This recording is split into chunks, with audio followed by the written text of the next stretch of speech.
In the health clinic of Qingyang Village, Dr. Lu Wenxian held a bruise ointment and gently applied it to Lin Chengshuan's bruises. How did you end up like this again? Is this pressure okay? Does it hurt? It doesn't hurt. Doesn't hurt. Lin Chengshuan had a smile on his face. How could it hurt when a beautiful woman was applying medicine for him? Perhaps because of the hot weather today, Lu Wenxian was dressed very thinly, a pure cotton t-shirt, with a white coat over it paired with stylish high-heeled sandals, looking fresh and beautiful. Since she needed to apply medicine on Lin Chengshuan, she bent over, getting close to him, smelling the fragrance emanating from the girl. Lin Chengshuan felt a blazing fire in his heart, quickly turned his head to move a bit farther away. Chengshuan, how did you get bruises all over? What exactly happened? After finishing applying medicine, Lu Wenxian sat up straight and coughed lightly twice. I fell by accident. Lin Chengshuan bit his lip. The moment he thought of what just happened, anger surged within him. Fell? Lu Wenxian felt puzzled. Although she had only graduated not long ago, she was still a doctor and could tell at a glance that Lin Chengshuan's injuries were not from a fall, but seemed to be caused by something like a stick. But seeing that Lin Chengshuan didn't want to talk, Lu Wenxian didn't ask further. She knew Lin Chengshuan had a strong sense of pride. Even if something happened, he wouldn't say it. Uncle Lin, where is he? You're injured like this. He didn't go to the gold coupon exchange again, did he yet? Lu Wenxian asked. Alas. Lin Chengshuan sighed deeply. My father left me a letter saying he went to save my mother. He won't be back for a while. I think he lost money at the gold coupon exchange and ran away because he couldn't pay it off. Speaking of his father, Lin Chengshuan felt nothing but hatred. Whoever had such a father was damned unlucky. He did nothing all day but drink and gamble. Others say 9 out of 10 gamblers lose, but he loses 10 out of 10, never winning once. Not only did he lose all the family savings, but he also owed a lot of money outside. A few days ago, his father owed a huge debt of 30,000 yuan at the town's gold coupon exchange. Unable to pay, he left Lin Chengshuan a letter and a small bottle, then hurried away. The owner of the gold coupon exchange, Huang Go, couldn't find Lin Chengshuan's father, so he came to Lin Chengshuan instead. This morning, Huang Go brought several thugs to Qingyang Village and beat Lin Chengshuan up, saying that if Lin Chengshuan didn't pay back the 30,000 yuan within 10 days, they would cut out one of his kidneys as payment. Lu Wenxian wanted to slap herself. Why did she bring up Lin Chengshuan's father for no reason? Although she was not from Qingyang Village, she had been here for a while and had heard a bit about Lin Chengshuan's father's deeds. Whoever had such a father was cursed with the worst luck. The atmosphere fell into awkwardness again. Chengshuan, are you thirsty? Let me pour you a glass of water. Lu Wenxian stood up, intending to ease the awkwardness by getting water, but just as she was about to rise, her foot slipped off, and then her body fell backward without warning. As she fell, Lu Wenxian instinctively grabbed around and caught Lin Chengshuan's arm. At that moment, Lin Chengshuan's mind was full of how to repay the debt, and before he knew it, he was pulled down by her. His body hit the ground heavily, but Lin Chengshuan didn't feel pain. Instead, he felt something soft beneath him like cotton. Chengshuan, you're crushing me. Get up quickly. Lu Wenxian moaned in pain. This fall had hurt her quite a bit. Oh! Lin Chengshuan suddenly realized that he had been pressing down on Lu Wenxian. No wonder he didn't feel any pain. There was a cushion beneath him. He strained to push himself up, but then felt his hands pressing against something. Just as he was bewildered, a delicate shout came from beside him. Lin Chengshuan, what are you doing? Get up quickly. At that, Lin Chengshuan quickly pushed himself up, his face flushed bright red, standing aside at a loss. Lu Wenxian felt extremely wronged. What he had just done. She was both ashamed and angry, but there was nothing she could do. After all, she had been the one to pull him down. Taking a few deep breaths, Lu Wenxian struggled to calm herself. After a long while, she said to Lin Chengshuan, your injuries are nothing serious. Oh, just rest for a few days, and you'll recover. The bruise ointment on the table is yours to use. Consider it a gift from me. Lin Chengshuan nodded, grabbed the ointment from the table, and ran out of the clinic. In truth, Lu Wenxian didn't dislike Lin Chengshuan. Though his father was notoriously infamous, Lin Chengshuan himself had an excellent reputation. Diligent, hardworking, and always willing to help others. Ambitious and dedicated, he was a rare potential gem. After leaving the clinic, Lin Chengshuan ran all the way home, panting heavily, his heart pounding like a frightened deer. How could he have just? He had never even touched a girl's hand before in his life. Yet just now, and Lu Wenxian didn't even get angry. Could it be that she had feelings for him? Lin Chengshuan pondered, then shook his head with a bitter smile. Lin Chengshuan, stop dreaming. How could she ever fancy someone like you? He had self-awareness. Not every toad could taste swan's flesh. If not for his father, who brought shame to the family, Lin Chengshuan might have had the courage to pursue Lu Wenxian. But now, with his father drowning in debt, who would be willing to marry him? Thinking of his father, Lin Chengshuan couldn't help but take the small bottle mentioned in his father's letter from his pocket. He examined it for a moment, finding nothing special about it. The bottle was lightweight, not like jade. He didn't believe it was any kind of family heirloom. If this little bottle were truly valuable, his father would have long gambled it away at the gold bond exchange. How could it have been left for him? Heh. Lin Chinxian let out two bitter laughs and casually tossed the bottle aside. The moment the white jade bottle hit the ground, there was a sudden pop sound as the lid popped open. A thick stream of green liquid slowly flowed out, dripping onto the wheat seeds in the southwest corner. Lin Chinxian didn't notice what had just happened. After tossing away the little white bottle, he flopped onto the bed and fell into a deep sleep. At a little past 5 the next morning, Lin Chinxian woke up on time, planning to go check on the harvest in his family's fields. Lin Chinxian owned 10 acres of fertile land, all near his home. 5 acres to the east were planted with wheat, and the other 5 acres to the west were planted with watermelons. Just as Lin Chinxian opened the door and stepped into the yard, he was suddenly stunned. In the southwest corner of the yard, a patch of lush green wheat seedlings had grown. He hadn't noticed them when he returned home yesterday, so how could they have sprouted overnight? What was going on? Puzzled, Lin Chinxian slowly walked toward the patch of wheat seedlings. Approaching the wheat seedlings, Lin Chinxian crouched down to examine them closely. He was certain these sprouts hadn't been there yesterday. How could they have grown overnight? Wasn't this utterly baffling? Suddenly, Lin Chinxian noticed a small white bottle lying among the wheat shoots.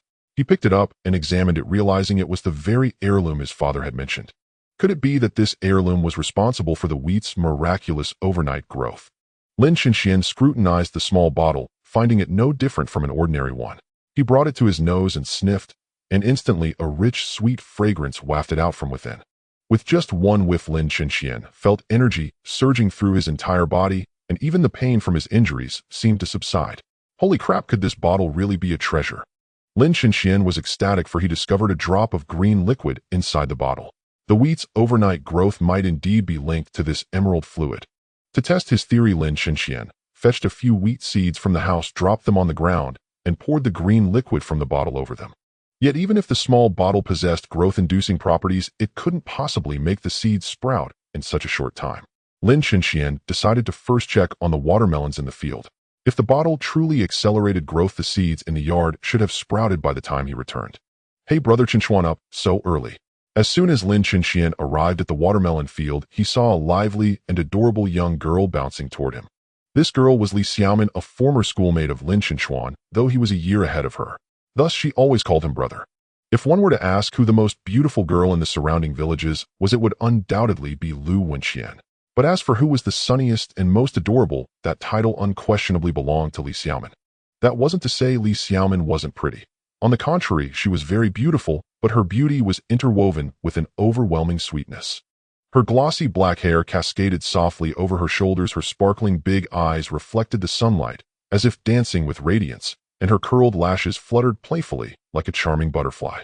Her delicate pink lips curved slightly upward, giving her an exceptionally lively and endearing look.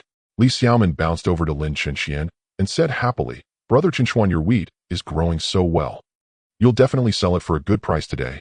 With your kind words, if I do make a fortune, I'll buy you a new dress." Lin Chinxian replied with a smile. "No, I don't want a new dress. Ooh, I want Brother Chinxian to take me shopping in the county town." Li Xiaomin giggled. "All right." Lin Chinxian agreed without hesitation. "It's a deal." Pinky promised no backing out. "Once this busy period is over, we'll go to the county town together."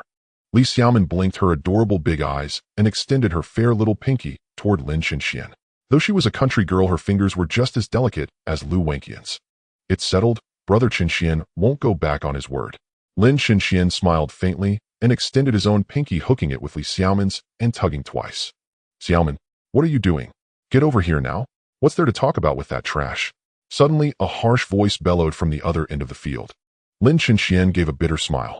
Just by hearing the voice, without even looking, he could tell it belonged to Li Xiaomin's mother, Zhang Yue. Lin Chinxian held no fondness for Zhang Yue whatsoever, as she was an extremely snobbish woman who also held him in great contempt. She had always opposed any interaction between Li Xiaomin and Lin Chinchuan, even forbidding them from speaking. "Brother Chinchuan, I have to go." Li Xiaomin stuck out her tongue, winked playfully at Lin Chinchuan, and whispered, "He'll come over tonight to help you cook. Wait for me." With that, she turned and skipped away. Watching Li Xiaomin's retreating figure, Lin Chinxian smiled bitterly. Despite Zhang Yu's constant opposition to their association, Li Xiaomin never took it to heart and still often came to cook for him. In truth, Lin Chenxian harbored no romantic feelings for Li Xiaomin. Although she was very beautiful, he had no intention of marrying her. He simply regarded her as a younger sister wanting to cherish and care for her, and that care was entirely without expectation of return. After parting ways with Li Xiaomin, Lin Chenxian made another round of the watermelon field. Assured that the watermelons were fine, he could hardly wait to return home, eager to see if there were any changes in the seeds in the yard. But the result far exceeded Lin Chengshuan's expectations, for the seeds, irrigated with the green liquid from the white jade bottle, had already begun to sprout. It had been less than an hour. The seeds had actually germinated. Could it be that the liquid in this bottle truly possessed a growth-accelerating effect? At this thought, Lin Chenxian was overjoyed. All signs indicated that the liquid in the bottle indeed had growth-promoting properties. Oh, otherwise how could one explain the wheat shoots and seedlings? Haha, this is a real godsend. I never imagined my father actually left me such a treasure. Lin Chengshuan's joy was beyond words. After all, the germination time for wheat is usually around 7 to 10 days. Yet with the green liquid it sprouted in less than an hour. How much time had been saved? Ecstatic, Lin Chenxian poured the green liquid into a bucket, then splashed the water onto the 5 acres of nearly ripe wheat to the east. However, this small vial seemed to produce only 3 drops of green liquid per day. Thus, after watering only 2 acres of wheat, the bottle was empty. Throughout the day, Lin Chenxian sat at his doorstep, carefully observing the changes in the wheat. As expected, within less than 5 hours, the 2 acres of watered wheat were nearly ripe, and the ears of grain were noticeably larger than those that had not been watered. Under optimal conditions, good seeds, suitable climate, ample fertilizer, and proper pest control, an acre of wheat can yield around 1,000 to 1,100 gene. But Lin Chenxian believed that if he had used the green liquid from the start, the yield per acre would be at least 1,500 gene. That was half as much again. As the saying goes, dignity is not given by others, but earned by oneself. Clenching his fists, Lin Chenxian silently vowed that he would use his actions to make those who looked down on him feel ashamed, especially Zhang Yue. Upon returning home, Lin Chenxian closed the door. After ensuring no one was spying, he took out the small white bottle and examined it carefully. There was no denying it. This bottle was indeed a treasure. It could accelerate the growth of crops, making them larger and better. But did it have any effect on humans? With this in mind, Lin Chenxian dripped a drop of green liquid onto his palm. In a short while, he was astonished to find that the green liquid had vanished into his palm, as if it had completely permeated his skin. Before long, Lin Chenxian suddenly felt a sticky sensation all over his body, as if some filthy substance was oozing out from within. It was black, dirty, and foul-smelling. Lin Chenxian quickly drew a bucket of water from the well in the yard and washed himself. Instantly, he felt refreshed and invigorated. His eyesight seemed sharper, his hearing keener, and overall his body felt exceptionally light and brimming with strength. Could it be that this bottle wasn't just useful for crops? Did it also have the power to transform one's physique? Lin Chenxian thought excitedly, his heart soaring with joy. If that were the case, he would no longer have to fear the yellow dog. By dusk, Li Xiaomin, carrying freshly made dishes, hurried toward Lin Chengshuan's home. She had sneaked out without Zhang Yu's knowledge. In truth, Li Xiaomin harbored a special affection for Lin Chenxian. Having been exceptionally cute and pretty as a child, she often faced harassment from boys and exclusion from girls. Every time, Lin Chenxian was the one who helped her out. Thus, in Li Xiaomin's heart, Lin Chenxian had become her guardian. As long as he was by her side, she feared nothing, not even if the sky fell. Arriving at Lin Chengshuan's doorstep, Li Xiaomin happily pushed open the door. Finding him cooking in the yard's kitchen, she walked over and said with displeasure, "Brother Chenxuan, I specially came to bring you dinner, so why are you cooking yourself?" "He am a grown man. I can't always rely on you." Lin Chenxian chuckled, stirring the cabbage in the wok. "Xiaomei, wait and taste your brother's cooking." "Great. Brother Chengshuan's cooking must be the best." Li Xiaomin nodded with a grin. She was eager to try Lin Chengshuan's dishes. A plate of cabbage was soon ready. Lin Chenxian picked up chopsticks, took a piece of cabbage, and fed it directly to Li Xiaomin's mouth, as utensils were limited. Li Xiaomin parted her cherry-like lips, took the cabbage into her mouth, and chewed lightly. "Wow, Brother Chenxuan, your cooking is really delicious." "Really?" Lin Chenxian was somewhat incredulous. He picked up a piece of cabbage and tasted it himself. After chewing a couple of times, he found the flavor not unpleasant, but far from delicious. "Chenxuan, I never imagined your culinary skills were this remarkable. Whoever marries you in the future will be incredibly fortunate." Li Xiaomin said with a giggle. "Forget it, I don't plan on taking a wife in this life. With a father like mine, who would dare marry me and suffer alongside me?" Lin Chenxian said helplessly. "Chenxuan, don't you think that being with the one you love, even if it means hardship every day, can still be happiness?"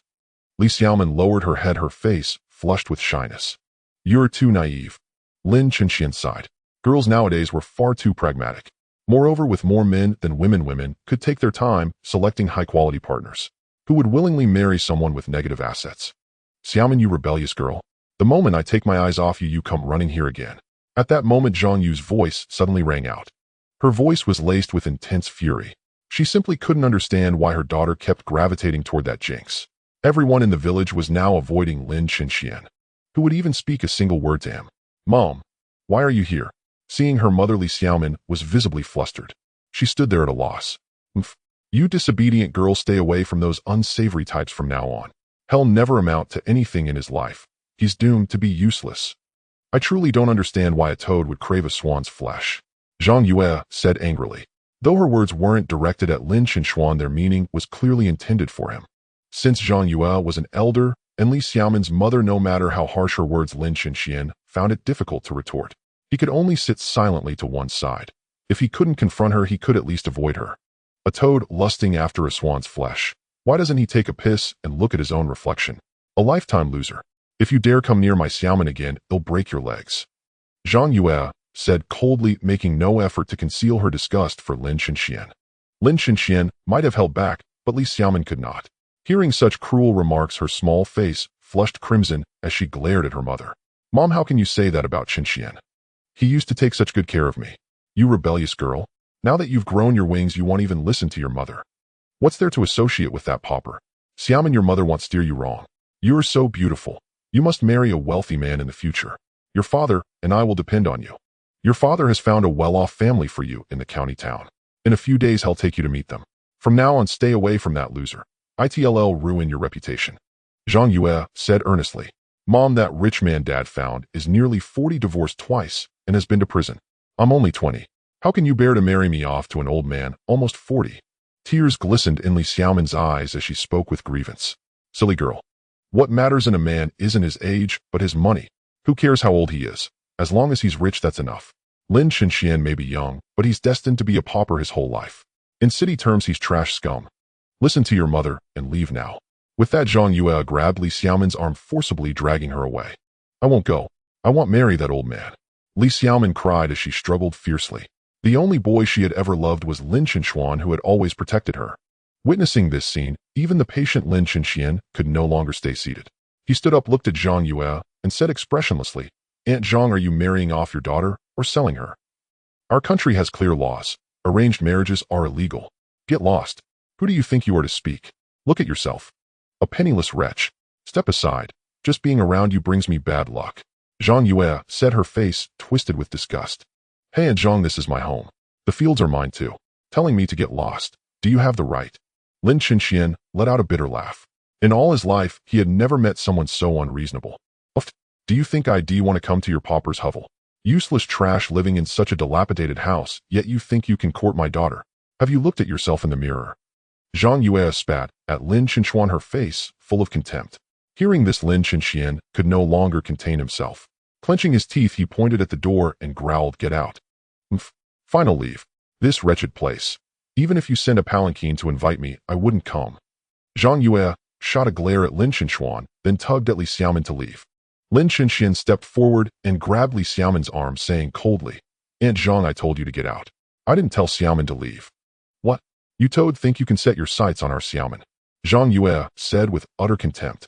Ignoring the snobbish woman, Lin Chenxian held Li Xiaomin's arm and spoke gently. Xiaomin, how about you stay for a meal before you go? Li Xiaomin nodded shyly, her pretty face flushing with a mix of redness and embarrassment, utterly endearing. Hey kid, what do you think you're doing? Zhang Yue fumed. If Boss Wang from the county town heard about this, the marriage would be off. The failed marriage was one thing, but the 10,000 yuan betrothal gift Boss Wang had promised would be completely ruined. Exactly what I said. Aunt Zhang, this is my home. I don't welcome you here right now. Leave immediately, or don't blame me for being rude. Lin Chenxian said icily, knowing full well that Zhang Yue had always looked down on him, and he saw no reason to keep playing the fool in front of her. Fine. Lin Chenxian, you just wait. He'll go fetch the village chief to settle this. Zhang Yue shot Lin Chenxian a venomous glare before storming off in a huff. Though reluctant, she knew that forcibly dragging Li Xiaomin away would only provoke Lin Chenxian's resistance. Even a cornered dog will jump over a wall, let alone Lin Qinxian.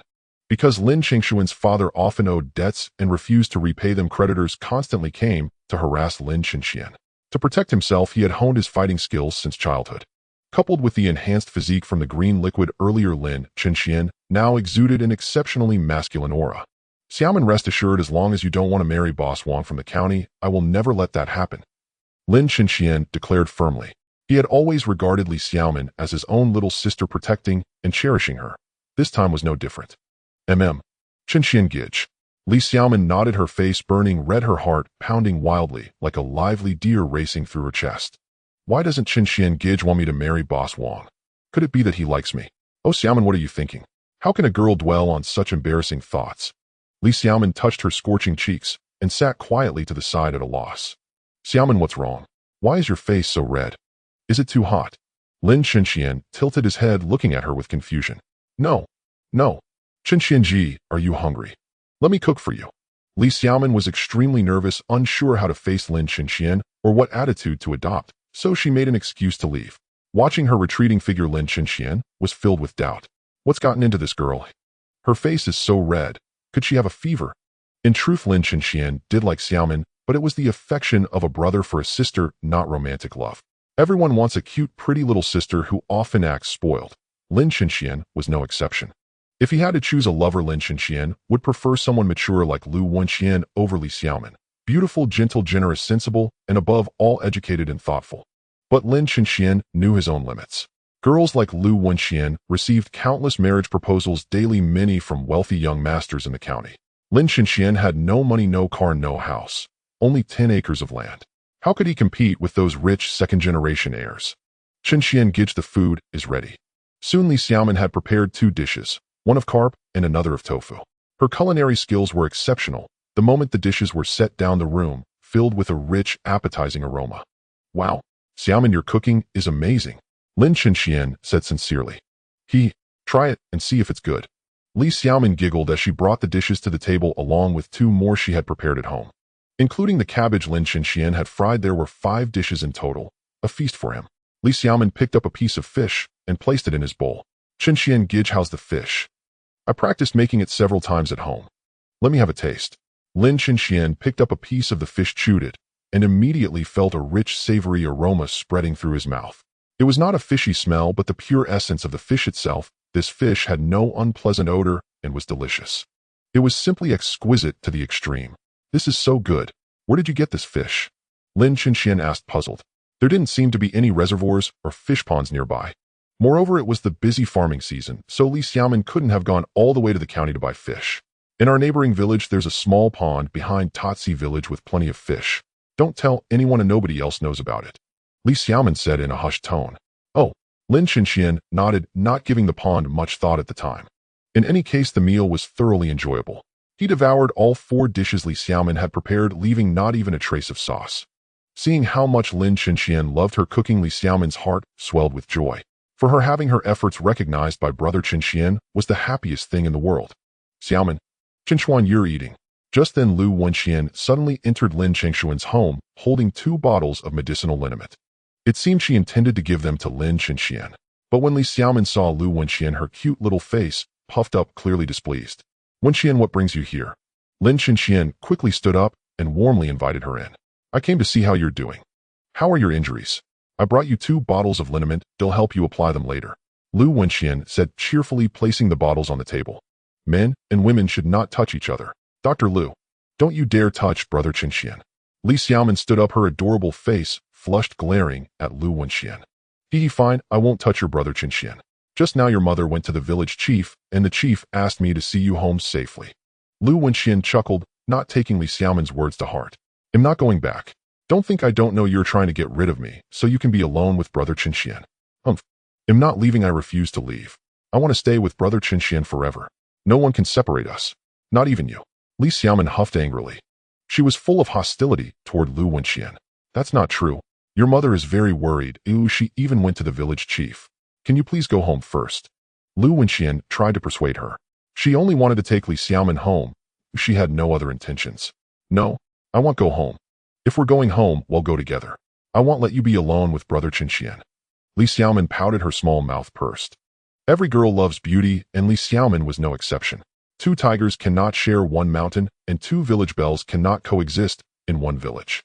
Thus, Li Xiaomin's greatest adversary was Lu Wenxian, for she sensed a palpable threat from her. Among all the villages around, only Lu Wenxian had the ability to take Lin Chenxian away from her. So Li Xiaomin remained perpetually vigilant against Lu Wenxian. "All right, I won't stay alone with your brother Chenxian. Let's leave together," Lu Wenxian said with a laugh. In truth, she only had a mild fondness for Lin Chenxuan, not love. Even if she did like him now, she couldn't get past her parents' objections. So for now, Lu Wenxian regarded Lin Chenxian as a good friend, perhaps a little closer than that, but still below the level of a boyfriend. Hearing that Lu Wenxian would leave with her, Li Xiaomin nodded in satisfaction. "Fine. Then let's go." With that, Li Xiaomin turned back, took Lin Chenxuan's hand, and said, "Brother Chenxuan, I'll come back tomorrow evening to cook for you." Sure." Lin Chenxian nodded, not reading too much into her words. After all, he saw her as nothing more than a dear little sister who would harbor improper thoughts about their own sibling. "Chenxuan, we're off now.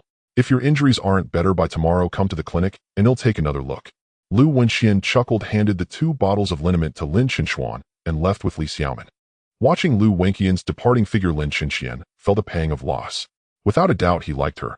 Even if he could never win her heart, just exchanging a few words with her each day was enough to satisfy him. The rural night was as gentle as a placid lake, as ethereal as drifting mist. Moonlight cascaded down from the heavens like water, silently spilling over the farmhouses. Outside, the chorus of frogs in the paddies and insects in the fields rose like a tide, their croaks and hums surging in waves, each swell higher than the last. Lin Chenxian lay in the watermelon patch, gazing up at the sky, yet sleep eluded him completely. Zhang Yu's acerbic and caustic voice echoed incessantly in his mind. Now, upon careful reflection, although her words were sharp and mean, they spoke the truth. Lin Chenxian indeed seemed like a useless waste, a piece of trash, even worse than a dog. "I can't go on living like this anymore. I can't let others look down on me either." Lin Chenxian sat up straight, gazed at the sky, and silently vowed in his heart that he would make something of himself. He would use his own strength to shut Zhang Yu's sharp, venomous mouth. But Lin Chenxian only had a high school education and had never learned any trade. His only option was to stay home and farm. He had already made up his mind through farming he would become the richest man in Qingyuan town, or even the entire country. In the past, he would never have entertained such a thought, as it was utterly unrealistic. But now things were different. He had the white jade bottle, which could rapidly accelerate the growth of crops. With such a treasure, becoming the richest man in the nation was no longer just a dream. Without further ado, Lin Chenxian stood up, returned home, and took out the white jade bottle. Opening it, he found a single drop of green liquid inside. He had 5 acres of wheat and 5 acres of watermelons. Lin Chenxian decided it was better to accelerate the growth of the watermelons first. After all, it was the height of summer, and in a few days when the weather cooled, watermelons would no longer sell well. By then the price would surely drop. Lin Chenxian poured the green liquid from the white jade bottle into a bucket. After mixing it with well water, he began irrigating the watermelons. Even though it was already the early hours of the morning, Lin Chenxian felt neither tired nor sleepy. Instead, he was brimming with energy. He had great confidence in his body. Although the green liquid from the white jade bottle could strengthen his physique, he believed that making money was the top priority now. As for enhancing his body, that could wait. After all, the crops were nearly ready for harvest. He couldn't spare any of the green liquid to strengthen himself. The morning sunlight scattered across the mountain village paths, and the wheat shimmered with a golden radiance. The air was filled with the scent of earth and crops, refreshing and invigorating. Early risers began their busy day, and everything felt exceptionally tranquil and pleasant. As the crow of a rooster broke the silence, Lin Chenxian immediately opened his eyes and got up. He rushed to the watermelon field impatiently. He wanted to see the fruits of his labor from the previous day, but when he arrived at the watermelon patch, he stood there dumbfounded, because the watermelons he had watered last night were visibly much larger than those he hadn't. Generally, an ordinary watermelon weighs about 10 jin, but those that had been watered weighed at least 2 jin more, around 12 jin. Don't underestimate that extra 2 jin. At the current market price of about 2 to 3 yuan per jin, each watermelon could fetch at least 4 more yuan. If one watermelon earned an extra 4 yuan, what about 10? 100? Or the watermelons from 5 acres? Calculated this way, it was a considerable income. Lin Chenxian was absolutely overjoyed. Becoming wealthy through farming might not be such a bad path after all. In fact, being a farmer isn't as arduous as people imagine. Our country has developed now. We have tractors, seeders, and harvesters, so manual labor is no longer necessary. Every day one only needs to check how the crops are growing in the fields and pull out some weeds when idle. Life is leisurely and carefree. If someone says that they would surely retort, if rural life is so good, why do so many people choose to buy houses in the city every year? In truth, most people buy houses in the city just so their children can attend school there and receive a better education. Because everyone knows that during compulsory education, students attend school near their registered residence, which is essentially based on property ownership. In simple terms, children from rural areas cannot attend school in big cities. Moreover, the tendency to follow trends in China is incredibly strong. Everyone jumps to conclusions based on hearsay. Even though Beijing is shrouded in heavy smog all year round, countless people still rush there without hesitation. Lin Xianxian really wanted to ask them, living in a basement in Beijing, eating the worst food, yet insisting on staying. What exactly is the point? Gazing at the golden wheat ears and the lush green watermelons in the fields, a sense of accomplishment welled up in Lin Xianxian's heart. This year's wheat and watermelons looked so good, they were sure to fetch a high price. Attention, fellow villagers, attention. I am your village chief, Hu Dahai. I have already contacted the harvester. The day after tomorrow in the afternoon, the entire village will harvest wheat collectively. Please make preparations. I repeat. At this moment, the loudspeaker of Qingyang village suddenly broadcast the village chief's announcement. Harvest wheat the day after tomorrow in the afternoon. This was indeed good news for Lin Xianxian, as the deadline for Huanggo's debt collection was drawing near. If Lin Xianxian could not think of a way to scrape together some money for Huanggo, he would truly be in danger. Usurious loans, gambling debts, are illegal in China and not protected by law. Lin Xianxian could technically refuse to repay, but given Huanggo's temperament, if the money wasn't paid, he would surely have one of Lin Xianxian's kidneys removed as compensation. Lin Xianxian let out a helpless sigh. He was just a poor farmer without money or influence. How could he contend with someone like Huanggo? Fortunately, his father's debt to Huanggo wasn't too large. Selling the crops from these 10 acres should be enough to repay it. During these 3 days, Lin Xianxian irrigated the wheat with 2 drops of the green liquid each day and used 1 drop for the watermelons. There was no choice. Since the wheat was about to be harvested, people from the countryside would surely come to buy grain before then.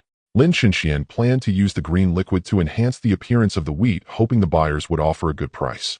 Indeed, after 3 days of irrigation by Lin Xianxian, those 5 acres of wheat grew exceptionally well. The ears of each wheat plant were much larger than those of other villagers. Thus 3 days passed. Village chief Hu Dahai arrived at Qingyang village early in the morning, accompanied by 2 men driving harvesters. In addition to the 2 harvester drivers, there was also a middle-aged man in a suit with a crew cut. This middle-aged man was Li Yang, a grain buyer specially sent by Yongfu Granary of Tian'an City.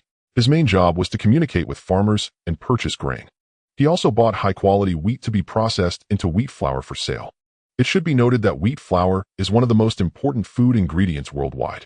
Besides being used for making steamed buns, stuffed buns, rolled buns, dumplings, noodles, pancakes, steamed cakes, fried dough sticks, bread, and hanging noodles, it is also a key ingredient for snacks like biscuits, walnut cakes, and cakes. It is closely related to people's daily lives. Purchasing high-quality wheat flour could better retain major clients and demonstrate his capability. Brotherly, this year our village's wheat yield is particularly good. We hardly used any herbicides, so it's absolutely natural and pollution-free. Could you possibly raise the price a bit? Hu Dahai looked at Li Yang with an embarrassed smile. Village chief, rest assured. As long as your wheat is of high quality, our price will certainly not be low, Li Yang said earnestly. He himself came from a farming background and would not cheat farmers. Thank you so much, brotherly. Let me first take you to the wheat fields for a look, Hu Dahai said with a smile. He was very confident in this year's village harvest. Over the past year, there had been no droughts or heavy rains. The weather had been favorable. The villagers had diligently cultivated the land, fertilized and weeded. Heaven rewards the hardworking, so this year's harvest in Qingyang village was the best in a decade. Li Yang followed Hu Dahai on an inspection tour of the village. They first arrived at the southern slope, which, as the name suggests, was a sloping plot in the south of the village. Although the southern slope was inclined, the soil quality was excellent. Because of the slope, irrigation was also quite convenient. Standing on the southern slope and looking at the golden plump wheat ears below, Li Yang said with a smile, "Village chief, who it seems that among all the surrounding villages, Qingyang village has the best harvest this year. Good, I will definitely add a bit more to the price for Qingyang village's wheat this year." "Then thank you so much, brotherly." Hu Dahai beamed with joy. "Oh, no need to thank me. We are old acquaintances." Li Yang turned his head to exchange pleasantries with Hu Dahai, but as he turned, he suddenly seemed to notice something. He pointed at a field to the east and asked in astonishment, "Whose land is that over there?"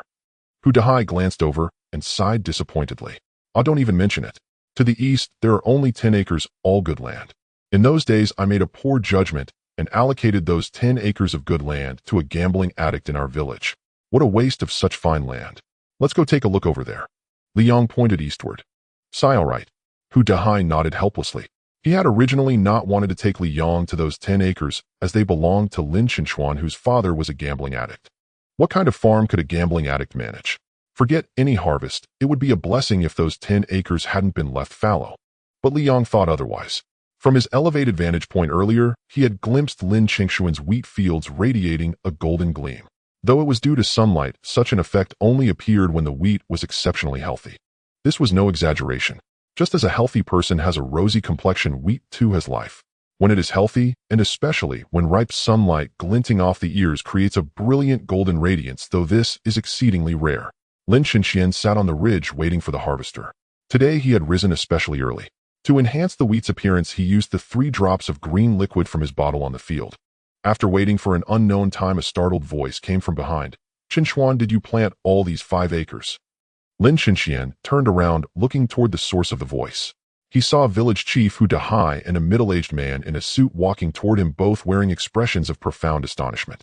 Seeing the village chief approaching, Lin Chinxian quickly patted the dirt off his pants, stood up, and walked over to Chief, who with a smile. "Chief, you're here. When will you harvest our fields?" "Chinxian, these 5 acres. Did you plant them all?" Hu Dahai ignored Lin Qingshuan's question, instead pointing in astonishment at the surrounding wheat. "Yes, what's wrong?" Lin Chinxian nodded in bewilderment. Liang reached out and snapped off an ear of wheat, peeled back the husk, sniffed it, then bit into it. The astonishment on his face deepened. He was over 40 now, and since graduating from university, he had been in grain procurement for at least 20 years. Never had he encountered such fine wheat grains. Soft and sweet, with a fragrant aroma that seemed to beckon him, biting into it released a rich, refreshing scent that spread through his mouth, invigorating the spirit. Without a doubt, this wheat was the finest of the finest. "Our granary will purchase all of your wheat. How much per gene are you willing to sell it for?" Liang said seriously. Encountering such excellent wheat, he was willing to pay a higher price. "Chinchuan, this is the man sent by the Tianan City Granary to procure wheat. He handles all the purchases around our village." Hu Dahai introduced Liang to Lin Chinxian.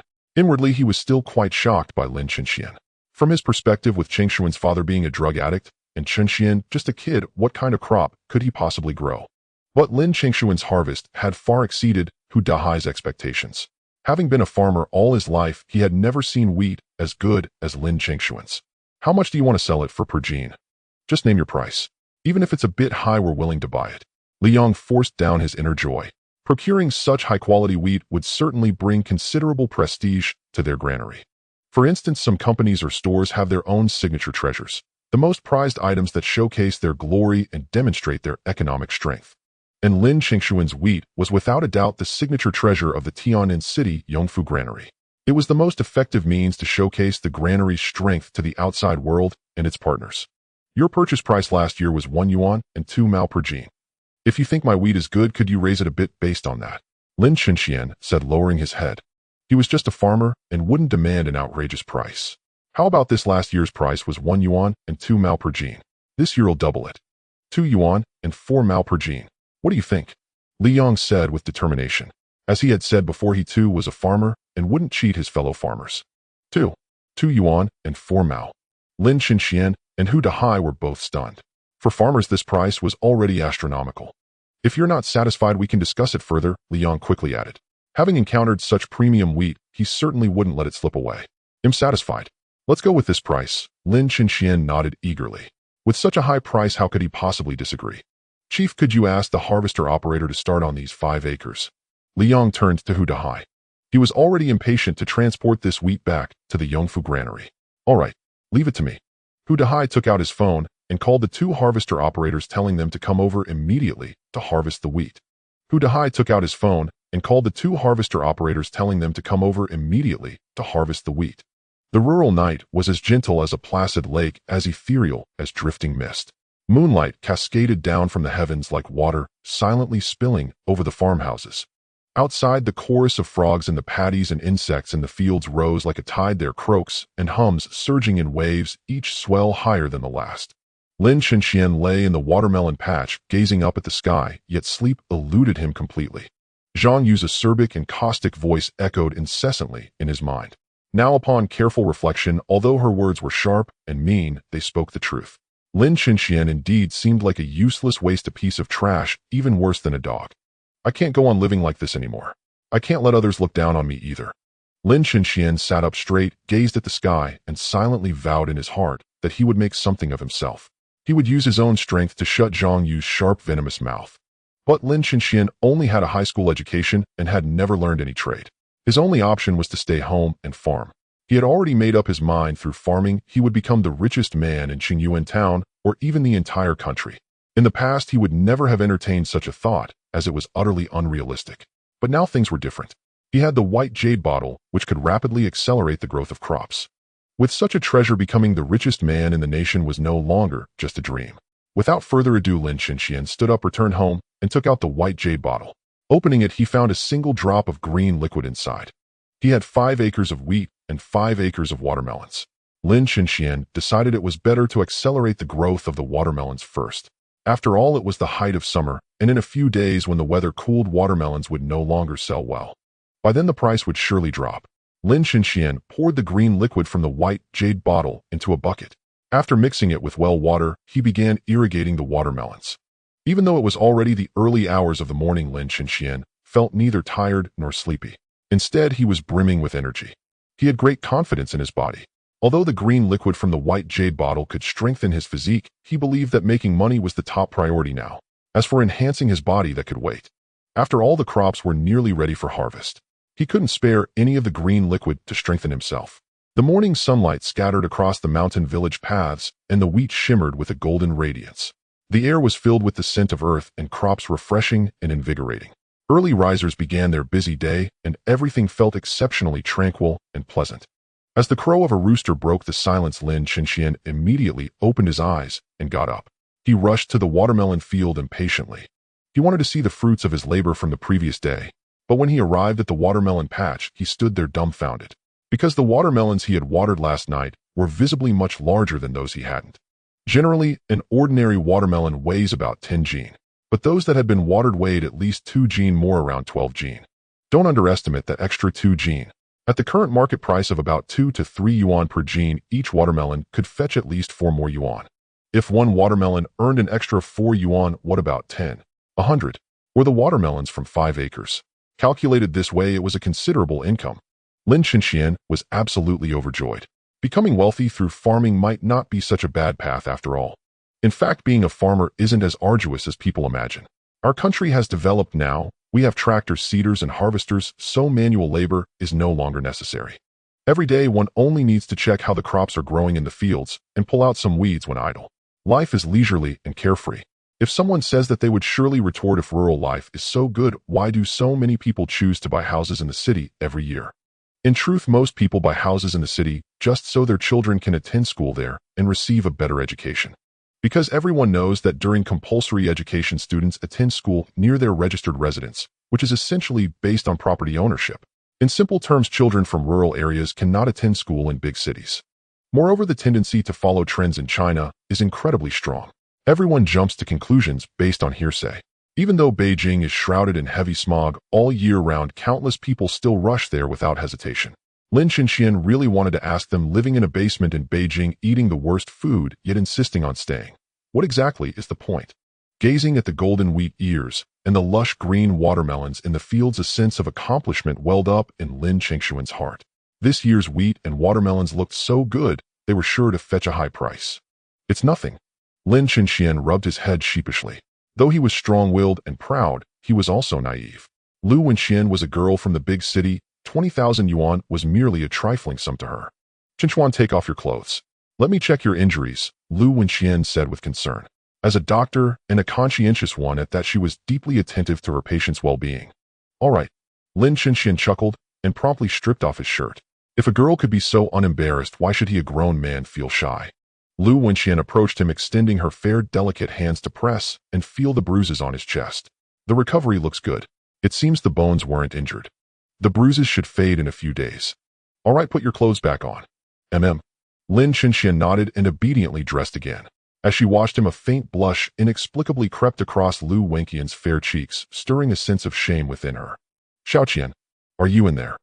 At that moment, the clinic door was suddenly pushed open and Big Mouth Annie, notorious throughout the region, stepped inside.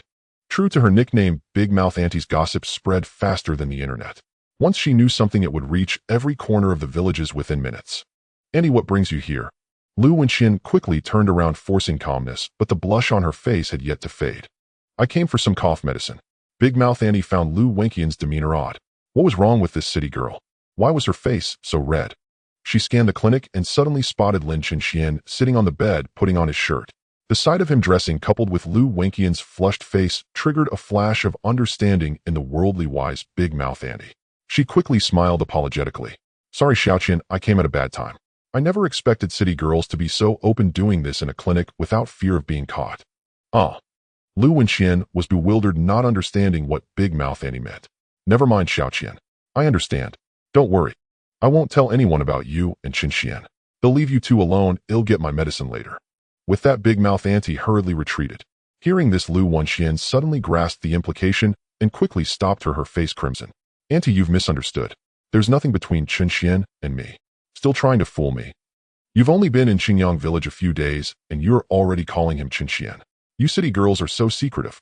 Since you've done it, why be afraid? Big Mouth Auntie said disapprovingly. Oh, there really is nothing. Chenxuan, come explain to Auntie. Lu Wenqian stamped her foot in frustration and turned to Lin Chenxian. She knew all too well the power of Big Mouth Auntie's tongue. If this wasn't cleared up by tomorrow, everyone in the villages would think she and Lin Chenxian had been in the clinic. Though they had done nothing in today's world, people prefer to believe rumors over truth, don't they? Chenxian, explain what?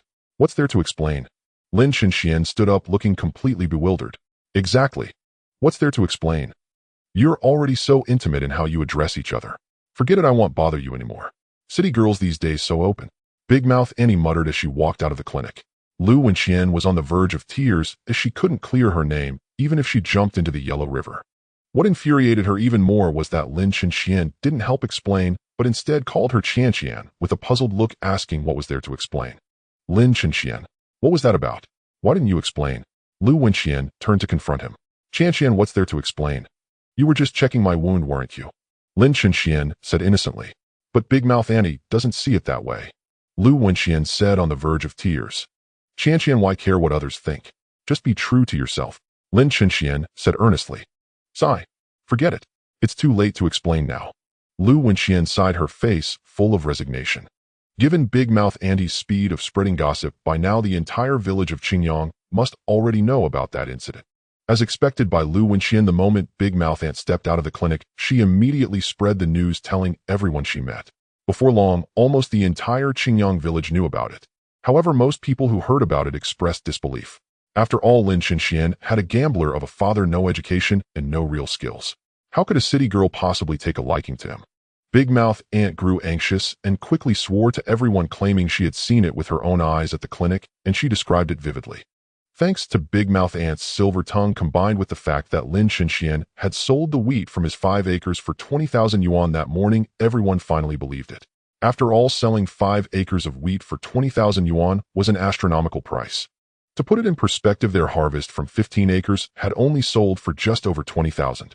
Lin Chengshuan's earnings were 3 times theirs. Why 3 times, you ask? Besides the price being double, there was also the yield factor. Although Lin Chenxian was naive, he wasn't naive enough to be clueless about everything. He had actually long noticed Big Mouth Aunt's misunderstanding, but deliberately chose not to clarify. His goal was to let her spread the news so everyone would know about him and Lu Wenqian. On his way home, many villagers asked Lin Chenxian if he was really together with Lu Wenqian. To this, Lin Chenxian shyly scratched his head, looking both bashful and awkward. Though he said nothing, it was as good as an admission. Back home, Lin Chenxian was overjoyed. There had been new progress in his relationship with Lu Wenqian today. He had just called her Qianqian, and she hadn't said a thing. But amid his happiness, Lin Chenxian also knew his own worth. Lu Wenqian was a city girl, and her parents were city folks too. With his current income, there was no way he could make her his wife. Even if Lu Wenqian agreed, her parents wouldn't. There was only one way to marry Lu Wenqian: make money, and fast. As long as he had money in his pocket, everything else would fall into place. Lin Chenxian realized it was now June, the hottest time of the year. Watermelons always sold well during this season and at the highest prices. If he took them to the county town, he could sell them for 2 yuan per caddy. Opportunity knocks, but once.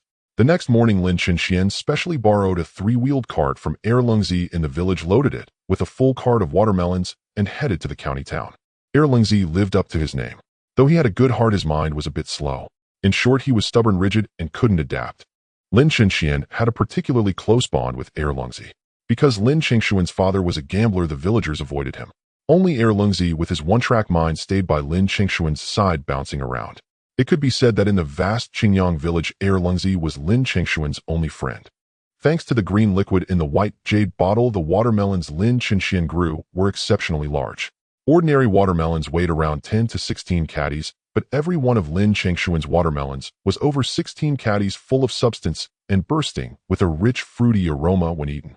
This rich, fruity fragrance wasn't from artificial coloring or additives. It was a natural scent, the true essence of the fruit itself, unmistakable with the first bite. Though Qingyuan County was just a small county, its level of development rivaled that of a fourth-tier city in China.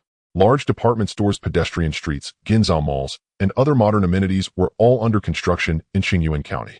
Yet who would have thought that such a vibrant county was just 10 years ago one of the more backward counties in China? It was even one of the nation's top impoverished counties.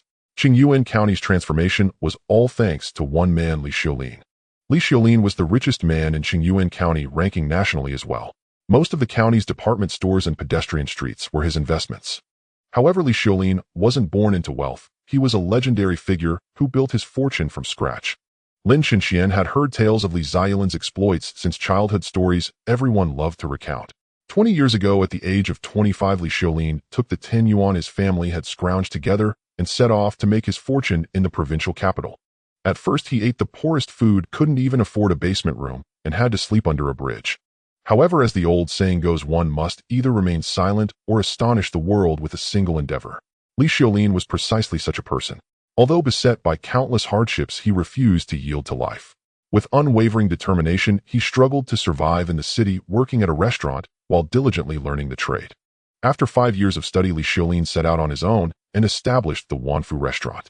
Through 15 years of painstaking effort, the Wanfu brand had now spread across the entire nation, with nearly 1,000 branches in every province. Even in Asia, the Americas, and Europe, countless franchises had been opened. Li Xiulin, a name that filled everyone in Qingyuan County with immense pride, and Lin Chengshuan's ultimate goal was to surpass Li Xiulin. But upon careful thought, Lin Chenxian was a farmer making a living by growing crops, while Li Xiulin ran a restaurant. Cooking naturally relied on grain. If he could cooperate with Li Xiulin, wouldn't that be a win-win situation? Of course, that was a matter for another day.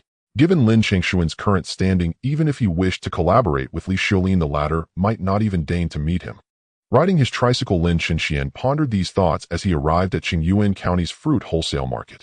Although the watermelons he grew were excellent, Lin Chenxian had no patience to waste more time on them. Since he now knew that growing grain could yield profits, he planned to sell the watermelons from his 5 acres of land, and then contract dozens more acres of fertile farmland from the village chief to cultivate crops. Thus, he did not wish to linger on the watermelons. The fruit wholesale market in Qingyuan County was bustling with activity, crowded with customers jostling shoulder to shoulder. The market was lined with shops selling every kind of fruit imaginable. To ascertain the price of watermelons, Lin Chenxian approached a shop and asked the owner, "Uncle, how much are the watermelons per gene?" 2 yuan per gene, the shop owner replied. "Ah, what, that expensive?" Lin Chengshuan's jaw dropped in astonishment. He had initially thought that selling watermelons at 1.5 yuan per gene would be good, but he never expected them to be 2 yuan. Wasn't that too costly? "Young man, you don't know. A few days ago, a hailstorm hit the south, destroying all the watermelons in the fields. So this year they're a bit more expensive," the shop owner explained truthfully. "Oh." Lin Chenxian nodded without saying much, pushed his tricycle, and left the shop. The destruction of southern watermelons by hail was actually good news for him. Since most of China's premium watermelons were grown in the south, Lin Chengshuan's competition was significantly reduced. It seemed he could also sell his watermelons at a decent price this year. Lin Chenxian did not rush to sell his produce. Instead, he carefully observed the watermelon stalls at the fruit wholesale market. He wanted to find a well-funded buyer who could purchase all the watermelons from his 5 acres at once, so he could then focus on growing other crops. After spending most of the day squatting in the market, he noticed many people buying watermelons. With the hot weather, everyone wanted to take some home to cool off. However, they were all retail buyers, purchasing at most 3 or 4 melons. There was almost no one buying in bulk. Yet Lin Chenxian did not give up. He continued to wait in the market, remembering the saying, opportunity is seized by oneself. Never give up easily. He waited until noon, but still no one came to buy watermelons in large quantities. However, he noticed a peculiar middle-aged man. That man did not ask about the price. Instead, at every watermelon stall, he would pick up a melon, tap it, and sniff it, as if he were examining an ancient jade. After tapping, he would sigh and put the melon back before moving to the next stall. Lin Chenxian felt that this middle-aged man might be a connoisseur. He quickly pushed his tricycle over and said with a smile, "Uncle, hello. Are you looking for watermelons? How about taking a look at mine?" The middle-aged man glanced at Lin Chenxian sideways and said, "Are your watermelons good? I only buy quality ones." Lin Chenxian picked up a watermelon from his tricycle and said proudly, "Uncle, you can try one first. It's on me. Besides, it's scorching hot now. Have a watermelon to cool down. You'll know for yourself whether it's good or not." "All right, young man. You sure know how to handle things." The middle-aged man chuckled, pulled a small, exquisite fruit knife from his pocket, carved a triangle on the watermelon, took out a piece of flesh, and began to eat. He ate very slowly. It was more like savoring than eating. After just one bite, a look of astonishment spread across his face. The sweet, yet not cloying, fragrant, yet not overpowering taste of the fruit lingered in his mouth. This sensation was something he had never experienced before. "Do you still have any more watermelons like this at home?" "How many?" "They'll take them all," the middle-aged man said eagerly. The watermelons in the south had been ruined by a vicious hailstorm, wasting most of the fine ones. He had visited numerous fruit wholesale markets without finding any satisfactory melons, and now that he had finally encountered such excellent, delicious watermelons, how could he let them slip away? "Uncle, I still have 5 acres of watermelons at home. How about I take you there to have a look?" Lin Chenxian said with a cheerful smile. This was exactly what he had been waiting for, and his hunch had been correct. This middle-aged man was indeed a fruit purchasing agent. 5 acres of watermelons. "All right, let's go take a look," the middle-aged man said somewhat dejectedly, as if reproaching Lin Chenxian for not planting more of such fine watermelons. After leaving the fruit wholesale market, the middle-aged man led Lin Chenxian to a red semi-trailer truck. Together, they hoisted Lin Chenxian's tricycle and the watermelons onto the truck. Then they drove toward Qingyang village. Although the village was remote thanks to the development policy proposed by Mr. Su Qibin, that to get rich one must first build roads. The road leading to Qingyang village was not too terrible. A semi-trailer truck could pass through without any issue. Upon arriving at Qingyang village, the middle-aged man took out a business card and handed it to Lin Chenxian, saying, "My name is Zhang Mingyang, a fruit purchasing agent for Wanfilu. If you ever have any high-quality fruits in the future, you can notify me immediately." "Certainly, certainly." Lin Chenxian accepted the card with astonishment, never expecting that this fellow was actually a purchasing agent for Wanfilu. It seemed he had truly stumbled upon a golden opportunity today. Wanfilu has branches nationwide, but am only the purchasing agent for the 3 nearby counties, not the whole country. Moreover, Wanfilu's purchasing agents are divided into many categories: vegetable agents, meat and egg agents, and fruit agents. Am only responsible for fruits. Zhang Mingyang quickly clarified, worried that Lin Chenxian might misunderstand.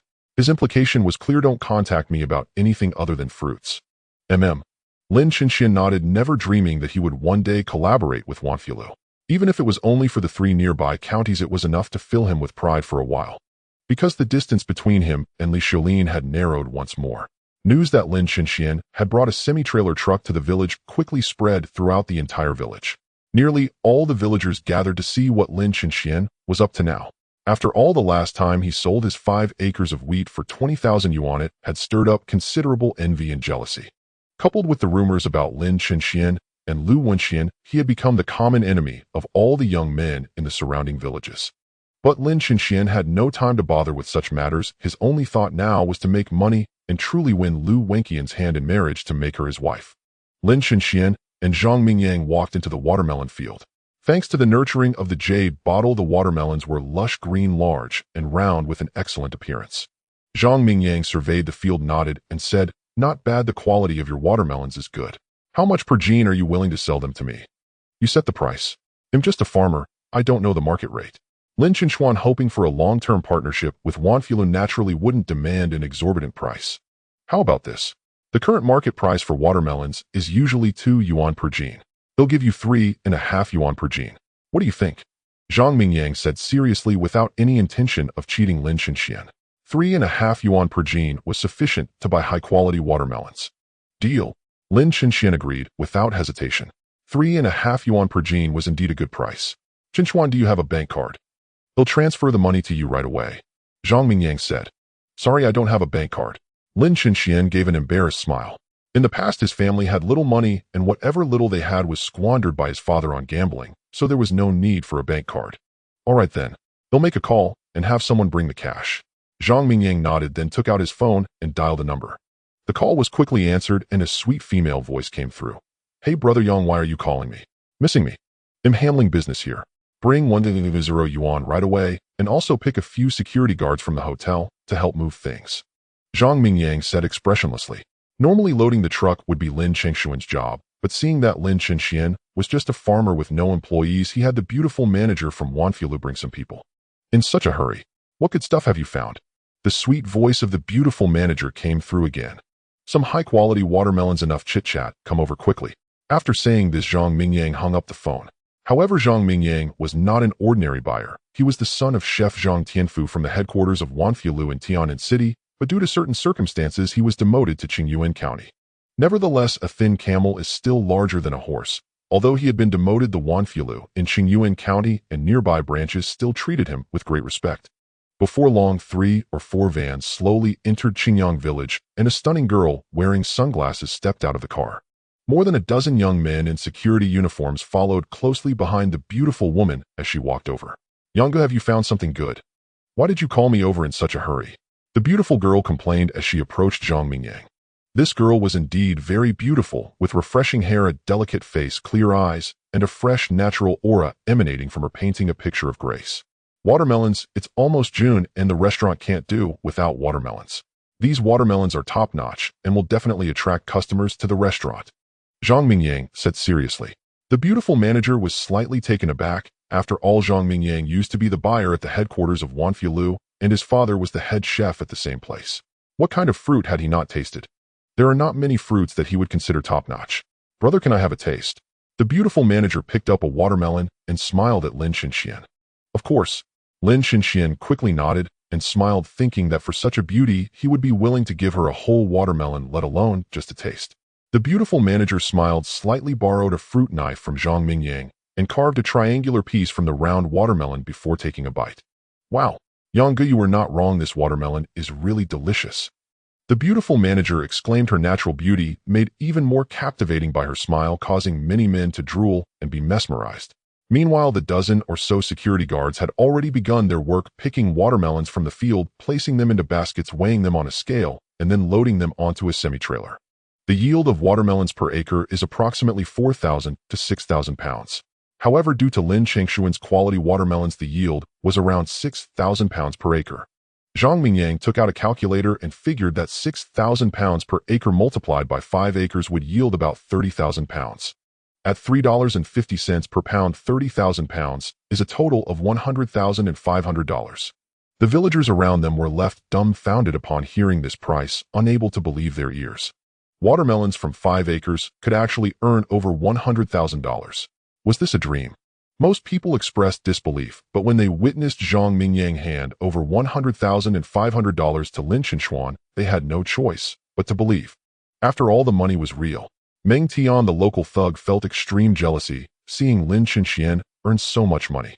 He was a small-time delinquent, lazy, and unambitious, so his family situation was naturally poor. However, it was still slightly better than Lin Chenxuan's family, given that Lin Chengshuan's father was its student. But now Lin Chenxian not only managed to get close to the recognized beauty Lu Wenxian from nearby villages, but he had also made so much money from 5 acres of watermelons. How could Meng Tian stand it? Not only him, but even Zhang Yue, who had always looked down on Lin Chenxuan, was left dumbfounded. In her eyes, Lin Chenxian was a waste trash, a poor person. But this poor guy had earned over $100,000 just from 5 acres of watermelons. Originally, when she heard that Lin Chenxian had made $20,000 from 5 acres of wheat, she didn't believe it. But now that she had seen it with her own eyes, she could no longer dismiss it. This incident had a tremendous impact on Zhang Yue. She couldn't understand why this waste trash poor person Lin Chenxuan could earn so much money. It must be a coincidence. Yes, it surely is a coincidence. After all, this $100,000 would soon be squandered by his father, so there was no need to worry. Although Zhang Yue thought this way, she still felt quite uncomfortable inside. Meng Tian glared at Lin Chenxian with a sinister look, secretly thinking, humph. Just you wait, there will be a time when you'll be embarrassed. Human nature is such as seeing someone who was once below you succeed always leaves an unpleasant feeling. The beautiful manager pulled a business card from her purse and handed it to Lin Chenxuan, saying with a cheerful smile, "Brother, if you come across any fine agricultural products in the future, feel free to contact your sister anytime." MM. Lin Chenxian nodded repeatedly, glancing at the card. It read Qingyuan County Wanfu Tower Manager, Sun Ming, phone number 188. Sun Ming. He silently committed the name to memory, a subtle smile spreading across his face. The news that Lin Chenxian had earned 100,000 yuan quickly spread throughout the surrounding villages. Upon hearing this, their first reaction was disbelief, yet with so many witnesses present, when he sold the watermelons they had no choice but to accept it. The profit margin on watermelons was naturally immense, as they are a quintessential summer refreshment. Every household buys watermelons to beat the heat, and after dining out people crave a slice or two to cleanse their palate. Thus watermelons play a vital role in summer. Those who dine at Wanfu Tower are generally wealthy patrons who prioritize taste above all, willing to spend any amount for delicious food. It was precisely for this reason that Zhang Mingyang and Sun Ming were willing to pay such a high price for Lin Chenxuan's watermelons. Upon returning home, Lin Chenxian quickly locked the gate, fearing someone might come to rob him. 120,000 yuan was no small sum, and feeling it unsafe at home, he planned to go to the county town the next day to deposit the money in the bank. To ensure a safe night, he dug a pit in the yard, wrapped 110,000 yuan in cloth, and buried it, leaving 10,000 yuan for land rental fees. Now that Lin Chenxian had tasted immense success in farming, he knew he couldn't rely solely on watermelons, as their high price was largely due to the damaged watermelon crops in the south. Another factor was Wanfu Tower's sales model. At Wanfu Tower, watermelons were primarily served at the table as fruit platters to cleanse the palate after meals. At such times, customers prioritized flavor over quantity, as they were already full, and the watermelons Lin Chenxian cultivated perfectly satisfied their craving for taste. The greatest fear in farming is lacking sales channels. As a farmer, Lin Chenxian had no status background or connections, but now with these 3 business cards, those worries vanished. Li Yang dealt in grain, Zhang Mingyang in fruits, and Sun Ming was a restaurant manager. In the future, if Lin Chenxian raised livestock like cattle or sheep, he could sell them to Sun Ming. Lin Chenxian had his own development plan. He intended to build a farm to grow crops, then establish a ranch to raise cattle and sheep. After that, he would create an orchard. He wanted to grow everything possible. After all, with the white jade bottle in hand, he couldn't lose no matter what he planted. That evening, Lin Chenxian bought 2 bottles of fine liquor and 2 cartons of premium cigarettes at the village store and headed to village chief Hu Dahai's house to discuss land leasing. Hu Dahai, now over 60, had once fought in the Sino-Vietnamese War, earning 2 first-class merit citations. He was regarded as a hero by the villagers, though decades had passed, and the younger generation had gradually forgotten his valiant feats in defending the nation. Due to his meritorious service and status as a veteran, the state provided him with subsidies. Additionally, his son and daughter, both working in Tianjin City, regularly sent him money. Thus, Hu Dahai rarely farmed, spending his days sipping tea, keeping birds, and tending flowers. He handled minor village affairs, living a carefree and contented life. Despite being past his prime, Hu Dahai remained robust, capable of fending off 3 or 4 young men, and his voice was exceptionally loud. Seeing Lin Chenxian arrive with fine liquor and cigarettes, he frowned slightly and said, "Chenxuan, we're not strangers. We're from the same village. Why bring gifts when you come?" "I've already bought them, and returning them wouldn't be accepted anyway." Lin Chenxian placed the gifts on the table in the yard, sat down, and looked at Hu Dahai. "Village chief, I'd like to lease a few more acres of land. Are there any vacant fields left in the village?" "Of course there is. Plenty of it. These days, all the young folks have gone to work in the city, who's left to stay home and farm. Over at North Ridge in the village, there's still 50 mu of land. But everyone complains that the soil there is poor and crops don't yield much." "Alas, 50 mu. Village chief, aside from North Ridge, is there any other farmland available?" Lin Chenxian inquired. He knew something about the fields at North Ridge. Though vast in area, the soil was terrible. Even 500 gene of wheat per mu would be considered a good harvest. So no one bothered to farm there. Hu Dahai bowed his head in thought for about 4 or 5 seconds before looking up and saying, "Behind your house, there's 20 mu of prime land. That land belongs to my family. I'm old now and can't work it anymore. If you want to farm it, go ahead." "All right. How much is the rent per mu?" Lin Chenxian quickly nodded in agreement. Those 20 mu of fields were renowned far and wide as excellent land. "I won't charge you anything. It's just lying fallow anyway, so you might as well put it to use. Just bring me 2 sacks of grain when the harvest comes," Hu Dahai said with a smile. As a lifelong farmer, though he had money in the bank, without grain, he always felt a nagging unease. That works. Lin Chenxian nodded and agreed. With those 20 mu of good land added to his own 10 mu of fertile fields, he now had a total of 30 mu. Though the land had increased, another difficulty arose. Lin Chengshuan's white jade bottle could only produce 3 drops of green liquid each day. Using those 3 drops to cultivate 30 mu of fields was clearly insufficient. 1 drop of green liquid mixed into a bucket of water could at most irrigate 1 mu of fertile land. That meant he could only irrigate 3 mu per day. Now with 30 mu, those 3 drops were far from enough. Even if he irrigated, the effect would be negligible. For instance, if you put a spoonful of sugar into a glass, the water would certainly be sweet. But if you put that same spoonful into a large water jug, the water might not taste sweet at all. By the same logic, using 3 drops of green liquid to irrigate 30 mu of fields would surely have no effect. It seemed he needed to find a way to strengthen the white jade bottle, enabling it to produce more green liquid. Otherwise, becoming the world's richest man and marrying Lu Wenxian would remain nothing but a dream. Sigh. Lin Chenxian let out a sigh as he walked dejectedly toward his home. Just as he was nearing his doorstep, he suddenly saw Li Xiaoman standing there smiling and waving at him. "Chenxian Gidge, where did you go? I've been waiting for you for so long." Li Xiaoman bounded over, cheerfully grinning as she waved at him. "Xiaomei, why are you here?" Lin Chenxian asked in surprise. The last time he had scolded Zhang Yue, humiliating her thoroughly, it was hard to imagine she would still let Li Xiaoman come looking for him. "What? Not welcome?" Li Xiaoman pouted in displeasure. "No, I'm just a bit surprised." Lin Chenxian rubbed his head sheepishly. "What's there to be surprised about?" "Chenxian Gidge, you haven't forgotten that I asked you to come with me to the county town for some fun, have you? I've been waiting for you for ages." Li Xiaoman puffed out her adorable cheeks. "Of course I haven't forgotten. When shall we go?" Lin Chenxian said with a smile. Coincidentally, he also wanted to go to the county town to deposit his savings of 110,000 yuan into the bank. After all, keeping such a large sum at home wasn't safe. "Let's go tomorrow. We'll meet at the village entrance in the morning and take the bus to town," Li Xiaoman said happily. "All right, whatever you say," Lin Chenxian said, gently patting Li Xiaoman's cute little head.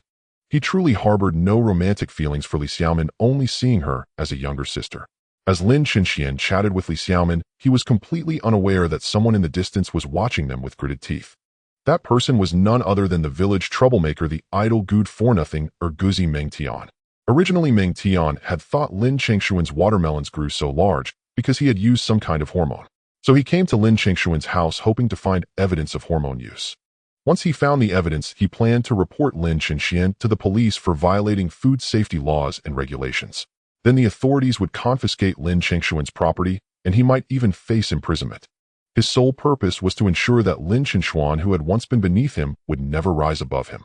But little did he dream that upon arriving at Lin Chengshuan's doorstep, he would witness Li Xiaoman and Lin Chenxian talking so intimately. Meng Tian clenched his fists, his teeth grinding, looking as though he wanted to devour Lin Chenxian whole. He was nothing but an idle good for nothing, the kind who never put in any effort, not even buying a lottery ticket, yet still daydreamed of winning 5 million. Now seeing Lin Chenxuan, who was once inferior to him, earning so much money and simultaneously captivating the 2 village beauties Lu Wenxian and Li Xiaoman, how could he bear such a blow? "Lin Chenxuan, just you wait. If I find out you've been using growth hormones, you'll be in for it." Meng Tian's face twisted with a ferocious sneer. Jealousy is the ugliest facet of human nature, and at this moment Meng Tian epitomized it to the extreme. Since it was getting late, and Li Xiaoman was a girl, staying too long at Lin Chengshuan's home would surely invite gossip. Thus, as dusk fell, Lin Chenxian escorted Li Xiaoman away. Back home, Lin Chenxian lay on his bed toying with the white jade bottle, wondering if there was a way to upgrade it. Yet no matter how he probed and explored, he found nothing. Was producing 3 drops of green liquid a day truly the limit of this white jade bottle? Lin Chenxian refused to believe it. Since the bottle was a treasure, there must be a method to upgrade it. He just hadn't discovered it yet. As Lin Chenxian pondered, a sudden noise came from outside. After absorbing the green liquid from the bottle, his 5 senses had sharpened remarkably.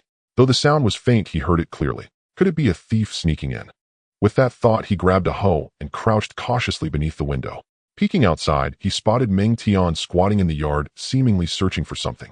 Lin Chenxian held no goodwill toward Meng Tian, a village thug who only bullied the weak and feared the strong. He would flatter the wealthy and powerful, but trample on the poor and powerless. Such a person was utterly detestable. Though Meng Tian was a ruffian, he was no match for Lin Chenxian in a fight. Unfazed Lin Chenxian hoisted the hoe and charged forward bellowing. What thief dares trespass? Today I'll beat you to a pulp. Meng Tian, still searching for growth agents, was startled by the angry roar from behind. Turning his head, he saw Lin Chenxian rushing at him with a hoe. Knowing he was outmatched, Meng Tian tried to flee, but he was too late. Just as he was about to leap over the wall, Lin Chenxian struck his leg with the hoe. Ah! Meng Tian let out a sharp scream. Ignoring the searing pain in his leg, he scrambled over the wall and limped away in a hasty retreat. Lin Chenxian didn't bother chasing him. Instead, he rushed to the yard, dug up the hole where he had hidden his money, and checked to see if it was still there. Thankfully, the 110,000 yuan was still there untouched. After this incident, he dared not keep the money in the yard. That night, he slept clutching the cash. All night long, Lin Chenxian tossed and turned, fearing someone would steal his money. Barely enduring until dawn, he quickly changed into clean clothes, stuffed the cash into his backpack, and headed to the village entrance. Li Xiaomin hadn't arrived yet. Girls always ran late, so he didn't mind. After waiting about half an hour, he finally saw her figure. Today, Li Xiaomin wore a pink dress. Her fair arms and calves exposed her adorable face, flushed with rosy hues, making her appear even more pure and charming. Chenxian Gij, have you been waiting long? Sorry I'm late, she said, skipping over to him with a grin. It's fine, I just got here too, Lin Chenxian replied with a smile. Soon the bus to the county town pulled up. Lin Chenxian and Li Xiaomin quickly boarded. Luckily, the bus wasn't crowded and plenty of seats were empty. After paying the fare, they walked to the back row and sat down. To protect Li Xiaomin, Lin Chenxian insisted she take the window seat while he sat beside her, shielding her. Li Xiaomin was more than happy with such a thoughtful arrangement. The distance from Qingyang village to Qingyuan County was not particularly far. In less than 40 minutes, they were nearly at their stop. There weren't many passengers today, and the seats weren't even fully occupied, so no one felt cramped. Throughout the journey, no unexpected incidents occurred. Upon reaching the terminal, Lin Chenxian took Li Xiaomin by the hand and stepped off the bus. While Lin Chenxian and Li Xiaomin were heading to the county, another person had also gone there, though he had departed earlier, catching a bus ahead of them. This person was none other than Meng Tian, the very man Lin Chenxian had struck with a stick the previous day. Meng Tian was absolutely furious. Yesterday, when he went to Lin Chengshuan's house, he found no evidence and ended up getting beaten. Though seething with anger, he knew he was no match for Lin Chenxian and would only be thrashed again if he sought revenge. Thus, he decided to go to the county and inform Lin Chengshuan's nemesis, the boss of Qingyuan County's bond trading venue, Huang Mao, that Lin Chenxian had earned 120,000. Huang Mao's real name was Huang Wei. Because he had been a troublemaker since childhood and always dyed his hair yellow, people in the underworld generally called him Huang Mao. Typically, petty thugs only lasted until they were 17 or 18. By their 20s, few continued as they realized they needed to earn a living and support their families, understanding their responsibilities as men. But Huang Mao was different. He remained a gangster in Qingyuan County until he was 30, and what's more, he made a considerable amount of money through his illicit activities. Among his ventures, the bond trading venue was his most profitable. Lin Chengshuan's father owed a substantial debt there, so Meng Tian planned to tell Huang Mao about Lin Chengshuan's newfound wealth, hoping Huang Mao would seize it all. Though this scheme brought him no benefit, he was miserable and didn't want anyone else to thrive, especially Lin Chenxian. He would rather die than see that trash Lin Chenxian surpass him. Meng Tian frequently gambled himself, so he knew the location of Huang Mao's bond trading venue better than anyone. In fact, the bond trading venue was located in the basement of a convenience store. The store's upper level sold daily necessities, just like any ordinary supermarket, but the basement housed a massive bond trading venue. The basement of this store was enormous, offering all kinds of gambling, dominoes, mahjong, dice throwing, and more. Due to being underground, the soundproofing was excellent, making it hard to detect. Moreover, the venue operated in a seemingly proper manner, offering not only drinks and fine food, but also dedicated service staff. Meng Tian entered the venue, stopped a waitress, and asked with a fawning smile, "Where's brother Huang Mao? I need to see him." "Sure, please follow me." The waitress smiled slightly and led Meng Tian to a lounge. Meng Tian knocked on the lounge door and called out tentatively, "Brother Huang Mao, are you in there? Come in." An impatient voice came from inside. Swallowing nervously, Meng Tian stepped inside. This lounge, reserved exclusively for Huang Mao, was lavishly decorated and equipped with all sorts of household appliances. "Spit it out and get lost," Huang Mao said irritably. "Brother Huang Mao, I have important news. Remember Lin Xiaolong from our village who owes you 30,000? His son Lin Chenxian has come into money, earned 120,000. Meng Tian ingratiated himself, his ugly face twisting even more grotesquely. 120,000. You'd better not be messing with me. Huang Mao stopped what he was doing, turned around, and said in astonishment, "How did that kid get so rich?" "Brother Huang Mao, I wouldn't dare. It's true. Everyone in the village knows." Meng Tian said earnestly. "Haha, great. Another 120,000 this month." "Huh." Huang Mao threw his head back and laughed heartily, then pulled out his phone and dialed a number. "Hey Li Zi, gather the men and head to Qingyang village. Assemble now. We're going to collect a debt." After saying this, Huang Mao hung up, a sinister smile spreading across his dark face. "Hey Li Zi, gather the men and head to Qingyang village. Assemble now. We're going to collect a debt." After saying this, Huang Mao hung up, a sinister smile spreading across his dark face. A clean profit of 120,000. Surely no one would refuse such a good deal. Moreover, Lin Chengshuan's father already owed him money, so it was perfectly reasonable for him to bring people to demand payment from Lin Chenxian. No one could say otherwise. A disgusting smile curled on Meng Tian's lips. "Lin Chenxuan, oh Lin Chenxian, let's see how you turn this around this time. If you're just a salted fish, then lie low and stop dreaming about flipping over." Jealousy is the most despicable of human vices. It is the most caustic facet of human emotion. And Meng Tian had brought this ugliness to its full grotesque expression, which meant he would never succeed in life.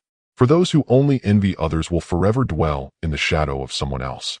Unaware of the impending crisis, Lin Chenxian first took Li Xiaoman to the bank in the county town and deposited the 100,000 yuan on him. He kept 10,000 yuan aside for their shopping spree. After depositing the money, Lin Chenxian led Li Xiaoman to the pedestrian street. The pedestrian street in Qingyuan County was bustling, and though several large shopping malls were still under construction, many small shops had already opened for business. The shops were thronged with customers, and the streets were packed with people, a lively and vibrant scene. Most of those strolling along the pedestrian street were couples in their 20s. Though these young people were also from rural areas, unlike the older generation of farmers, many had studied or worked in other places, making them more open-minded. Groups of couples wearing matching outfits strolled cheerfully down the street. Some fed each other, while others playfully teased one another. Upon arriving at the pedestrian street, Li Xiaoman glanced at the bustling crowd and cheered, "Wow, so many people. Xiaoman, what would you like to buy?" Lin Chenxian turned to ask Li Xiaoman. He really didn't want to stay long in such a place, watching couples flaunt their love in matching outfits on the street, as if they were tempting fate. Lin Chenxian felt like shouting, "I wish all lovers in the world were long-lost siblings." "Chenxian Gid, shall we go buy some clothes?" Li Xiaoman said with a grin and pulled Lin Chenxian toward a newly opened clothing store. The shop was small but incredibly busy, packed with customers browsing for clothes. Lin Chenxian looked at the crowded interior and frowned. "Xiaoman, maybe we should try another store?" Li Xiaoman shook her head. "No, I want to pick here. I just saw someone walk out wearing a SpongeBob shirt, and I want one too." Lin Chenxian sighed helplessly. "Fine, but make it quick. We still have things to do later." Li Xiaoman nodded happily and squeezed into the crowd. In no time, she came out holding a SpongeBob couple t-shirt. "Chenxian Gij, can I go find a fitting room to change?" Lin Chenxian nodded, then walked to the counter. He gently tapped the desk and asked the staff member, "Excuse me, do you have a fitting room available?" "Yes, go straight ahead here, turn right, and there's an empty one," the staff member replied. Li Xiaoman quickly said, "Thank you." With that, she stepped into the only vacant fitting room. After a while, Xiaoman came out in the changed clothes and said, "Chenxian Gij, I'm done. Hurry and change." "Oh, they'll be quick." Lin Chenxian replied, entering the fitting room, taking off his shirt and putting on the beige t-shirt he had chosen. "Wow, Chenxian Gij, you look so handsome in this shirt." Li Xiaoman exclaimed. "It's nothing," Lin Chenxian said, rubbing his head sheepishly. Li Xiaoman hopped joyfully beside Lin Chenxuan, feeling incredibly happy, as if she had just won 3 million in a lottery. "Sir, the outfits you and your friend are wearing truly complement your personal styles." The staff member from the clothing store approached with a smile. In truth, she was not complimenting Lin Chenxian and Li Xiaoman. It was just that Lin Chenxian was inherently handsome and Li Xiaoman was naturally beautiful. Coupled with the beige couple's outfits, they appeared even more radiant and colorful. However, between Lin Chenxian and Li Xiaoman, Lin Chenxian generously said, "They'll take these 2 pieces of clothing." "How much?" "All right, please pay 160 yuan. The store staff smiled. Lin Chenxian did not haggle. He simply took out 200 yuan notes and placed them on the counter. The staff member gave him 40 yuan in change and also handed them a tote bag to put their just changed clothes into. Appreciating this thoughtful arrangement, Lin Chenxian naturally did not refuse. After packing the clothes, he left the clothing store with Li Xiaoman. Now that the clothes were bought, Lin Chenxian planned to buy Li Xiaoman a necklace. After all, he still had 10,000 yuan in his pocket, which was more than enough to buy her a nice necklace. However, Lin Chenxian did not express this idea. He wanted to give Li Xiaomin a surprise, as girls generally love surprises. To ensure he could buy a genuine item, Lin Chenxian specifically took Li Xiaomin to a large department store. This department store had just opened and was holding some promotional events. Lin Chenxian did not trust promotional events at all. After all, merchants are not foolish enough to incur losses through their sales. Xiaomin, choose whatever you like, Lin Chenxian said generously as they arrived at the jewelry counter. Li Xiaomin knew Lin Chenxian had made money and had 10,000 yuan in cash, but she was not the type of girl who was materialistic. When she saw that the cheapest jewelry here cost 1,000 yuan, she immediately backed out, saying, "Brother Chenxuan, let's go to another store. The jewelry here is too expensive." "It's fine, pick something you like. Brother Chenxian has money." Lin Chenxian patted his chest and said as he had long wanted to give Li Xiaomin a decent gift. "I don't like any of the jewelry here," Li Xiaomin said, lowering her head. She was not the type to be materialistic or chase after brands. As long as the gift was from Brother Chenxuan, even if it was just a stone, she would be happy. However, the jewelry here was simply too expensive. "Miss, if you don't like these pieces, we have others available." The salesgirl at the counter quickly spoke up. She had been a salesperson for a while and could tell at a glance that Lin Chenxian wanted to buy a gift for Li Xiaomin, but she was reluctant because of the price. In such situations, it is almost always a couple, and the male partner is generally well prepared with money. Otherwise, they wouldn't make such generous statements. As salespeople, they not only receive a basic salary, but also earn commissions. For instance, selling a necklace for 5,000 yuan would earn her a 3% commission, which is even higher than her daily earnings. The salesgirl smiled as she took out a necklace named Heart of the Blue Sea. This necklace was made of pure platinum, and at the front it featured a sapphire the size of a bottle cap. It was extremely beautiful and sparkling. This necklace is called Heart of the Blue Sea, imported from Europe. It is very beautiful and not too expensive. It's quite a bargain, the salesgirl said with a smile. Li Xiaomin's eyes lit up as she stared at the sapphire, nearly mesmerized. She was completely taken by the Heart of the Blue Sea. In fact, every girl loves shiny things like gems, and Li Xiaomin was no exception. "How much is this?" Lin Chenxian directly asked, thinking the necklace was quite nice. Worn by Li Xiaomin, it would definitely look even more stunning. "The original price is 9,999 yuan, but we are currently running a promotional event. If you want it, we will only charge you 7,000 yuan and also give you a set of sandalwood prayer beads imported from Thailand as a gift." The salesgirl smiled, thinking this business was nearly done. "All right." Lin Chenxian nodded, not haggling, and directly took out a large sum of money from his pocket, counted out 7,000 yuan, and handed it to the salesgirl. The salesgirl was stunned, as she never expected this transaction to go so smoothly. She had originally planned that if Lin Chenxian tried to haggle, she would drop the price to 6,000 yuan, as the cost of the Heart of the Blue Sea was only 5,000 yuan. "What's wrong? Don't you accept cash here?" Lin Chenxian asked in confusion when the salesgirl hesitated to take the money. "No."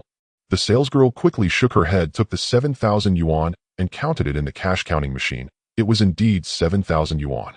"Brother Chenxuan, I don't like this necklace. Please don't buy it," Li Xiaomin said, shaking Lin Chenxuan's arm. 7,000 yuan was just too expensive. "Xiaomin, I know this necklace is relatively pricey, but just accept it for now. When Brother Chenxian makes more money in the future, I will buy you an even better one," Lin Chenxian said with a smile. He had long seen through Li Xiaomin's little thoughts. The salesgirl hurriedly wrapped up the Heart of the Blue Sea and handed it with a smile to Li Xiaomin. "Thank you." Li Xiaomin blushed and said nothing more, as she was a girl who understood the bigger picture. In front of so many people, it was not appropriate to delay too much.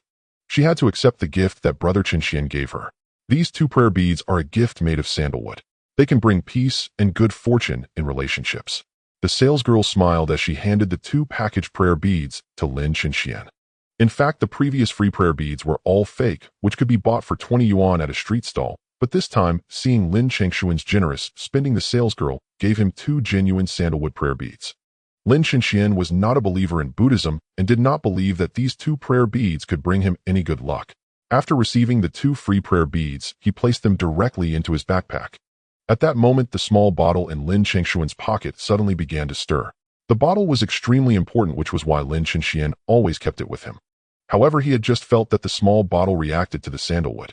This discovery startled Lin Chenxian. Although he was eager to understand what was happening, he could only suppress the small bottle for now, due to the large crowd around him.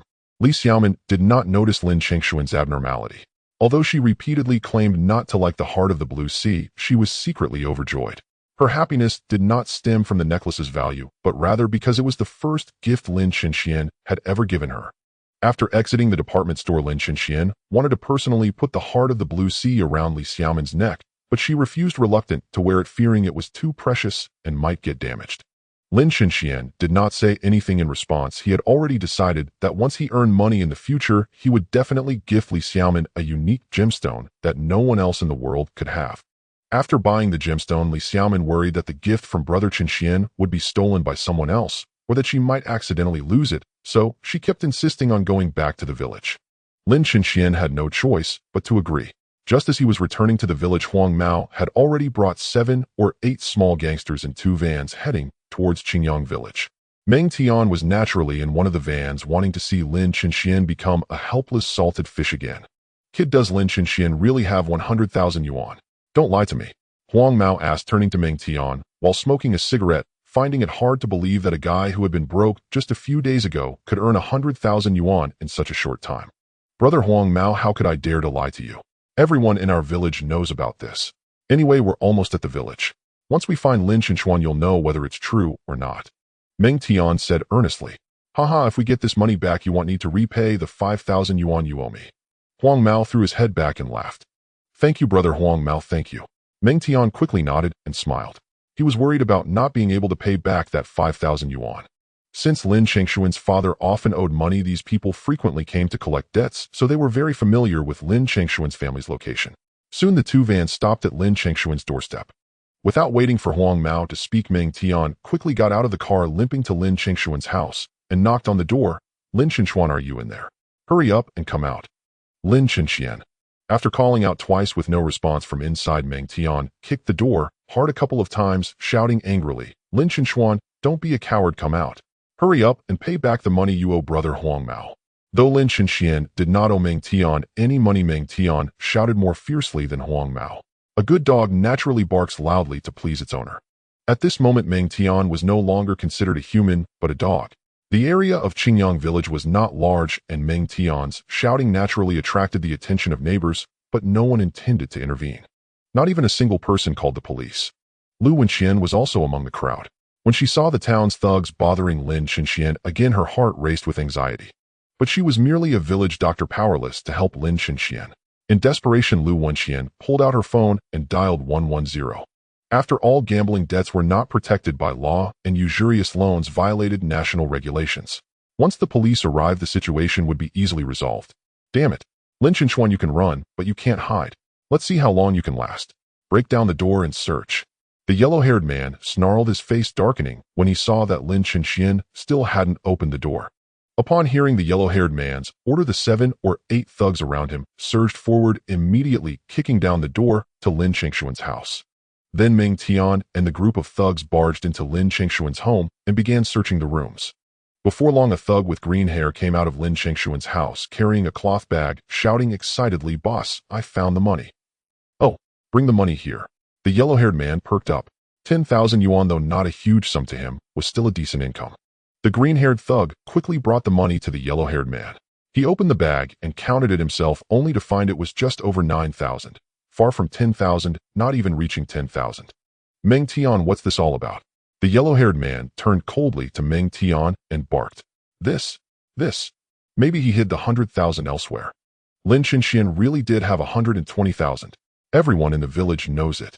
Meng Tian said anxiously. The villagers, though not fond of Lin Chenxian, despised Meng Tian even more at that moment. Even Zhang Yue, who had always looked down on Lin Chenxian for his poverty and lack of ability, now found Meng Tian far more detestable. He was utterly spineless, bringing shame to the entire village. The villagers all stared at Meng Tian with profound contempt. No matter where, tattletales and snitches were the most despised. What's going on here? Why is everyone gathered at my doorstep? Just then Lin Chenxian appeared leisurely. Li Xiaomen was not with him. When they entered the village, he had sensed trouble and quickly sent her home. Lin Chenxian had never feared the yellow-haired man. He was just a petty thug. How much trouble could he cause? Though he had been severely beaten by the yellow-haired man, last time Lin Chenxian had also taken down 5 of them. As he often said, years of facing debt collectors had honed his formidable skills.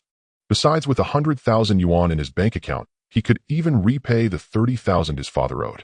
Oh, Lin Chenxian, you finally showed up. I thought you'd run off. When are you going to pay back what your father owes me? The yellow-haired man sneered, looking up at Lin Chinxian. How much is it? He'll pay you right now. With money in his pocket, Lin Chinxian spoke with confidence. 120,000, the yellow-haired man said coldly.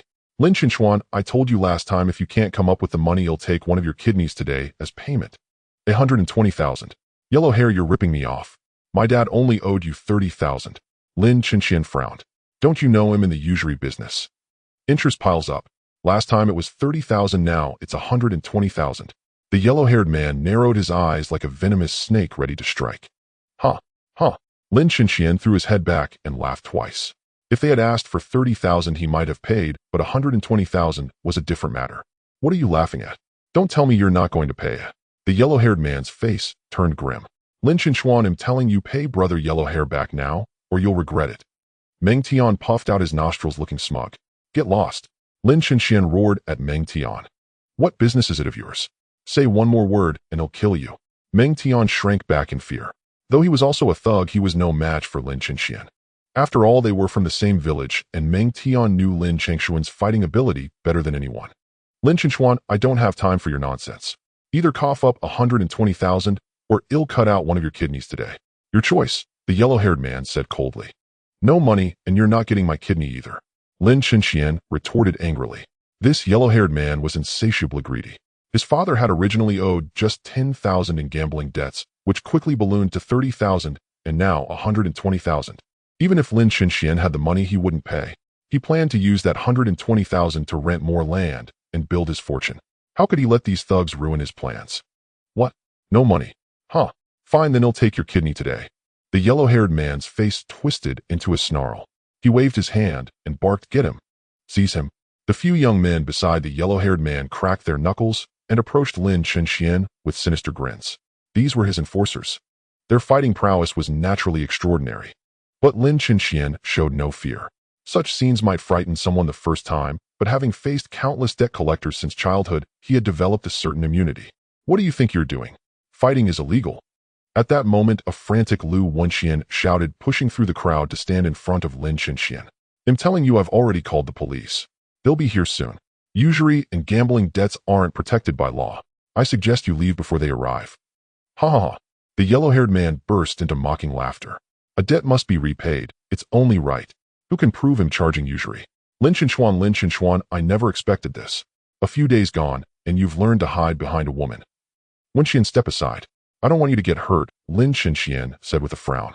He didn't want to drag Lu Wenxian into this. The yellow-haired man was no ordinary thug. No, Lin Chinchuan, you can't fight. Fighting is against the law. Lu Wenxian insisted stubbornly. Let's wait for the police to handle this. It's too late. Lin Chinxian said bitterly. The police will take at least half an hour to get here. Do you think they'll make it in time? I don't care. I won't let you fight or do anything illegal. Lu Wenxian declared firmly. Little sister, you're so beautiful. Why would you fall for a loser like Lin Chinxian? How about coming with me? He'll treat you to the finest food and drink. What do you say? The yellow-haired man stroked his chin, leering at Lu Wenxian. As the head thug had many women, but none as beautiful and spirited as Lu Wenxian. Her stubbornness only fueled his desire to conquer her. Pa, you think you're worthy of being compared to Lin Chinxian? Dream on. Lu Wenxian fumed. She despised thugs more than anything. Oh, feisty. I like it. Ha, I hope you stay just as stubborn later. Boys, grab her and take her away, the yellow-haired man ordered with a lecherous grin. You got it. Two thugs eager to please their boss stepped forward and grabbed Lu Wenxian's delicate snow-white arm, dragging her toward a nearby van. The villagers exchanged glances. Though they felt sorry for such a beautiful, innocent girl being ruined by a thug, none dared intervene. They knew crossing the yellow-haired man would bring dire consequences. They were simple, honest farmers. How could they risk a conflict with a gang of thugs for a stranger? Let me go. Lu Wenxian struggled and screamed. Don't resist. Wouldn't you be better off with our boss than with that poor wretch Lin Chinxian? The two thugs laughed lewdly as they forcibly dragged her toward the van. Seeing this, Lin Chinchuan's forehead bulged with veins and a blazing fire ignited in his chest. He stepped forward and slammed his fist into one thug's nose, sending him staggering back, blood gushing through his fingers. Lin Chinxian grabbed Lu Wenxian's arm and gritted his teeth at the other thug holding her. If you don't want to die, let her go. Startled by Lin Chinchuan's fury, the thug involuntarily released Lu Wenxian, cold sweat beading on his forehead.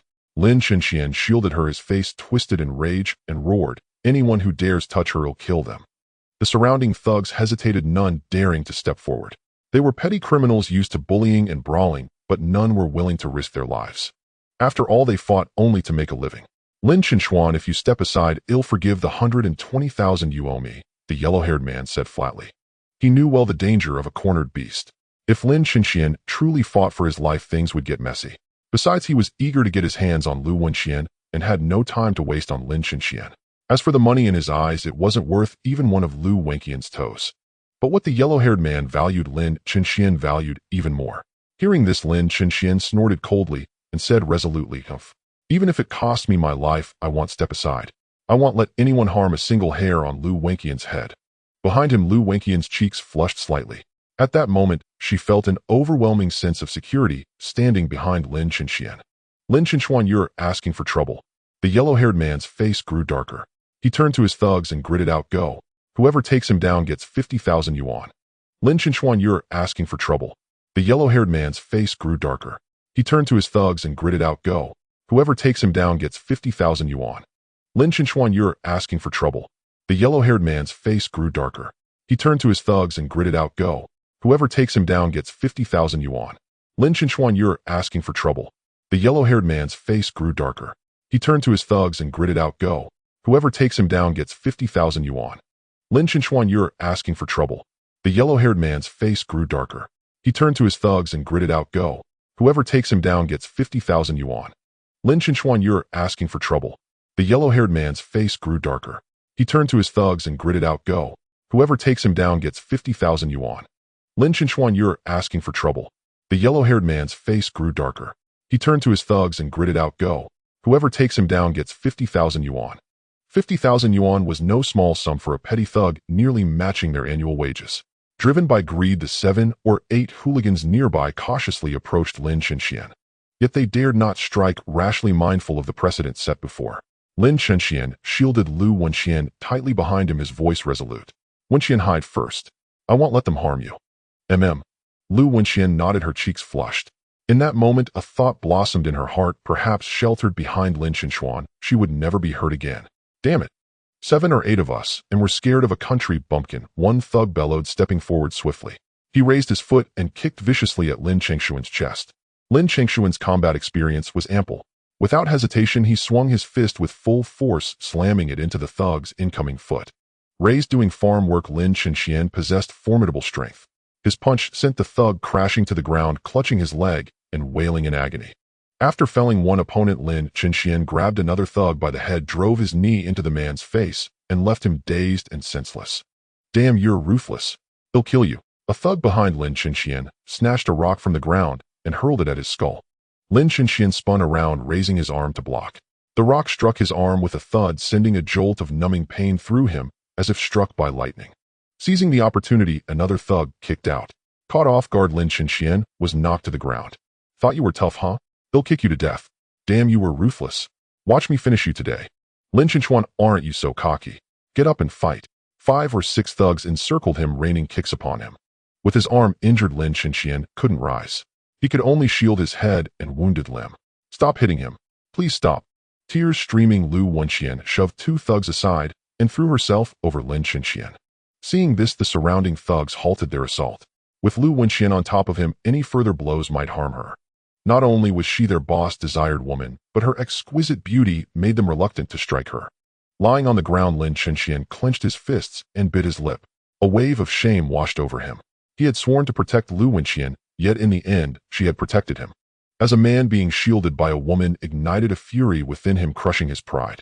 He bitterly regretted not using the green liquid to strengthen his body, instead squandering it on crops.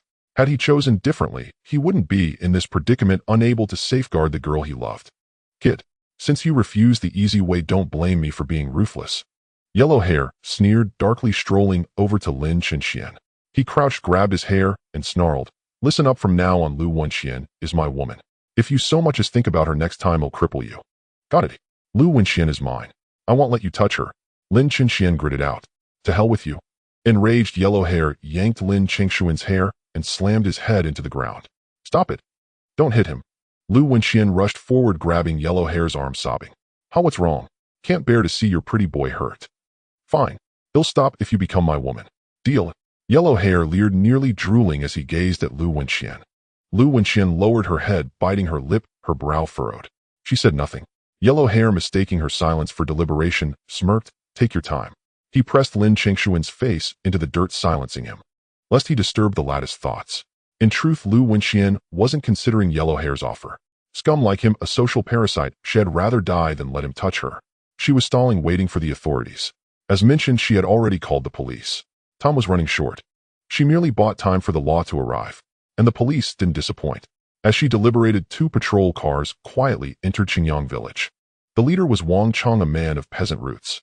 Having witnessed society's darkness as a child, he vowed to become an enforcer of justice, apprehending all who threatened the people. This childhood dream never faded. Since his posting in Qingyuan County, he had arrested numerous village bullies and those who abused their power. Despite threats, Wang Chong steadfastly upheld the law. To avoid alerting suspects, Wang Chong silenced the sirens before entering the village. Thus, the residents remained unaware of their presence. Yellow Hair, still pinning Lin Chengshuan's head, leered at Lu Wenxian, drooling. In his eye, she was a cooked duck, unable to escape. Made up your mind. Will you save this brat? Yellow Hair leered. Let me think. Lu Wenxian's heart raced. Why weren't they here yet? Yellow Hair grew impatient. Any man would struggle to resist a beauty like Lu Wenxian. He waved his hand, instructing his men, escort the lady to the car. The thugs crept toward Lu Wenxian, hoping their boss would share the spoils. A rare beauty like her was a once-in-a-lifetime encounter. A taste would suffice. Stop. What are you doing? Just then Wang Chong and 3 officers emerged from the crowd. Due to regulations, they carried only batons. Assessing the scene, Wang Chong scowled. A fray and attempted assault. Arrest them. The officers nodded and charged. The thugs, bold against civilians, cowered before the law. Without needing force, the thugs dropped to their knees, hands on heads. Who would dare resist the authorities? Cold sweat beaded on Yellow Hair's brow. Everyone in Qingyuan knew Wang Chong was incorruptible, unyielding to threats, even arresting the leader's son. What chance did he stand? Yet seasoned in the underworld, Yellow Hair steadied himself. He had powerful connections above and feared not Wang Chong. Captain Wang, what brings you here? Yellow Hair forced a smile, trying to ingratiate himself. But Wang Chong ignored him, walking straight to Lin Chenxian. He helped him up, asking, Are you all right, son? I'm fine, Lin Chenxian gritted out. As the saying goes, a gentleman seeks revenge even after 10 years. He would make Yellow Hair pay dearly. Wang Chong nodded, then turned to Yellow Hair, expressionless. Huang Wei, you're caught red-handed for a fray and attempted assault. Any defense? Captain Wang, that's unfair. When did I cause a disturbance? I only came to collect a debt. An attempted assault. Evidence. Without it, you're slandering me. Yellow Hair knew that denial was his best weapon. In today's world, everything required proof. Captain Wang, I report that Huang Wei runs an underground casino and lends at usurious rates. He just hit Lin Chenxian and tried to molest me. He also stole 10,000 yuan from Lin Chengshuan's home. Lu Wenxian stepped forward, glaring at Yellow Hair. Hey little girl, don't spout nonsense without proof. Who says I lend at high interest? Who can prove I run an underground casino? Where is it? Tell me. As for the 10,000 yuan his father owed me. A son pays his father's debts. Officer, don't be fooled by her one-sided story. Yellow Hair feigned offense. You?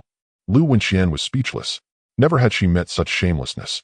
Regardless, Huang Wei, the charge of a fray is confirmed. I'm detaining you for 15 days. We'll discuss the theft at the station. As for the casino, once I find evidence, you'll rot in prison, Wang Chong declared coldly. Wang Chong, don't go too far. Haven't you heard the saying, leave some leeway and you'll meet again? Yellow Hair's face darkened. I never show leniency to criminals, nor do I wish to meet them again, Wang Chong retorted, producing handcuffs and snapping them onto Yellow Hair's wrists. In truth, Wang Chong had long known about Yellow Hair's casino, but lacked evidence to pinpoint its location. Thus had been unable to act. Fine. You're something, Wang Chong. Just wait. I have connections above. Don't think being a cop makes you untouchable. Yellow Hair glared venomously. Today was a loss, but revenge would come.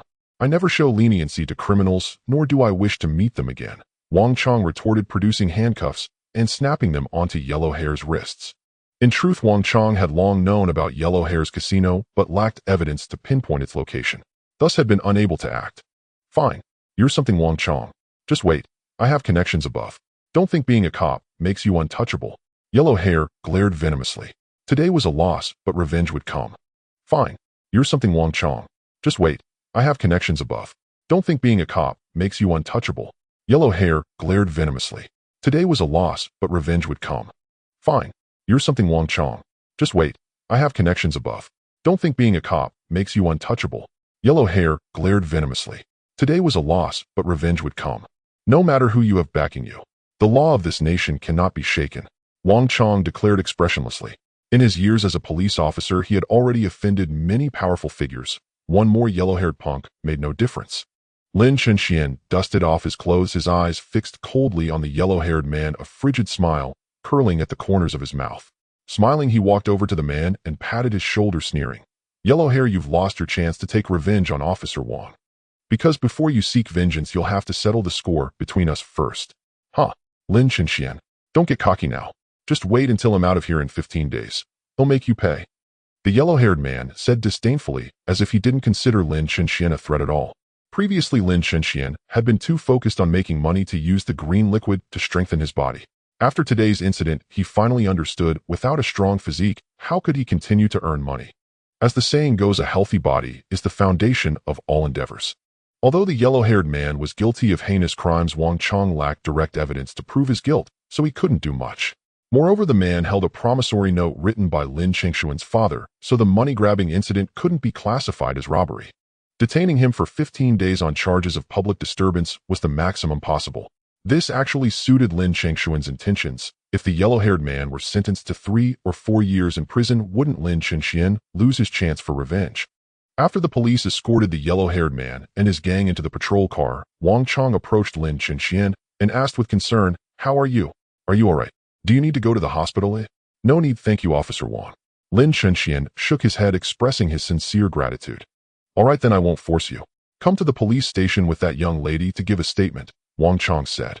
Lin Chenxian nodded, and together with Lu Wenxian, he got into the patrol car and arrived at the Qingyuan County Police Station. Giving a statement was merely a formality. The yellow-haired man's charge of a fray was already settled. However, since Lin Chenxian hadn't suffered serious injuries, the man couldn't be sentenced to prison. In the statement room of the Qingyuan County Police Station, smoke. Wang Chong offered a cigarette to Lin Chenxian. Lin Chenxian nodded, took the cigarette, and lit it. Since Lu Wenxian was a woman, she was in a different statement room from Lin Chenxian. Lin Chenxuan, as you must know, the yellow-haired man, is a vicious criminal, a cancer in Qingyuan County. "I want to eradicate this cancer, and I hope you can help me," Wang Chong said earnestly, sitting across from Lin Chenxian. "Hey, you're a police officer. Eliminating him should be easy for you. You don't need my help." Lin Chenxian gave a bitter laugh. "Even the police can't arrest people without cause. To convict him, we need evidence of his crimes. You know, he runs a bond trading venue and lends money at exorbitant interest rates, ruining many ordinary people. If we don't remove this tumor from Qingyuan County, the common folk will never have a good life," Wang Chong stated solemnly. "So what do you want? How can I help?" Lin Chenxian looked up and asked. "It's simple. Help us find his bond trading venue. We suspect he's also involved with drugs, illegal gambling, and drug trafficking.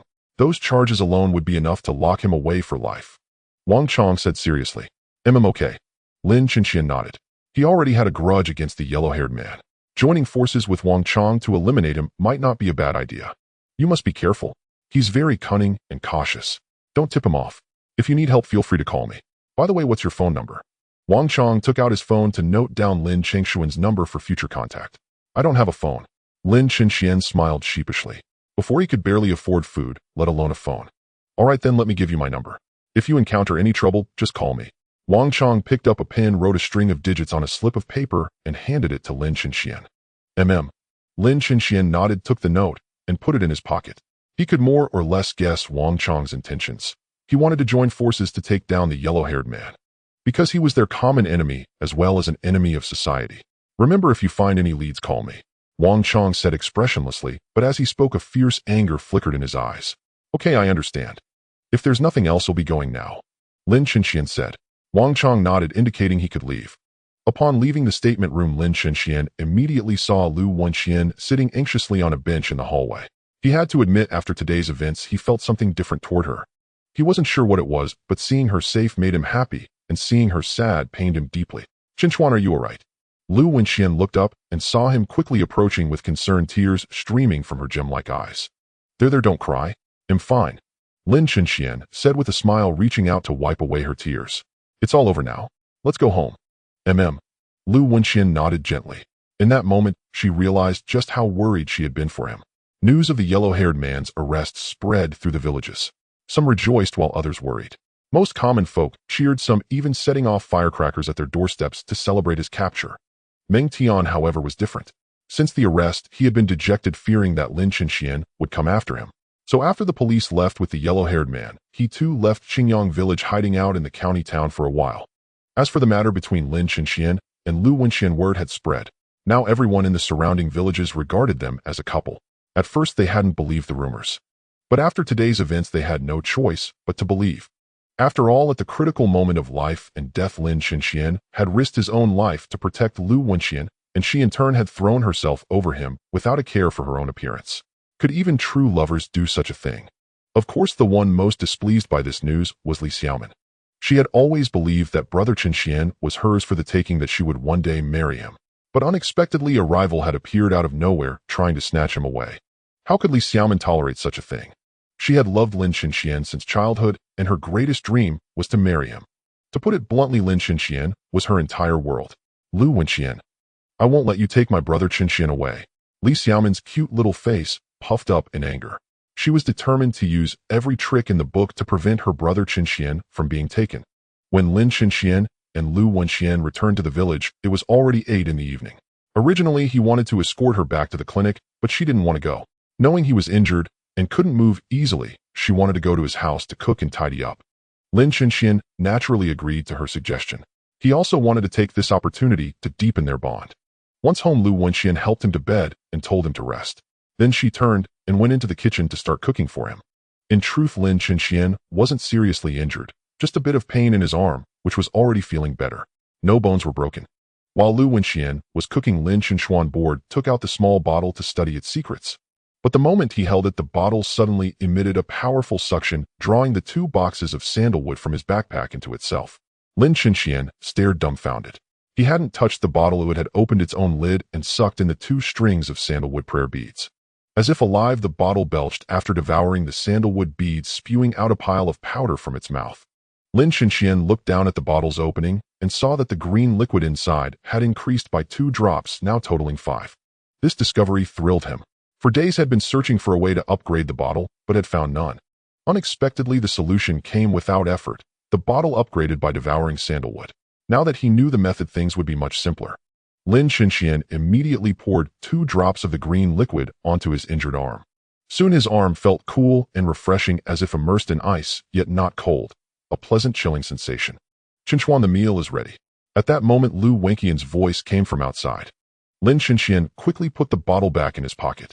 He knew the principle: an innocent man with a treasure invites danger. If anyone discovered he had such a miraculous bottle, they would kill him for it.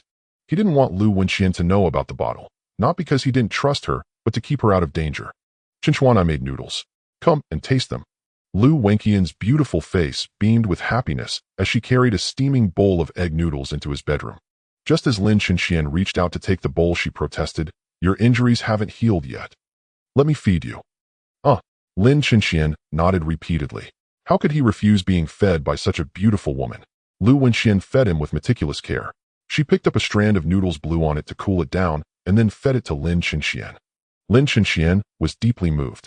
Since childhood, even his own father had never fed him like this or cared for him with such tenderness. In the past, when Lin Chenxian was sick or injured, his father would ignore him completely. Today, for the first time, he experienced what it felt like to be cared for. If he could marry a beautiful girl like Lu Wenxian, he would have no regrets in this life. Chenxian, are you still hungry? Should I make another bowl? Watching Lin Chenxian finish the noodles she had made, Lu Wenxian felt a deep sense of satisfaction. Afraid that it might not be enough for him, she immediately asked with concern, knowing that boys generally have larger appetites. I'm not hungry anymore. Lin Chenxian gently shook his head, not wanting to trouble Lu Wenxian further.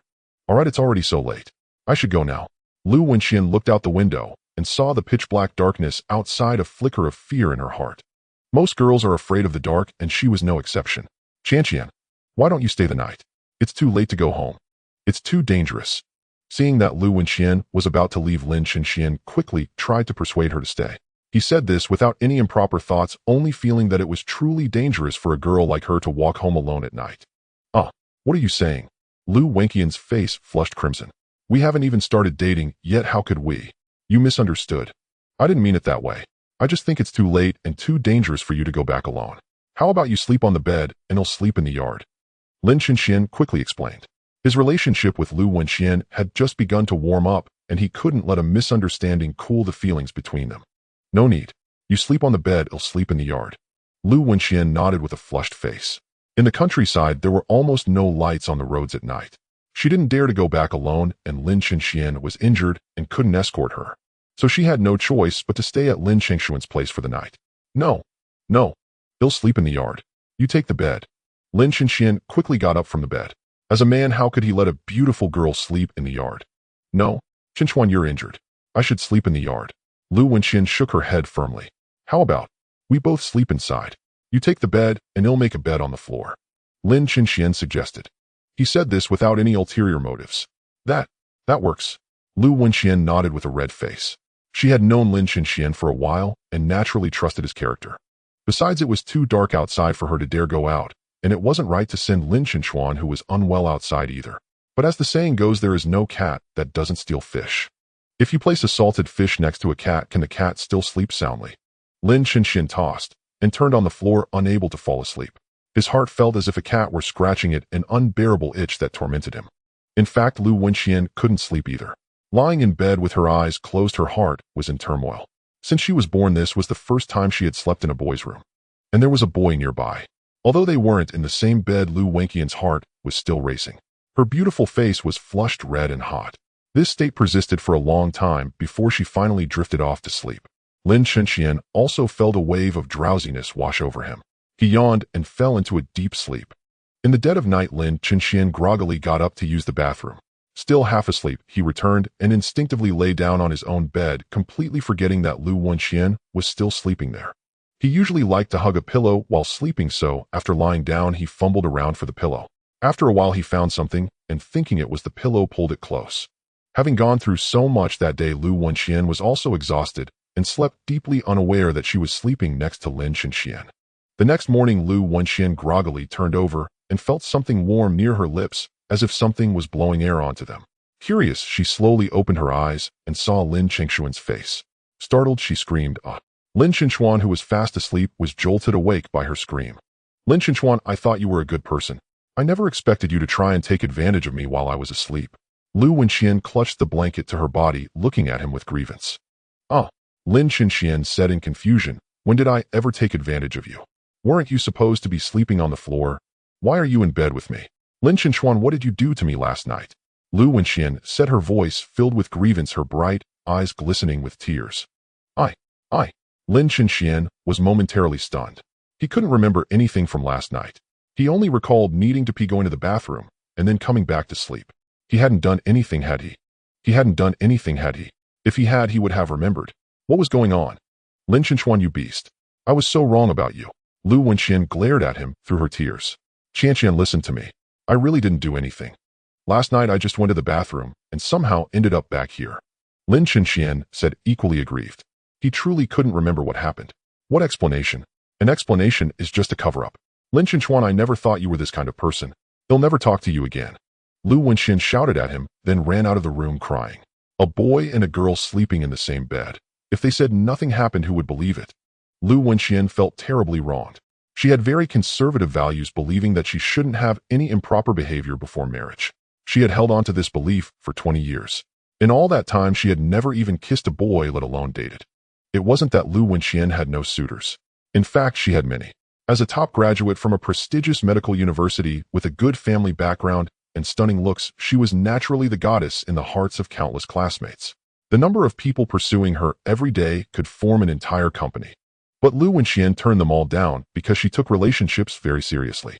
Before meeting her Prince Charming, she wouldn't date anyone. Every girl has a Prince Charming in her heart, and everyone's definition differs. Lu Wenxian believed her Prince Charming should be a boy she liked deeply and who liked her back, someone who would treat her well, be tolerant, let her rely on him, give her a sense of security, and offer a strong shoulder to lean on.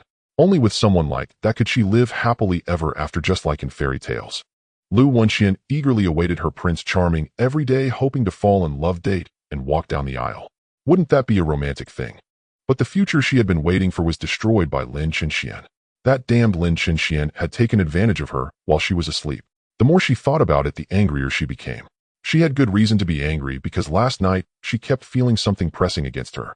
Initially she thought it was just a blanket or a pillow, so she ignored it. But when she woke up she realized it had been Lin Chenxian. Lu Wenxian felt like crying. She just wanted to go back to the clinic and check herself thoroughly. In reality, nothing had happened between them. Lu Wenxian was just overthinking it, which was understandable. If a girl and a boy slept in the same bed and nothing happened, probably 99% of people wouldn't believe it. Lin Chenxian tried hard to recall what had happened the night before, but apart from getting up to use the bathroom, he couldn't remember anything else. "Chenchuan, are you home?" Just then the voice of village chief, Hu Dahai, rang out from the yard. "I'm here. Chief, what's the matter?" Lin Chenxian replied, and quickly walked out of the room, deciding not to dwell on what had happened the night before. After all, Lu Wenxian would eventually be his woman. As soon as he stepped out, he saw village chief Hu Dahai and Li Yang entering his yard. Li Yang was carrying 2 bags on his shoulder. "Chief, what's this?" Lin Chenxian looked at Hu Dahai in confusion, not understanding why he and Li Yang had come to his house. Li Yang chuckled lightly, set the 2 bags down in the yard, and said, "Chenchuan, I'm here on behalf of Yongfu Granary. To be honest, after we bought the wheat you grew last time, our granary immediately stood out among competitors and even landed several large orders. So our boss bought the best corn seeds on the market, hoping you could try planting them. Don't worry, if the crop fails, our boss will compensate you." Such a good deal. Lin Chenxian was somewhat incredulous. They were giving him corn seeds for free, and if the harvest failed, they would compensate him. Was there really such a fortunate arrangement? "Actually, our boss thinks very highly of your farming skills. If you cultivate this corn exceptionally well, we plan to sign a contract with you for long-term purchases of your corn. Rest assured, we won't shortchange you on the price. If you grow it well, we'll pay you double, triple, even quadruple the price," Li Yang said earnestly. Lin Chenxian stood there dumbfounded. He truly hadn't expected that his produce would be so sought after. In truth, the wheat Lin Chenxian grew was like a flagship treasure. If a shop displayed a valuable item, it gave customers a sense of reliability. Yongfu Granary used the same tactic, showcasing Lin Chenxian's wheat to clients to demonstrate their strength. In these times, business was tough, rife with deception. Choosing a powerful company as a partner was essential.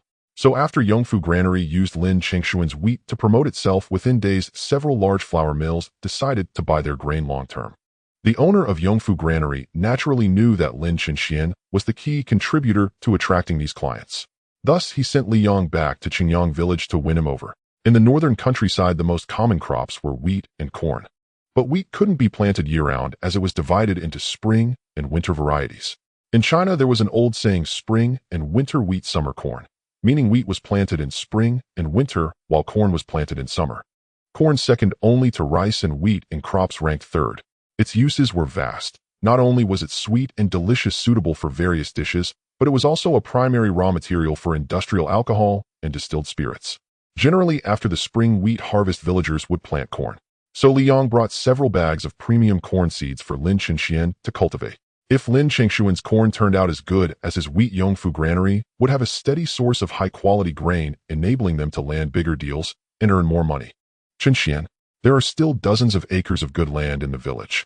If you want a farm, I can lend them to you for free," Hu Dahai said cheerfully. Seeing the young man of Qingyang village succeed, he as an elder was genuinely happy for Lin Chenxian.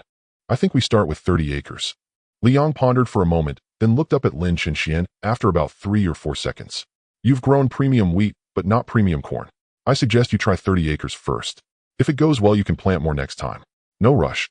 Didn't you say even if the corn fails, your boss will compensate?" Hu Dahai said, frowning at Li Yang. "Heh." Li Yang smiled wryly. While that was true, if Lin Chenxian contracted 100 acres and the corn didn't turn out well, wouldn't they be bankrupted by compensation? "I think Brother Li is right. Let's start with 30 acres first," Lin Chenxian said after a moment's thought.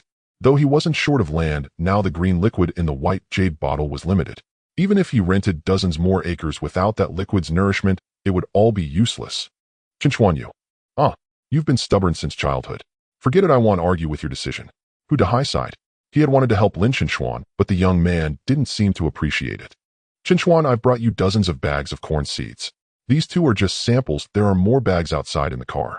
These corn seeds are all top grade. Our boss went to great lengths to acquire them. You must not let his goodwill go to waste." Li Yang patted Lin Chenxian on the shoulder and said with a smile, "Brother Li, don't worry. He'll work hard to grow excellent corn." Lin Chenxian replied seriously. With the white jade bottle in hand, growing superior corn was hardly a challenge. Li Yang wasn't deceiving Lin Chenxian.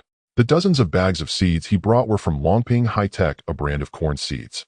As for who Longping was, everyone knew. Academician Yuan Longping. After moving all the seeds from the car into Lin Chengshuan's house, Li Yong left Qingyang village. Lin Chenxian gazed at the dozens of bags of corn seeds in the yard overjoyed. He had been worrying about choosing corn seeds these past few days, but with Longping High-Tech his worries vanished. Chenchuan, if you ever face any difficulties, just tell me.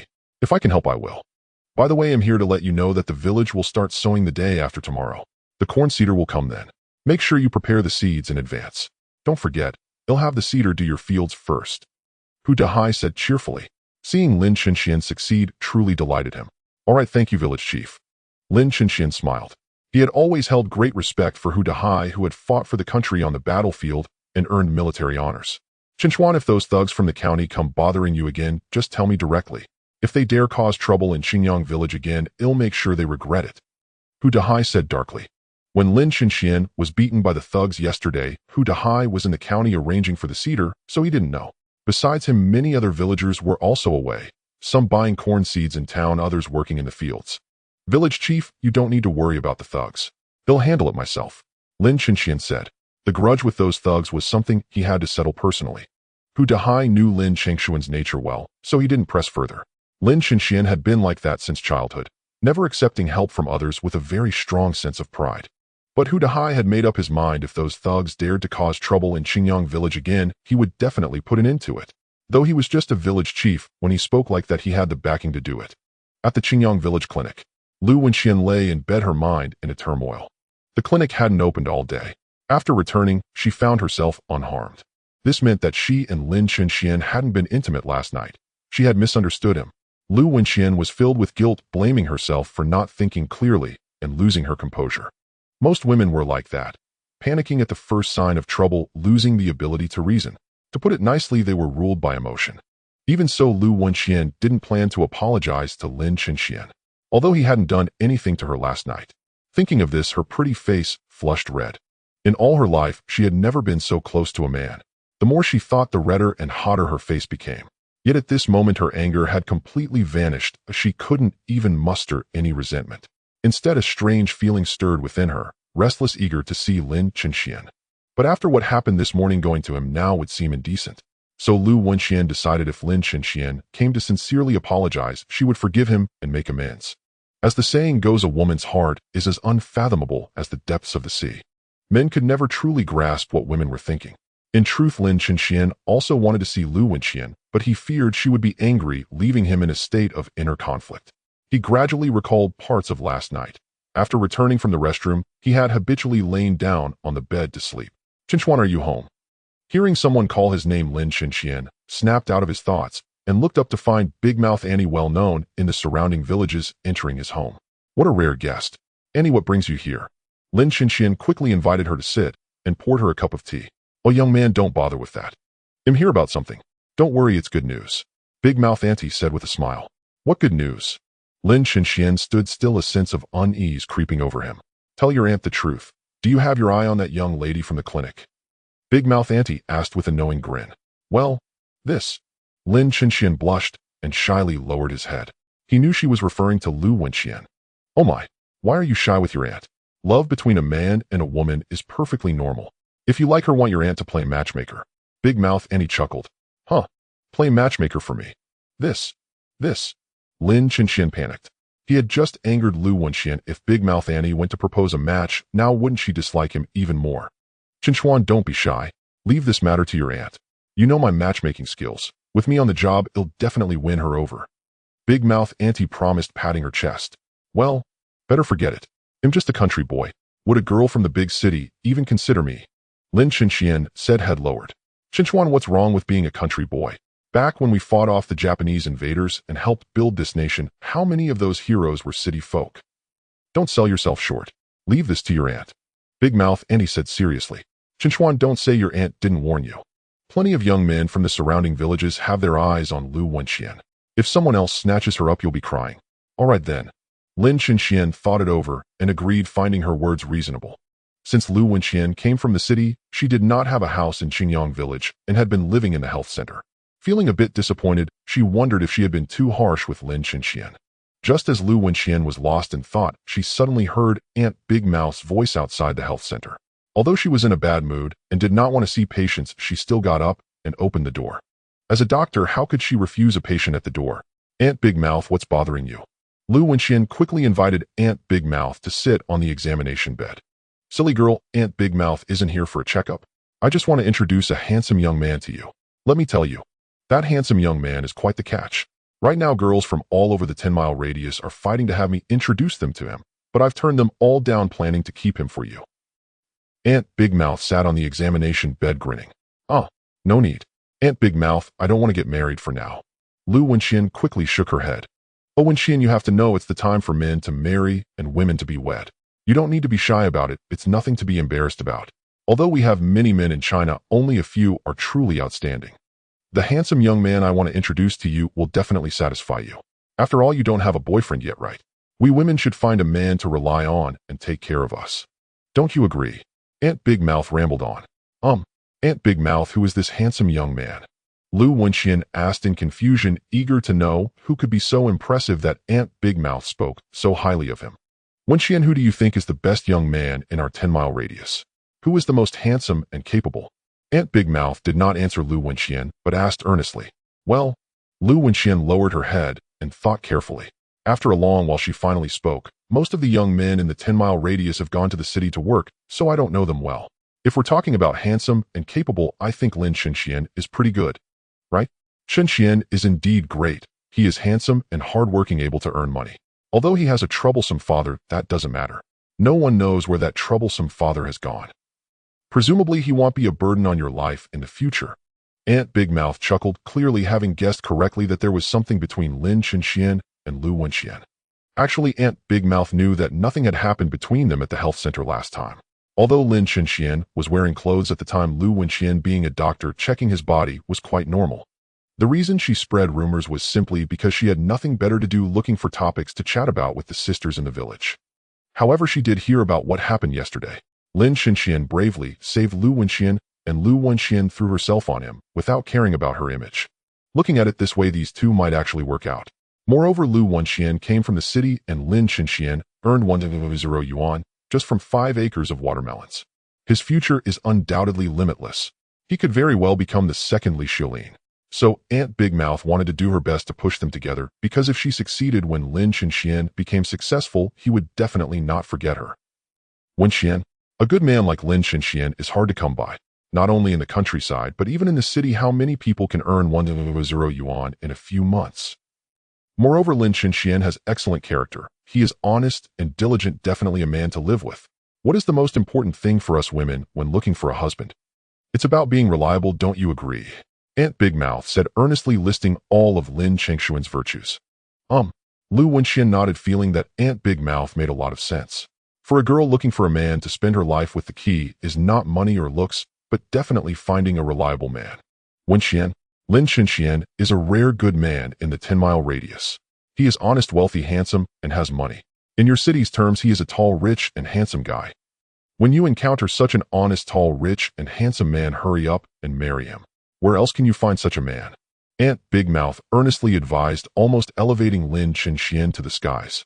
Aunt Big Mouth, the handsome young man you want to introduce to me, isn't it Lin Chenxian? Lu Wenxian said in surprise. Yes, it is Lin Chenxian. Wenxian, you are too smart. Aunt Big Mouth said with a smile. We women must find a good counterpart, someone who likes us. You don't know, just now Lin Chenxian came to my house crying and begging me to come over and act as a matchmaker. Aunt Big Mouth could see that he truly loves you. Wenxian, listen to your aunt. Men are like flowers at 30, but women once they reach 30 lose their value. Since you don't have a boyfriend, why not spend some time with Lin Chenxian? If you feel he's not right for you, you can part amicably. You know what kind of person Lin Chenxian is, he won't cling to you. If you find a better guy in the future, you can just kick him away, right? Aunt Big Mouth's eloquence was indeed not in vain, leaving Lu Wenxian in a daze.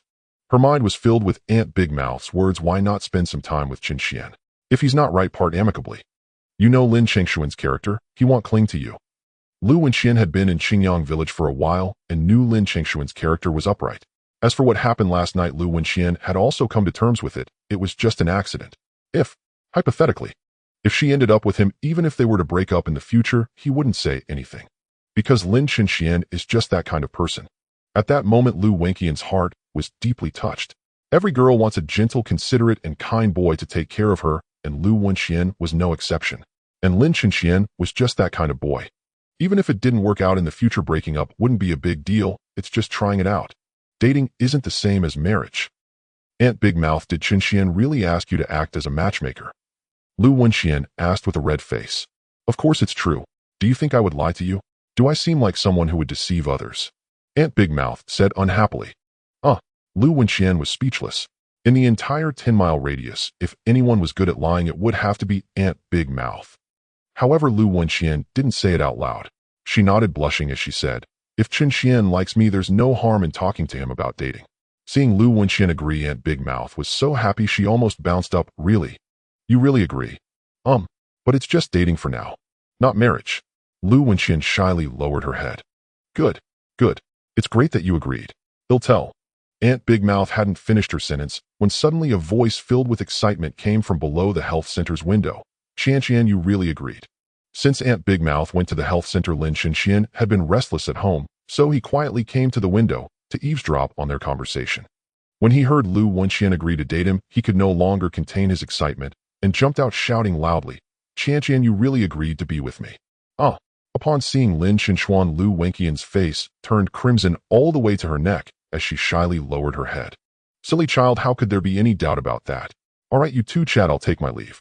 Aunt Big Mouth chuckled and left the health center, finding things much easier than she had imagined. It seems that Lu Wenqian and Lin Chenxian really like each other. Chenxian, you really agreed to be my girlfriend. Lin Chenxian hurriedly walked into the health center, looking at Lu Wenqian with excitement all over his face. I just agreed to spend some time together. Whether you can win me over depends on your efforts. Lu Wenqian said shyly, her face still red. She also wanted to experience love once and see how it felt. Lin Chenxian nodded continuously. The joy in his heart was simply beyond words. However, you must understand, we are just dating, which means I'm giving you a chance to pursue me. Until I agree, you can't touch me at all. Lu Wenqian said seriously, her face flushed. Okay, don't worry, I'm not that kind of boy who is careless, Lin Chenxian said with a smile. Having a chance to pursue Lu Wenqian made him very satisfied. Chenxian, I'm sorry for what I said to you this morning. Actually, you didn't do anything to me last night, Lu Wenqian said, lowering her head shyly. It's all right, I should be the one apologizing. I really was confused last night. After using the bathroom, I instinctively laid down on the bed. I'm sorry, Chenxian, this is the last time in my life I will apologize to you, because I will never do anything again that requires me to apologize. Lin Chenxian said this with great seriousness. Me too. Lu Wenqian nodded gently. All day long, Li Xiaomin refused to emerge from her room, ignoring her parents' calls and keeping the door firmly shut. What's gotten into this child? She was fine when she went out this morning, but after returning she became like this. Did something upset her? Zhang Yue furrowed her brow, deeply puzzled. Alas, our daughter has grown up and has her own secrets. It's best we ask less and give her some space. Li Dada, her father, sighed and said, Humph, what do you know? Let me tell you, Boss Wang from the county town will be visiting in a few days. When he comes, keep your mouth shut and follow my lead. No matter what, we must marry our daughter to him. Zhang Yue declared firmly. You've always been like this, snobbish. What's so good about Boss Wang?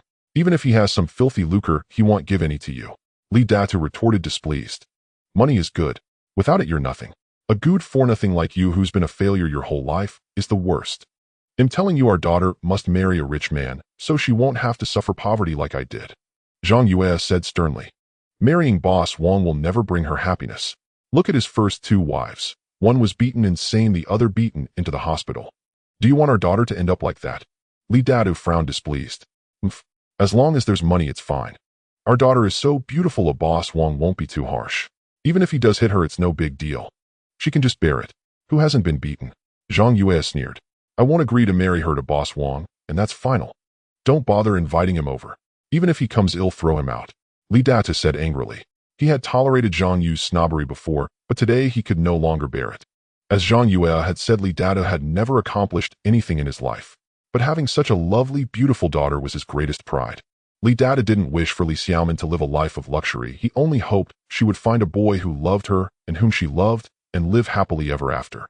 In other matters, no matter how Zhang Yue scolded, insulted, or belittled him, Li Datu could endure it. But when it came to his daughter's lifelong happiness, he would never back down. You disagree. What use is your disagreement? I gave birth to her, so I decide whom she marries. You useless piece of trash destined to be worthless forever. Zhang Yue said coldly. Fine. I'm useless. But I've supported you for over 20 years. If you think I'm so useless, then get lost. Let's get a divorce. I'm telling you I won't budge an inch on our daughter's happiness. Decades of suppressed rage finally erupted. Li Dada stood up, glaring at Zhang Yue with fury. Zhang Yue was startled. She never expected the man she had always bullied to suddenly shout at her, and even demand a divorce. She knew Li Dada's temper well. Though he was honest and disliked conflict, once angered, no force could hold him back. In the countryside, unlike the city, a divorced woman found it much harder to remarry. Divorce rates were already low, and the bachelors who remained were either heavy drinkers or gamblers. No one would marry them. You want a divorce? Zhang Yue trembled as she looked at Li Datu. For the first time, she was truly afraid. Yes, on this matter of our daughter's happiness, you must listen to me, or I'll divorce you, Li Data declared resolutely. There was no room for negotiation. Then who will she marry if not Boss Wang? That good for nothing Lin Chenxian. Zhang Yue said angrily. She despised Lin Chenxian more than anyone. Yes, exactly. As long as our daughter likes him, I want object, Li Data said firmly. Do you want her to suffer a lifetime of hardship like me? Zhang Yue shouted. If you hate suffering so much, you can leave. Am I stopping you? And you call Lin Chenxian a good for nothing? He made 100,000 yuan from 5 acres of watermelons. What right do you have to call him that? Li Data retorted angrily. That was just a fluke. Big deal. Zhang Yue scoffed. A fluke? Was selling 20,000 yuan worth of wheat from 5 acres also a fluke? Was the Yongfu granary in Tian'an City preparing to sign a contract with him also a fluke? I tell you, Lin Chenxian will become the next Li Xiaolin. By then you won't even be worthy of associating with him. Do you know why that city girl from the village clinic protects him so much? It's because she sees his potential, Li Data said coldly. This? Zhang Yue was momentarily speechless. Did you see the necklace our daughter is wearing? It's worth 7,000 yuan. I saw the receipt with my own eyes. And you still call him a good for nothing? Li Data shot Zhang Yue a glare, then walked out of the room, puffing on his pipe. In truth, Li Data had always thought highly of Lin Chenxian. Despite being hounded by creditors, Lin Chenxian remained fearless and unbroken, a mental fortitude and perseverance that ordinary people lacked. As the saying goes, when a person faces despair, there are only 2 paths: perish in the abyss or rise from it. Lin Chenxian clearly belonged to the latter. Zhang Yue stood frozen, replaying Li Data's words in her mind. Now that she thought about it, what he said seemed to make sense. However, that didn't mean she was willing to marry her daughter to Lin Chenxian. She had already decided to wait until he had money before arranging the marriage. But she never considered that once Lin Chenxian became wealthy, Li Xiaomin might no longer have the chance to marry him. Just then, Li Xiaomin, who had been locked in her room all day, suddenly emerged. Her adorable face was streaked with tears, and her eyes were red from crying. Xiaomin, what's wrong? Seeing her like this, Zhang Yue asked with concern. Mom, if you force me to marry Boss Wang, he'll die before your eyes, and you won't get a single cent. In this life, I will only marry one person, Lin Chenxian. Li Xiaomin bit her lip and declared. She had overheard the conversation between Li Datu and Zhang Yue. Though furious at her mother's words, she felt helpless. After all, Zhang Yue was her mother. Xiaomin, listen to me. I only want what's best for you. Zhang Yue pleaded, afraid Li Xiaomin might do something rash. I don't need you to do what's best for me. Li Xiaomin bit her lips, sobbing as she ran out of the house. She just wanted to find a quiet place to be alone. Earlier that morning, Li Xiaomin had gone to Lin Chengshuan's house. But when she arrived, she saw Lu Wenxian running out of his house in tears. Her heart shattered at the sight. In the morning, Lu Wenxian had fled from Chenxian Gige's house crying. Had they spent the night together? The more she thought about it, the more her heart ached. She wanted to cry her heart out, to find a secluded place to weep. She loved Lin Chenxian so deeply, and Lu Wenxian had stolen everything from her, her Chenxian Gige. As she ran, tears streamed down her face, flying off to the sides. For the first time in her life, she felt the pain of heartbreak. Meanwhile, Lin Chenxuan, unaware of all this, felt light on his feet after confirming his relationship with Lu Wenxian. Though they were only holding hands for now, if they could hold hands, wouldn't kissing be just around the corner? Joy brightens one's spirit. The next morning, Hu Dahai brought a cedar operator to Lin Chengshuan's house to sow his 30 acres of land. Chenxian, don't follow in your father's footsteps. You must tend these 30 acres well and strive to sign a contract with Yongfu Granary. This is a turning point in your life. You must seize this opportunity. After arriving at the field, Hu Dahai looked up at the 30 acres of plowed land and said earnestly, I understand, village chief. Lin Chenxian nodded. He knew that signing with Yongfu Granary was a turning point. If he seized this chance, he would take another step toward his dream. By the way, Chinchuan, I have a favor to ask. Summer vacation is coming soon, and my granddaughter said she'll come to visit me. When she arrives, please take her around Qingyuan County and show her a good time. Hu Dahai turned to Lin Chenxian with a smile. But there was a hint of slyness in his smile, as if he were plotting something. All right. Lin Chenxian nodded honestly. He felt that since Hu Dahai had helped him so much, it was only right to return the favor. Soon all 30 acres were planted with corn. The seeder operator, knowing how crucial the harvest was to Lin Chenxuan, worked with great care and precision. After sowing, the next step was fertilizing. But Lin Chenxian believed his corn needed no fertilizer. With the white jade bottle, everything would be fine. He planned to go to the county town in the next few days to buy some high-quality sandalwood to feed the white jade bottle. Only when the white jade bottle was satiated could he expect a good harvest. The 30 mu of farmland was sown in less than 3 hours. By the time Lin Chenxian returned home, it was already 9 in the morning. As he approached his doorstep, he was surprised to find Li Dadu sitting there smoking a cigarette. Although Lin Chenxian detested Zhang Yue, he still harbored some goodwill toward Li Dadu. Uncle Li, what brings you here? Lin Chenxian asked with a smile as he walked over. Chinchuan, you're here? Have you seen Xiaomin? Li Dadu's face was etched with anxiety. No, I haven't. What's wrong with Xiaomin? Seeing Li Dadu in such a state, Lin Chenxian suddenly felt a sense of foreboding. Xiaomin has gone missing. She ran out of the house yesterday and didn't come back all night. She's a young girl out all night. Where could she have gone? Li Dadu spoke urgently. When did she leave yesterday? Have you filed a report with the police? Lin Chenxian quickly asked. A night out in the countryside was no trivial matter. The rural nights were pitch black, and being out all night could spell danger. Moreover, Li Xiaomin was an endearing and pretty girl. If she encountered a lecher, the consequences would be unthinkable. File a report. What good would that do? If anything happens to Xiaomin, I won't want to live anymore. Li Dadu crouched on the ground, sobbing uncontrollably. Uncle, don't panic. They'll call the police immediately, and we'll search for her. Everyone around here is familiar with each other. Li Xiaomin won't come to any harm.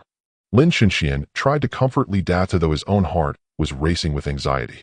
He had always regarded Li Xiaomin as his own little sister. What young man wouldn't worry when his cute and beloved sister went missing? Yet Lin Chenxian knew that panic was the enemy. He had to keep a cool head, for panic only led to calamity. Lin Chenxian went to the village shop, took out the note Wang Chong had given him, and dialed his number. Hello, is this Officer Wang? It's Lin Chenxian, he said hastily once the call connected. Wang Chong was the only person he could turn to for help. Chenxian, what's the matter? Have you found any leads on the blonde-haired man's gold coupon trading spot? Wang Chong's voice came through the phone. Not yet. A girl from our village has gone missing. I hope you can come and help search. I'm afraid she might be in danger, Lin Chenxian said urgently. All right, I'll be there right away. Wait for me at the village entrance. Wang Chong nodded, hung up, and immediately dispatched a police car. Wang Chong possessed a strong sense of justice, believing that the police existed to serve the people and that helping them solve their problems was a core duty. Officer Wang. Lin Chenxian stood at the village entrance, spotting a police car in the distance, and rushed over. What's going on? What happened? Which family's daughter is missing? Wang Chong rolled down the car window, looking up at Lin Chenxian. Li Xiaomin, a friend of mine. Let me take you to her house. You can ask her parents. Lin Chenxian opened the car door and climbed inside. There were 3 officers in the car, 2 of whom Lin Chenxian recognized from before. Only the female officer in the front passenger seat was unfamiliar to him. She appeared to be in her early 20s. Under Lin Chengshuan's guidance, Wang Chong and the others soon arrived at Li Dadu's home. Li Dadu and Zhang Yue were pacing frantically. Li Xiaomin was their only daughter. If anything happened to her, how could they go on living? When they saw Lin Chenxian leading the police inside, Li Dadu rushed over and fell to his knees before Wang Chong, tears streaming down his weathered face. Officer, my daughter is missing. She's all I have. You must help me find her. Uncle, don't worry. This is our duty. First, tell me everything your daughter did before she disappeared. Let us analyze whether she ran away or was kidnapped, Wang Chong said quickly, helping Li Dadu to his feet. Li Dadu wiped his tears and recounted every detail of Li Xiaomin's actions before her disappearance, down to her locking herself in her room. Toward the end, Zhang Yue added, she ran out crying. Of course she cried. You were trying to marry off a 20-year-old girl to a man nearly 40. That's coercion and arranged marriage. It's illegal. The female officer beside Wang Chong spoke indignantly. Initially, she had sympathized with the family, but after hearing their story, her sympathy turned to fury. What era was this that people still arranged marriages? Xiao Bingbing, shut up. Wang Chong glared at the officer named Xiao Bingbing. Captain, am I wrong? They're practically selling their daughter like livestock. If I were Li Xiaoman, I'd run away too. These people don't deserve help. Xia Bingbing's face flushed with anger. Enough. You're a police officer now, not some spoiled heiress. If you want to act like a princess, go home. Don't stay on the force. Wang Chong barked. I'm not going home. Xia Bingbing pouted, still fuming, but she held her tongue since Wang Chong was her superior and a man she respected. Officer, we know we were wrong. Please just find our daughter. Li Data clung to Wang Chong's arm, his voice choked with sobs. All right, leave this to us. Judging by the situation, it doesn't look like a kidnapping. More like she ran away. If she ran away, there's nothing to worry about. We'll find her as quickly as possible. Don't fret, Wang Chong said earnestly. Thank you, officer. Li Data nodded gratefully, his voice sincere. If you ever try an arranged marriage or coercion again, I'll have you arrested and thrown in jail. Xia Bingbing glared at Li Datu and Zhang Yue, her tone threatening. Xia Bingbing, since you're so capable, you can stay in the village and help with the search. The rest of us will go back to the station and check the surveillance footage at Qingyuan Station to see if Li Xiaoman left Qingyuan County, Wang Chong said impassively. Oh, Captain, you can't abandon me here. I don't want to stay. There are so many mosquitoes. What if they ruin my skin? Xia Bingbing tugged at Wang Chong's arm, pleading. Didn't they teach you at the police academy to obey orders without question? I'm ordering you to stay here. You're no longer a heiress. You're a trainee officer. If you can't handle this, I'll report you to the higher-ups and have you expelled. Wang Chong's tone was resolute. His true intention was to temper Xia Bingbing. Otherwise, having a pampered rich girl on the force would only bring disgrace and possibly get her killed. Final stay. What's the big deal? Xia Bingbing snorted in dissatisfaction. Chinchuan, do me a favor. Keep an eye on her. If she slacks off or does a poor job, let me know, Wang Chong said, turning to Lin Chinxian. No, you should find someone else. Lin Chinxian quickly shook his head. He needed to search for Li Xiaoman, not babysit some spoiled rich girl. You're the only person I know in this village. Who else can I ask? From now on, you have the authority to command Officer Xia Bingbing to assist you in finding Li Xiaoman. If she's inefficient or lazy, just tell me directly, Wang Chong said sternly. All right. Lin Chinxian forced a bitter smile. Assist him. He'd be grateful if this pampered young lady didn't hold him back. Uncle Auntie, rest assured. We'll head back to the station to check the surveillance footage. If Li Xiaoman hasn't left Qingyuan County, it'll be much easier to find her. You two should come with us too to give a statement, Wang Chong said with a kind smile. He always showed a friendly demeanor toward ordinary folks. You're not going to arrest us, are you? Zhang Yue asked, her voice trembling with fear. Xia Bingbing's earlier words had truly frightened her. The word illegal terrified any common citizen. Of course not. The charge of arranged marriage hasn't been substantiated, so we won't arrest you. We just need you to come to the station to give a statement. Oh, and bring a photo of Li Xiaoman. It'll make the search much easier, Wang Chong said reassuringly. Oh, all right then. After some deliberation, Li Datu and Zhang Yue decided to go with Wang Chong to the police station. He was their only hope of finding Li Xiaoman. Li Xiaoman's disappearance weighed heavily not only on Li Datu and Zhang Yue, but also on Lin Chinxian. After they left for the police station, Lin Chinxian took Xia Bingbing and began searching the vicinity of Qingyang village. Li Xiaoman's disappearance weighed heavily not only on Li Datu and Zhang Yue, but also on Lin Chinxian. After they left for the police station, Lin Chinxian took Xia Bingbing and began searching the vicinity of Qingyang village. Li Xiaoman's disappearance weighed heavily not only on Li Datu and Zhang Yue, but also on Lin Chinxian. After they left for the police station, Lin Chinxian took Xia Bingbing and began searching the vicinity of Qingyang village. Li Xiaoman's disappearance weighed heavily not only on Li Datu and Zhang Yue, but also on Lin Chinxian. After they left for the police station, Lin Chinxian took Xia Bingbing and began searching the vicinity of Qingyang village. Li Xiaoman's disappearance weighed heavily not only on Li Datu and Zhang Yue, but also on Lin Chinxian. After they left for the police station, Lin Chinxian took Xia Bingbing and began searching the vicinity of Qingyang village. Li Xiaoman's disappearance weighed heavily not only on Li Datu and Zhang Yue, but also on Lin Chinxian. After they left for the police station, Lin Chinxian took Xia Bingbing and began searching the vicinity of Qingyang village. Hey, slow down. Wait for me. After searching for less than 2 hours, Xia Bingbing was already breathless. Having grown up as a pampered young lady, ferried to and from school in a private car, she had never walked such distances before. Can't you hurry up? Or just go back to the police station. I'll search on my own. Lin Chinxian was frantic, with no patience left to waste on this privileged young woman. No, I won't return to the station. I'm assigned to follow you. It's my captain's order, and I will fulfill it to prove I'm a competent. Before she could finish, Xia Bingbing stepped on a loose stone and twisted her ankle. A sharp cry tore from her lips. She clutched her ankle and collapsed onto the ground, drenched in cold sweat from the searing pain. Are you all right? Perhaps you should rest somewhere first. Lin Chenxian sighed inwardly. Guiding this sheltered young lady truly was a headache. No, the captain ordered me to stay with you. Even if my legs break, even if my feet shatter, I will follow you. Xia Bingbing bit her lip, fiercely suppressing tears. She knew she was no longer a spoiled heiress, but a people's police officer. As an officer, she must not weep, not yield to criminals. That was the most fundamental tenet.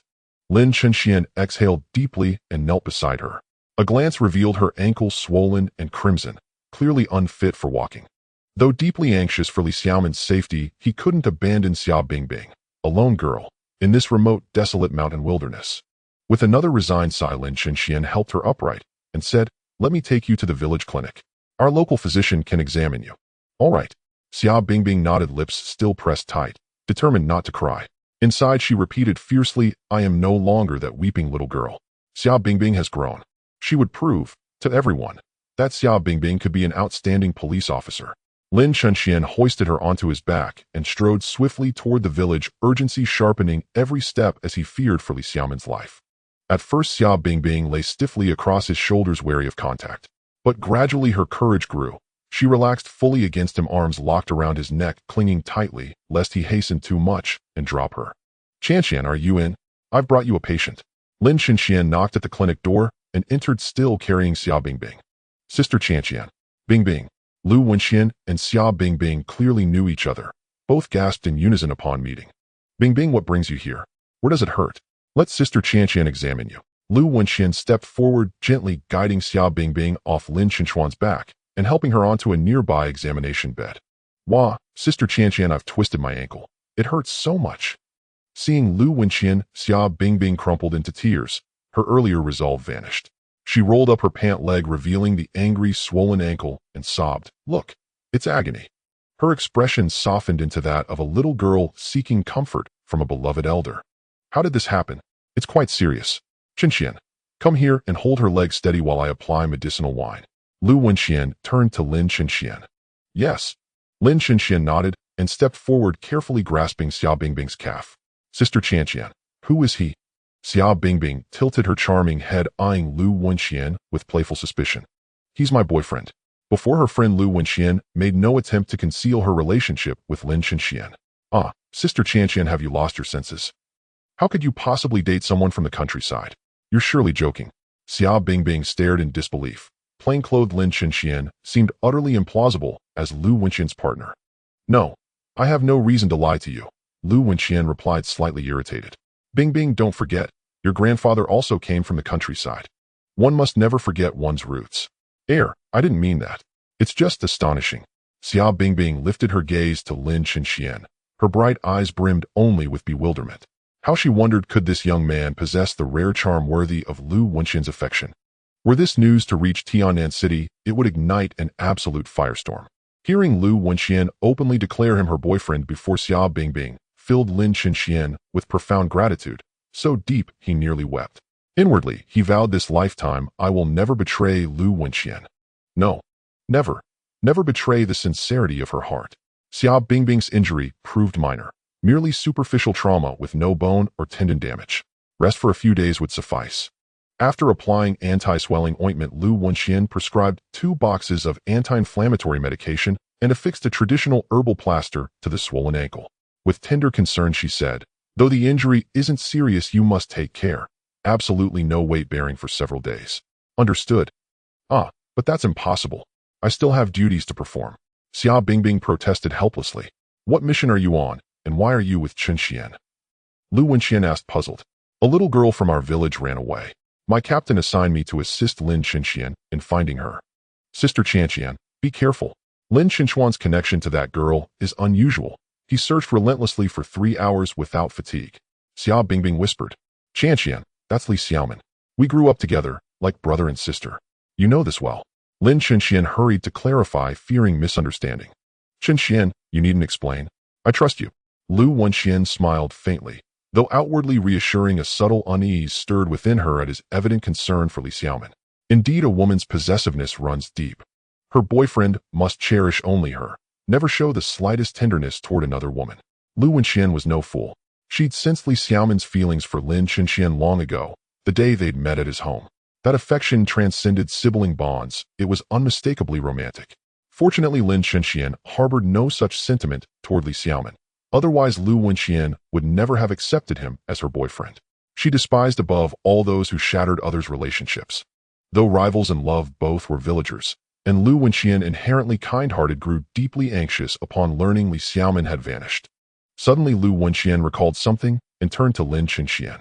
Chenxian, do you know where Li Xiaomin most often goes? Or is there any place known only to the two of you? I'm not certain. As children, we played together constantly, but after we grew older, her mother forbade our contact. Lin Chenxian paused thoughtfully before replying. Then think, was there anywhere you both frequented as children? Lu Wenxian urged. There is one place, Qingyuan Mountain. We used to climb it together. There's an abandoned Taoist temple atop the mountain. Xiao Min and I loved playing house there as children. Realizing how this might sound, Lin Chenxian abruptly fell silent. Go to that temple on Qingyuan Mountain. Li Xiaomin is likely there. Lu Wenxian spoke with quiet certainty. She understood a woman's heart. When a girl runs away, she often hides where only her beloved knows, hoping he and only he will find her. Now that you say it, I believe it too. Chenxian, I'm leaving now. Lin Chenxian nodded and dashed out of the clinic. The derelict temple, once their secret sanctuary, suddenly felt like the most probable refuge. Watching his retreating figure, Xia Bingbing sighed deeply and said helplessly to Lu Wenxian's sister Chenxian, "You're simply too kind. Helping your own rival. Sigh, what do you know? This is my test of Lin Chenxian. We're only at the stage of cautious courtship. If he handles Li Xiaomin's situation wisely, we'll deepen our bond, becoming true lovers. If he fails, then I'll withdraw." Lu Wenxian offered a wry smile. Though she found herself drawn to Lin Chenxuan, she knew well forced fruit never ripens sweetly. Who he chooses, between Li Xiaomin and herself, rests entirely with him. Sigh, Sister Chenxian, you remain just as you always were. Passive, unwilling to fight for what she wants. Had you stood firm back, then you wouldn't have ended up in this forgotten corner of the world, practicing medicine in a place where even birds refuse to roost. Xia Bingbing sighed, voicing her quiet sorrow for Lu Wenxian. Ha ha, aren't you just like me? You abandoned your life as a privileged heiress to become a police officer. Lu Wenxian chuckled warmly. She felt no regret. Life here, far from the treacherous intrigues of elite society, was infinitely more peaceful and genuine. Ha ha, you're right, Xia Bingbing murmured, a gentle smile blooming. For the first time, she truly understood why Lu Wenxian had chosen this path. Qingyuan Mountain, situated behind Qingyuan County, is affectionately known as the back garden of Qingyuan. Li Xiaolin had once planned to build a resort there, but for reasons unknown, he ultimately abandoned the project. Qingyuan Mountain lies approximately 10 kilometers from Qingyang Village. Lin Chenxian borrowed a bicycle from Erlingzi's home and pedaled swiftly toward the mountain. Though his heart belonged to Lu Wenxian, he could not bear the thought of Li Xiaomin suffering even the slightest harm, for he had always regarded Li Xiaomin as his own younger sister. Deeply anxious for her safety, Lin Chenxian rode with extraordinary speed, wind whipping past him like lightning, covering the 10-kilometer distance in under half an hour. Though vast in area, Qingyuan Mountain is not particularly tall, and its paths are neither steep nor treacherous. Thus, Lin Chenxian easily ascended on his bicycle. In the past, Lin Chenxian and Li Xiaomin often played together in a dilapidated Taoist temple on the mountain. So familiar was he with its location that before long the crumbling temple emerged into view. "Xiaomin, are you here? Xiaomin?" Lin Chenxian called out loudly as he pedaled with all his might. No reply came, nor did he hear Li Xiaomin's voice. Breathless and panting, Lin Chenxian arrived at the temple gate. Indeed, the structure was in utter disrepair. Fissures spiderwebbed across its walls, and shattered tiles littered its roof. It offered no shelter from wind or rain. "Xiaomin, are you inside? Please just answer me." Lin Chenxian cried toward the ruined temple once more. Still silence answered him. Yet from within the temple drifted the faint, trembling sobs of a girl. Lin Chenxian stilled his breath and listened closely. It was Li Xiaomin's voice. Li Xiaomin was indeed inside. Lin Chenxian hastily leaned his bicycle against the wall, pushed open the creaking temple door, and hurried inside. The interior was squalid and chaotic, dust swirling thickly in the stagnant air. Covering his nose, Lin Chenxian coughed violently twice, then scanned the space, only to find Li Xiaomin hunched in a corner, face buried in her hands, weeping uncontrollably. Seeing her anguish, something tightened in his chest. He approached gently, placed a hand on her shoulder, and murmured softly, "Xiaomin, let's go home, all right? Mom has agreed not to force you to marry that businessman from town." "Wah, don't touch me." Li Xiaomin sobbed, batting away his hand. "Xiaomin, what's wrong? Let's go home together, please. Lin Chenxian asked with tender concern. Her sorrow struck him so deeply his heart felt as though it were shattering. Wah, don't talk to me. Go find your Lu Wenxian instead. Why are you here? Wah. Li Xiaomin turned her face aside, her sobs intensifying. Xiaomin, what's happened? What have Wenxian and I done? Has she offended you? Lin Chenxian asked, bewildered. Wah, leave me alone. Don't speak to me. I never want to see you again. Li Xiaomin wailed, go find your Wenxian. Don't come near me. I'd rather die than have anything to do with you. Lin Chenxian was no fool. Observing Li Xiaomin's distraught state, and recalling her earlier hostility toward Lu Wenxian at his home, he suddenly understood. Could it be that this young girl had cherished feelings for him all along? Xiaomin, stop crying. Let's go home, okay?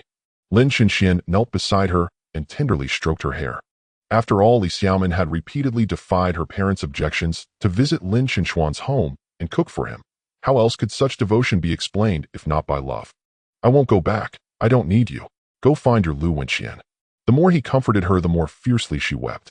Xiaomin, do you truly dislike Brother Chenxian now? He asked softly, refusing to believe she could harbor such resentment. I. Li Xiaomin choked, tears streaming. It's not you I hate. It's Lu Wenxian. Brother Chenxuan promised me. You'll never see her again. Wah. If you swear that I'll obey you in everything. Well, Lin Chenxian paused momentarily, speechless. He could not make that vow. In truth, he loved Lu Wenxian. His affection for Li Xiaomin was that of an elder brother toward a beloved younger sister. Deep, protective, yet fundamentally different. Brother Chenxian, yesterday morning I saw Lu Wenxian running out of your house. What happened between you that night? Did you betray me? Sobbing bitterly, she pounded his chest with tiny trembling fists. The night before last. Nothing at all happened. Lin Chenxian replied honestly, indeed, nothing had occurred between them that evening. Wah, I don't believe you. Why was she crying? What did you do to her? Wah, do you think she's prettier than me? More beautiful? You love her, not me, isn't that right? Li Xiaomin gasped through tears, unable to fathom why Brother Chenxian would choose Lu Wenxian over her, or where she fell short. Truth be told, both Li Xiaomin and Lu Wenxian were undeniably beautiful, but Lin Chenxian had always seen Li Xiaomin as a cherished, innocent younger sister, who after all would entertain improper thoughts towards such a sibling. All right, I'll tell you the truth. That night, Lin Chenxian recounted every detail exactly as it had unfolded, omitting nothing, though he carefully withheld the fact that he and Lu Wenxian had already begun dating. Really? Li Xiaomin whispered tearfully, Brother Chenxian, truly nothing happened between you and Lu Wenxian that night. Truly, I swear it. If I had done anything with Lu Wenxian that night, may I? Raising 3 fingers, Lin Chenxian began his oath, only for Li Xiaomin to press her palm over his mouth. Enough. I believe you. Can we go home now? Lin Chenxian smiled, gently stroking her soft hair. Li Xiaomin nodded faintly. Since you and Lu Wenxian mean nothing to each other, you're still my dear Brother Chenxian. And with that she flung herself into his arms. Good, let's hurry home. Your parents are frantic with worry. I've searched everywhere for you. I'm exhausted and starving. You'll cook me something delicious later. Lin Chenxian said with a warm smile. Yes, but Brother Chenxian, tonight I'll prepare ginseng soup for you. Li Xiaomin beamed triumphantly, all traces of sorrow vanishing. Ginseng soup? Where did you get ginseng? Lin Chenxian exclaimed. Wild ginseng was notoriously expensive in these times. I found it. Yesterday while hiking I discovered a cluster of wild ginseng deep inside a cave on the mountainside, so I picked 2 roots to brew for you. She pulled them from her pocket and proudly waved them before his eyes. Neither root was large, neither thicker than Lin Chenxuan's thumb, yet their rootlets stretched nearly 30 centimeters, slender and resilient. Lin Chenxian stared dumbstruck. Wild ginseng commanded prices far exceeding ordinary crops. He recalled seeing on television that wild ginseng falls into 2 categories. One grows entirely untended, propagated naturally by birds and beasts. The other is cultivated by humans who scatter seeds in forests, allowing the plants to mature organically for 15 years or more, until they develop the physical hallmarks of true wild ginseng. The former remains exceedingly rare, though not extinct, and commands astronomical prices. A single perfectly formed specimen can fetch hundreds of thousands, even millions, of yuan.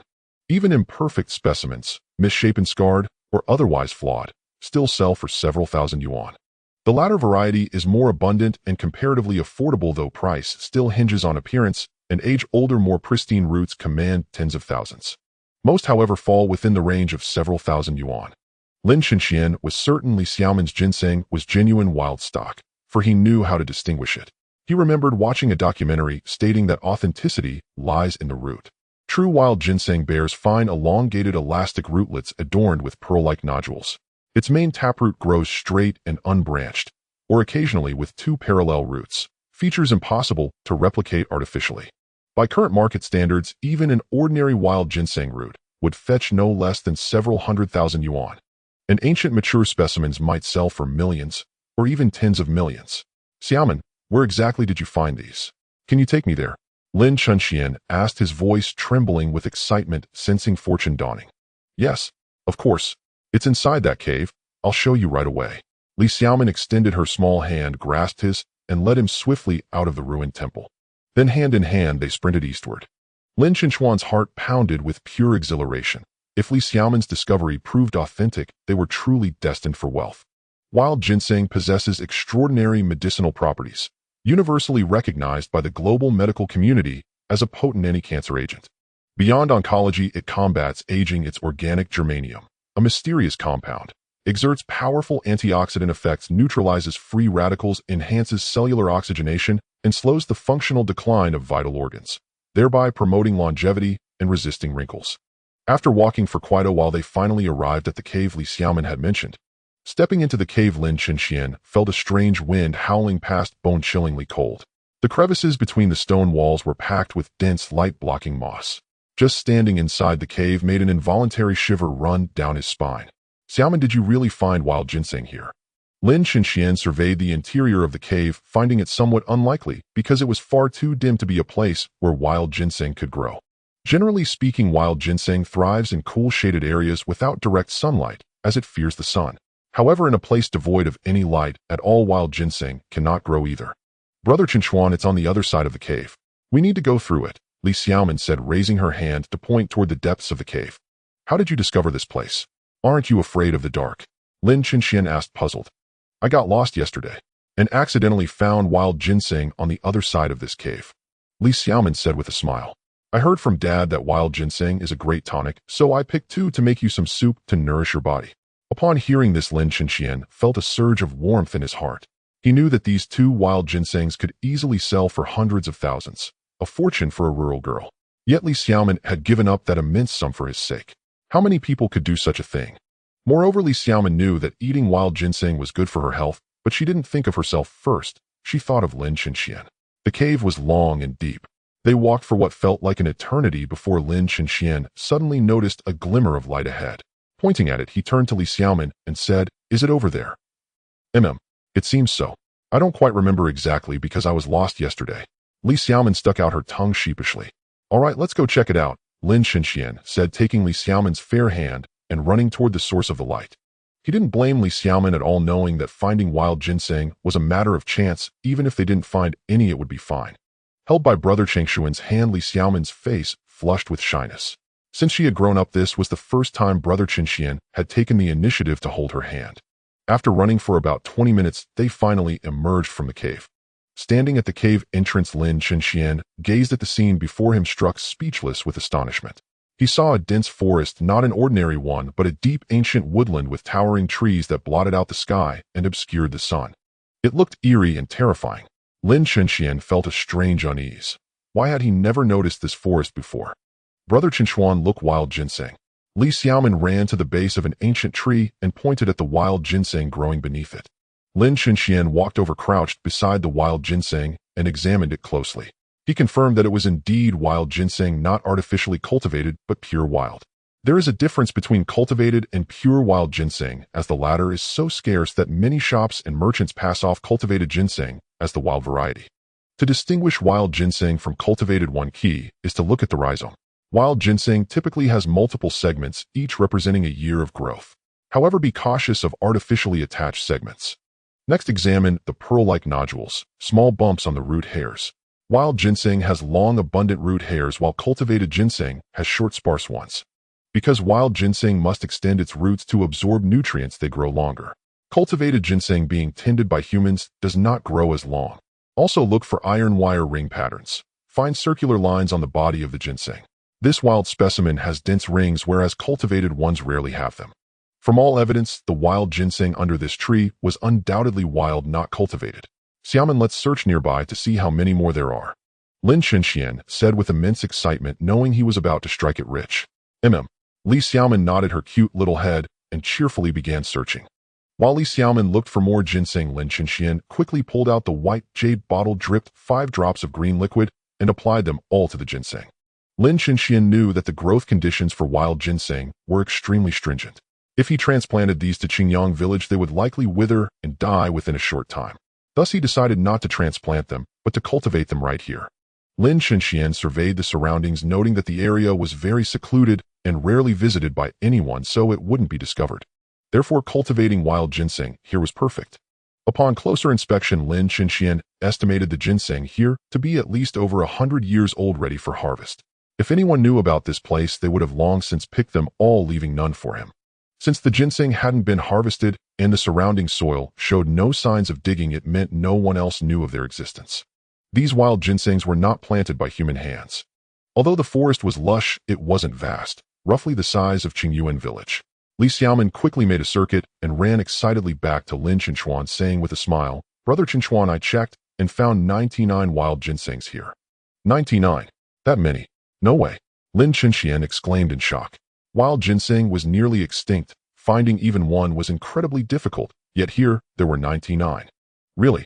Seeing his disbelief, Li Xiaoman quickly took his hand and led him on another search, counting each one aloud for him. After completing the circuit, there were indeed 99 wild ginsengs. However, their arrangement was peculiar, resembling the pattern of the Big Dipper. Lin Chenxian was very familiar with the Big Dipper, as when he was a child without a television, he would sit in the yard counting stars out of boredom. Could this be a coincidence? There was no reason for it. Why would the ginseng be arranged in the pattern of the Big Dipper? Could it be man-made? That seemed impossible too, as these ginsengs were at least a century old. If they were planted, the planter would have long since passed away. Brother Chenxuan, what's wrong? Li Xiaoman gently shook Lin Chenxuan's arm, tilting her head in concern. Nothing. Xiaoman, let's go. Remember, don't tell anyone about this place, not even your parents. Lin Chenxian said with a serious expression. If that snobbish Zhang Yue found out, these ginsengs would be in danger. Don't worry, he'll listen to you. Li Xiaoman nodded and said with a grin. Since childhood, she had always followed whatever Lin Chenxian said, and this time was no exception. These wild ginsengs were top grade, each worth a considerable sum, but Lin Chenxian didn't plan to sell all 99. The reason wild ginseng was expensive on the market was due to scarcity. If he sold them all, it would inevitably drive down the price. Instead, he intended to cultivate them one by one. With the white jade bottle in hand, accelerating their growth was a trivial matter. Once these ginsengs were nurtured to a certain age, he would sell them at a high price, as older ginseng commanded greater value. If he could cultivate a millennium-old ginseng, it would be extraordinary. Even in all of vast Huaxiao, no such ginseng had ever been unearthed. The oldest found was merely 500 years. In 1989, a farmer in Fusong County picked a ginseng king, weighing 305 grams on Changbai Mountain. Experts identified it as having grown underground for 500 years. It was the largest wild ginseng ever found in China and was purchased and preserved by the state as a national treasure. If Lin Chenxian cultivated a millennium-old wild ginseng, it would surely cause a national sensation. Some had claimed that 1,000-year-old wild ginseng had become sentient, capable of moving, and that consuming it could revive the dead and extend one's life by 100 years. Whether this was true, no one knew, as no one had ever seen such ginseng. There was no way to verify if it truly possessed such miraculous properties. In any case, Lin Chenxian wasn't short of money and had time to cultivate these ginsengs. Even if he couldn't produce a millennium-old one, he could at least grow ginseng of 300 or 400 years. After all, he had witnessed the power of the white jade bottle firsthand. However, leaving such a large patch of wild ginseng here made Lin Chenxian uneasy. He feared someone might accidentally discover it and dig them up. Wouldn't that be a huge loss for him? Lin Chenxian and Li Xiaoman surveyed the surroundings once more. He noticed the location was unique, surrounded by sheer cliffs with a bottomless abyss below. The only way in was the cave they had entered. If that were the case, it was manageable. To prevent others from discovering the place, Lin Chenxian deliberately set up a thin thread in the middle of the cave. If anyone passed through, the thread would snap. After placing the thread, he blocked both the entrance and exit of the cave with stones, covering them with dry grass and branches.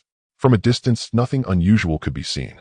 Certain that the place was well hidden, Lin Chenxian finally left with Li Xiaoman. To avoid worrying Li Xiaoman's parents, Lin Chenxian first went to the village store at the entrance of the village after returning and called Wang Chong. Perhaps due to his experience as a police officer, Wang Chong answered the call quickly. Hello, who is this? It's Lin Chinxian. Li Xiaoman has been found. Where is Uncle Li? Tell them to come back.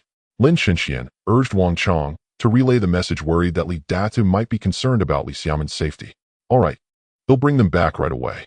By the way, how is Xia Bingbing? Did she help me? Wang Chong nodded and asked. So? Lin Chinxian gave a wry smile. He didn't know how to evaluate Xia Bingbing. To be honest, as a pampered young lady, she had done remarkably well, but as a police officer, she still fell far short. I see. Wang Chong nodded and hung up the phone. In fact, when Xia Bingbing first joined the police force, Wang Chong was strongly opposed. He believed the police force was a place to train elites, not to babysit someone. Moreover, police officers often grapple with criminals like thieves and robbers. If Xia Bingbing encountered such lawbreakers, could she handle them? She might even lose her life.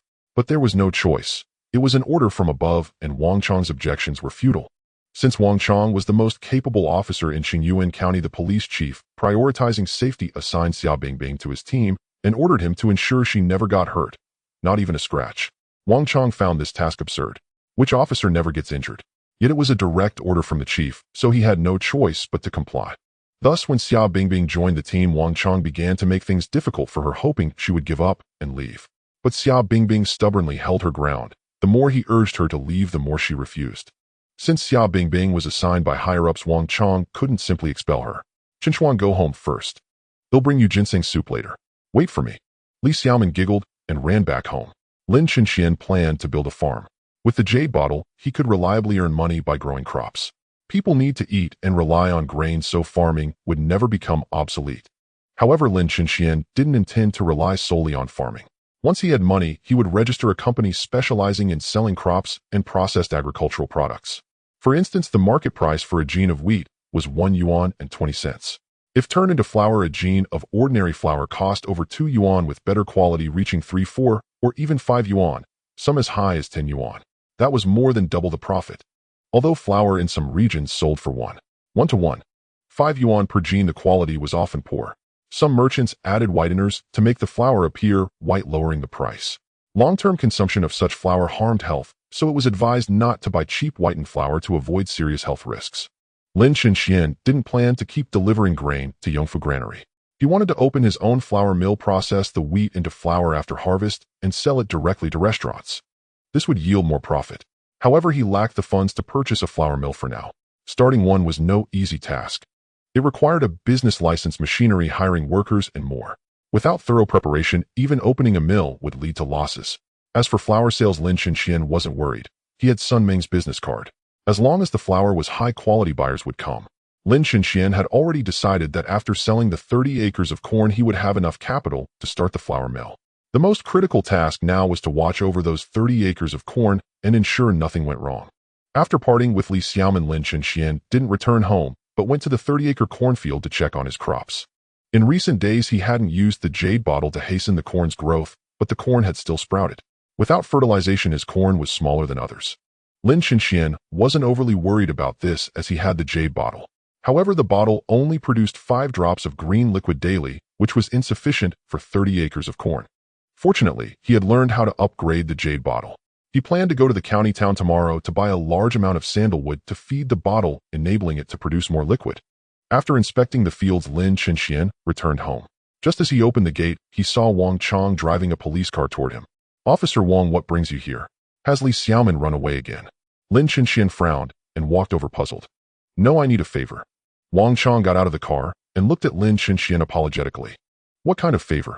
Seeing Wang Chong's expression, Lin Chinxian suddenly felt a sense of foreboding. "You know, Xia Bingbing is a spoiled young lady. She's not cut out to be a police officer, but she was assigned by higher-ups.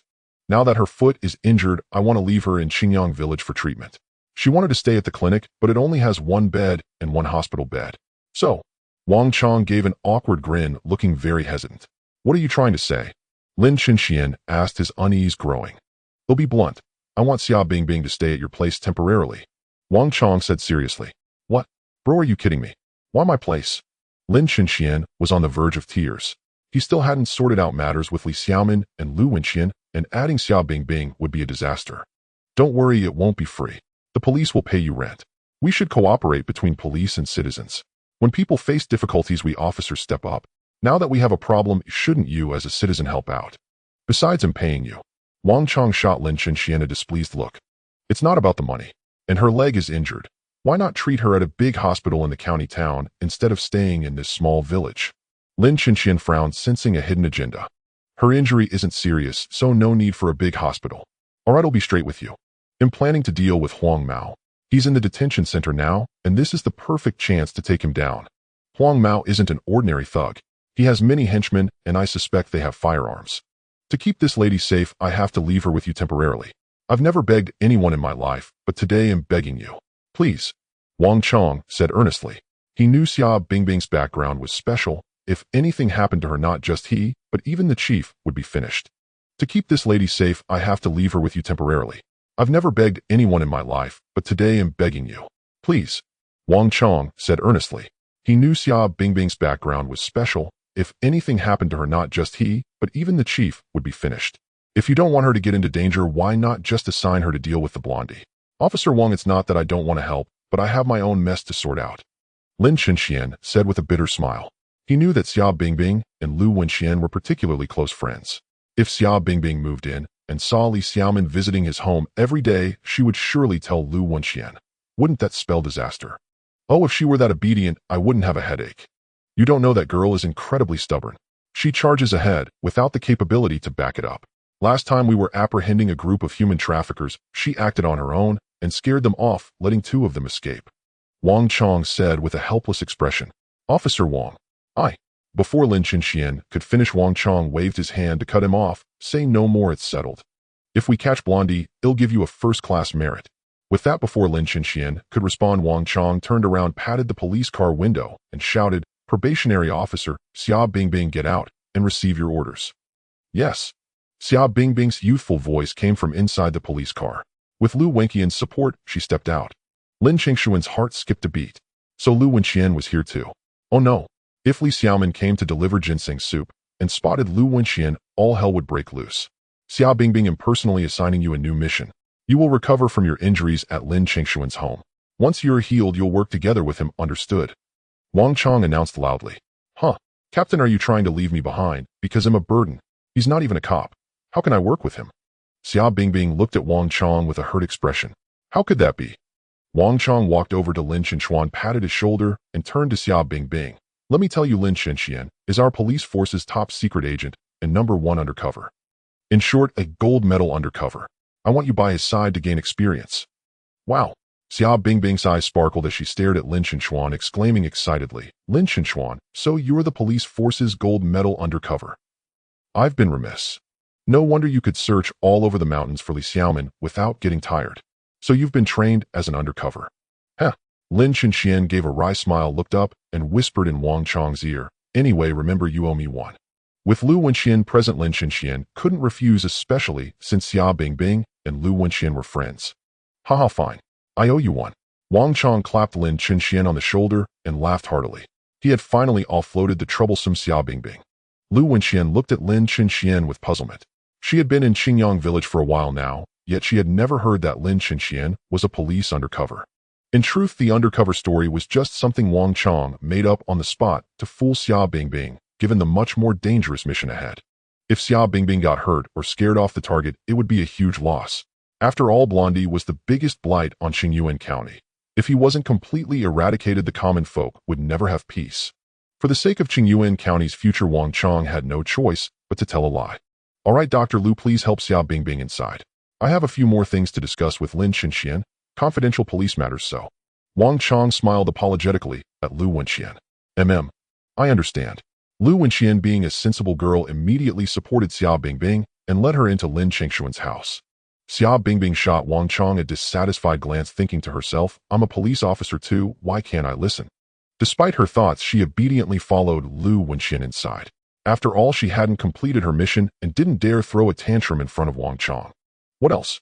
You're not expecting me to be a servant to that girl, are you? Lin Chenxian rolled his eyes at Wang Chong, speaking with clear displeasure. Not at all. Don't be fooled by her usual bluster. She can be quite sharp sometimes. I'm afraid you might slip up. Here, take this and study it. With that, Wang Chong pulled a notebook from his pocket and placed it in Lin Chengshuan's hand. This notebook contains everything I learned at the police academy. It'll help you. It also has the grappling and combat techniques our instructors taught us. You can practice them in your spare time. Remember, no matter what happens, you must not let her leave Qingyang village until I've caught Blondie. If anything happens to her, you'll answer to me. All right, got it. Lin Chenxian nodded and took the notebook. Ever since Blondie had beaten him up, he had come to realize that physical strength was paramount. Though society was governed by law, if you encountered a robber on the street, knowing some martial arts could help you defend yourself. Moreover, this notebook recorded Wang Chang's experience and insights into combat and grappling techniques. With it, Lin Chenxian could learn martial arts with twice the efficiency. After all, the combat and grappling techniques taught to police were highly practical. After Wang Chang left, Lin Chenxian sat at the doorstep and browsed the notebook. He found that most of it documented Wang Chang's experiences in capturing criminals, with only the last few pages covering military boxing and capture techniques. Capture boxing, a mandatory martial art for police, is also known as the new 16-move capture boxing. Its basic moves derive from modern boxing and kickboxing. It is more practical than the older 20-move version, emphasizing legwork, combining hands and feet punches and kicks, and integrating throws and holds. With a high stance and compact form, it is natural and practical, focusing on preemptive strikes and disabling an opponent in one move, requiring speed, ruthlessness, precision, and stability. Depending on the situation, one move can serve multiple purposes, allowing combat from all directions. Military boxing is a martial art that combines punches, kicks, throws, knife disarms, and gun disarms into a single system. Regular training in military boxing is significant for cultivating soldiers' tenacity, courage, and indomitable fighting spirit. Lin Chenxian squatted at the gate and briefly practiced military boxing and capture techniques. He appreciated that both styles emphasized speed, precision, and ruthlessness. Exactly the kind of martial arts he liked, with no flashy moves, just one-strike takedowns. "Hey, gold medal agent, what are you doing?" Just as Lin Chenxian was engrossed in studying military boxing, Xia Bingbing's voice suddenly reached his ears. He looked up to see Lu Wenxian supporting Xia Bingbing, standing right in front of him. "Chenxuan, since when did you become an agent?" Lu Wenxian looked at Lin Chenxian with confusion. I've always been an agent," Lin Chenxian said with a straight face. To do Wang Chang a favor, he had decided to go all out today. He had actually broken his promise and deceived Lu Wenxian. "Then why didn't I know?" Lu Wenxian asked doubtfully. "Oh, Qianqian, don't ask. If you knew he was an agent, he wouldn't be a gold medal one. The pinnacle of a gold medal agent is to keep even those closest to you unaware of your identity. This is top secret," Xia Bingbing said cheerfully, looking at Lin Chenxian. "I can't believe you're so skilled that even your girlfriend doesn't know who you really are. They'll have to learn from you from now on." "It's nothing." Lin Chenxian rubbed the back of his head sheepishly. He hadn't expected Xia Bingbing to actually believe he was an agent. Lin Chenxian had spent his whole life in the village and rarely even went to the county town. How could he be an agent? It seemed Xia Bingbing was indeed a naive young lady. "Mr. Agent, can I stay here tonight with Qianqian? My foot is hurt, and Qianqian needs to take care of me." Xia Bingbing looked at Lin Chenxian with sincere eyes. "Sure. Tonight you two sleep inside and he'll sleep in the yard. It's cooler." Lin Chenxian patted his chest and agreed readily. It was nearly June, so sleeping in the yard was no big deal. "Chenxuan, why don't you sleep at the clinic tonight? Even though it's getting warmer, it can still get chilly late at night. Don't catch a cold," Lu Wenxian said with tender care. She genuinely worried about Lin Chenxuan, especially now that they were in a relationship. "All right." Lin Chenxian smiled cheerfully and didn't refuse Lu Wenxian's kindness. "Hey, race the key to the clinic. There's some food in the fridge. I made it at noon. If you don't want leftovers, there are 2 packs of instant noodles you can cook for dinner." Lu Wenxian took the clinic key from her pocket and handed it to Lin Chenxian. "How could I ever dislike the food you make? I want to eat it for the rest of my life." Lin Chenxian chuckled. Even if Lu Wenxian's homemade dish fell on the ground, he would still pick it up and eat it. "Oh my, can you two stop being so mushy in front of an outsider?" Xia Bingbing rolled her eyes at Lin Chenxian. All right. He'll stop. Qianqian him off. There's food in the kitchen. If you get hungry, just cook something." Lin Chenxian waved at Lu Wenxian and turned to walk toward the clinic. He couldn't wait to lie down on Lu Wenxian's bed and roll around. Watching Lin Chengshuan's retreating figure, Lu Wenxian's beautiful face suddenly bloomed into a sweet smile. She didn't know why, but whenever she saw Lin Chenxuan, she felt incredibly happy. When she didn't see him, she missed him and even felt a little sad. In fact, ever since the incident with Blondie, she had realized she had fallen for Lin Chenxian. Fallen for the boy who had risked everything to protect her. Lin Chenxian strolled along the village path, his heart brimming with delight, for he was about to sleep in Lu Wenxian's bed. Though the bed lacked Lu Wenxian herself, it was still enough to satisfy Lin Chenxian for a while. A girl's room is a rather private space. If she allows a boy into it, the condition is likely that they are in a romantic relationship. It was precisely because Lin Chenxian understood this truth that he was so overjoyed. Amidst his joy, a tender and adorable voice suddenly reached his ears. "Cheng Xuanzhi, where are you going?" Lin Chenxian looked up and saw Li Xiaomin skipping over. Her pretty face was perpetually adorned with a happy smile. "I'm going to the clinic." Fearing that Li Xiaomin might misunderstand, Lin Chenxian recounted in full how Wang Chong had entrusted Xia Bingbing to his care. I understand. Don't worry, Cheng Xuanzhi, I won't run away from home again.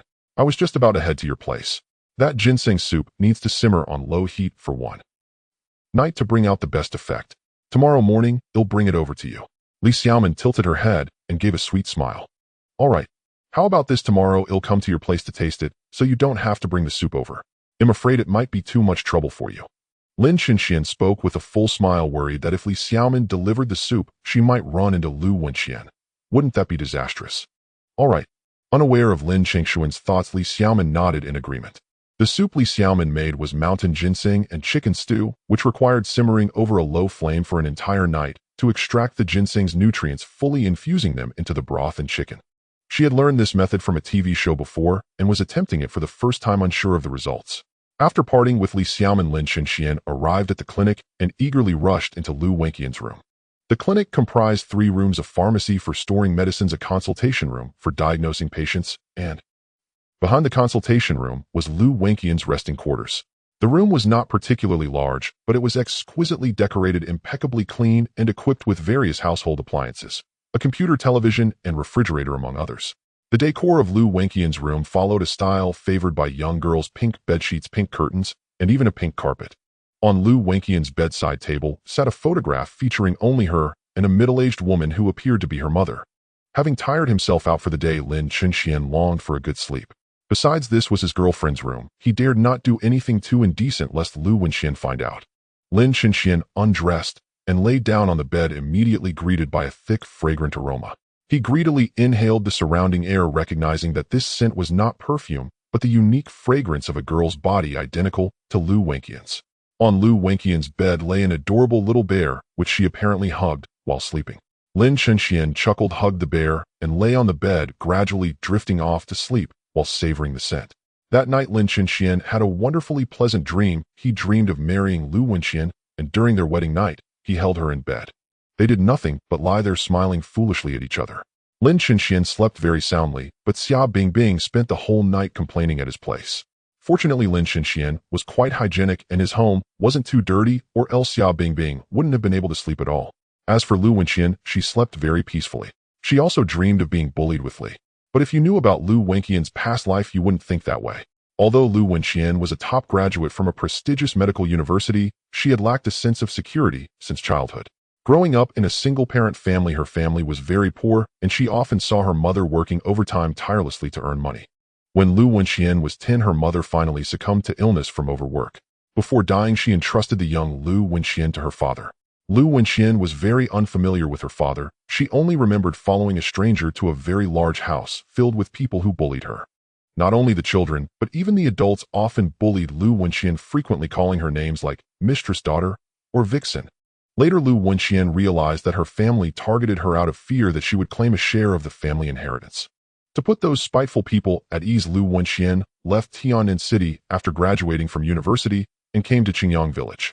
Out of sight, out of mind.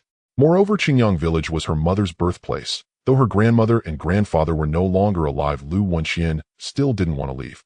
She didn't want to see those who had always bullied her anymore. Lu Wenxian had always been a girl lacking security, and because of that she was relatively strong. When the hooligan bullied Lin Chenxian, she saw her own past self being tormented and resolutely stepped forward to protect him. When she herself was bullied by the hooligan, to be honest, Lu Wenxian had felt despair. But she hadn't expected Lin Chenxian to step up and protect her with all his might. Although Lin Chenxian didn't defeat the hooligan at that moment, his desperate determination to protect her deeply moved Lu Wenxian. At that moment, Lu Wenxian was so touched she wanted to cry, because in the past when she was bullied, no one had ever stood up for her. Those so-called relatives only helped the bullies or stood by sneering. The scene of Lin Chenxian stepping forward to protect Lu Wenxian was etched into her memory. The first righteous person in her life had finally appeared. When she stood behind Lin Chenxuan, she suddenly felt that behind this man perhaps she would never be bullied again. Would she never be hurt again? That night Lu Wenxian slept very sweetly, and she also dreamed of Lin Chenxian. She dreamed that when her family bullied her, Lin Chenxian resolutely stepped forward to protect her. Finally, Lin Chenxian took her hand, and under the watchful eyes of the crowd, left the Lu family villa. Lu Wenxian was moved to tears. She was an emotional girl who wished to be protected by a boy to have a safe haven and hoped her future partner would be very strong. And Lin Chenxian fit the mold of Lu Wenxian's Prince Charming. In terms of appearance, Lin Chenxian wasn't handsome, but neither was he ugly. When it came to resilience, Lin Chenxian had been hounded by creditors since childhood, yet instead of disowning his father, he helped repay the debt by farming. How many men in this world could possess such strength and such deep feeling? Lu Wenxian didn't care whether Lin Chenxian had money. When she lived with her mother, their circumstances were even more difficult, yet she still felt very happy. Later she was taken in by her father. Though she never lacked money, facing those acerbic relatives and the sisters who constantly bullied her, she felt her life was utterly miserable because it lacked any sense of family.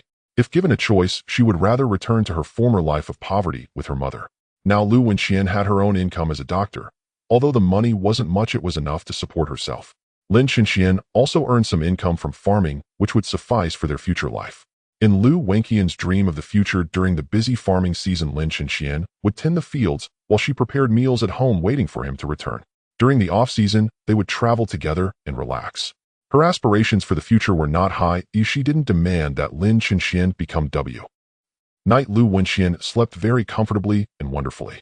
Because she had found her true love. The next morning Lin Chenxian got up early. He planned to go to the cornfield and use the green liquid to hasten the corn's growth. However, he only had 5 drops of the green liquid.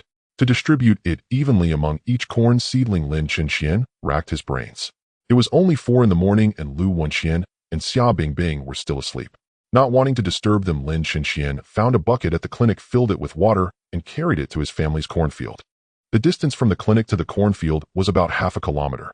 Walking wasn't too tiring, but carrying a bucket of water was no easy feat. Lin Chenxian exerted great effort to haul the bucket to the field. Upon reaching the cornfield, Lin Chenxian took out the white jade bottle, dripped 1 drop of green liquid into the bucket, and began irrigating with a wooden ladle. 1 ladle of water irrigated several corn seedlings. There was no helping it given how little green liquid he had. 1 bucket of water irrigated less than 3 acres. Lin Chenxian made 4 trips back and forth, hauling 4 buckets of water, using 4 drops of green liquid on the crops. He intended to use the remaining drop to strengthen his own body. To prevent Lu Wenxian from being hurt again, and to ensure the past wouldn't repeat, Lin Chenxian felt he must gain the ability to protect her. 4 drops of green liquid had only irrigated about 10 acres of corn. 20 acres remained unwatered. Lin Chenxian planned to go to the county seat to purchase a large quantity of sandalwood to feed the white jade bottle, so that it would produce more green liquid to irrigate more crops. When Lin Chenxian returned to the clinic, it was already 7 in the morning. Hearing someone call his name, Lin Chenxian hurriedly looked up, only to find it was Lu Wenxian. At that moment, Lu Wenxian had taken off her white lab coat and changed into casual attire. Lin Chenxian was almost mesmerized. Lu Wenxian looked even more beautiful in casual clothes. The red and white striped short-sleeved top with black edges on the collar and sleeves was exquisitely tailored, making her appear petite and charming. She wore light blue cropped pants and a pair of simple yet elegant red cloth shoes. On her left wrist was a string of delicate red circular bracelets gleaming brilliantly in the sunlight. Her hair was styled in a fluffy updo, and 2 silver hoop earrings dangled from her snow-white earlobes. She wore only light makeup with a subtle pink gloss on her lips, and her curled eyelashes fluttered while her dark red eyes radiated an enchanting allure. Staring blankly at Lu Wenxian, Lin Chenxian couldn't believe that such a beautiful girl could be his girlfriend. "Chenxuan, what's wrong with you?"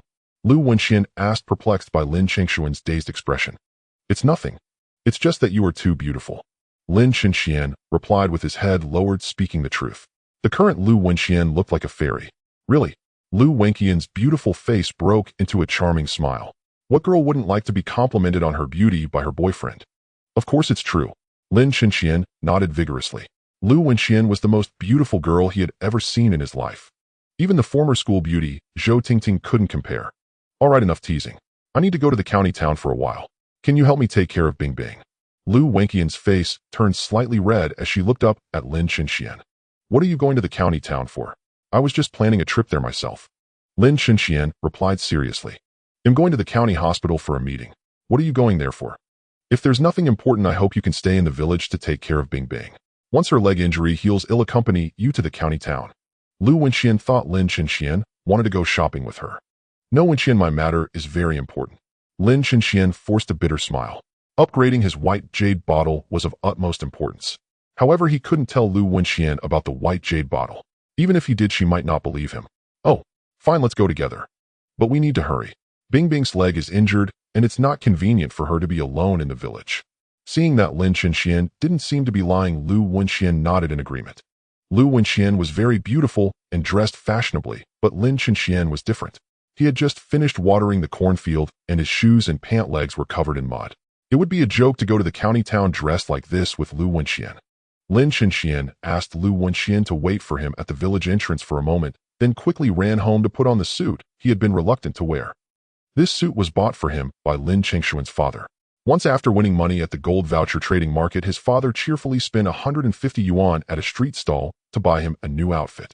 Lin Chenxian had never worn it, leaving it for 2 years without even removing the tags. After putting on the new clothes, Lin Chenxian stood in front of the mirror, looked at himself, and picked up a delicate small comb to tidy his hair, then nodded in satisfaction. So handsome. Xia Bingbing, who was standing behind Lin Chenxuan, nearly burst out laughing. To be honest, Lin Chenxian was indeed quite handsome, but his suit was simply not commendable. After being left and used for 2 years, it was now too small for him. Lu Wenxian was sitting at the village's bus stop, looking down at her phone while waiting for Lin Chenxian. Suddenly, she felt a well-dressed boy approaching, seemingly wanting to sit next to her. She frowned slightly, a flicker of displeasure in her eyes, preparing to stand up and leave. Just as she raised her head and saw the person coming, Lu Wenxian froze for a long time before bursting into laughter. The person before her was Lin Chenxuan, but his outfit was simply hilarious, even somewhat tragic. This guy was wearing a brand new suit with the tags still attached, swaying on the collar. Moreover, Lin Chengshuan's clothes were not branded out. Anyone with a bit of experience could tell that these were clearly cheap knockoffs, not exceeding 200 yuan. The trousers were obviously too short, exposing his hairy legs, and on his feet were a pair of glaringly white sneakers, but one side bore the Jordan logo while the other sported the Li Ning logo. This was clearly counterfeit. Such a mismatched outfit was indeed somewhat ridiculous. Lin Chenxian had no idea how ridiculous he looked. He smiled slightly at Lu Wenxian and sat down beside her. Lu Wenxian struggled hard to suppress her laughter, her face still flushed. She understood Lin Chengshuan's feelings very well. This silly yet earnest boy had shown interest in her since the first day they met, and even dressed up for the trip to the county town. Although the outfit was somewhat comical, this pure heart deeply moved Lu Wenxian. Wenxian, how does this outfit look? It seems a bit small now. Lin Chenxian felt the clothes tightening around his muscles, which was quite uncomfortable, but this was the only outfit he could wear out. Not bad. You look quite handsome in it. Lu Wenxian honestly smiled. She wasn't lying. No matter what Lin Chenxian wore, as long as it was for her, she thought it looked handsome. But whether others would think so, she couldn't be certain. Lin Chenxian shyly smiled. Hearing himself being called handsome by the girl he liked, there was no boy who wouldn't be happy. By the way, Chenxuan, I just ran into Li Xiaomin. Lu Wenxian turned her head, looking at Lin Chenxian with a complex expression. Oh, did she say anything to you? Lin Chengshuan's heart raced, and he hurriedly asked. He was afraid that Li Xiaomin might say something inappropriate to Lu Wenxian. No. She said she was making you ginseng soup, but it might not be ready until tomorrow, as it needs to be simmered for 14 hours to extract all the nutrients from the ginseng. Lu Wenxian shook her head. Oh. Lin Chenxian nodded and breathed a sigh of relief. Thankfully, Li Xiaomin hadn't said anything inappropriate, otherwise he wouldn't be able to go shopping with Lu Wenxian. Because Lu Wenxian was simply too perfect, understanding, beautiful, and gentle. Lin Chenxian knew he would never meet another girl like her in his lifetime, so he treasured this relationship with exceptional care. Qian, how are we getting to the county town later? Why isn't the bus here yet? The atmosphere grew awkward, and Lin Chenxian quickly spoke to ease the tension. We don't need to take the bus. A friend will drive over to pick us up. Lu Wenxian lifted her pretty face, boldly meeting Lin Chengshuan's gaze with a gentle smile. She had made up her mind. Lin Chenxian was her boyfriend, and what was there to be shy about when looking at him? Is that friend a guy or a girl? Lin Chenxian pouted, his face full of jealousy. Of course it's a girl. Lu Wenxian raised her delicate hand, lightly pinching Lin Chengshuan's nose, and giggled. What's the matter? Are you jealous? Don't worry, I don't have any male friends. Only you, my boyfriend. I didn't expect my wife to be so understanding. I don't have any female friends either, just one girlfriend. Lin Chenxian laughed happily, pulling Lu Wenxian closer in his arms. What about Li Xiaoman then? Lu Wenxian said playfully, feeling that being a little coy with her boyfriend was a happy thing. Li Xiaoman is my sister. Lin Chenxian said guiltily. Alright, I was just joking.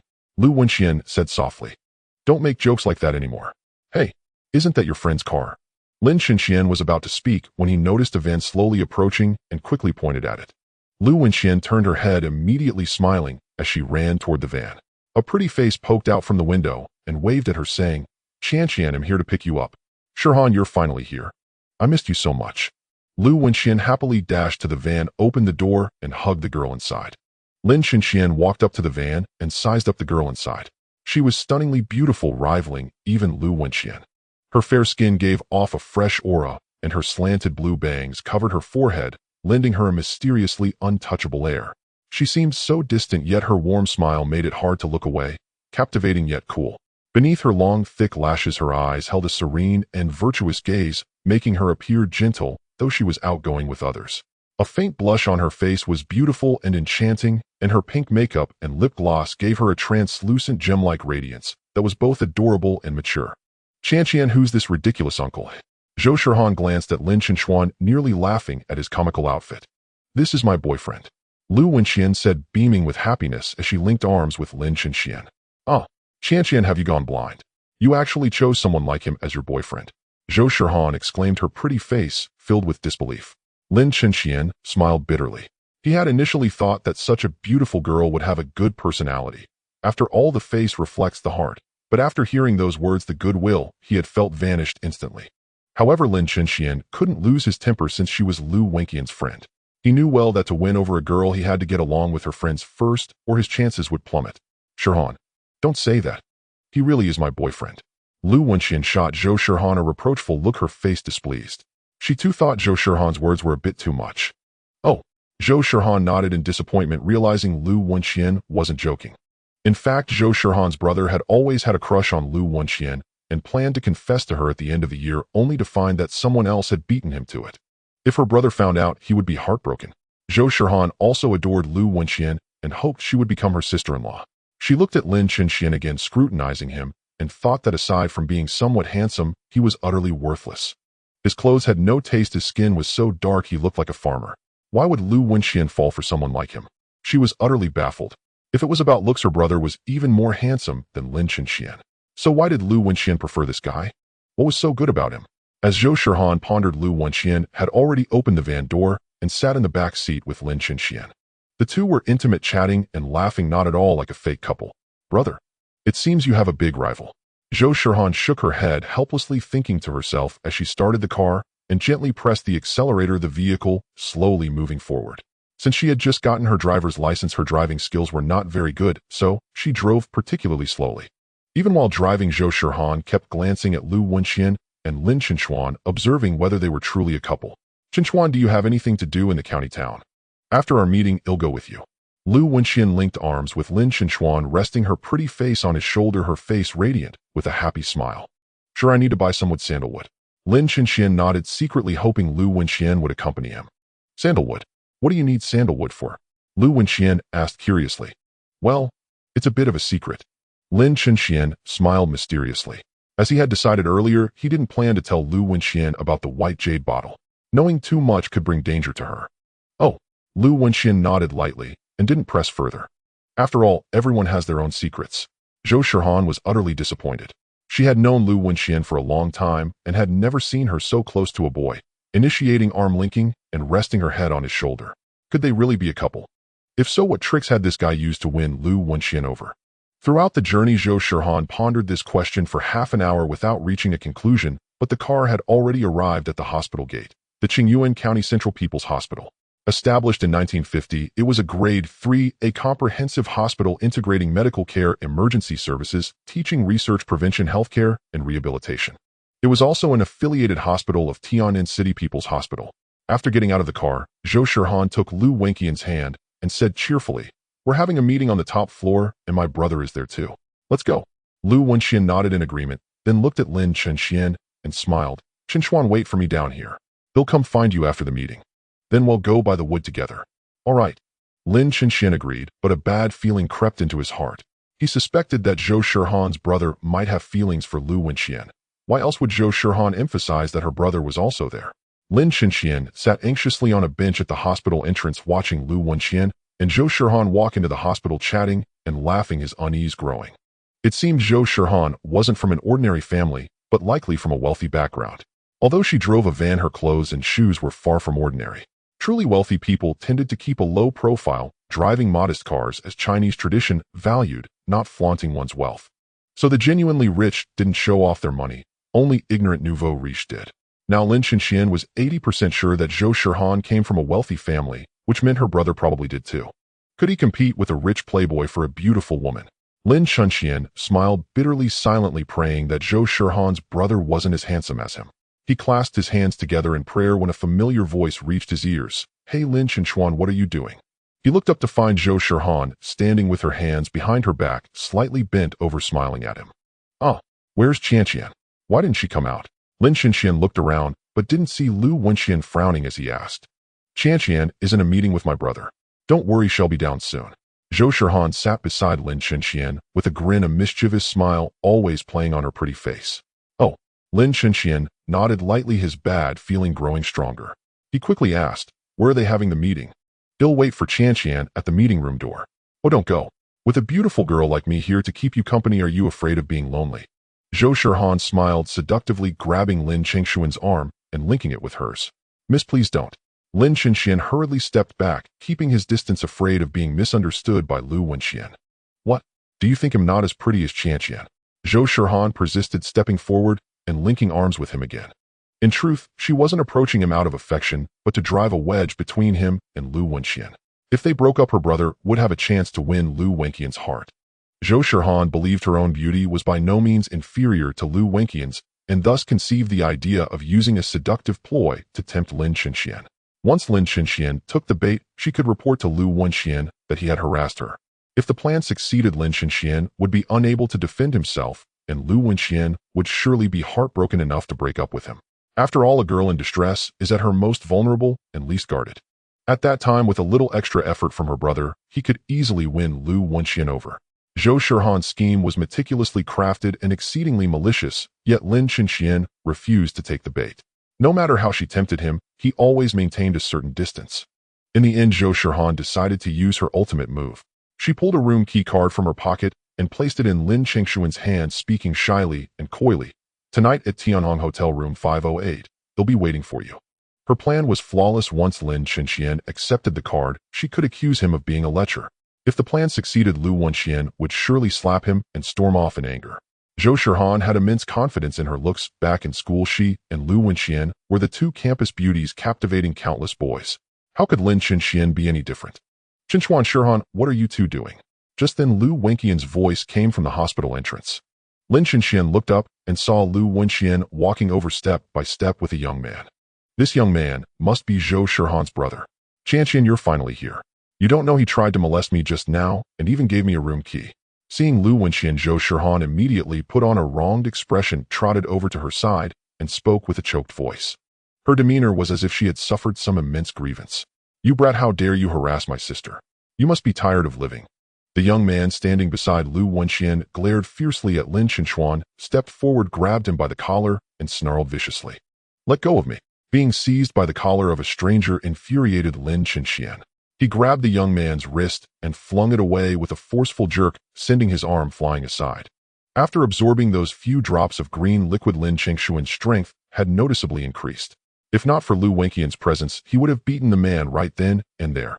"Zhou Tianfeng, what do you think you're doing?" Lu Wenxian stepped forward, glaring angrily at Zhou Tianfeng. "The matter isn't clear yet. Don't be so reckless."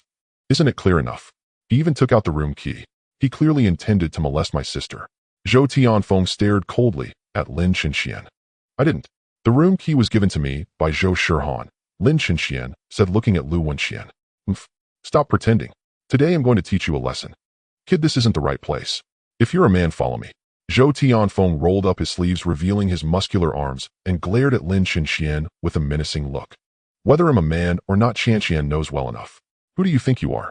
Lin Chenxian walked over to Lu Wenxian, wrapped his arm around her waist, and said with a smug expression, "Even a fool could see that Zhou Tianfeng was Zhou Shihan's brother, and the man secretly in love with Lu Wenxian. So Lin Chenxian deliberately drew closer to Lu Wenxian to provoke him.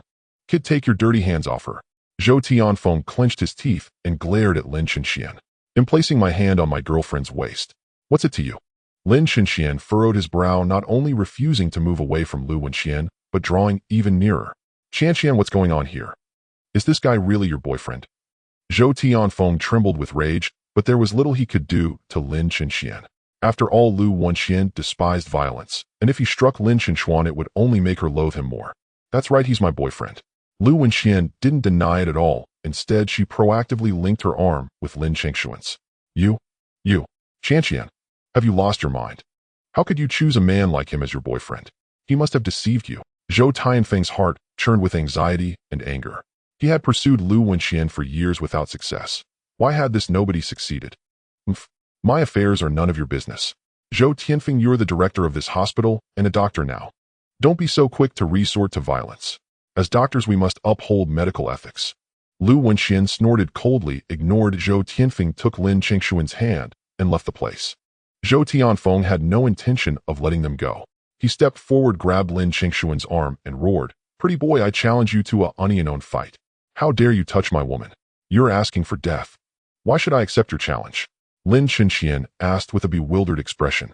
"If you're a man, fight me. Let's have a man-to-man duel. Do you dare?" Zhou Tianfeng snarled, confident he could knock Lin Chenxian out with a single punch. After all, he was a skilled martial artist who had undergone special training from a top-tier American boxing coach. He wouldn't even flinch at 10 men, let alone just Lin Chenxian. "Why should I accept your challenge? Whether I'm a man isn't for you to decide.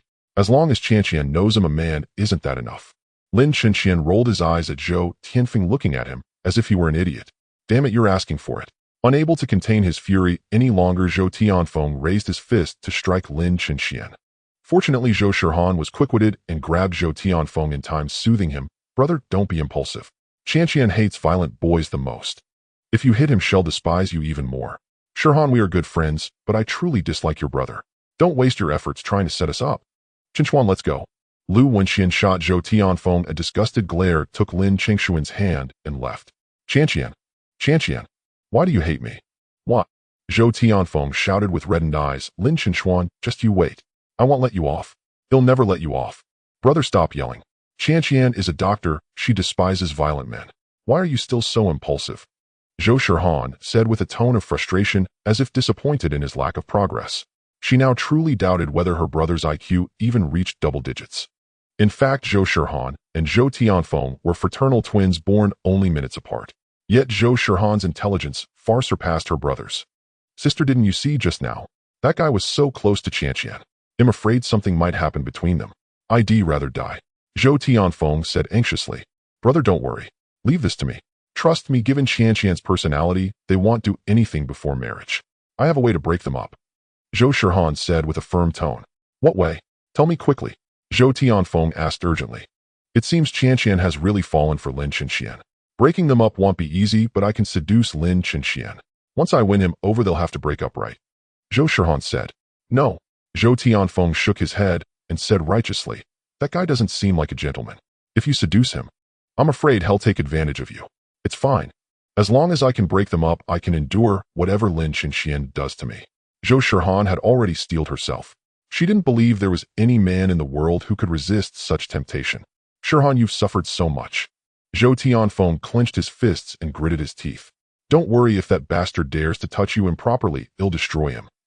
Let him endure all the pain in this world." "Sigh. Brother, can you not be like this? Modern girls are very averse to violence, especially caring girls like Qianqian. Instead of always thinking about hurting others and fighting, why don't you study medicine diligently and try to cure more patients? That way you can get close to Qianqian by discussing medical skills." Zhou Shihan sighed. "Huh, you think I don't want to? Fighting I can do, but healing, I really can't. I really don't understand what Dad was thinking sending me to this place to be the director." Zhou Tianfeng laughed bitterly. "Don't complain. Dad just wants you to win Lu Wenxian's heart, doesn't he? If our Zhou family marries into the Lu family, our hospital's future will be secure. For the sake of the family, brother, you have to work hard." Zhou Shihan said earnestly. I understand." Zhou Tianfeng nodded seriously. Even without his sister's urging, he would give his all, for he had been deeply in love with Lu Wenxian since the very beginning. Qian, who is that annoying guy? He's clinging to you so shamelessly, utterly without dignity. After leaving the hospital, Lin Qian held Lu Wenqian's small hand and asked with displeasure. If it weren't for Lu Wenqian's presence, he would have come to blows with that fellow. Although he knew Zhou Tianfeng was no weakling in martial arts, Lin Qian was not made of clay either. Having now learned part of military boxing, he had no fear of that Zhou Tianfeng. The reason he refrained from fighting Zhou Tianfeng was his fear of angering Lu Wenqian. The last time Lin Qian wanted to brawl with those ruffians, Lu Wenqian had held him back, forbidding him from fighting. From that moment onward, Lin Qian understood that Lu Wenqian detested violent men. Although he cherished martial arts, he resolved to avoid Lu Wenqian's sight when fighting in the future, lest it stir up trouble. Just an annoying pest, nothing to worry about. I have many suitors, you know. You must treat me well in the future, or else someone will snatch me away, and you'll be left weeping. Lu Wenqian smiled playfully. I won't let you leave me. Not in this lifetime. We'll get married in the future, have many children. Promise me never leave me. Lin Qian stopped in his tracks, his face brimming with sincerity. All right, I promise you. As long as you don't betray me or bully me, I'll never leave you. Lu Wenqian nodded, her cheeks flushing slightly. During her time with Lin Qian, she found him growing increasingly masculine. I will never bully the girl I love, Lin Qian declared with firm resolve. His love for Lu Wenqian would never waver. The timber market in Qingyuan County was not vast, and the wood on offer was rather scarce, mostly poplar and rosewood. After arriving at the timber market, Lin Qian and Lu Wenqian inquired at several wood merchants before locating sandalwood. The sandalwood merchant, surnamed Wei, was over 40 years old. He had sold wood in the market for a decade, yet not a single deal had he struck. This was because he offered only a single piece of wood priced exorbitantly. Few in the vicinity knew Old Wei's origins, those on friendlier terms called him Old Wei, while others addressed him as Master Wei. At that moment, Old Wei dozed atop a half-meter-long piece of wood. Though this sandalwood had gone unsold for 10 years, he had stubbornly kept his stall here for a decade. Master Wei, how much for this piece of wood? I want to buy it. As Lin Qian approached Master Wei, he felt the white jade bottle in his pocket stir restlessly, as if eager to devour the wood. He was certain that the wood Master Wei sold at such a high price was no ordinary timber. Young man, you wish to buy it? Master Wei opened his eyes slightly, glanced at Lin Qian, and said with a smile, this old man's wood is rather pricey. A fixed price of 50,000 yuan. 50,000 yuan. Master Wei, have you gone mad with greed? Exclaimed Lu Wenqian, who stood by. Even the finest sandalwood couldn't fetch 50,000 yuan per log. Moreover, Master Wei's wood was not even top-grade sandalwood. Hell, little girl, if you don't understand, don't spout nonsense. My sandalwood is no ordinary timber. Buy it or don't. I'm not keen on selling it anyway. Master Wei chuckled lightly, as if he had no desire to part with it. Fine. He'll buy it. Lin Qian gritted his teeth and agreed. Since the white jade bottle in his pocket reacted so strongly to this sandalwood, it meant the wood might indeed be crucial for upgrading the bottle. If he could upgrade it, what was 50,000 yuan? Qinchuan, have you lost your mind? Spending 50,000 on a piece of wood? Lu Wenqian exclaimed in astonishment. Who in their right mind would do such a thing? Qian, I truly need this wood. Lin Qian smiled bitterly. Upgrading the white jade bottle was an urgent matter. His future prosperity depended on it. How could he afford to be careless? Seeing his earnestness, Lu Wenqian sighed and refrained from further objection. She pulled a bank card from her purse and handed it to him. I don't know what you need this sandalwood for, but I have some money here. If you're short, use mine first. No. I have money. Lin Qian quickly shook his head, retrieving his own card. He had no habit of living off a woman. Hey, young man, not bad. You found yourself such a beautiful and sensible girlfriend. Your father would surely be delighted. Master Wei chuckled lightly. You don't even know who my father is, so how can you say he'd be happy? Can you accept card payments? I don't have that much cash on me. If not, I'll go to the bank immediately. Lin Qian said helplessly. Though he felt cheated, he had to endure it to upgrade the bottle. After all, this was the only piece of sandalwood in all of Qingyuan County. Yes, I can take cards. How I met your father once long ago. Let's not dwell on the past. This sandalwood ending up with you is fate. As an old acquaintance, he'll charge you 60,000 yuan. Master Wei said with a grin, pulling out a mobile POS machine for Lin Qian to swipe. What the heck, old man, are you serious? Didn't we agree on 50,000? Lin Qian frowned. I'm an old friend of your father's. Giving me an extra 10,000 will do you no harm, trust me. Of course you can refuse. If you do, you'll surely face great trouble later. Master Wei smiled calmly. I wasn't born yesterday. I won't give you a cent extra. 50,000. If you dare overcharge me, I'll report you to the police. Lin Qian was someone who yielded to reason, not threats. The more the old man pressed, the more defiant he became.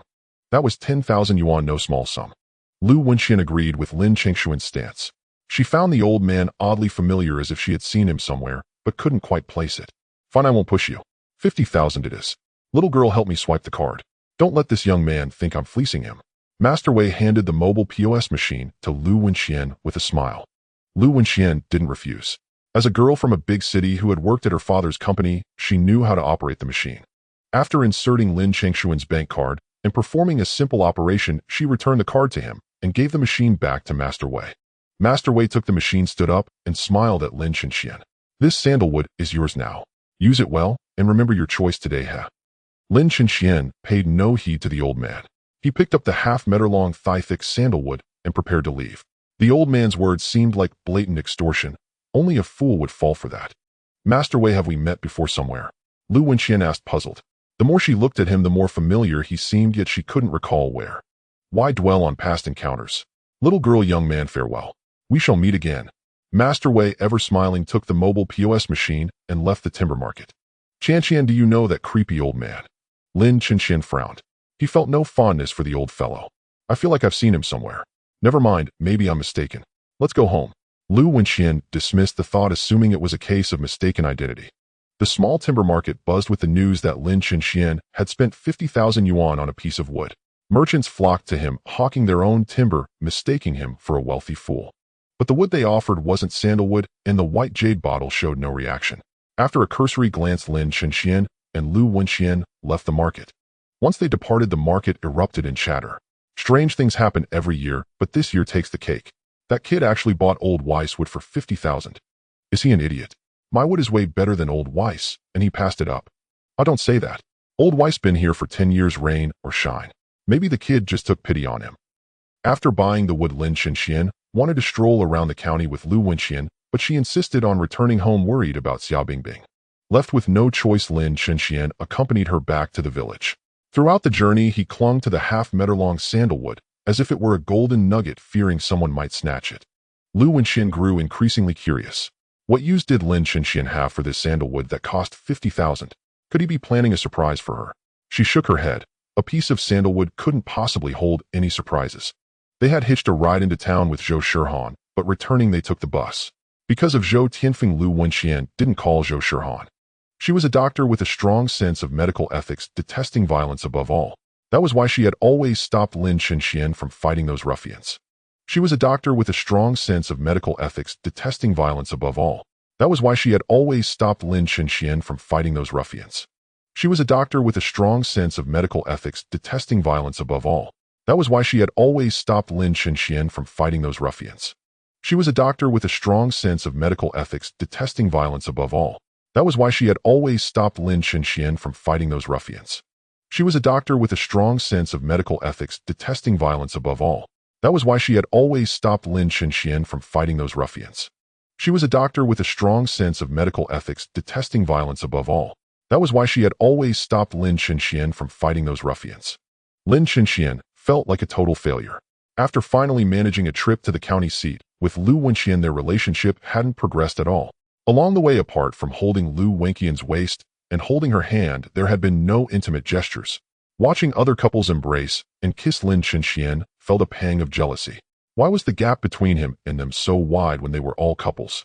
So upon arriving at Qingyang village and stepping off the bus, Lin Chengshuan took Lu Wenxian's hand, gathered his courage, and wanted to kiss her. Though he desperately wanted to kiss her lips, when the words reached his mouth, he became too shy to speak, afraid she might get angry, and he didn't dare to force a kiss. Chengshuan, what's wrong? Lu Wenxian looked at him suspiciously, sensing something was off. Well, I have a request, I hope you'll agree. Lin Chengshuan said hesitantly, embodying the phrase a lustful heart, but no courage. What request? Lu Wenxian asked, puzzled. Well, are we a couple or not? Lin Chengshuan said, looking down shyly. This was the first time he had ever been this bashful. Huh, of course we are. What's going on? Lu Wenxian asked, confused. Well, you see, when we were in the county, other couples, they kissed, but we haven't yet. After saying this, Lin Chengshuan felt like running away, but his remaining sanity told him he couldn't flee. This barrier had to be broken sooner or later. Even if not now, it would be later. Better to break it early, so he could be intimate with Lu Wenxian sooner. You want to kiss me? Hearing this, Lu Wenxian panicked. Though she had prepared herself for intimacy with Lin Chenxuan, kissing this soon was still a bit hard to accept. Other couples all kiss. Lin Chenxian muttered softly, looking down.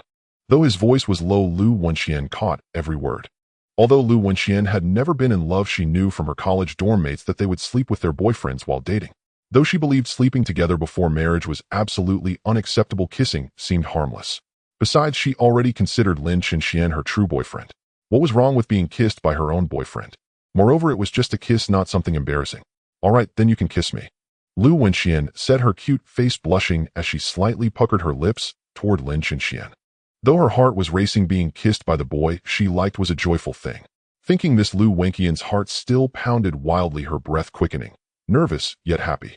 Lin Chenxian bit his lip, his heart pounding with excitement and anxiety as he slowly approached Lu Wenxian.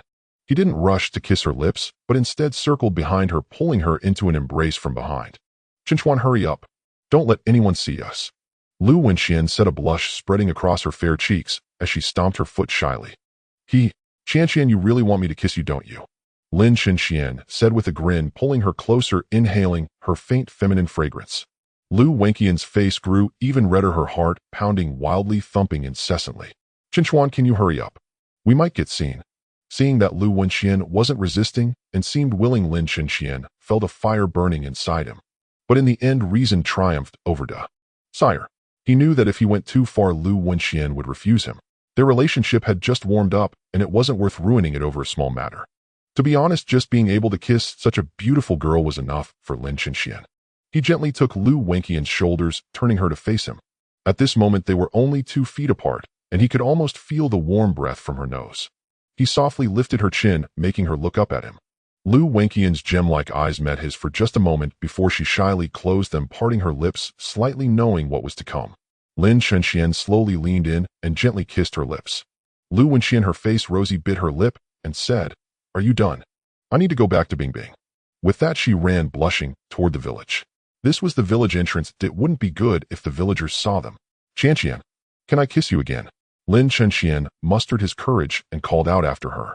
Lu Wenxian stopped and turned back, saying nothing, just nodding shyly before hurrying away.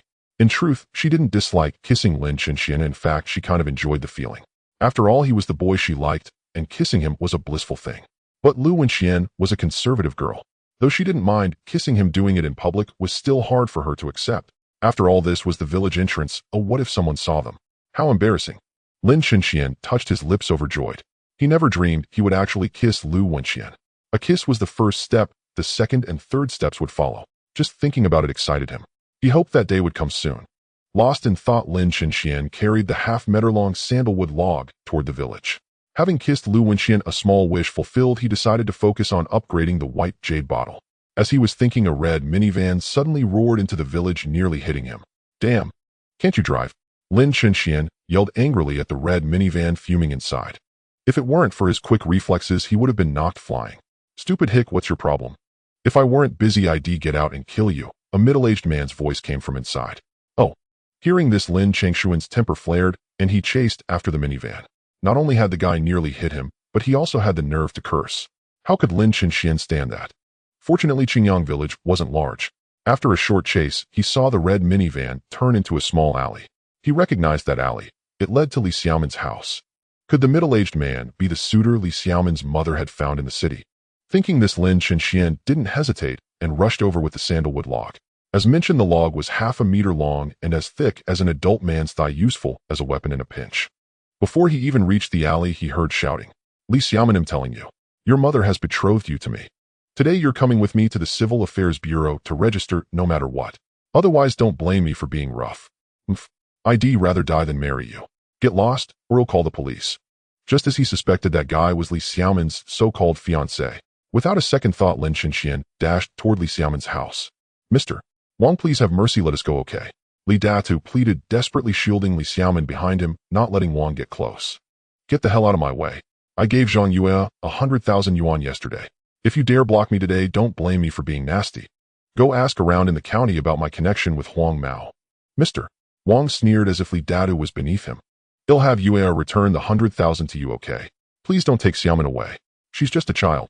Li Datu begged bitterly. He never dreamed Zhang Yue would secretly accept Wang's money. Do you think my money is something you can take or leave? I'm telling you, no matter what I'm taking Li Xiaoman today. If you try to stop me, I'll kill you.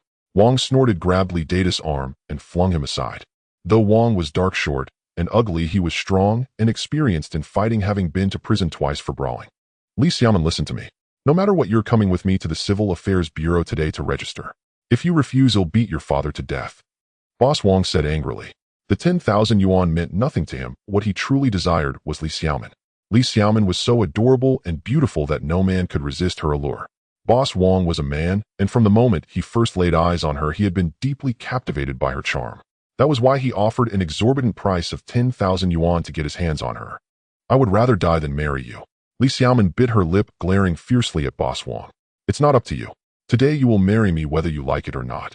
Boss Wang stepped forward, grabbing Li Xiaoman's fair snow-like arm, a lecherous grin spreading across his face.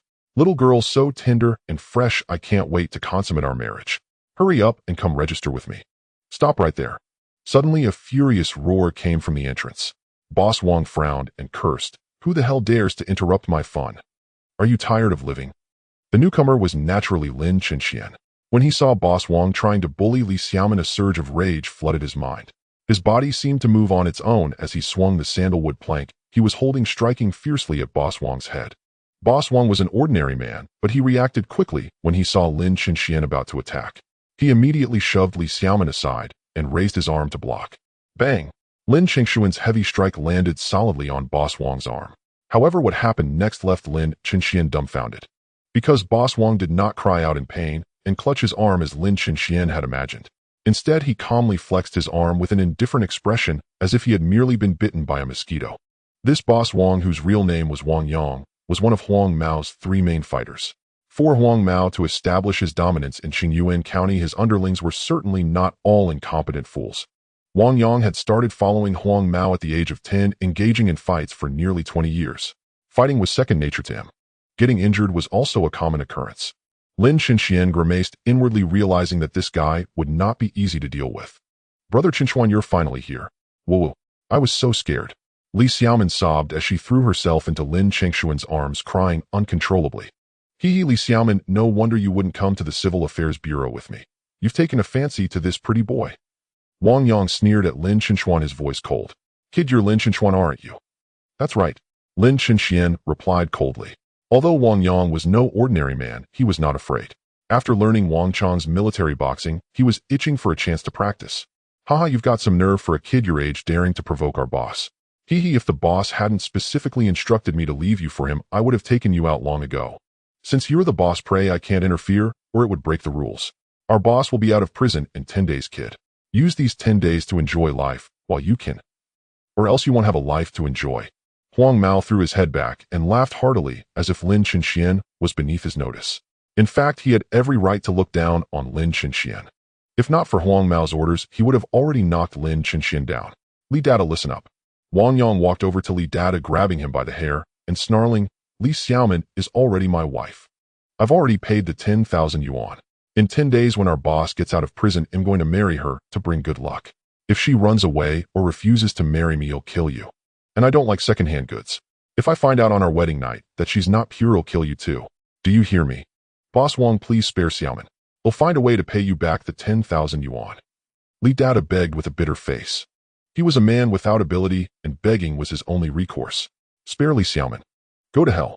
Wang Yang kicked Li Data aside, pointing a finger at his nose and shouting angrily, I've said my piece. In 10 days I'll come to claim my bride. If she doesn't marry me, don't blame me for being ruthless. If I don't see her, I'll tear down your house and kill you. After saying this, Wang Yang spat on the ground near Li Data, climbed into the red minivan with a look of utter disdain and drove off. Lin Chenxian did not stop him, knowing that even if he managed to defeat Wang Yang, he would also be injured. He planned to let the white jade bottle absorb the sandalwood and use more of the green liquid to strengthen his body. Once he was strong enough, he would fear neither Huang Mao nor Wang Yang. Uncle Li, are you all right? Lin Chenxian quickly walked over to Li Data and helped him up. I'm fine, I'm fine. Li Data sighed dejectedly, his face etched with worry. Uncle Li, don't worry. Leave everything to me in 10 days. I won't let Xiaoman marry Wang Yang. Lin Chenxian said firmly. Chenxuan, if you can stop Boss Wang from taking Xiaoman away, he'll let you marry her. She'll be your wife. Li Data looked up at Lin Chenxian and said seriously, Dad, What are you saying? Li Xiaomin blushed and lowered her head, but her heart was filled with joy. She had always liked Lin Chenxian. Marrying him was her greatest dream in life. Now that the dream was about to come true, she was naturally overjoyed. Heh. Lin Chenxian just smiled and didn't answer whether he would marry Li. Brother Chenchuan, the ginseng soup I made is ready. Have some. I simmered it for 14 hours. Li Xiaomin unconsciously took Lin Chengshuan's arm, her cheeks flushed, looking just like a newlywed wife cooking for her husband. Great, I've never had ginseng in my life. Uncle Li, come join us. Lin Chenxian said with a smile. No, you go ahead and eat. I'm old, I don't need ginseng to nourish my body.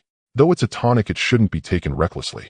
If an old man like me ate it, I wouldn't sleep for 3 days and nights. It would only harm my health. Li Dada chuckled. How could he bear to consume such a precious thing? Lin Chenxian found Li Dada's words reasonable, so he nodded and didn't insist. Ginseng's nourishing and strengthening effects are widely known, yet its toxicity and side effects are often overlooked. As living standards rise, more people consume ginseng or its preparations for supplementation, but some blindly overuse it, leading to a series of adverse consequences. As a restorative herb, ginseng can enhance the body's nonspecific resistance and exert bidirectional regulatory effects on many vital physiological functions. However, it must be used in moderation. Excessive intake often backfires. Li Xiaomin understood this principle, so she only served Lin Chenxian a small bowl of ginseng soup. The soup was filled with generous portions of chicken, and Li Xiaomin had meticulously deboned the meat beforehand. The soup contained only ginseng and chicken. To prepare this ginseng soup, Li Xiaomin had gone to great lengths. She first had her father catch an old hen, cleaned and chopped it, then placed sliced ginseng in a jar with the prepared chicken. She sealed the jar with plastic wrap and steamed it over low heat in a pot, adding minimal water to the jar. After steaming for a full 14 hours, she had fully extracted the ginseng's essence. How does it taste? Watching Lin Chenxian drink a bowl of ginseng soup, Li Xiaomin asked anxiously. It tastes quite good. Lin Chenxian nodded repeatedly. Li Xiaomin's culinary skill was impeccable. The broth was fragrant without being overpowering, sweet without being cloying. Such a soup could hold its own, even in a 5-star hotel. If you like it, you can come to my place every day to have some. Li Xiaomin said with a grin. At the moment her Chenxian brother praised her, she felt that all her 14 hours of effort were worthwhile. Xiaomin, you should have a bowl too. Lin Chenxian said apologetically, feeling it was selfish to enjoy such delicious soup alone. I can't drink ginseng soup, Li Xiaomin said, blushing. I'm a girl. Ginseng soup is for boys. It boosts yang energy. Oh, Lin Chenxian nodded. Seeing that Li Xiaomin didn't want any, he didn't press further. He placed the empty bowl on the table and said with a smile, Xiaomin, could you get me another bowl? Your soup is absolutely delicious. Sure. Li Xiaomin nodded and cheerfully went to the kitchen to fetch another bowl, placing it before Lin Chenxian. The ginseng soup she made was so delectable that Lin Chenxian couldn't resist picking up the bowl and drinking it in one gulp. After that bowl, he asked for another. That day, Lin Chenxian consumed 8 bowls of ginseng soup. Seeing her Chenxian brother enjoy her soup so much, Li Xiaomin was overjoyed beyond words, momentarily forgetting that ginseng soup shouldn't be overindulged. When Lin Chenxian downed the 8th bowl of ginseng soup, he suddenly felt a strange sensation. Chenxian brother, what's wrong? Li Xiaomin noticed Lin Chengshuan's abnormality and asked with concern. Only then did she recall that while ginseng soup was beneficial, excessive consumption could be dangerous. Lin Chenxian began to feel extremely uncomfortable. An unusual impulse surged in his mind, a desire to embrace Li Xiaomin. Dad, come quickly. See what's wrong with Chenxian brother. Li Xiaomin shouted toward the yard on the verge of tears. Li Dadu, who was smoking in the yard, heard his daughter's cries and rushed inside, only to find Lin Chenxian in a distressed state. As an experienced man, Li Dadu immediately understood what was happening. Xiaomin, get away from him. He hurried forward and pulled Li Xiaomin aside, fearing Lin Chenxian might harm her. Dad, what's wrong with Chenxian brother? Li Xiaomin was in tears. He's eaten too much ginseng. Li Dada said with a frown. If the pain can't be relieved, will Chenxian brother die? Li Xiaomin sobbed, biting her lip. He will. Li Dada sighed. Who told him to be so greedy and eat so much ginseng? Is there any way to save Chenxian brother? Li Xiaomin asked. For now, we can only try bloodletting to alleviate his condition, Li Dada said. He made small incisions on Lin Chengshuan's body to release some blood. After a while, Lin Chengshuan's symptoms indeed improved significantly. Early the next morning, Lin Chenxian awoke and upon learning of his condition couldn't help but feel a lingering sense of dread. Lin Chenxian did not linger there for long. After picking up the sandalwood block in the courtyard, he left Li Xiaomin's house and hurried back to his own. Now all he wanted was to let the white jade bottle feast to its heart's content, secreting more of that green liquid. Along the way, Lin Chenxian suddenly realized that his speed had increased significantly, a noticeable improvement. Running from Li Xiaomin's house to his own took him less than 3 minutes, whereas before it would have taken at least 5.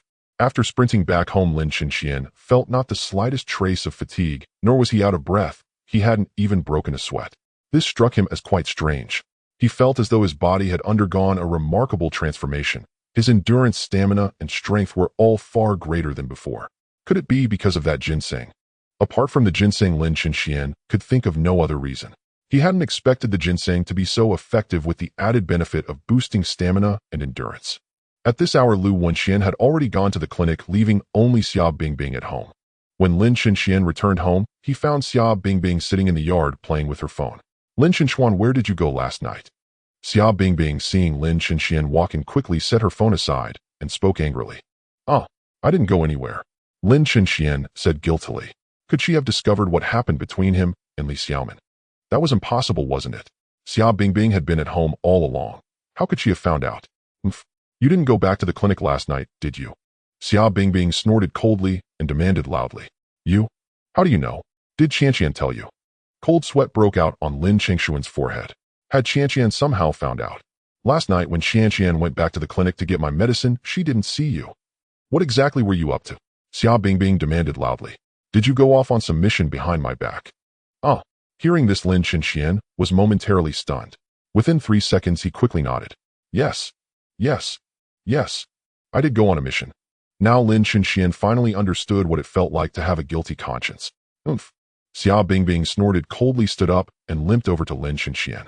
I'm telling you, Lin Chenxian, the captain made it very clear that I'm supposed to follow you and learn. If there's a mission, you're supposed to let me join you so I can gain experience. So why didn't you notify me yesterday? Do you look down on me? How could that be? Your foot injury hasn't healed yet. How can you go on a mission? Lin Chenxian was speechless. This little girl was way too gung-ho, wasn't she? Always thinking about missions and fighting. She had none of the grace of a proper lady. My foot is almost healed. Anyway, you'll let it slide this time.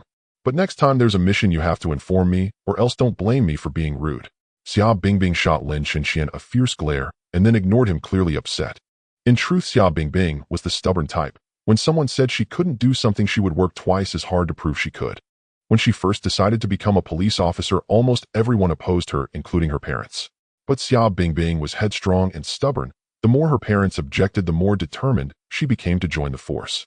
Xia Bingbing was also a girl with a strong sense of responsibility. She believed that once she became a police officer, she had to make her mark. Because she was so eager to achieve, she often disregarded orders, which was why Wang Chong didn't dare assign her to any important operations. Instead, he handed her over to Lin Chenxian. Lin Chenxian didn't waste words with the little girl. He picked up the half-meter-long sandalwood block and carried it back to his room. Xia Bingbing paid him no mind, continuing to play her mobile game with a sullen expression. Back in his room, Lin Chenxian closed the doors and windows tightly, then took out the white jade bottle. The moment the bottle emerged, it suddenly went out of control, lunging at the half-meter-long sandalwood like a ravenous beast. Wispy white smoke rose from the sandalwood, and its volume shrank rapidly, visible to the naked eye. It was as if the sandalwood was being devoured by the white jade bottle. Lin Chenxian crouched there, watching the scene intently. He felt certain that this piece of sandalwood was no ordinary item. Why else would that wretched old man have sold it for 50,000 yuan? Last time, 2 sandalwood prayer beads had allowed the white jade bottle to produce 2 drops of green liquid. Now a half-meter-long piece of sandalwood as thick as an adult's thigh should surely yield at least 10 drops of that green liquid, shouldn't it? After about 3 minutes, the half-meter-long sandalwood had finally turned into a pile of white powder, and the white jade bottle, like a satiated child, had also calmed down. Lin Chenxian picked up the white jade bottle and opened its lid, only to be utterly astonished. For inside the bottle now lay a full 15 drops of green liquid. Lin Chenxian was so overjoyed he could scarcely speak. 10 drops of the green liquid would be more than sufficient to cultivate 30 acres of land, and the remaining 5 drops could be used to strengthen his own body. He slowly poured the 5 drops into his palm, where they instantly merged into his skin. Immediately, he felt a cool, refreshing sensation coursing through every meridian in his body, an incredibly soothing feeling. Moreover, his 5 senses were greatly enhanced. Standing in his room, he could even hear Xia Bingbing's voice from the courtyard. Though she spoke very softly, he could still make out every word. That damned Lin Chenchuan, how dare he look down on me. Umph. I must tell Sister Qianqian and have her punish him. Lin Chenxian smiled bitterly. It seemed this little girl was still too hot-headed, always thinking about carrying out missions, yet completely unaware of her own capabilities. However, Lin Chenxian had no time to educate Xia Bingbing. He had more important matters to attend to, namely irrigating those 30 acres of corn. With 10 drops of green liquid now in hand, irrigating 30 acres of land was more than manageable. That afternoon, Lin Chenxian picked up a bucket and headed to the cornfield, meticulously beginning the irrigation process. The time for corn to germinate and sprout varies greatly, depending on environmental conditions. Under favorable conditions, seedlings emerge in 5 to 6 days. Under less favorable ones, it can take up to 20 days. However, in the small locale of Qingyang village, the environment was favorable and the weather cooperated, so all the corn in the village sprouted within 5 days.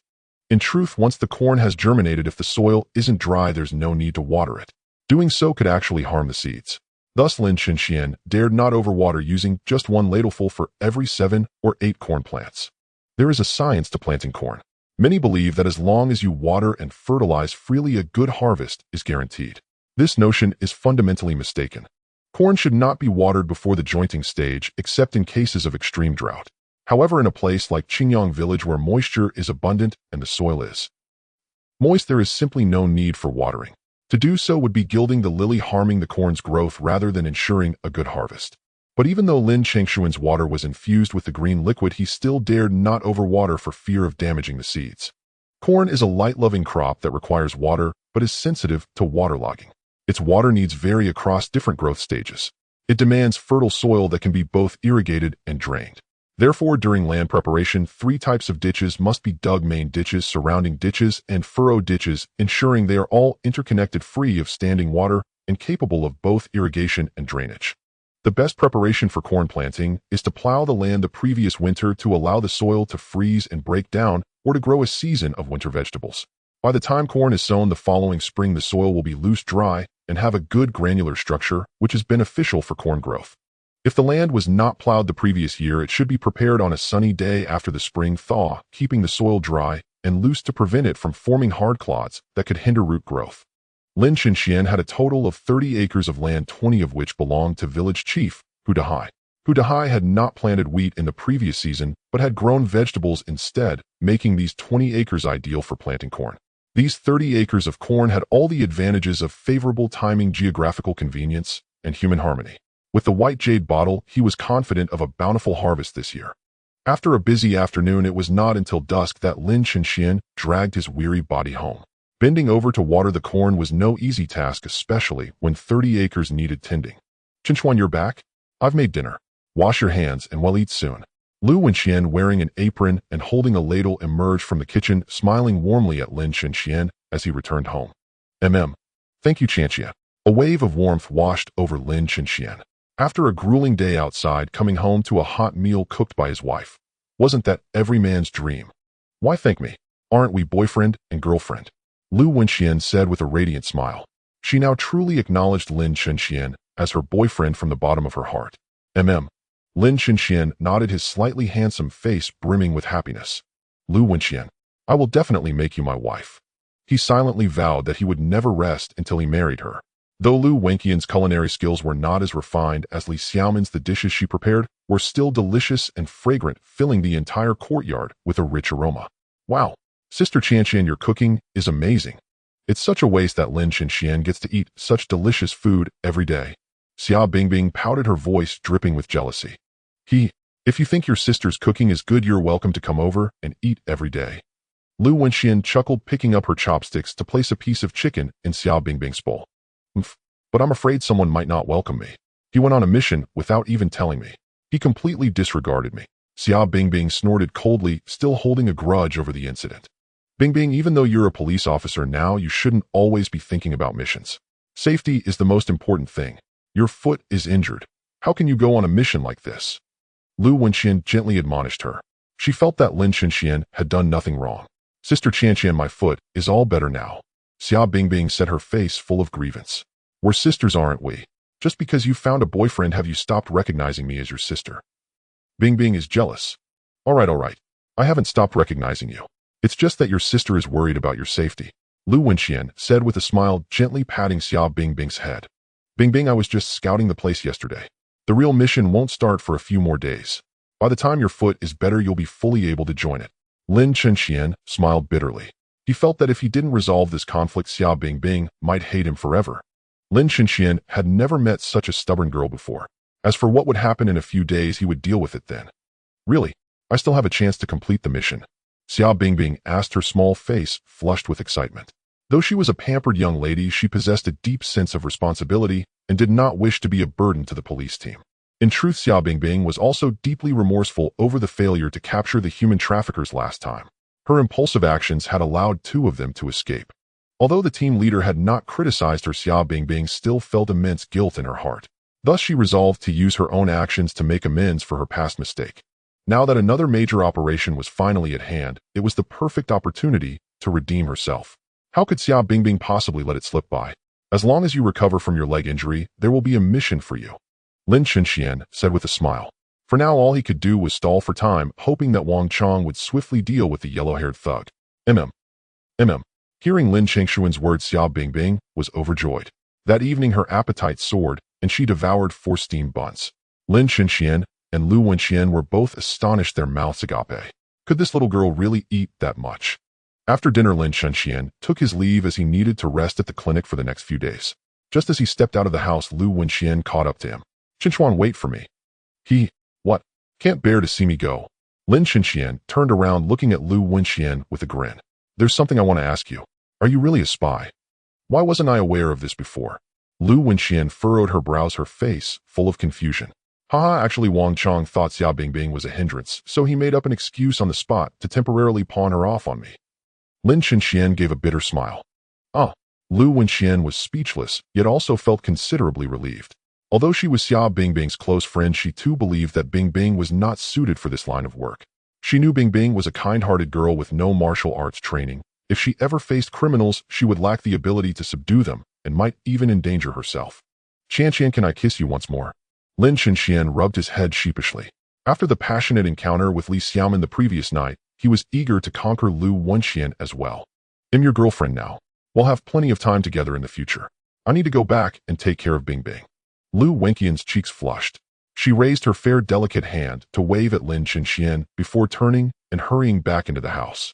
Watching Lu Wenxian's retreating figure, Lin Chenxian felt a pang of disappointment. Although they were boyfriend and girlfriend, it was only in name. Among the things couples do, they had only shared a single kiss. They had never engaged in any other intimate acts. In truth, Lu Wenxian had her own reservations about rejecting Lin Chenxian. As she had said before, she was a conservative girl. If she grew too close to Lin Chenxian, and he later cast her aside, what would she do? Lu Wenxian believed that her body should only be touched by her husband, not even her boyfriend. Without that marriage certificate, she felt no sense of security.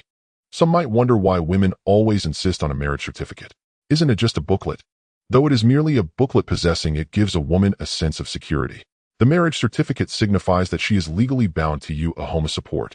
As women grow older, they feel less desirable and lose their leverage. They only wish to cling to a support and find someone to love for a lifetime. After returning home, Lu Wenxian's mind was consumed with the question, should she or should she not be intimate with Lin Chenxian? Her only concern now was that if she became intimate with Lin Chenxuan, what would happen if he later abandoned her? Qian, what's wrong? Xia Bingbing lay in bed watching Lu Wenxian approach with a troubled expression. She asked with confusion, did that Lin Chenxian bully you? Tell me, and I'll have him arrested. No. Lu Wenxian shook her head, sitting down beside Xia Bingbing. Her pretty face was clouded with worry. Qian, what's really going on? What happened? Xia Bingbing asked, her small face puzzled. Sigh. Lu Wenxian let out a deep sigh. Feeling that Xia Bingbing was not an outsider, she voiced her concerns. Do you think I should take things further with Lin Chenxian? Absolutely not. Xia Bingbing quickly sat up in bed, looking at Lu Wenxian with a serious expression. Qian, although I'm young, I have a very clear understanding of matters between men and women. There are indeed some girls in this society who are indiscreet, but men mistakenly take such behavior as the norm for all women. Young girls face a tricky situation when such issues arise in relationships, but you must never be deceived by a man's sweet talk. That's just sugar-coated poison. If he truly loves you, he will wait until after marriage. If he only wants to experience being with you without any intention of marrying you and shirks responsibility, he will come up with countless excuses to win you over, only to move on to the next girl. If he truly loves you and you refuse him, he will respect your decision. If he only wants to possess you without marrying you, he will keep pressing the issue, because once he has conquered you, he must move on to other women, and he cannot wait. This does not rule out the possibility that he is simultaneously trying to conquer you while preparing to conquer others. You must also analyze his character comprehensively. You can observe his nature from the smallest details. Good men are truly rare nowadays, so be cautious. If you cannot even distinguish whether he is good or bad, true or false, and still enter a relationship with him, then you yourself have a problem. You are still inexperienced and naive. It's best not to date as you lack the full ability to discern. A man's nature is easy to distinguish, but for an inexperienced young girl it is precisely the most difficult. Hearing Xia Bingbing's words, Lu Wenxian found them very reasonable.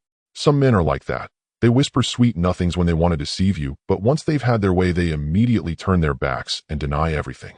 Although she didn't know if Lin Chenxian was that kind of man, she decided she would not have any further intimate contact with him until she was certain of his true character. Of course they would remain boyfriend and girlfriend, but she would keep a distance. She wanted to see Lin Chengshuan's true face before taking the next step. For some reason, Lu Wenxian had been feeling a restlessness in her heart these past few days. Especially last night, she suddenly felt a sharp pain in her chest, so intense it made her want to cry. She felt as if something important was about to leave her. That feeling was extremely unpleasant.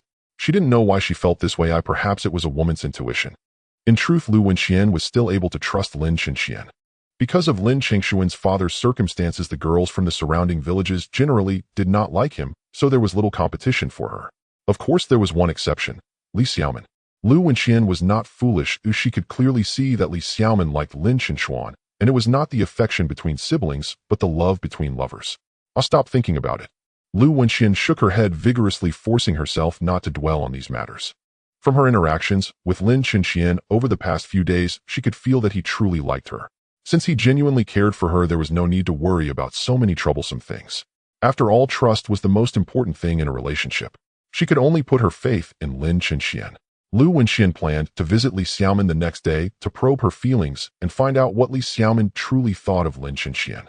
After all, knowing oneself and the enemy leads to 100 victories. Back at the clinic, Lin Chenxian lay on Lu Wenxian's pink little bed, tossing and turning, unable to fall asleep. Suddenly a knock came from outside the clinic. Dong dong dong. Dr. Lu, please open the door. I need some bruise medicine. It hurts like hell. The voice sounded like Erlang's. What was this guy doing here so late at night? With this question in mind, Lin Chenxian put on his clothes and walked toward the clinic door. Lin Chenxian and Erlangzi were good friends, having grown up together. Erlang's real name was Fantong. Because he had a fever as a child and his family couldn't afford medical treatment, his brain was damaged. Although he appeared normal on the surface, he was a bit slow-witted. In fact, Erlang's family situation was not much better than Lin Chengshuan's. Erlang's father was Fan Xiao. 5 years ago, his wife ran off with another man, leaving him single. Fan Xiao had a leg injury, so he walked with a limp. A crippled old man and a simple-minded son, they relied on a few acres of land to scrape by. Their life was not affluent, barely enough to get by. Lin Chenxian opened the clinic door and saw Erlangzi standing outside, his face bruised and covered in mud. He asked with confusion, Erlangzi, what happened to you? How did you end up in such a mess? Who hit you this time? Who else could it be? My dad. He nearly beat me to death. Where's Dr. Lu? Get him out here, I need some bruise medicine. Erlangzi clutched his thigh, hobbling into the clinic. Holy crap, what did you do to make your dad beat you like this? Lin Chenxian asked in astonishment. Uncle Fan must have been merciless today, to have turned Erlangzi into such a state. I don't even mention it. Erlangzi sighed and said, at noon today I was heading to the construction site when I accidentally bumped into someone's car on the way. They demanded I pay 200 yuan or they wouldn't let me go.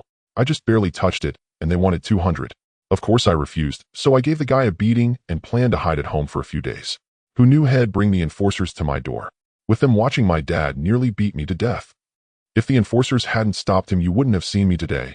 As he spoke, Erlangzi covered his face and began to cry. Did you pay them? Lin Chenxian asked, puzzled. Of course not. I didn't take that beating for nothing.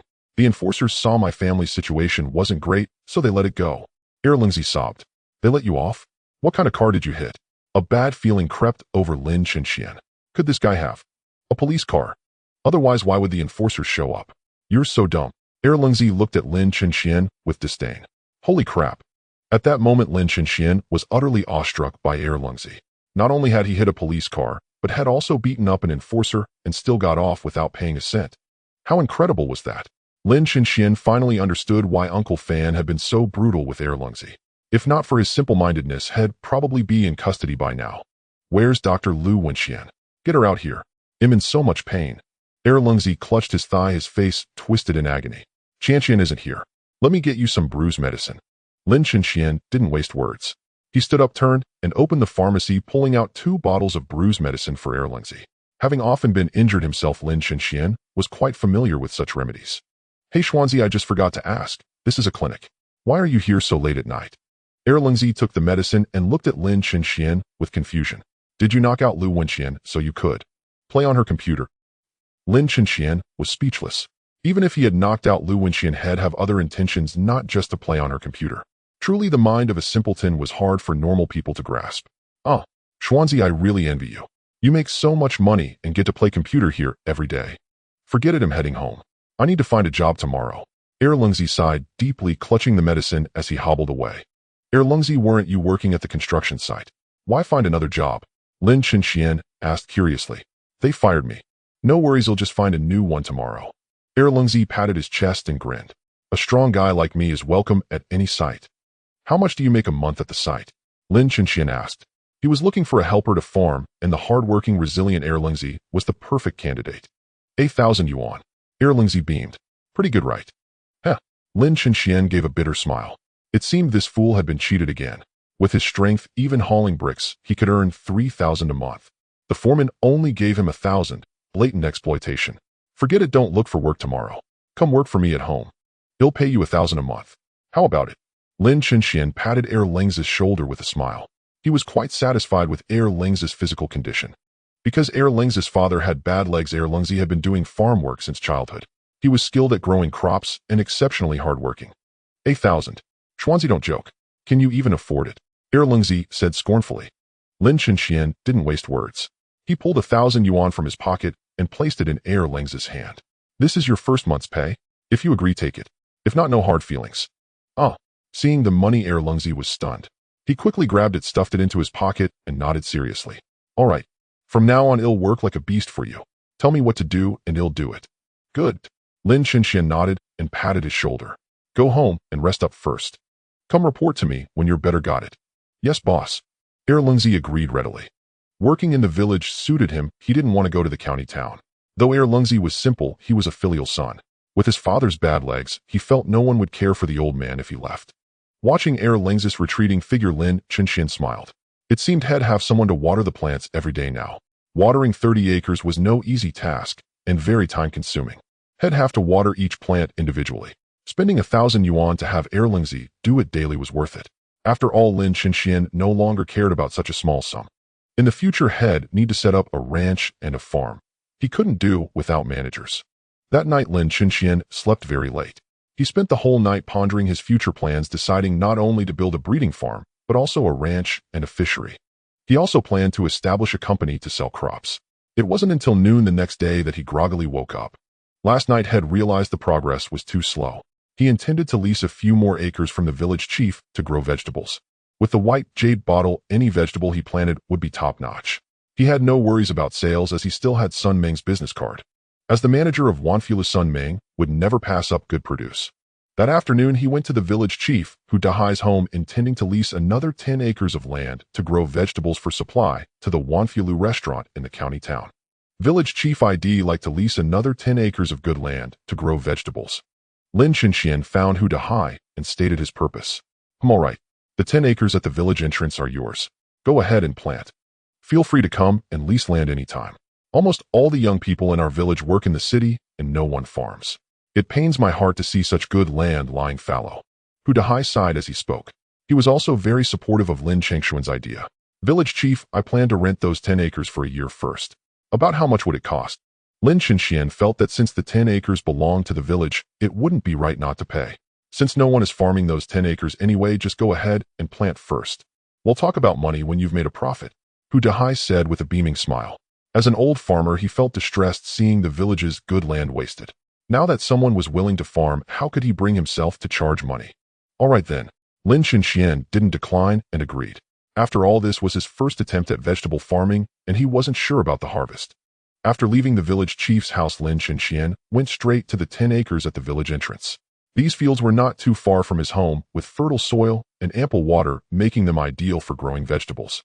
Without further ado, Lin Chenxian went to the county's agricultural technology station that very day and purchased a large quantity of vegetable seeds: cabbage, eggplant, chili, cucumber, scallion, garlic, chives, amaranth, celery, and asparagus.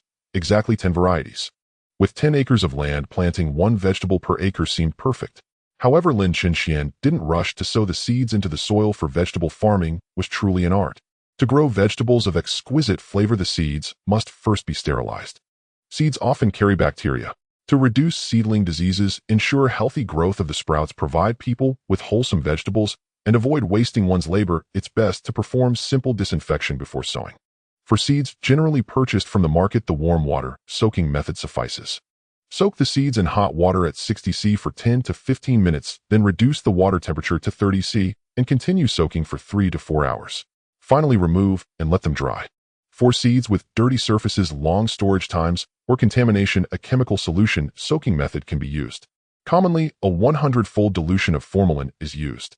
First, soak the seeds in clean water for 3 to 4 hours, and then immerse them in the chemical solution for 20 minutes, and finally rinse thoroughly with clean water. After sowing the seeds into the ground, the next step is germination. Whether germination is needed depends on the seed type. Vegetables like tomatoes, peppers, eggplants, and cucumbers have slower germination and may require assisted germination. Seeds must be soaked before germination, but the soaking time should not be too long. According to an agricultural scientist's experiment, cucumbers require 1 to 2 hours of soaking, while peppers, eggplants, and tomatoes need 3 to 4 hours. This includes the soaking time during disinfection. Almost all vegetables grow best under full sunlight. These 10 acres at the village entrance had no obstructions, making them perfect for cultivation.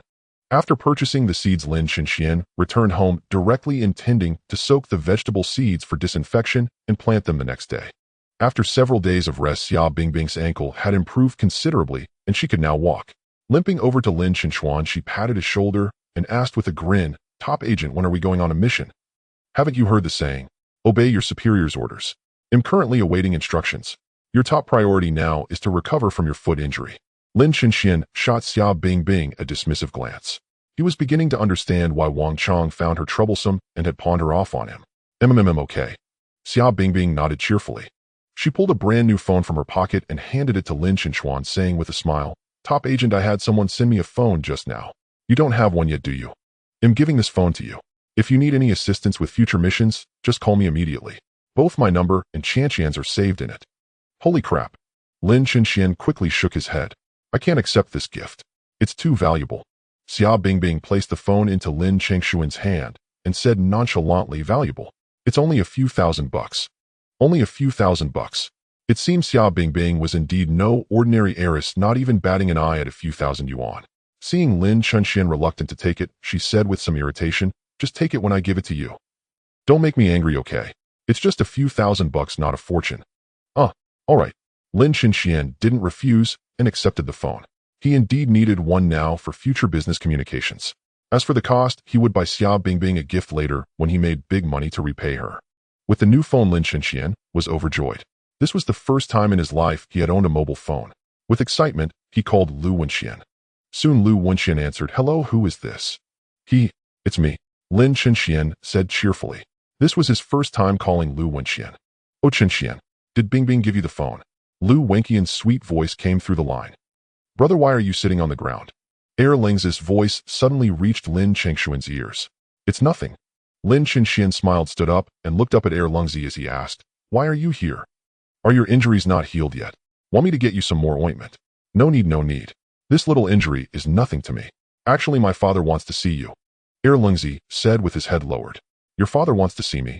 What does he want with me?" Lin Chenxian asked in confusion. "My father agreed to let me work for you, but he has some things he wants to ask you," Lingzi replied. "Oh," Lin Chenxian nodded. "All right, let's go. Let's go see Uncle Fan." Lin Chenxian had already come to a realization: without ability or money, no woman would like him. But if he had ability and wealth, countless women would flock to him. The most urgent task now was to develop his own strength. Before long, Lin Chenxian arrived at Ling's home. He still held some goodwill toward Fan Xiao, for he was an honest farmer, not a snobbish person. He had never belittled Lin Chenxian in the past either. "Chenxian, I'm so sorry to have you come all this way so late."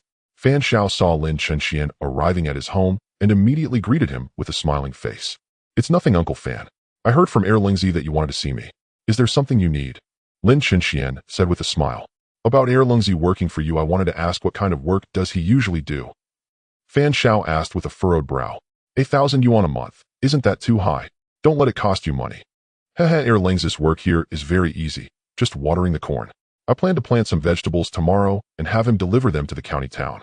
Just those 2 tasks. Lin Chenxian said cheerfully without any concealment. That's simple. 1,000 yuan a month. Isn't that too generous? Fan Xiao clearly found it hard to believe. It's really that simple. Don't worry, Uncle Fan. My crops are irrigated with herbal concoctions, so they grow big and fast and bring in a lot of profit. I won't lose money. Lin Chenxian had long devised a story for his crops. The villagers were not worldly wise, so the excuse of irrigating crops with herbal medicine would surely be plausible. Hearing Lin Chengshuan's explanation, Fan Xiao nodded slightly. Though he still had some doubts, he didn't press further, especially since news that Lin Chenxian had earned 100,000 yuan from 5 acres of watermelons had spread throughout the entire region. However, some jealous people had been spreading rumors about Lin Chenxuan claiming he used additives in his crops. So Fan Xiao was still uneasy and wanted to get the truth from Lin Chenxian. Chenxuan, you haven't put any additives in your crops, have you? Uncle's telling you now. If you use additives in your crops to make money and get caught, you'll go to jail and all your ill-gotten gains will be confiscated. It's not worth it. Uncle, rest assured I use herbal medicine for planting. Though I earn a lot, the costs are high too. Don't listen to those gossips. If I really used additives, Captain Wang would have arrested me when he came to our village last time, wouldn't he? Given Captain Wang's character, would he let me grow harmful things? Lin Chenxian smiled faintly. He paid no heed to the village rumors, just the barking of jealous dogs. What you say makes sense. Anyway, Uncle believes you. It doesn't matter how much you earn. We must never harm others. Fan Xiao said earnestly. Don't worry. I won't engage in any shady business or earn dirty money. Lin Chenxian nodded firmly, making a sincere promise. All right then. Tomorrow I'll have Erlingzi start working for you. Whatever tasks there are, just assign them. If he disobeys, you tell me, and I'll beat him to death. Fan Xiao said with a serious expression. Erlingzi stood to the side, his head always lowered, not daring to say a word. Though this man feared nothing and would even fight law enforcers, the only person he truly dreaded was perhaps his father. In truth, Erlingzi wasn't afraid of his father. If it came to a fight, he could surely overpower Fan Xiao. But despite his simple mind, Erlingzi understood the meaning of filial piety. So even if Fan Xiao beat him to death, he wouldn't fight back. There was no other reason. Fan Xiao was his father. Without his father, he would have starved to death long ago. The next morning after waking up, Lin Chenxian freshened up in the clinic and then stepped outside his home. At a glance, he spotted Erlingzi lying by the door watching ants move their nest. Lin Chenxian approached, gently nudged him with his foot, and asked, "What are you doing?" "Waiting for you. My dad told me to start work today." Erlingzi quickly brushed the dirt off his clothes, stood up, and looked at Lin Chenxian. "You were late just now, but I wasn't. You can't deduct my wages." "How, I've already paid you. How could I deduct anything?" "Don't worry, I won't shortchange you. Just wait here by the door. They'll go get the seeds, and then we'll plant vegetables together." Afraid that Erlingzi might say something wrong and further provoke Lu Wenqian's anger, Lin Chenxian temporarily had him wait outside. "All right, go get the seeds. They'll keep watching the ants." Erlingzi let out a foolish grin, lay back down on the ground, and resumed observing the ants moving their nest. Seeing Erlingzi like this, Lin Chenxian smiled bitterly. Sometimes he truly envied him. A simpleton without so many worries. And no troubles at all. In fact, being a simpleton wasn't so bad. After all, in this world, everyone likes dealing with simpletons. There's no scheming and nothing to guard against. A simpleton can navigate the world better than a clever person. First, sometimes you have to play dumb in front of your lover. Girls generally prefer a man who can shield them from the storm, not one who is too slick-tongued. So you need an upright kind of foolishness, one that can protect people. The kind of foolishness that steps up when your lover faces danger. But sometimes you also need a shrewd kind of foolishness. When dealing with your boss, you need to be cautiously foolish. After completing a task, you must learn to play dumb. This kind of foolishness is a real art. When you finish a task assigned by your boss brilliantly and receive praise from higher-ups, you have to play the right amount of dumb. You can't take all the credit, but you can't give it all away either, or your hard work will truly be in vain, and you'd be genuinely foolish. Lin Chenxian walked into the courtyard, picked up the seeds that had been soaking the day before, and left the house. When he had soaked them yesterday, he had also added the green liquid. He figured that since the green liquid had a growth-promoting effect, soaking the seeds in it would have the same result. At the doorstep, Lin Chenxian called out to Erlingzi, and together they headed to the 10 acres of fertile land at the village edge. The soil had already been tilled, they just needed to sow the seeds. Although Lungzi was now his employee, Lin Chenxian didn't dump all the work on him. They worked together in the field, spending nearly 3 hours scattering all the seeds into the earth. Sowing seeds was a piece of cake for Lungzi. He had grown up doing farm work back when there were no harvesters or seeders. He single-handedly tended his family's fields. That was precisely why Lin Chenxian had hired him. After 3 hours of work, the field tasks were finally done. Whether it was the effect of the ginseng or the green liquid, Lin Chenxian felt particularly energetic. Even after 3 hours of labor, he wasn't tired. "Boss, any more work for me?" Lungzi asked with a grin. Like Lin Chenxian, after 3 hours of work, his face was neither flushed nor was he out of breath, as if it had been an effortless job. "Aren't you tired?" Lin Chenxian asked, somewhat surprised. "Not at all. It's much lighter than carrying bricks at the construction site." Lungzi answered honestly. Lin Chenxian was speechless. He wasn't tired because of the medicine, but Lungzi was different. He had been tempered by hard labor at the construction site. Spending 1,000 yuan to hire such a capable worker was truly worth it. "Brother Chenchuan, what are you doing?" Just then Li Xiaoman's voice suddenly reached his ears. "Lungzi, since you're not tired, how about watering those 30 acres of corn for me?" "Sure." Lungzi nodded without another word. "Lungzi, you have a tricycle at home, right? Borrow it, load up a few barrels of water, and bring them over." Lin Chenxian said. "All right, I'll go right away." Lungzi didn't linger any longer. Upon hearing Lin Chengshuan's instructions, he promptly set off to carry them out. To be fair, Lungzi was exceptionally efficient. In less than 10 minutes, he was back on the tricycle, carrying 5 large white plastic barrels, each full to the brim with water. Lin Chenxian found an excuse to temporarily send Lungzi away. He had no intention of telling anyone about the white jade bottle. After dismissing them, Lin Chenxian secretly took out the white jade bottle, poured the green liquid into the 5 barrels of water, and then called Lungzi back, instructing him to irrigate the 30 acres of corn. Lungzi worked with remarkable speed. In less than 4 hours, he had finished watering all 30 acres of corn. Lin Chenxian went to inspect the work. Lungzi had done an excellent job, fast and thorough. He grew increasingly satisfied with this employee. "Xiaoman, are you home? Something happened to your father." A frantic knocking came from outside. Li Xiaoman rushed to the door and opened it. Looking at Aunt Big Mouth standing outside, she asked anxiously, "Aunt Big Mouth, what exactly happened to my dad?" "Your dad got into a car accident in the county town. They're demanding money, and they said if he doesn't pay, they'll beat him to death." "You need to go see him right away," said Aunt Big Mouth standing outside the door. "Where's my dad?" Li Xiaoman was on the verge of tears. With her mother missing, she and her father were all each other had. If something happened to him, she would be left utterly alone. "Your dad is on Qingyang Road in the county. You'd better hurry. I have things to do, so we'll be off now." Aunt Big Mouth cast a complicated glance at Li Xiaoman, let out a helpless sigh, and turned to leave. Li Xiaoman rushed to Lin Chengshuan's house, crying as she threw herself into his arms. Sobbing, she said, "Brother Chenchuan, something happened to my dad. He got into a car accident on Qingyang Road in the county." Lin Chenxian held her close, gently wiping the tears from her cheeks, and comforted her. "Xiaoman, don't worry. They'll go with you to the county to see what's going on, okay?" Li Xiaoman nodded through her tears. Lin Chenxian was her only pillar of support now. Though Qingyang Village and Qingyang Road shared a similar name, the distance was considerable. It would take at least half an hour to get from the village to the road.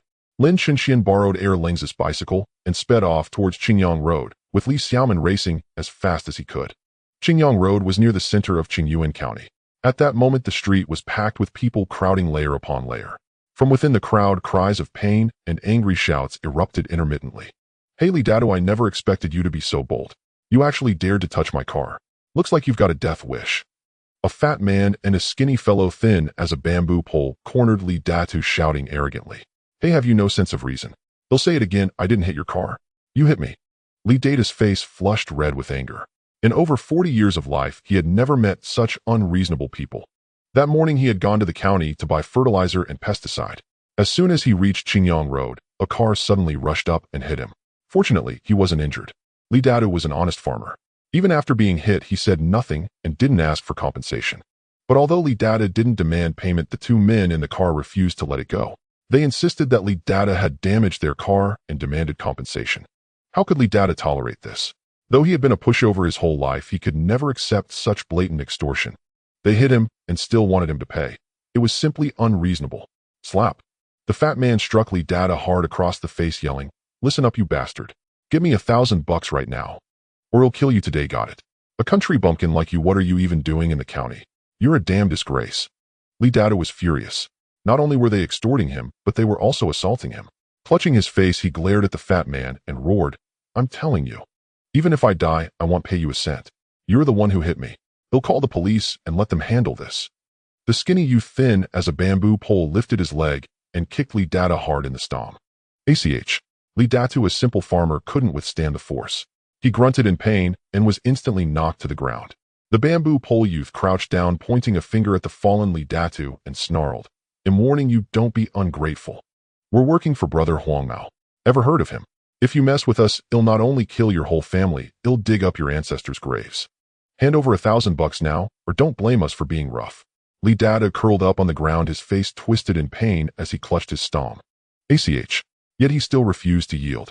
Though he had lived a meek life, even a meek man had his limits. Against these two unreasonable thugs, Li Dada was determined to fight to the end. When Zhang Yue had left a few days ago, she had taken all the family's savings. He couldn't even scrape together 500 yuan, let alone 1,000. The money for the fertilizer and pesticide was borrowed from others. The fat man snorted, grabbed Li Dada by the hair, and patted his cheek with a sneer. What's the matter? Still stubborn? Won't pay up? That's fine. We heard your daughter is quite pretty. Just have her stripped down and keep us company, and well, forget the money. How about it? In your dreams. Damn you, you scum, you bastards of society.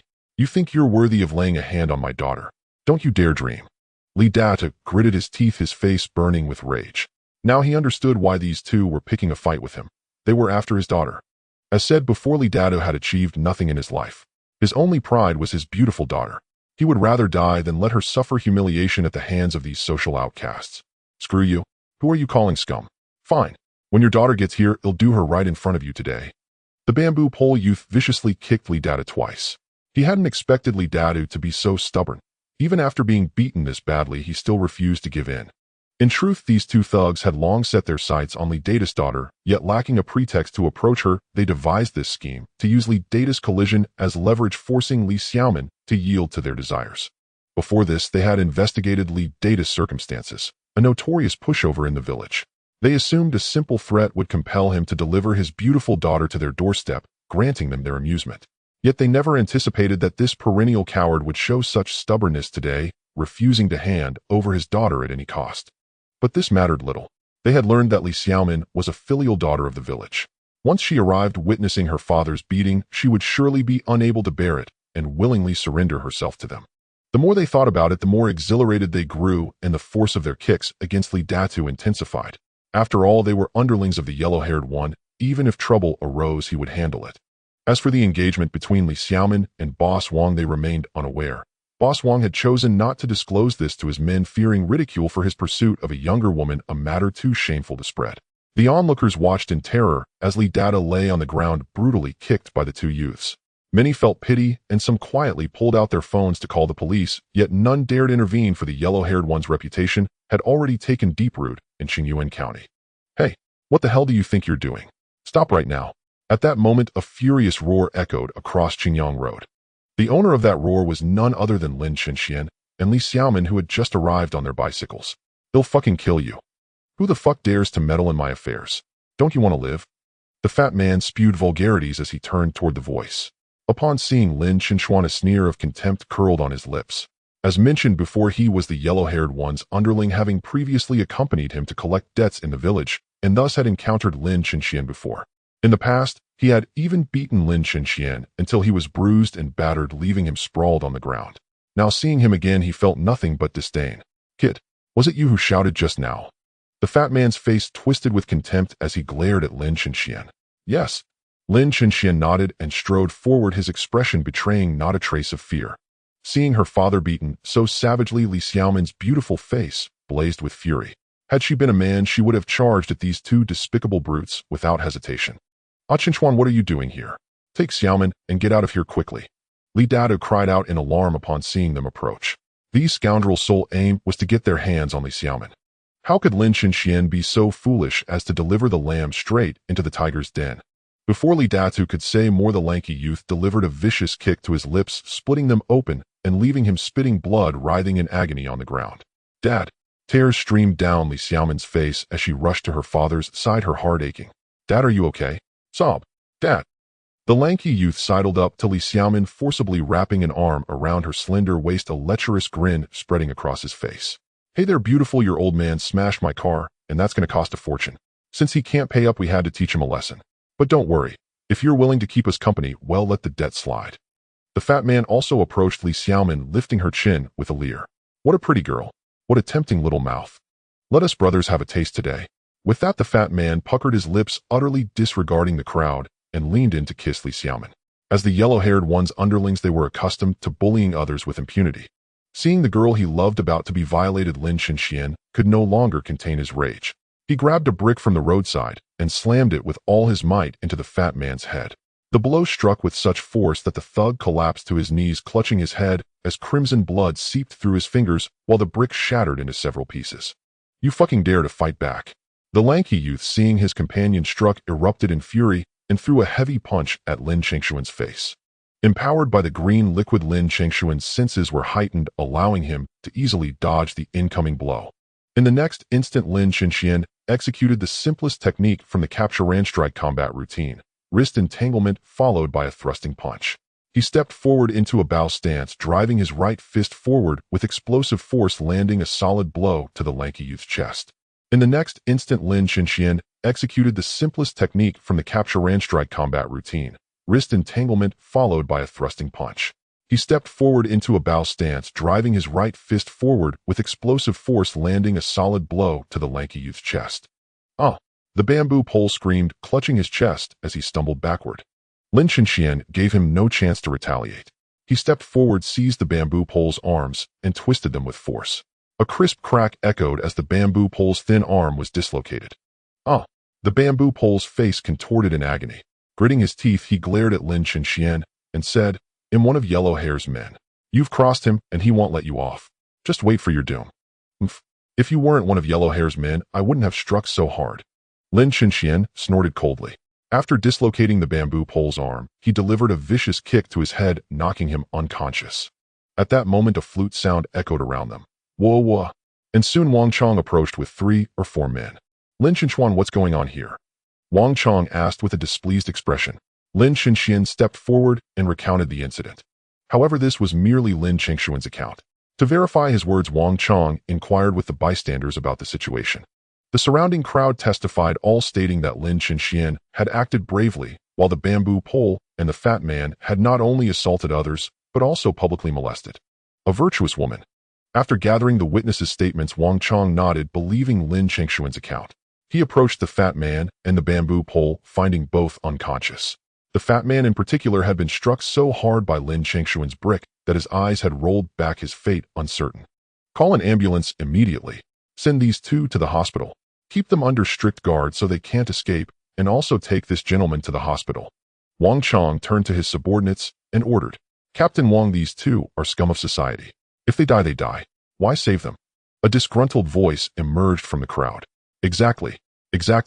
These 2 have been bullying and harassing people under Yellowhair's orders, and we've dared not speak out." Hearing the crowd's voices, Wang Chong sighed and said calmly, "If these were your family members, would you still say the same?" As an enforcer, impartiality is paramount. One cannot let emotions influence their duty. Easy to say. I think you're just afraid of Yellowhair. Otherwise, why haven't you arrested him despite his constant bullying? Another disdainful voice came from the crowd. "If I find evidence, I will arrest him." Wang Chong replied impassively, "Oh, don't blame Captain Wang. Last time Yellowhair assaulted someone, he arrested him and sentenced him to 15 days. Another voice emerged from the crowd. Hearing this, the crowd fell silent. After all, Wang Chong was the only one daring enough to arrest Yellowhair. Perhaps his actions were justified. Wang Chong offered no further explanation. He ordered his men to send the 2 injured men and Li Datu to the hospital. Since Li Xiaomin and Li Datu were relatives, she accompanied them, while Lin Chenxian was taken to the Enforcement Bureau. Assuming he was only there to give a statement, Lin Chenxian followed Wang Chong to the police station without hesitation. After all, he trusted Wang Chong's character. At the Enforcement Bureau, Lin Chenxian sat idly in the interrogation room. 2 guards stood at the door to prevent him from leaving. Annoyed by this treatment, Lin Chenxian dared not act rashly out of respect for the bureau. After waiting in the interrogation room for 2 full hours, Wang Chong finally entered with 2 others. "Captain Wang, what are you doing?" "I'm very busy." "Isn't this just a statement? Do you have to watch me like a prisoner?" Lin Chenxian asked with displeasure upon seeing Wang Chong. Don't act familiar, Lin Chenxian. We're now legally detaining you. Wang Chong said expressionlessly like a stern-faced deity. What? Detention? Captain Wang, are you joking? Lin Chenxian was stunned. Who has time to joke with you? You've beaten Li Fat into a vegetative state. He's still lying in the hospital. The other man has severe concussion, a second-degree serious injury. Wang Chong continued, his face still devoid of emotion. Ah! Lin Chenxian was momentarily dumbfounded. He had indeed struck the fat man hard, even shattering the brick. But it was a moment of impulse. He hadn't intended to turn him into a vegetable. Lin Chenxian, you were too impulsive. Wang Chong sighed. I can't protect you this time. I must handle this according to the law. Captain Wang, shouldn't this be considered an act of bravery? Lin Chenxian smiled bitterly, now realizing the severity of the situation. This is excessive self-defense. Wang Chong said sternly. Excessive self-defense is punishable as intentional injury, carrying a sentence of at least 3 years in prison. According to Article 234 of the criminal law, anyone who intentionally injures another person shall be sentenced to up to 3 years in prison, criminal detention, or surveillance. For the same crime causing serious injury, the sentence is between 3 and 10 years. For causing death or severe disability through particularly cruel means, the sentence is 10 years to life imprisonment or even death. Captain Wang, I can't go to prison. I have unfinished business. Can't you make an exception? Lin Chenxian was truly frightened. If convicted of intentional injury for turning someone into a vegetable, even with an act of bravery, he would face at least 10 years. 10 years in prison would ruin his life. You broke the law, so you must serve time. That's the nation's law and no one can defy it. Wang Chong said sternly, his tone righteous. Lin Chenxian's face darkened. He clenched his fists, a glint of cold determination flashing in his eyes. He had decided, even if it meant death, he wouldn't serve 10 years in prison or his life would be over. What? Thinking of running? I advise you to drop that idea. Remember, this is the Enforcement Bureau. Dozens of enforcers are here. Do you think you can fight dozens of people? Wang Chong chuckled coldly. But I acted bravely. Can't I get a lighter sentence? Lin Chenxian smiled bitterly. As Wang Chong said, even with his martial arts skills, he couldn't break out. This was the Enforcement Bureau. Aside from the dozens of enforcers, the equipment alone was beyond his capability. Wang Chong threw his head back and laughed heartily, then shifted his tone. Hey, actually, I was just joking to teach you a lesson so you won't strike so hard next time. According to Article 20, Paragraph 3 of the criminal law, defensive actions against ongoing violent crimes like assault, murder, robbery, kidnapping, or other serious threats to personal safety that result in injury or death to the offender are not considered excessive self-defense and carry no criminal liability. At the time, Li Fat was attempting assault, which was confirmed by witnesses. Combined with his poor character and frequent criminal record, you barely escaped that charge. Phew. Lin Chenxian finally breathed a sigh of relief. Wang Chong's earlier words had scared him cold. He shot Wang Chong a glare and said, Captain Wang, do you find this amusing? You nearly scared me to death. But you're not off the hook yet. Though we won't prosecute, you must earn some merits. Wang Chong said with a grin, looking like a man tricking a little girl into seeing goldfish. What merits? Captain Wang, don't forget you still owe me a favor. I helped you stall that annoying girl Xia Bingbing for days. Lin Chenxian said irritably. One thing at a time. But you must help with this. Even if not for merits, do it for the people of Qingyuan County. This task can only be done by you. Wang Chong said earnestly. Is it about yellow hair? What is it? Go ahead. As long as I can do it, I won't refuse. Lin Chenxian knew that as long as yellow hair remained, the people of Qingyuan County would never know peace. Both Li Fat and Li Xiaoman's fiancé boss Wang were connected to yellow hair. Now Lin Chenxian and yellow hair were locked in a death feud. Even if Lin Chenxian didn't provoke him, yellow hair wouldn't let him go. So it was better to strike first before yellow hair was released from prison and get him locked up again for life. Good. Do you remember Meng Tian? We found his location. Go find him immediately and extract the whereabouts of yellow hair's underground city. Once you have it, call me, and I'll lead the team to wipe them out. Wang Chong said seriously. Since you know where Meng Tian is, why don't you go yourselves? Lin Chenxian frowned, puzzled. We're enforcers. If we approach Meng Tian, it might alert the enemy. Yellow hair is very cautious. If we tip him off, finding his weakness later will be nearly impossible. But you're different. You have a personal grudge with Meng Tian. Even if you confront him, no one will suspect anything. So this task is yours alone. Wang Chong explained. Fine. Where is Meng Tian? He'll go see him. Lin Chenxian didn't refuse and agreed directly. He had a personal score to settle with Meng Tian anyway, and revenge was long overdue. According to the information provided by Wang Chong, Meng Tian was hiding in the Yongfu Hotel in Qingyuan County. This hotel was merely a shabby establishment rarely visited by anyone under normal circumstances. Its main source of business came from couples seeking a room, hence the low price. Lin Xinxian stepped into the Yongfu Hotel, finding the lobby empty. He tapped the counter and called out twice, "Anyone here?" "Who is it?" Just then a sweet female voice came from the adjacent room. The door opened, and a stunningly dressed beauty walked in. She was truly beautiful, wearing a blue dress that fell just below her knees paired with a short white tulle overlay. Her brown, naturally wavy hair was coiled up adorably, and a pair of black sunglasses made her look both cool and cute. She wore white heels, a silver necklace, and circular earrings. "Ah, Lin Xinxian." The beauty was startled at the sight of him, as if she recognized him. "You are." Lin Xinxian stared blankly at this beauty. In his memory, he only knew four beauties: Li Xiaoman, Lu Wenxian, Xia Bingbing, and Sun Ming. He truly didn't recognize the woman before him. "I'm Han Xiaoxiao. Don't you remember me?" The beauty named Han Xiaoxiao removed her sunglasses and stood before him. "Ah, Han Xiaoxiao, you've really changed a lot." Lin Xinxian was taken aback, for Han Xiaoxiao had been his desk mate in high school. Back then she wasn't particularly pretty or ugly, just average. But now she had transformed into a stunning beauty with skin as white as milk tinged with a rosy pink. Her skin was smooth as silk. Her slender willow-like eyebrows were painted a deep brown. Beneath her long, charming, slightly curled black lashes were bright eyes that sparkled and seemed to hold rippling water, as if silently whispering something at all times. Han Xiaoxiao now possessed a beauty that could topple cities. "Xiaoxiao, you didn't get plastic surgery, did you?" Lin Xinxian blurted out without thinking, as he personally detested the idea of women undergoing cosmetic procedures. One's appearance is innate, given by one's parents. Some people, unwilling to face aging or ordinary looks, resort to plastic surgery, which to some extent reflects a psychological fragility. You present a polished image to others, but your true worth remains unchanged. Even if you marry, your children will still inherit what you consider ugly. So if there's a genuine need, it's unavoidable. But purely for vanity, it's unnecessary. Plastic surgery also carries risks that could turn you into a monster. You're the one who got plastic surgery. This face of mine is natural. Han Xiaoxiao shot him a glare, clearly displeased. "Oh, good thing you didn't. You really have changed a lot." Lin Xinxian sighed sincerely. "Do you think I'm prettier now, or uglier?" Han Xiaoxiao said with a grin. "Of course prettier. Even more beautiful than our former school beauty." Lin Xinxian replied without hesitation. It's been a few years, and your tongue has gotten sweeter." Han Xiaoxiao covered her lips and giggled. "By the way, why are you here?" Lin Xinxian asked curiously. This hotel was so shabby that no one would normally stay here unless it was for couples renting a room. Could she be? "This is my cousin's hotel. She went to Tian'an City today and asked me to watch over it for a day.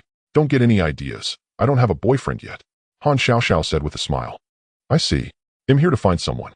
Do you know which room Meng Tian is in?" Though meeting an old classmate was delightful, Lin Xinxian had no time for reminiscing. His main goal was to catch Meng Tian and force out the location of the Blondie's bond trading venue. "Meng Tian, do you know him?" Han Xiaoxiao said with a frown. "That pervert deserves to die. He's been leering at me all day. I scolded him and chased him off earlier. He might come back later. What do you want him for? He's not your friend, is he?" "No, I don't have such a friend. I just have some questions to ask him." Lin Xinxian quickly explained, fearing she might misunderstand. "Oh, okay. Wait here then. By the way, what's your phone number? We're planning a class reunion during National Day, and he'll notify you." Han Xiaoxiao took out her phone and asked for his number. 152. Lin Xinxian gave her his number directly. He was somewhat looking forward to the class reunion in a few months, as many of his good friends hadn't met in a long time. Afterward, Lin Xinxian chatted with Han Xiaoxiao for a while, learning that she was now a high school math teacher. She worked in Qingyuan County. Lin Xinxian wasn't surprised, as Han Xiaoxiao had once said she wanted to become a teacher. Moreover, she excelled in math, physics, and chemistry, often scoring full marks, so she was certainly qualified to teach. On the streets of Qingyuan County, Meng Tian walked back to the Yongfu Hotel sighing. Today had been terribly unlucky. First, he was caught peeping at Han Xiaoxiao changing clothes and got severely scolded. Then at the bond trading venue, he suffered consecutive losses, losing all his money and racking up significant gambling debts. Meng Tian looked up at the sky and cried out in despair, "Goddess of fortune, why won't you favor me? I'm finished now. I owe the Blondie so much money, he'll never let me off. Sigh, I guess I have to leave Qingyuan County and hide out for a while." Meng Tian had made up his mind to return to the hotel, pack his things, and leave that very night. He decided never to return to Qingyuan County, even if it meant death. Owing the Blondie so much money, falling into his hands would be a fate worse than death. Gambling is inherently a game where 9 out of 10 players lose. Take betting on big or small, for instance. Conventionally, the probability is 50%. However, with higher skill, the win rate increases. In gambling, the house always wins. Whether a particular player wins or loses is entirely at the house's whim, but overall, all players lose. There's also the saying 9 out of 10 gambles involve cheating. Ordinary gamblers can't see through advanced sleight of hand or quick card tricks, so they lose even more. As the old saying goes, this society has too many swindlers and fools are in short supply. Gambling is essentially paying for thrills. Expecting to get rich through gambling is pure deception by the house. Whether you win or lose at the bond trading venue, the final outcome is always a loss. For example, if you win money, you might treat it as others' money and squander it recklessly. If you lose, you'll feel unbalanced and want to recoup, even betting your entire fortune. In the end, you still lose. Going to the bond trading venue means losing not just money but your entire life. As everyone knows, gamblers rarely end up well. Meng Tian was such a gambler, already addicted to gambling and destined for a miserable end. Back at the Yongfu Hotel, a strange thought crossed Meng Tian's mind. Since he was going on the run anyway, why not take advantage of the girl watching the hotel before he left? Meng Tian's reputation in the village was no better than Lin Qingshuan's. The village girls all avoided him, unwilling to get close. Lin Qingshuan at least had Li Xiaoman by his side, while Meng Tian had no woman at all. He had barely touched a woman's hand in his life, and now seeing an extremely beautiful girl, how could he let her go? At the thought, Meng Tian's body burned with desire, and he longed to strip off his clothes, rush into Han Xiaoxiao's room, and enjoy the pleasures of her embrace. However, he was also the type with lecherous thoughts, but no courage. Fearing being caught by a do-gooder, he decided to be cautious, pack up, then go to her room with his things, and immediately flee. That way no one would catch him. After all, girls care about their reputation. Even if something happened, they wouldn't report it. With this plan, Meng Tian carried his packed luggage and approached Han Xiaoxiao's room step by step. Although it was daytime, the hotel was nearly empty and no one would come at this hour. Who rents a hotel room at noon? Having thought it through, Meng Tian pulled a fruit knife from his bag for self-defense, intending to threaten Han Xiaoxiao into undressing herself. With a lecherous grin, Meng Tian mustered his courage, kicked open the door to Han Xiaoxiao's room, and charged in, shouting, "Han Xiaoxiao, take off your clothes obediently. I wanna." Before he could finish the word, he froze. In Han Xiaoxiao's room, there was not only her, but also a man, none other than Lin Qingshuan. Lin Qingshuan and Han Xiaoxiao were sitting on the sofa chatting cheerfully. Hearing the door burst open, Lin Qingshuan grabbed a mop handle nearby on alert and looked toward the door. When he saw Meng Tian, a cold smile crept across his lips. Truly, he had found his target without even searching. He had been worried about not finding Meng Tian, but this fool had delivered himself right to his doorstep. Han Xiaoxiao also stood up from the sofa, her beautiful face flushed with anger. She already detested the perverted Meng Tian, and now this loathsome man had barged in with such intentions. The more she thought about it, the angrier she became. Truly, you can find something by searching high and low, but it comes without effort. Meng Tian, I've been looking for you. Lin Qingshuan rose from the sofa, gripping half a mop handle, and advanced toward Meng Tian step by step. His hatred for the despicable Meng Tian had reached its peak. Such a snitch deserved nothing less than death. Lin Qingshuan, what are you trying to do? I'm telling you, hitting someone is against the law. Meng Tian trembled as he looked at Lin Qingshuan, wanting to flee, but his legs felt as heavy as lead. Against the law? A worthless scumbag like you dares to speak of the law. Lin Qingshuan sneered, raising the wooden stick and swinging it viciously toward Meng Tian's shoulder. After all, dealing with the blonde thug was the priority. If he beat Meng Tian into a vegetative state or killed him, not only would he fail to catch the blonde, but he might also be arrested by Wang Chong. The mop handle slammed into Meng Tian's arm, eliciting a blood-curdling scream. He clutched his shoulder, writhing on the ground in agony, drenched in cold sweat. Lin Qingshuan crouched down, grabbing Meng Tian by the hair, and said in a sinister tone, "Kid, we're from the same village, and you dared to betray me. Today I'll beat you to death. Big brother, uncle, grandpa, father. Please don't hit me. I was wrong, I truly was wrong. These past few days my conscience has been tormenting me." Meng Tian knelt, clutching Lin Qingshuan's leg, begging for mercy. Today he had to accept defeat, only hoping Lin Qingshuan would let him off. "Qingshuan, forget it, let him go." Han Xiaoxiao walked over, looking at the kneeling, pleading Meng Tian, her heart softening. She was not only beautiful, but also kind-hearted. "I was going to kill you, but since Xiaoxiao pleaded for you, I'll spare you for now. But you must answer one question." Lin Qingshuan said with a frown. "What question? If I know, I'll tell you." Meng Tian knelt, weeping profusely. "Where is the blonde's underground bond trading venue?" Lin Qingshuan asked coldly. "You want to gamble too? Fine. He'll take you there. Meng Tian nodded, eagerly showing no suspicion toward Lin Chenxian. He thought that since Lin Chengshuan's father was a gambling addict, the son couldn't be any better. The blonde's bond trading venue had a rule: anyone who brought a new customer would receive a commission. Meng Tian still had some travel money left. He could gamble a few rounds with it, and if he won a little plus the commission, he might just pay off his gambling debts. Lin Chenxuan, how did you get involved with bond trading? Han Xiaoxiao approached, frowning. Gambling is a bad habit. How many families have been ruined by it? Please don't gamble. Haha, beautiful lady, it's fine. A little gambling is fun. Oh, only heavy gambling harms. Meng Tian laughed heartily. What do you mean a little gambling is fun? Gambling is gambling, big or small. It all hurts. Winners want more, losers want to recover, and in the end, everyone loses everything. Small bets become big ones. The idea that a little gambling is fun is just a pretty decoration, even a trap that's hard to escape. Many gamblers start with this enticing excuse, gradually moving from small bets to large ones, from harmless entertainment to an obsession that consumes their lives until they become pathological gamblers, unable to control themselves. Chenxuan, you can't gamble. Han Xiaoxiao tugged at his arm firmly. Don't worry, I won't gamble. I just have some business to discuss with the blonde. Lin Chenxian smiled. He understood these truths better than anyone, as his own father had gone from small bets to a pathological gambler. The blonde is a notorious thug in our city. Why are you looking for him? Han Xiaoxiao frowned. Lin Chenxuan, you've changed over the years. Have you gone astray? Heh. Lin Chenxian chuckled softly, leaning close to her ear and whispering. Actually, I'm an undercover agent for the police. Today the police are going to raid the blonde's operation, so they sent me to scout ahead. Ah. Han Xiaoxiao was startled, her cherry-like mouth hanging open in shock. Fearing she might give him away, Lin Chenxian quickly covered her mouth. All right, I have to go. We'll catch up another time. Oh. Han Xiaoxiao nodded softly and said no more.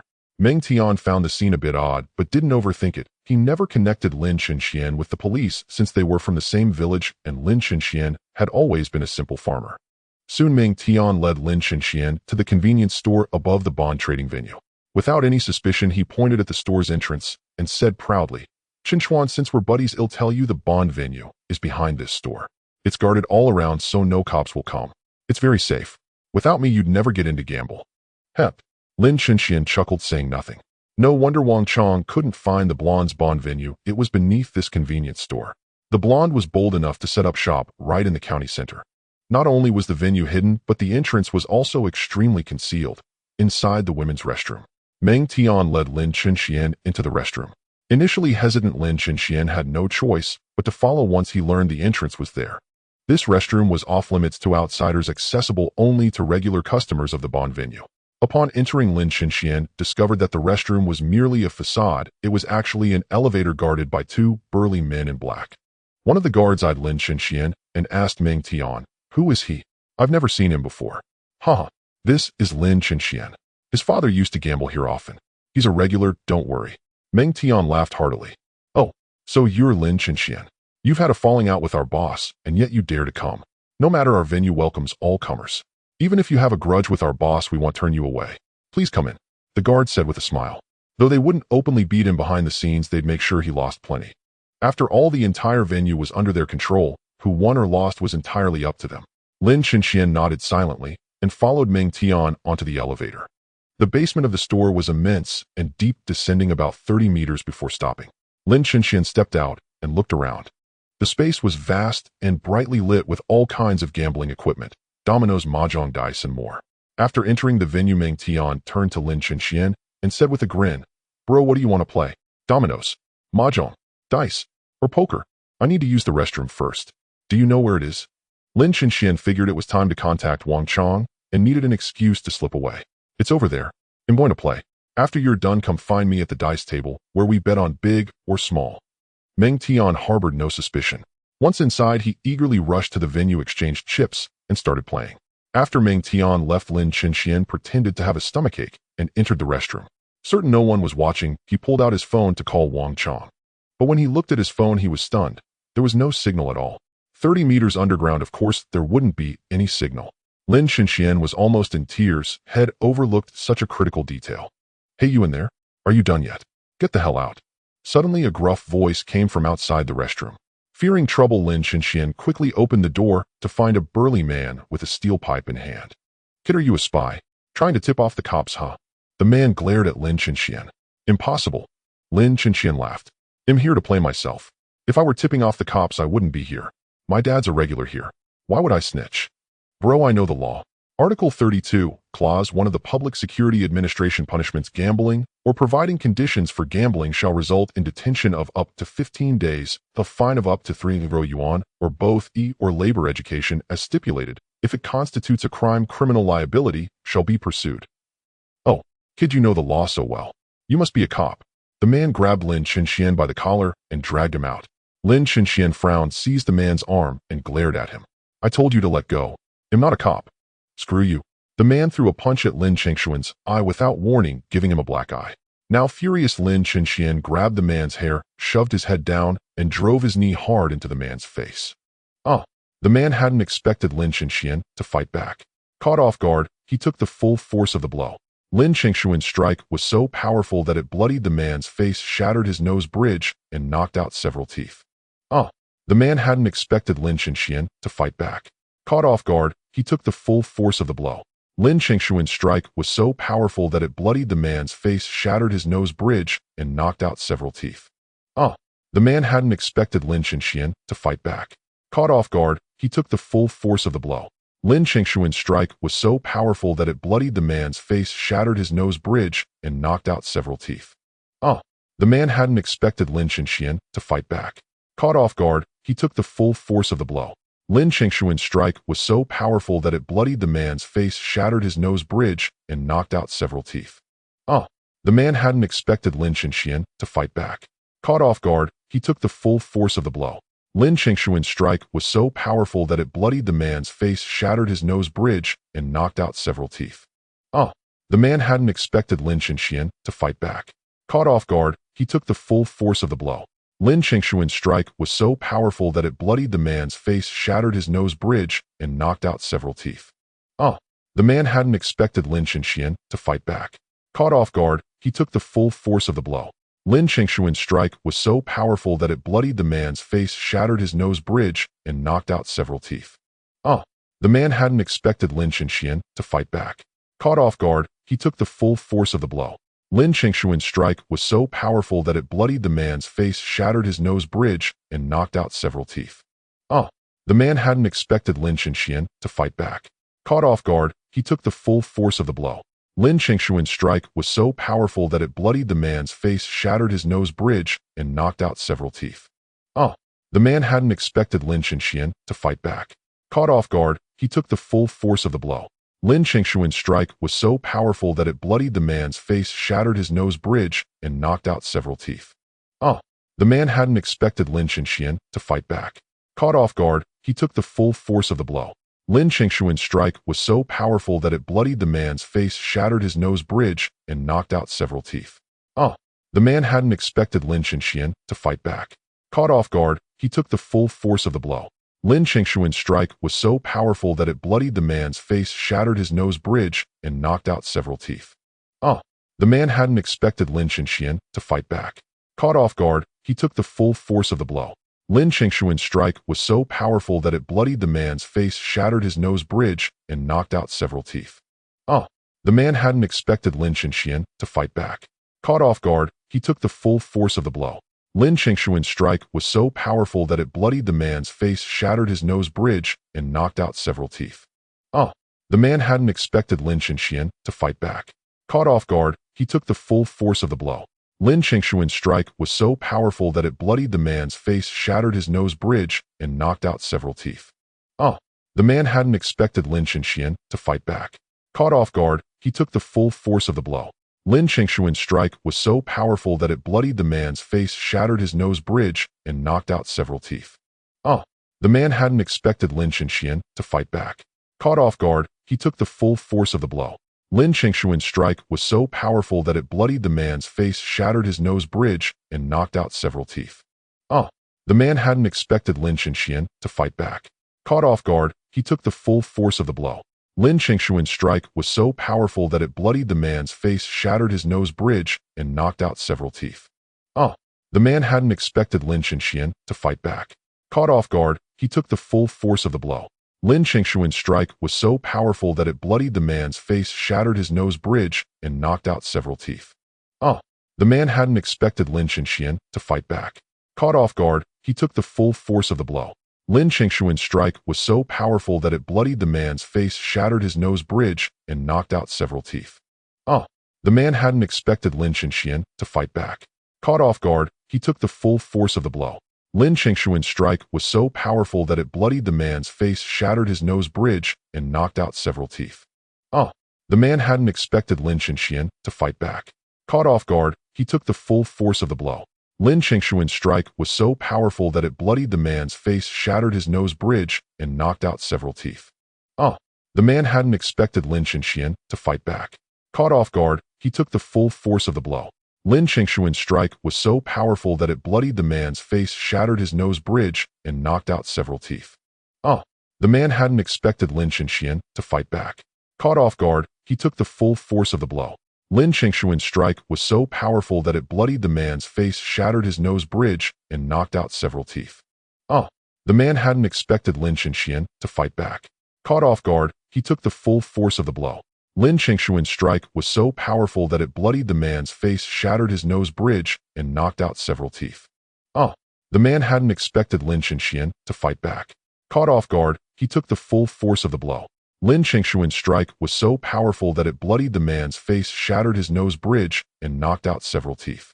The underground casino was unusually clamorous, filled with the sounds of bets being placed, completely drowning out the burly man's screams, and no one noticed what had happened there.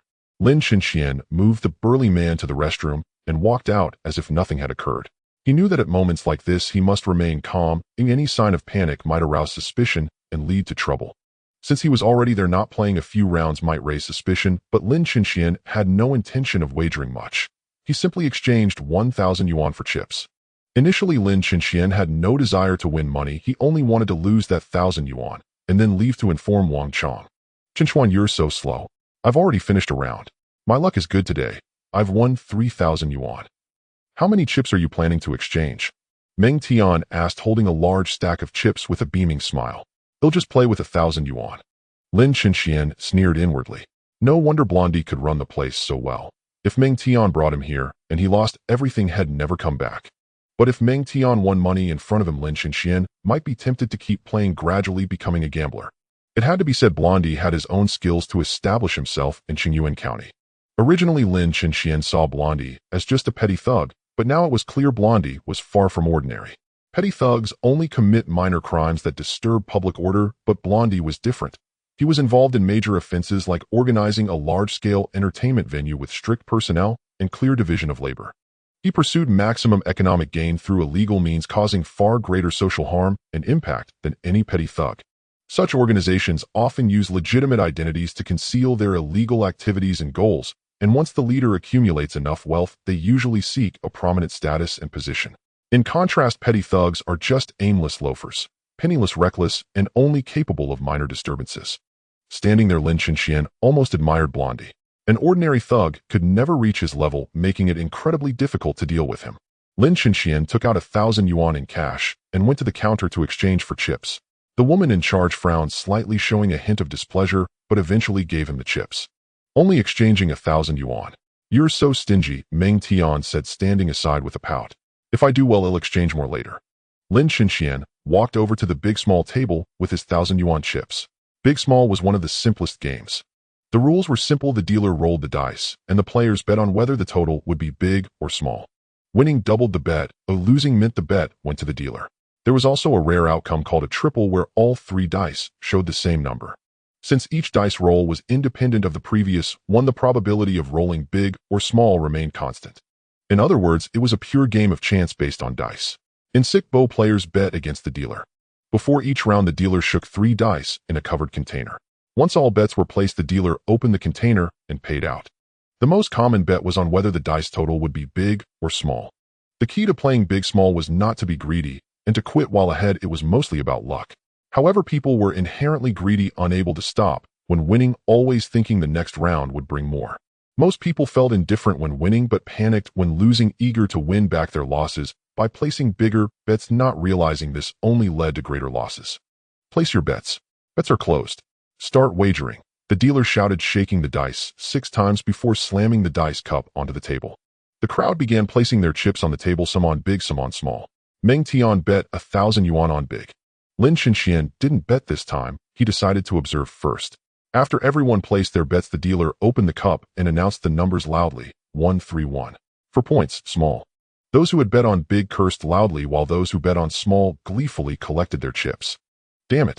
I've lost 2 in a row. A young man in designer clothes slammed the table, his face full of anger. Haha, young Master Wong, you're too impatient. I once lost 18 in a row without a word. You've only lost twice, and you're already restless. A skinny young man beside him laughed heartily. Screw you. Who says I can't handle it? It's just a little money. No big deal. The man called young Master Wong pushed all his chips on a big, then pulled out a bank card and said to his attendant, go exchange another 50,000 yuan in chips for me. Watching this, Lin Chenxian seemed to understand something and smiled faintly, placing his 1,000 yuan chips on small. Lin Chenxian, are you an idiot? It's been small 3 times already. It can't be small again. This time it's definitely big. Meng Tian sneered, placing his 1,000 yuan chips on big. He was sure it would be big. Lin Chenxian sighed inwardly, now understanding why Meng Tian lost so badly. Only a fool would bet like that. Bets are placed. Start wagering, the dealer shouted, shaking the dice. Most people agreed with Meng Tian, thinking that after 3 smalls, it couldn't be small again, so 2/3 of them bet on big. 114, 6 points small. The dealer opened the cup and announced loudly. What the hell? It's small again. Are you kidding me? Damn it. 3 smalls in a row and still small. Are you rigging this? The frustrated gamblers began complaining indignantly. 4 smalls in a row. Wasn't that obvious manipulation? If you can't handle losing, don't play. Gambling isn't about winning every time. I can't stand people like you. No gambling spirit at all. A dissatisfied voice rose from the crowd. Right. Back in the day, I lost everything, even my pants, and I didn't complain, another person chimed in. The dice dealer glanced contemptuously at the troublemakers and said coldly, if you don't trust me, come check if there's any trick here. I shake the dice before you place your bets. How could I cheat you? This is Blondie's turf, and you can't cause trouble here. Don't you dare mention Blondie to me. Do you think I care about him? Young Master Wong slammed the table, stood up, and pointed at the dealer angrily. Take off your shirt. If you don't, I'll tear this place apart today. The dealer's face turned grim. When had he ever suffered such humiliation? Shaking dice shirtless. Wasn't that an insult? Even Blondie treated him with respect. Now a worthless rich brat was humiliating him. How could he bear it? This dealer was no ordinary man. His name was Chun Guangqian, and he came from Macau. After getting into some trouble there, he had to return to the mainland for a while. By chance, he met Blondie, and they hit it off immediately. Since Blondie needed a card-sharp expert, he hired Chun at a high salary to run the table. True enough, with Chun Guangqian on board, the casino's reputation and revenue soared. Chun was a master card-sharp who knew exactly when to let customers win and when to make them lose. As for the dice outcomes, they were entirely up to his whim. Though not quite a gambling god, he was close enough to control the dice results with ease. Seeing Chun's silent, young Master Wong flew into a rage, overturned the table, and pointed at Chin's nose, yelling, I told you to take off your shirt. Didn't you hear me? Do you want me to teach you a lesson? Damn it. Brother Guang, just do it. We can't afford to offend this guy, a lackey whispered to Chun. Fine. Chun gritted his teeth, stripped off his shirt, and shook the dice bare-chested. He had already decided to make young Master Wong lose everything. Though a card-sharp, Chun had real skills. He could identify dice by sound and subtly change the numbers the moment he opened the cup. Taking off his shirt made little difference. Seeing the dealer shirtless, the gamblers had nothing more to say. The table was ordinary, not high-tech. Since Chun had complied, any further losses would be down to bad luck. Bets are placed. Start wagering. Chun shook the dice 6 times and announced loudly. Everyone began betting. Again, many bet on big, including young Master Wong. Seeing this, Meng Tian followed suit and bet on big. Lin Chenxian smiled faintly and placed all his newly won 2,000 yuan chips on small. He believed that after what happened, Chun must despise young Master Wong. Strengthened by the green liquid, Lin Chenxian's 5 senses were extraordinary. His sharp eyes could clearly see that the moment Chun opened the cup, his pinky finger swiftly flicked the dice cup, altering the dice numbers. With such a skill, being shirtless made no difference. From now on, if young Master Wong bet on big, Lin would bet on small. If Wong bet on small, Lin would bet on big. As long as he didn't bet the same as Wong, he was sure to win. As long as he didn't bet the same as Wong, he was sure to win. As long as he didn't bet the same as Wong, he was sure to win. As long as he didn't bet the same as Wong, he was sure to win. As long as he didn't bet the same as Wong, he was sure to win. 322 7 o'clock small. Chun Guangqian declared loudly as he lifted the dice cup. Huh. What? Fucking small again. No way. 5 times in a row. Sigh. Looks like luck isn't on our side today. Since he stripped down, we can't say much. Damn it, lost 5 straight. I refuse to believe we can't turn this around. Bet it all, right? Lady Luck will favor us eventually. We'll turn it around next time. The gamblers buzzed with chatter. Despite their repeated losses, they clung on, wagering frantically, even at the cost of utter ruin, without a second thought. Why do these people, fully aware of gambling's harm, still sink into its depths? Because of human nature. The primal desire within always carries a seed of greed. Workers yearn for more wealth, lovers crave deeper affection, strivers seek higher self-fulfillment, and those content with mediocrity hope for a life free of setbacks. In truth, everyone harbors greed. It's your desire, just directed at different things. Chen Guangxian, having worked at Macau's bond trading venue for over 3 years, understood these gamblers' minds deeply. He once saw a gambler around 30, a wealthy, second-generation heir. He'd typically play with 2 million, betting only tens of thousands at a time, using winnings for further bets. He played steadily, unhurried, often winning 0 to 1 million. He once won consistently for a whole month, sometimes hundreds of thousands, sometimes 1 million, rarely losing. But once his principal dropped by over 5,000, he transformed entirely.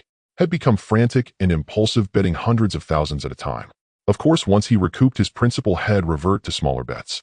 Until one time, after a streak of losses, Chen Guangxian witnessed for the first time a person possessed by gambling's madness. He lost several rounds, then began betting hundreds of thousands, losing again, then all in, losing once more, then frantically wagering millions in that manner. That week he lost about 20 million. Had once claimed that Macau's bond trading venue could yield long-term profits. If you weren't too greedy, you'd eventually win big. Later, Chen Guangxian pondered his company's annual profit was around 3 to 4 million, yet in just over a week in Macau had earned what took a year of hard work. He wasn't alone. Many in real life addicted to gambling fall into the same trap. Gambling's terror lies in how easily it makes you feel your efforts have become cheap. It robs you of the drive to earn money through hard work and fosters an urge to escape life. In this world, even professional gamblers can't profit from gambling. Only those who build gambling companies do. These gamblers now, without a doubt, had reached a state of possession, willing to do anything for the game, for the so-called turnaround. Winners want to keep winning, losers seek to recover. That's the gambler's psyche. But Lin Chenxian was different. He came here not to win money, but to destroy this place. Seize the blonde. As the saying goes, the onlooker sees the game best. These gamblers were the players, while Lin Chenxian was merely a spectator, able to think rationally. I don't believe it. Young Master Wang lost his composure too, shouting to his attendant, bet 10,000 on big. Keep betting on big. The crowd around began to pile on big, convinced that after so many smalls, it couldn't be small again. They had lost all reason, unable to think clearly or notice anything amiss. Meng Tian included, he staked all his winnings on big. Dozens of gamblers almost all bet on big, with only Lin Chenxian and a handful choosing small. A cold smirk curled at the corner of Chen Guangxian's mouth. Just by the sound, he could tell the dice points were big. But if it turned out big, their bond trading venue would suffer a devastating loss. With that thought, Chen Guangxian swiftly tapped the dice cup with his little finger so fast it was nearly invisible. Among those present, only Lin Chenxian noticed this subtle move. Confidently, Chen Guangxian lifted the dice cup. The result was still small. The gamblers' faces twisted in dismay and fury. Despite losing repeatedly, they didn't stop, instead placing more bets. Those without chips exchanged bank cards for them or wrote IOUs, taking on massive usurious debts from the venue, continuing to gamble. Seeing this, a barely perceptible smile flickered across Chen Guangxian's lips. He had made up his mind to make young Master Wang lose everything today. As for his cheating techniques, they were hard to detect, even in Macau, let alone in this backwater place. Lin Chenxian sighed softly.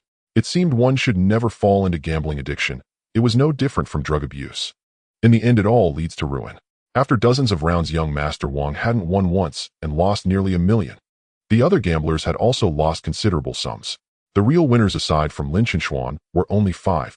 Out of dozens, only 6, including Lin Chenxian, had won. What kind of ratio was that? Meng Tian had not only lost all his savings, but also owed 30,000 in usurious debt, feeling like he wanted to die. Lin Chenxian, however, had turned a $1,000 chip into over 200,000. He had won the most among everyone. 200,000 was no small sum. Even with the white jade bottle, it would take Lin Chenxian months to earn that much. But Lin Chenxian deeply understood gambling's horror. It easily makes you feel your efforts have become cheap. Even after effortlessly winning 200,000, Lin Chenxian had no intention of gambling again. After today, this bond trading venue would cease to exist. Seeing Lin Chenxian turn 1,000 into 200,000, Meng Tian was green with envy. He sidled up, grinning. Brother, I brought you to this great place. Don't you think you should thank me with a little cut? Sure, but let's get out first. With your lousy luck, even if I gave you money, you'd lose it in 3 minutes. Lin Chenxian shot Meng Tian a look. He also felt it was time to leave as he still needed to notify Wang Chong. Fine, fine. He'll do whatever you say. Meng Tian nodded repeatedly, practically treating Lin Chenxian like his own grandfather. Lin Chenxian took his chips to the front desk to cash them out. When the receptionist saw the pile of chips in his hand, she was slightly taken aback. In her years here, she had never seen anyone win so much. So we don't have that much cash on hand. Could you give me your card number and I'll transfer it to you? The receptionist said earnestly.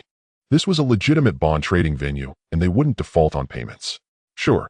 Lin Chenxian nodded and gave her his card number. The surrounding gamblers watched Lin Chengshuan's winnings with intense jealousy, but his success only fueled their own gambling fervor. They thought, why could he win and not them? Now that he was leaving, Lady Luck should start favoring them. Maybe they too could win hundreds of thousands and go home. That was the thought in every gambler's mind. The venue's efficiency was high. Soon Lin Chenxian received a notification of the deposit, exactly 25000. No more, no less. With that 25000, Lin Chenxian prepared to leave. But just then a voice called from behind. Hey man, the momentum's strong, why not play a few more rounds? You might make $1 million. Lin Chenxian turned to see Chen Guangqian approaching. Smiling slightly, he said, if I kept gambling, I'd surely lose everything. Why do you say that? Chen Guangqian feigned ignorance. That foolish rich kid young Master Wang lost it all. I might be your next target. Lin Chenxian said with a grin. Hearing this, Chen Guangqian's expression shifted slightly, but he recovered in seconds. What do you mean? You suspect I cheated? Everyone saw me strip down. How could I cheat? Don't misunderstand, I didn't say that. It's just that your thumb work leaves me in awe. Lin Chenxian didn't call him out, after all they were on his turf. Hey, you saw that. Didn't expect to meet a pro today. Chen Guangqian chuckled lightly. Even with his cheating exposed, he showed no panic. Brother, rest assured I won't breathe a word and he'll never set foot in this venue again. How about that? Lin Chenxian said with a smile. Since you've said that, I won't press further. Fine, go on, I won't make trouble for you. Chen Guangqian waved his hand magnanimously. He felt that someone in this backwater who could see through his tricks must be no ordinary person. Lin Chenxian said no more and turned to leave the venue. Knowing when to quit was his principle. But just then someone refused to let him go. A furious voice rang out from the restroom area, grab him. Don't let him escape. Damn it. Lin Chenxian looked back and saw the thug he had knocked out earlier in the restroom had woken up. The man, covering his nose and mouth with blood seeping through his fingers, glared at Lin Chenxian with fiery eyes. You fucking cop plant. I'm going to kill you today. At his words, over a dozen burly men rushed over, encircling Lin Chenxian and Meng Tian.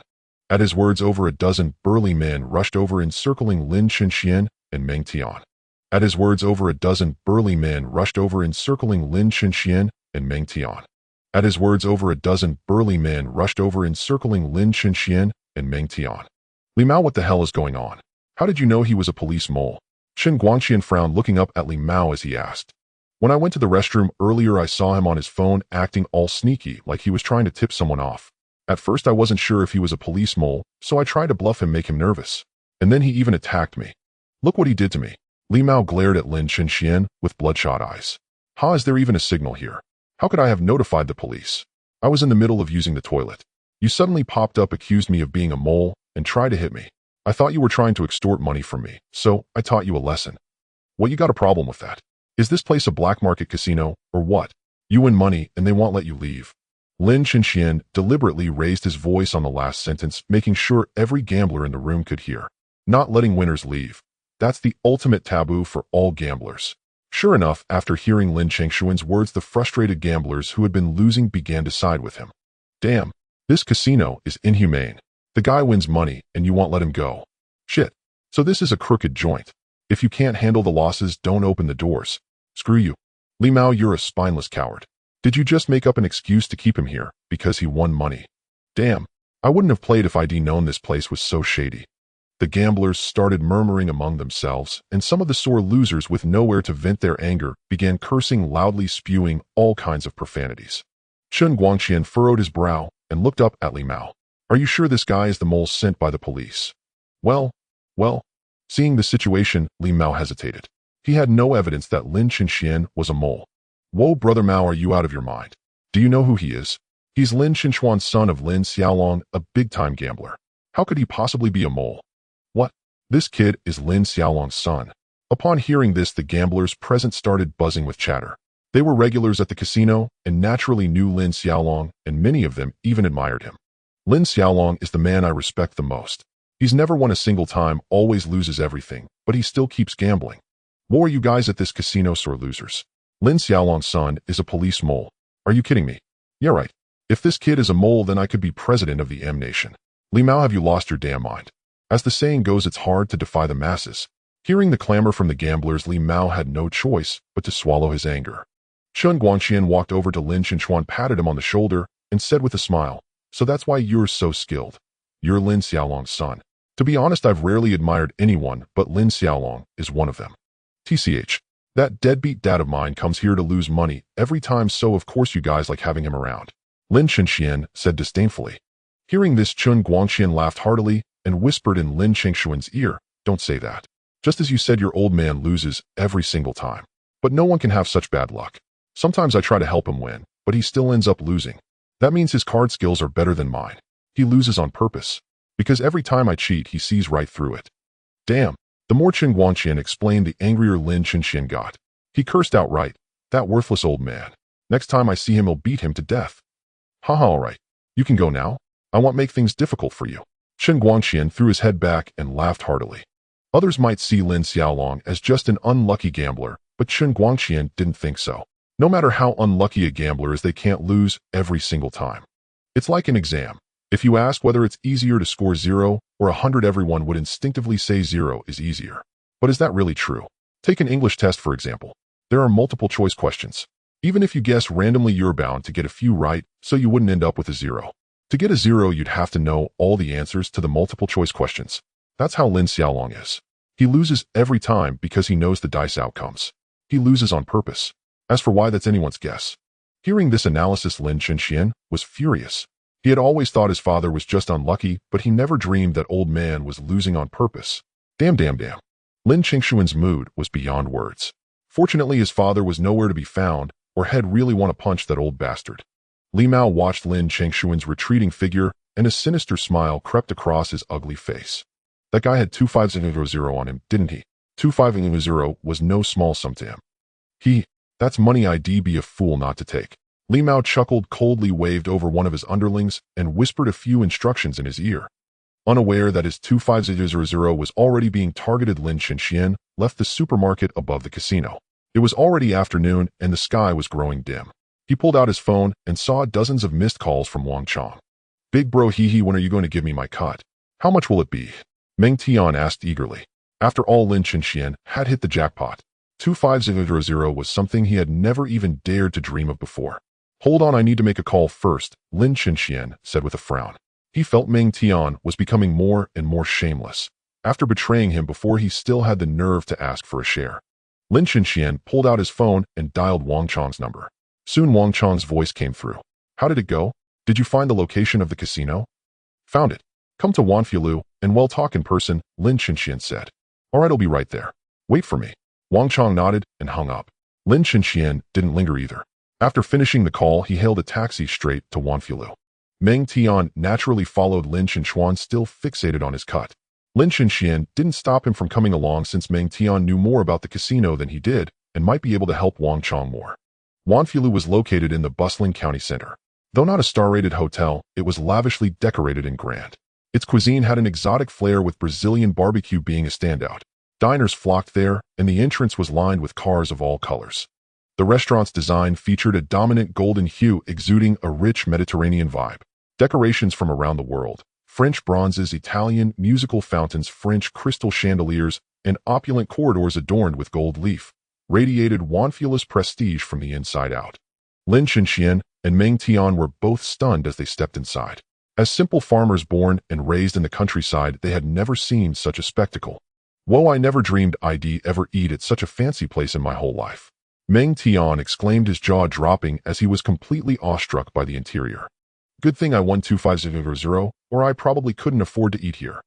Lin Chenxian was also secretly amazed. He knew Wanfilu was a luxurious place, but he hadn't expected it to be this extravagant. For Lin Chenxian and Meng Tian, who were inexperienced, stepping into such a lavish Wanfilu was like Grandma Lu entering the Grandview Garden. Where did you country bumpkins come from? Get the hell out. Just as Lin Chenxian and Meng Tian were in awe, a jeering voice came from behind. Lin Chenxian turned around and saw two young men in security uniforms walking toward them, their faces dripping with contempt, as if they didn't even consider Lin Chenxian and Meng Tian worth a second glance. Snobs. We're here to eat, so what? Got a problem? Meng Tian snorted coldly. Eat here? You bumpkins. Get lost. Can you even afford it? A meal here costs several thousand. You two country hicks got that kind of money. Get out now and stop ruining the mood for other diners. The older security guard said disdainfully, not believing for a second that these two yokels would shell out thousands for a meal. Oh, we're here and you're kicking customers out. Is this how Wanfula treats its guests? Lin Chenxian sneered. With trash like you, why bother with hospitality? I said scram. If you don't leave, I'll throw you out. The younger security guard said, puffing out his chest, completely dismissive of Lin Chenxian and Meng Tian. After all, this was Wanfula. The people who dined here were either wealthy or officials. Lin Chenxian and Meng Tian, dressed in cheap, shabby clothes, clearly couldn't afford to spend money at such a place. Hearing these snobs calling them bumpkins over and over, even Lin Chenxian's patience wore thin. He pointed at the two arrogant security guards and said coldly, get your manager Sun Ming here for me. I want to see her to discuss a business deal. Also, let me give you two a piece of advice: never look down on anyone. The person you look down on today might be the god you can't afford to offend tomorrow. Hearing these snobs calling them bumpkins over and over, even Lin Chenxian's patience wore thin. He pointed at the two arrogant security guards and said coldly, get your manager Sun Ming here for me. I want to see her to discuss a business deal. Also, let me give you two a piece of advice: never look down on anyone. The person you look down on today might be the god you can't afford to offend tomorrow. Hearing these snobs calling them bumpkins over and over, even Lin Chenxian's patience wore thin. He pointed at the two arrogant security guards and said coldly, get your manager Sun Ming here for me. I want to see her to discuss a business deal. Also, let me give you two a piece of advice: never look down on anyone. The person you look down on today might be the god you can't afford to offend tomorrow. Hearing these snobs calling them bumpkins over and over, even Lin Chenxian's patience wore thin. He pointed at the two arrogant security guards and said coldly, get your manager Sun Ming here for me. I want to see her to discuss a business deal. Also, let me give you two a piece of advice: never look down on anyone. The person you look down on today might be the god you can't afford to offend tomorrow. Hearing these snobs calling them bumpkins over and over, even Lin Chenxian's patience wore thin. He pointed at the two arrogant security guards and said coldly, get your manager Sun Ming here for me. I want to see her to discuss a business deal. Also, let me give you two a piece of advice: never look down on anyone. The person you look down on today might be the god you can't afford to offend tomorrow. Hearing these snobs calling them bumpkins over and over, even Lin Chenxian's patience wore thin. He pointed at the two arrogant security guards and said coldly, get your manager Sun Ming here for me. I want to see her to discuss a business deal. Also, let me give you two a piece of advice: never look down on anyone. The person you look down on today might be the god you can't afford to offend tomorrow. Hearing these snobs calling them bumpkins over and over, even Lin Chenxian's patience wore thin. He pointed at the two arrogant security guards and said coldly, get your manager Sun Ming here for me. I want to see her to discuss a business deal. Also, let me give you two a piece of advice: never look down on anyone. The person you look down on today might be the god you can't afford to offend tomorrow. Hearing these snobs calling them bumpkins over and over, even Lin Chenxian's patience wore thin. He pointed at the two arrogant security guards and said coldly, get your manager Sun Ming here for me. I want to see her to discuss a business deal. Also, let me give you two a piece of advice: never look down on anyone. The person you look down on today might be the god you can't afford to offend tomorrow. Hearing these snobs calling them bumpkins over and over, even Lin Chenxian's patience wore thin. He pointed at the two arrogant security guards and said coldly, get your manager Sun Ming here for me. I want to see her to discuss a business deal. Also, let me give you two a piece of advice: never look down on anyone. The person you look down on today might be the god you can't afford to offend tomorrow. Hearing these snobs calling them bumpkins over and over, even Lin Chenxian's patience wore thin. He pointed at the two arrogant security guards and said coldly, get your manager Sun Ming here for me. I want to see her to discuss a business deal. Also, let me give you two a piece of advice: never look down on anyone. The person you look down on today might be the god you can't afford to offend tomorrow. Hearing these snobs calling them bumpkins over and over, even Lin Chenxian's patience wore thin. He pointed at the two arrogant security guards and said coldly, get your manager Sun Ming here for me. I want to see her to discuss a business deal. Also, let me give you two a piece of advice: never look down on anyone. The person you look down on today might be the god you can't afford to offend tomorrow. Still calling for the manager. Oh, you country bumpkin sure talks big. You want to see our manager? Scram. Don't try to cozy up. Who do you think you are? Do you think you're worth our manager coming out to greet you? You might know her, but she sure doesn't know you. The young security guard waved his hand impatiently. Truly a watchdog, judging others by their appearance. Lin Chenxian said angrily. Today he finally witnessed what it meant to be snobbish and look down on others. Seeing these two worthless individuals, Lin Chenxian suddenly found Meng Tian and Zhang Yue much more endearing. What did you say? Get the hell out of here. Are you getting out or not? If not, I'll kick you out myself. Two peasant hicks, don't you see where you are? The older security guard said disdainfully. Haha, you bumpkin with a couple of coins in your pocket thinks you're a tycoon. Look where you are wanting to see our manager. How ridiculous. Enough. Stop reaching for the stars. Get lost now. This place isn't for the likes of you. The young security guard mocked relentlessly, his face twisted and ugly. It was utterly repulsive. Even with Lin Chengshuan's good temper, hearing such caustic words made him lose control. He raised his foot and kicked one of the guards hard in the stomach. The blow sent the guard staggering backward, clutching his abdomen. Seizing the moment, Lin Chenxian turned, grabbed the other guard by the hair, and slapped his face repeatedly, 5 or 6 times, before punching him to the ground. The guard could no longer stand. Lin Chenxian stepped forward, planted his foot on the young guard's chest, and said expressionlessly, "How does it feel to be trampled underfoot by a country bumpkin like me? Think you're tough as a security guard? You dare hit me? You're finished. You won't leave this restaurant alive today." The guard pinned under Lin Chengshuan's foot had bloodshot eyes.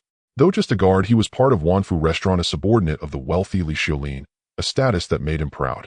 But now being stepped on by a country bumpkin, how could he tolerate it? Just as he reached for his walkie-talkie to call for backup, a voice as cold as frost echoed from the hall. "What are you doing? Fighting in Wanfu Restaurant and disturbing the guests? Can you afford the consequences?" As the voice rang out, a stunningly beautiful woman approached. That beautiful woman was Sun Ming. A beauty is always a beauty, no matter when or where, radiant, pure, and enchantingly charming. Her translucent snow-like skin glowed with an ivory radiance. Her delicate white complexion was like a lotus emerging from water or a snow lotus of solidified cream. Her exquisitely beautiful face blushed like fire, her pure expressive eyes shyly closed, long black lashes trembling over her limpid pupils. Beneath her fair, graceful neck were slender, delicate shoulders. "Manager Sun, hello." Lin Chenxian saw Sun Ming and hurried over with a smile, naturally extending his hand. "Oh, it's you. What brings you here? What happened?" Sun Ming recognized Lin Chenxian and extended her own fair hand, shaking his briefly before withdrawing. "Your security guards here are utterly outrageous. I came to eat, but these two insisted on kicking me out. They called us country bumpkins, saying we couldn't afford to eat here. They kept driving us away. Is this how Wanfu Restaurant treats its guests?" Lin Chenxian said coldly, still seething with anger at the memory. Hearing Lin Chengshuan's words, a hint of displeasure flickered across Sun Ming's beautiful face. She turned to look at the two guards lying on the floor and said impassively, "Is what this gentleman said true? Manager Sun, you know our restaurant is expensive. Even if we let these two hicks in to eat, they probably couldn't pay the bill. I kept them out for the restaurant's sake," the young guard said pitifully. "You two are fired. Don't come back to work. Go back to where you came from. We run a restaurant. If we drive away every guest like you do, how can we stay in business?" Sun Ming said coldly, "Manager Sun, why fire us? Can this kid even afford a meal? We were thinking of the restaurant's interests." The older guard refused to admit fault, convinced that these two hicks couldn't possibly pay for a single meal. "Heh." Lin Chenxian laughed bitterly at their words. He turned to the guards and said, "Let me ask you, how much do you earn in a year?" 60,000 a year. Can you, a country bumpkin, match that?" the two guards said in unison. In Qingyuan County, 60,000 was indeed a high income. TCH, such a paltry sum, and you dare flaunt it. I have to laugh. Manager Sun, tell them, how much did you pay for the watermelons from my 5 acres? Lin Chenxian sneered. 100,000. Sun Ming answered without hesitation, eager to teach these snobbish fools a lesson. What? The two guards were stunned. As Wanfu employees, they knew the restaurant had recently spent a fortune on a batch of premium watermelons. They had even tasted them. Delicious, unlike any watermelon they'd ever had. "Well, anything else to say, you snobbish curs? Get lost. With a couple of coins in your pockets, you think you're rich. How amusing. You look down on me, call me a country bumpkin. Do you even have the right?" Lin Chenxian said coldly. "Manager Sun, we're sorry. Please let us stay." The two guards begged with grim faces, realizing they had messed with the wrong person. This security job was a high-paying one. They had worked tooth and nail to get it. Losing it would be a disaster for their livelihoods. "I said you're fired. Wanfu Restaurant has no place for snobs like you." Sun Ming snorted coldly, took Lin Chengshuan's arm, and turned to leave. She didn't even spare a glance at the two contemptuous guards. The guards lay on the floor watching Lin Chenxian and Sun Ming walk away, regretting their actions so much they wanted to bang their heads against the wall. In truth, they had turned away several people before without incident, but today they had finally met their match. Both were from rural backgrounds themselves, but they were overly arrogant, self-important, selfish, stubborn, extreme, and dogmatic. Whenever someone disagreed with them, they assumed that person was ignorant. Whenever someone held a different view, they believed that person was wrong. These two were merely self-righteous individuals.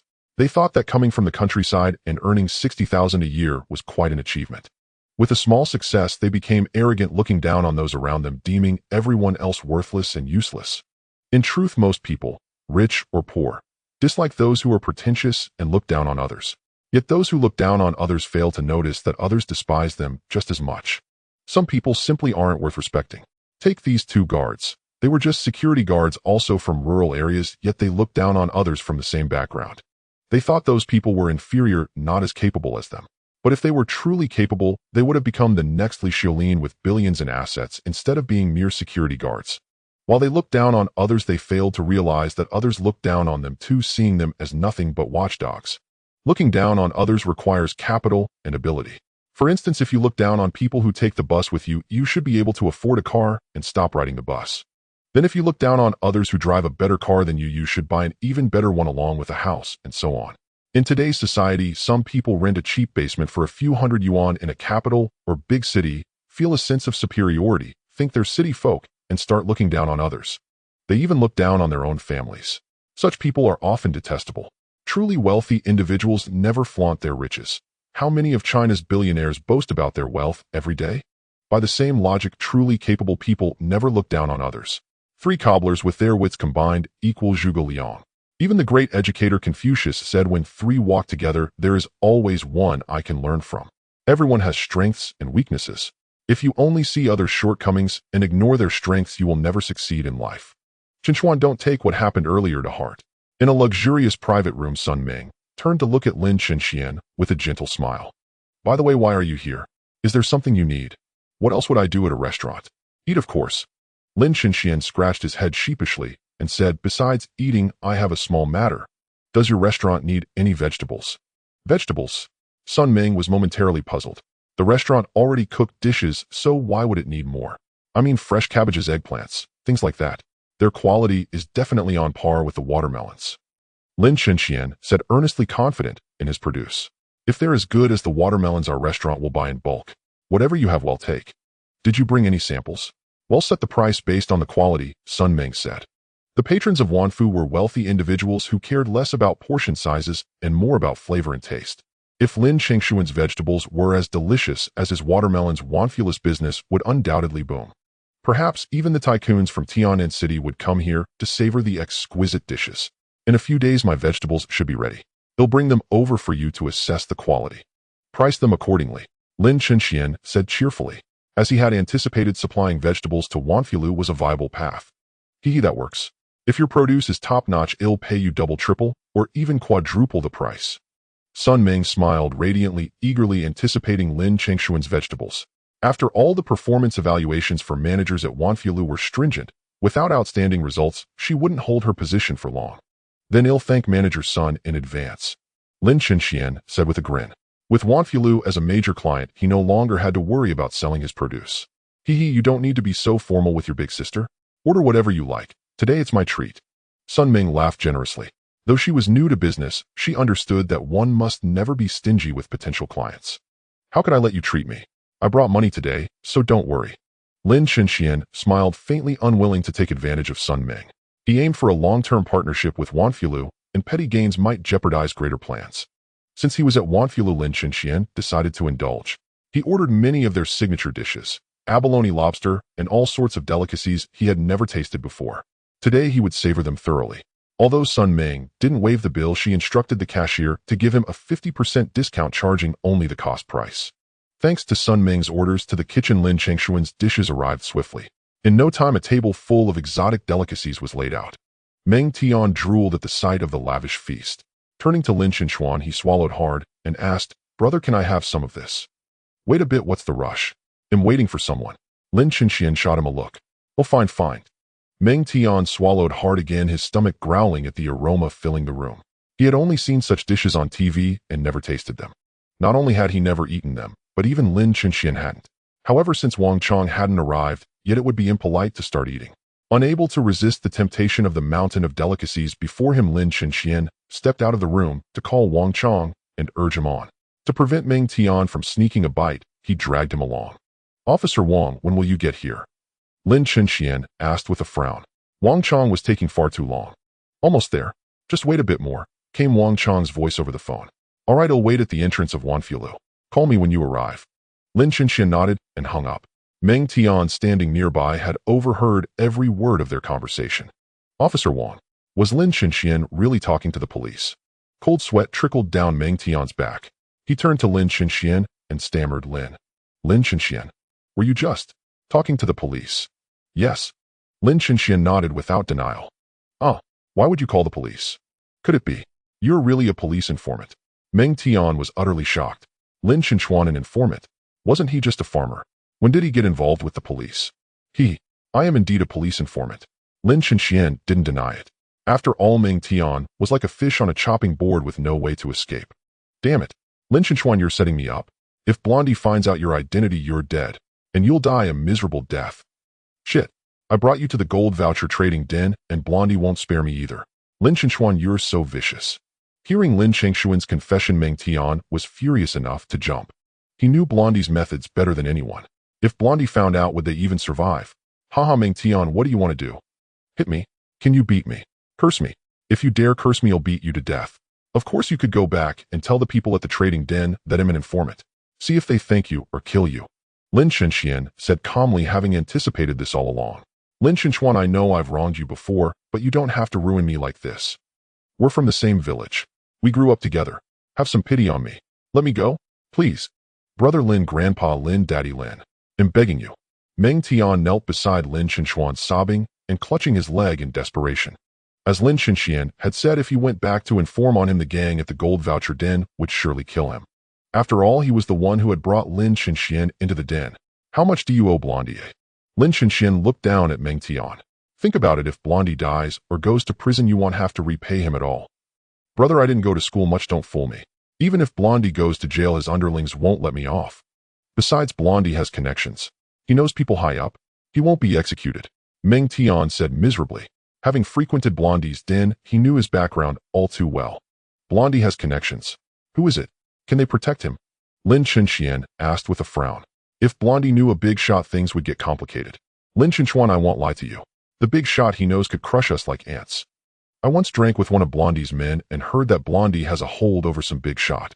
If he leaks it, that person would be ruined. They might even die. Lin Chenxian, you've stirred up a huge mess this time." Meng Tian wailed. Hearing this, Lin Chenxian fell silent.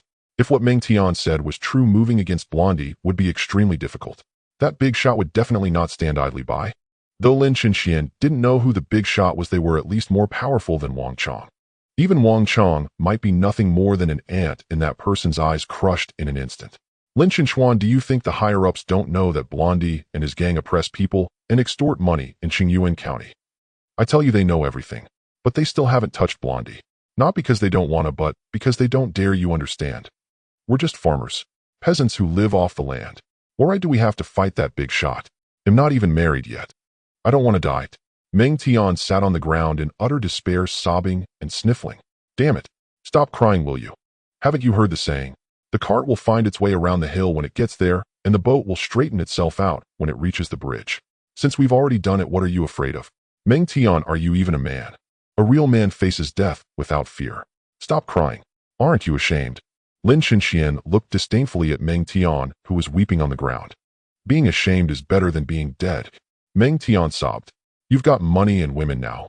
Li Xiaomin and Lu Wenxian both like you. Me? I've been alone my whole life. I envy you so much. Enough. Stop crying or I'll beat you." Lin Chenxian raised his fist in a fierce threat, itching to slap the coward senseless. This pathetic loser was truly unbearable. "If you don't want me to cry, then you have to go explain that we have nothing to do with each other, that I'm not a police informant." Meng Tian wiped his tears and said, "You idiot, do you think they believe me if I explained?" Lin Chenxian rolled his eyes at Meng Tian, doubting whether his IQ even reached double digits. "Then what do you suggest? You're the one who provoked Blondie. Am I supposed to die with you? No way, no way. Meng Tian sat on the ground and started crying again. He wept as if his heart were breaking. Passers-by looked at him with strange expressions as if they were staring at an idiot. Oh, no, not as if. They were indeed staring at an idiot.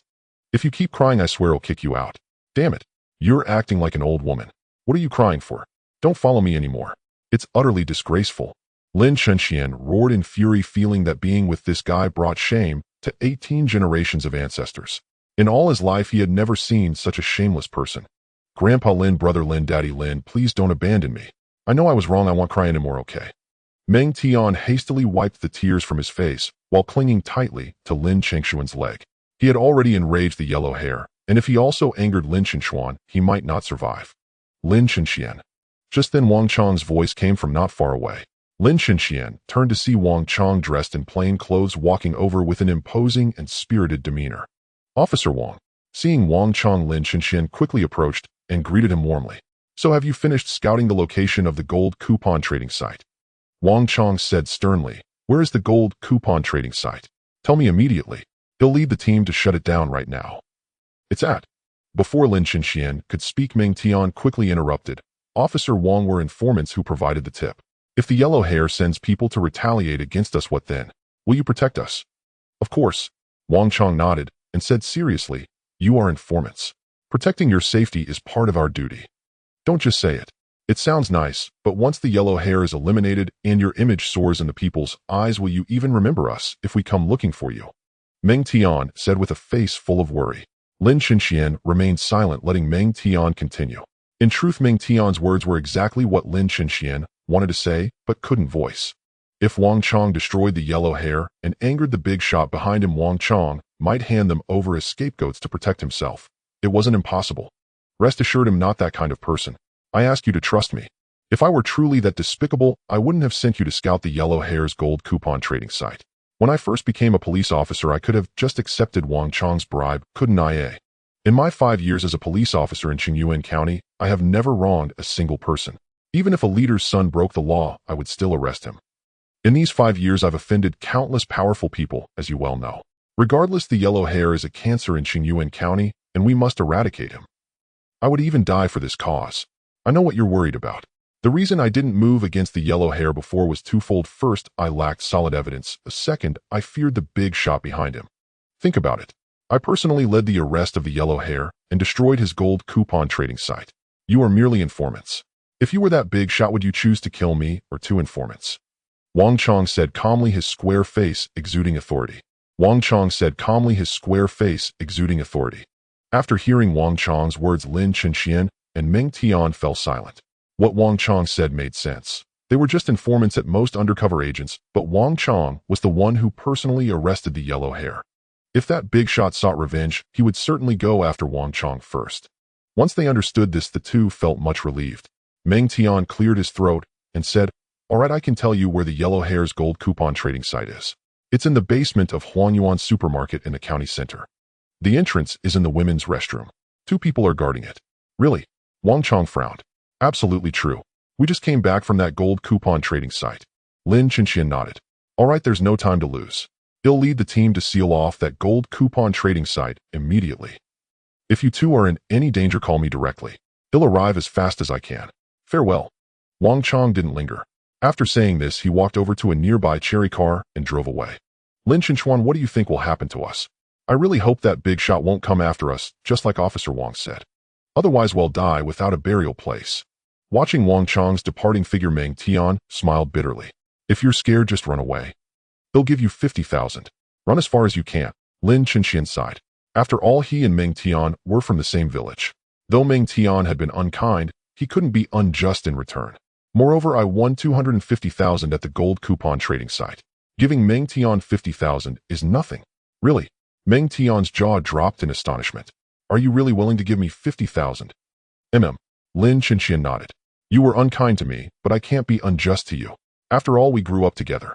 Take this 50,000 and leave. Find a place where no one knows you and start a new life. Don't gamble anymore. Grandpa Lin, Ancestor Lin, Daddy Lin. Hearing this, Meng Tian was so moved, he nearly cried.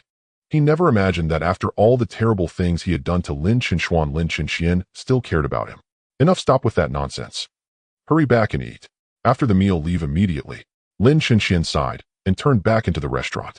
He couldn't let that full table of food go to waste. Yes, yes, yes. Meng Tian nodded, repeatedly sniffling and crying as he followed Lin Chinxian into the restaurant. After what had just happened, neither had much appetite. They only ate a little before stopping. Looking at the lavish dishes, Lin Chinxian felt it would be a shame to waste them, so he called the waiter to have them packed. When she heard about packing the leftovers, the waiter's eyes clearly showed a flicker of contempt. She had worked in this restaurant for years, and this was the first time she had seen anyone ask for a doggy bag. However, the guests in this private room were under special orders from the manager, and with the example of the two security guards, the waiter reluctantly packed the food. In fact, packing leftovers after a meal is perfectly normal. If a restaurant refuses, it constitutes an infringement.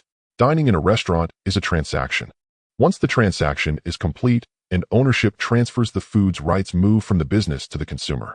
Consumers have the right to dispose of and manage the food they purchased. A restaurant's refusal to provide packing is an infringement. Moreover, the state now promotes the Clean Plate campaign against waste, so packing is nothing unusual.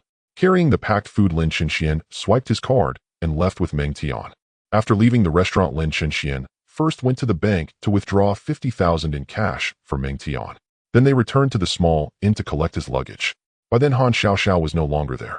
A woman in her late 20s had taken over for Han Xiaoxiao, seemingly her cousin. Though not as beautiful as Han Xiaoxiao, she could still be considered attractive.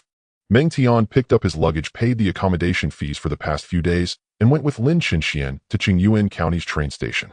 At their parting, Meng Tian grasped Lin Chinxuan's hands, sobbing with gratitude. Grandpa Lin. Ancestor Lin, Daddy Lin, I, Meng Tian, will never forget you in this life. If the yellow hair kills you, I'll take care of Uncle Lin in his old age.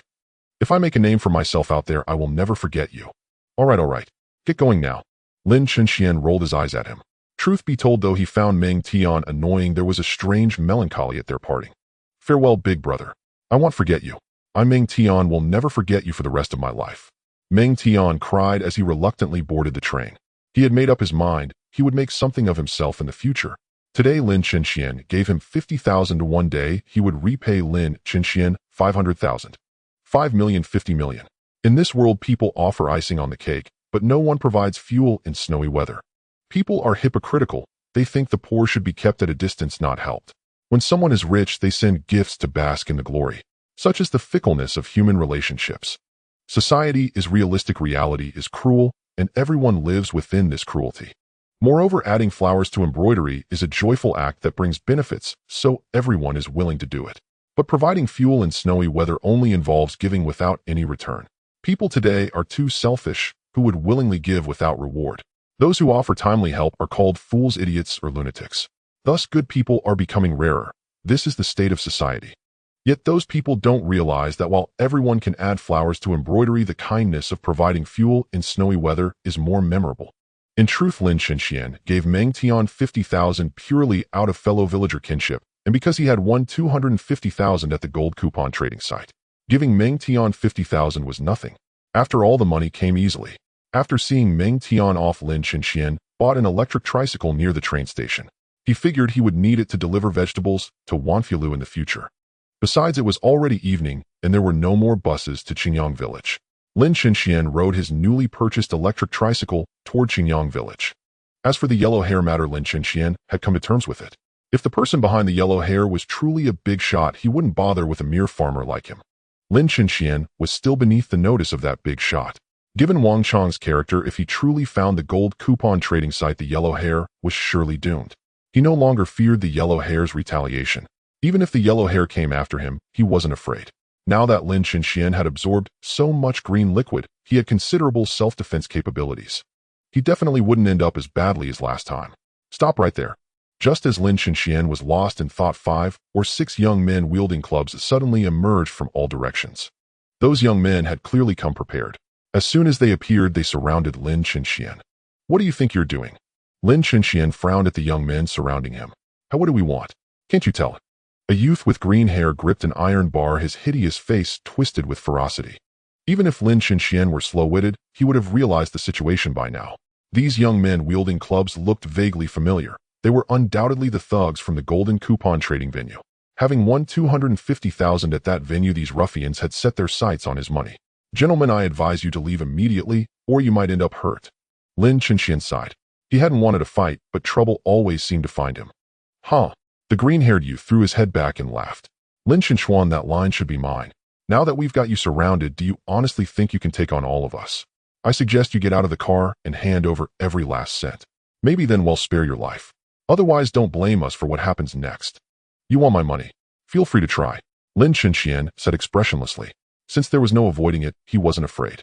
Using these dozen or so thugs as practice would be a fine diversion. Enough talk.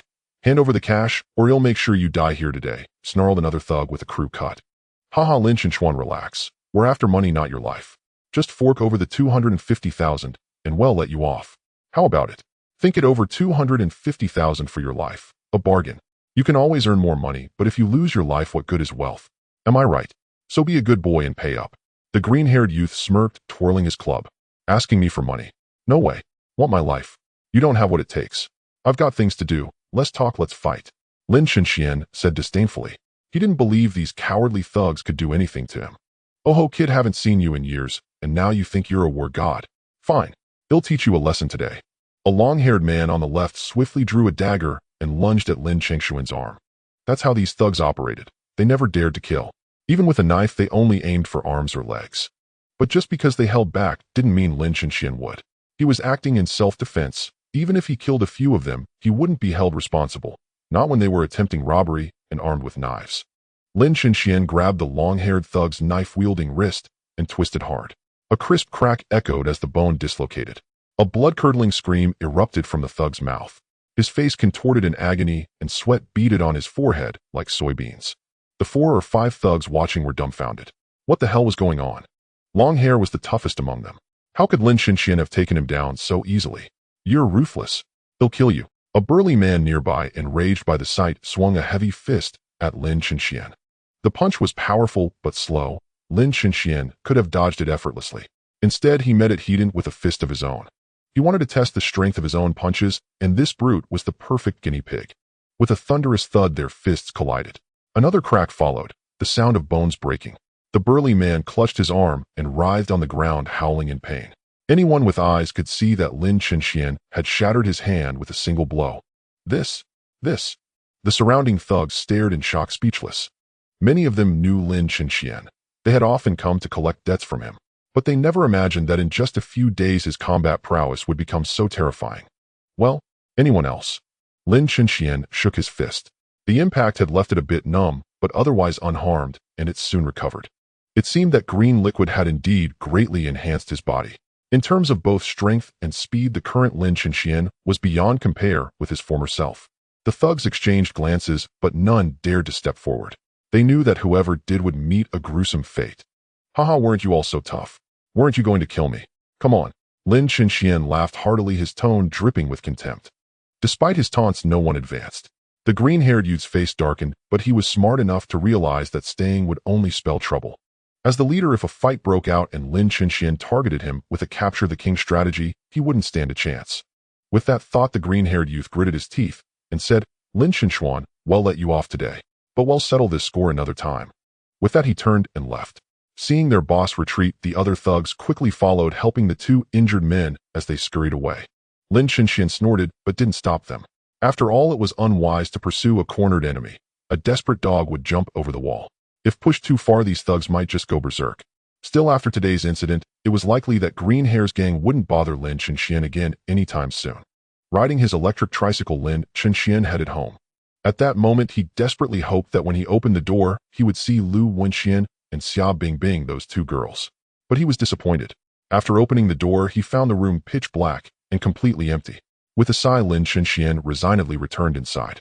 These past few days, Lin Chenxuan's mood had been especially heavy. Erlungzi handled the farm work, so Lin Chenxuan, with nothing else to do, would sit in the yard and stare into space. These past few days, Lin Chenxuan's mood had been especially heavy.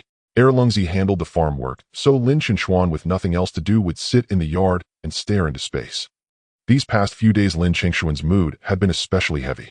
Erlungzi handled the farm work, so Lin Chenxuan, with nothing else to do, would sit in the yard and stare into space. These past few days, Lin Chenxuan's mood had been especially heavy. Erlungzi handled the farm work, so Lin Chenxuan with nothing else to do would sit in the yard and stare into space. These past few days Lin Chenxuan's mood had been especially heavy. Erlungzi handled the farm work, so Lin Chenxuan with nothing else to do would sit in the yard and stare into space. One day Han Xiaoxiao called Yifei. "How's your undercover work going? You haven't picked up any bad habits, have you?" she asked with concern. "Don't worry, I haven't. This is my last time going undercover. I'm about to start my own business," Lin Chenxian said earnestly. "Ah, you're starting a business. What kind of company are you planning to open?" Han Xiaoxiao asked, slightly surprised. "A company specializing in agricultural produce.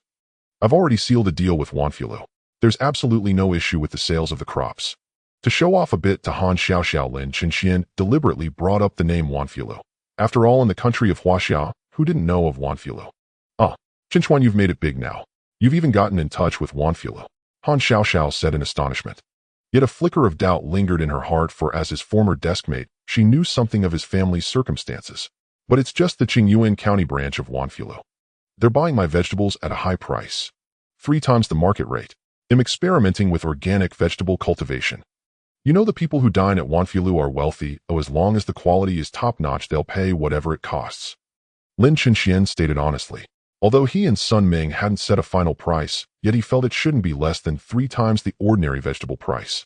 Otherwise it would be an insult to the white jade bottle. "Oh, is that so?" After Lin Chenxuan's explanation, Han Xiaoxiao was much more convinced. She chuckled and said, "Chenxuan, you have to keep it up. When your company grows, it'll come work for you.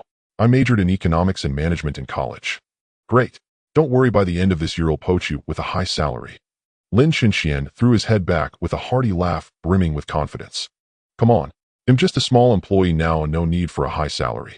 As long as your company has potential ID, come, even if you paid me nothing for now," Han Xiaoxiao said seriously.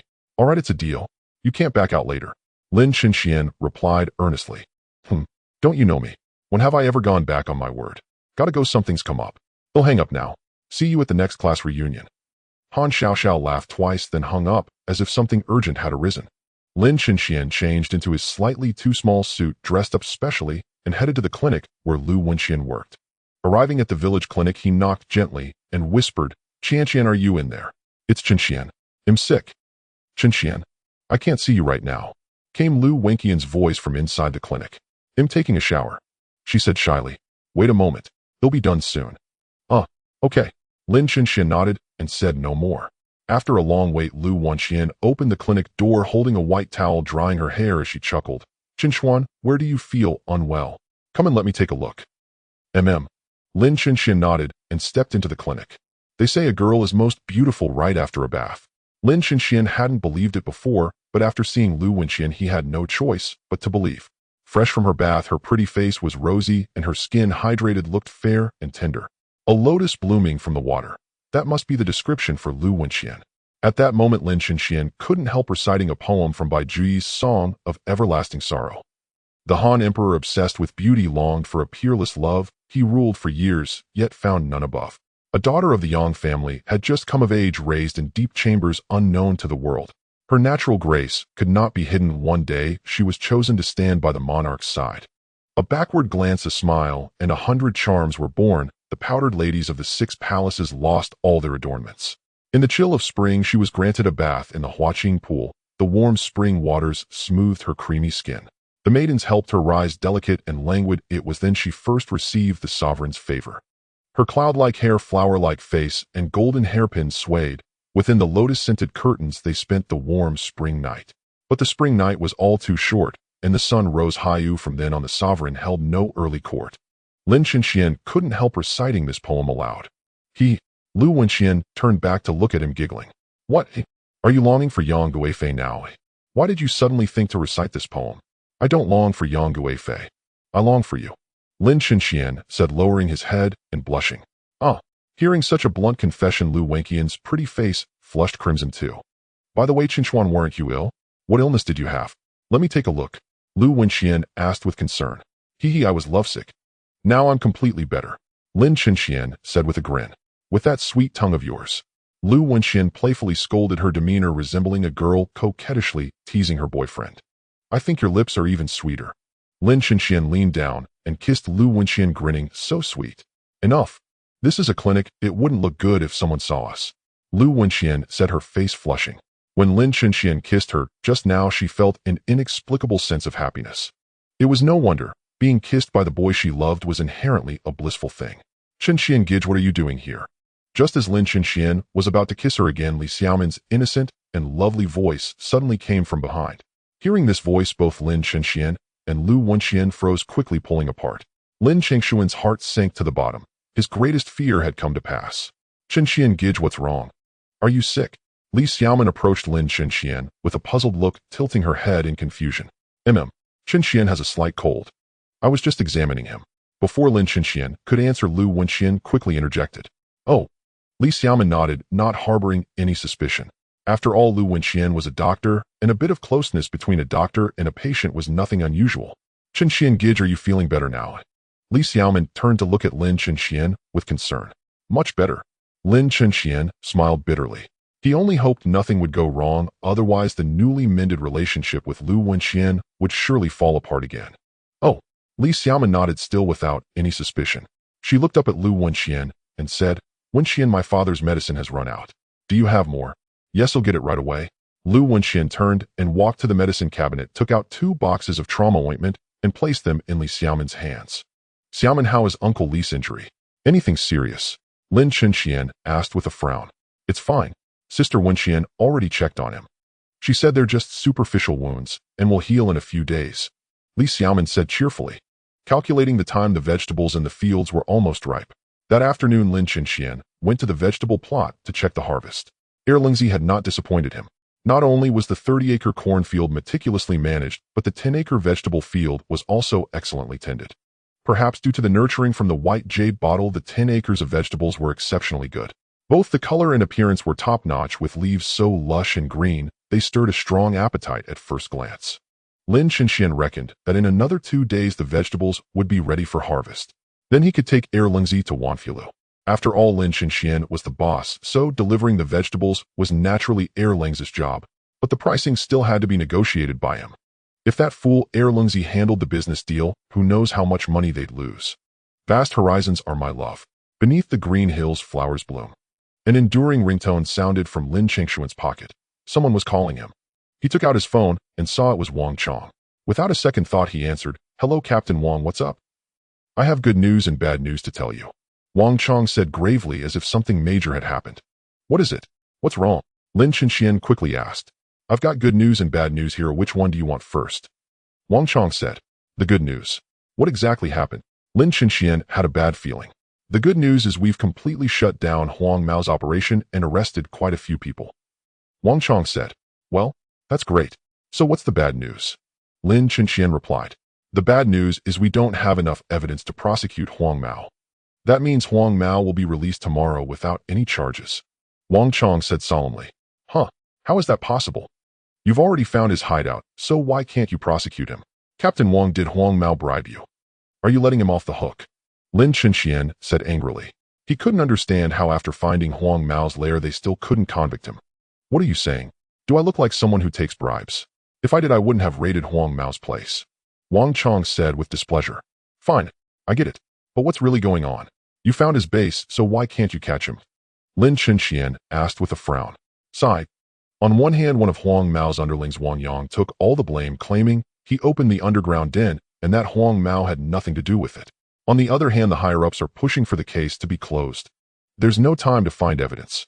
I'm out of options. Wang Chong sighed. Wang Yang. That name sounded familiar to Lin Chenxian. Li Xiaoman's fiancé was Wang Yang, boss Wang. So how many years will Wang Yang get? Can Huang Mao be sentenced? Lin Chenxian asked with a frown. Wang Yang will definitely be sentenced. And for quite a while. As for Huang Mao, it's uncertain. Wang Yang took all the blame, and we can't find evidence that Huang Mao was the mastermind. Plus, the higher-ups are rushing to close the case. It seems the big shot behind Huang Mao has made a move. Even our chief can't afford to offend that person. Looks like we'll have to be more careful from now on. Wang Chong sighed. All right then. Lin Chenxian also let out a deep sigh. He had hoped to eliminate Huang Mao this time, but unexpectedly the man had narrowly escaped again. It seemed the big shot behind Huang Mao was indeed no ordinary person. Be careful these next few days. Someone must have leaked the news. Huang Mao knows you were an undercover informant. He'll definitely come after you. Wang Chong warned kindly. No problem. By the way, Captain Wang, if Huang Mao comes to kill me, and I kill him instead, would that count as self-defense? Lin Chenxian chuckled coldly. With his current abilities, he wasn't afraid of even 10 Huang Maos, let alone one. It depends on the situation. But since Huang Mao is a thug, if he attacks you first, and you seriously injure him, you might not face legal consequences. After all, he has a bad reputation and struck first. Wang Chong said seriously. In that case, that's settled. Don't worry about me. I'm actually hoping Huang Mao will come knocking. Lin Chenxian said with a laugh, showing no sign of worry.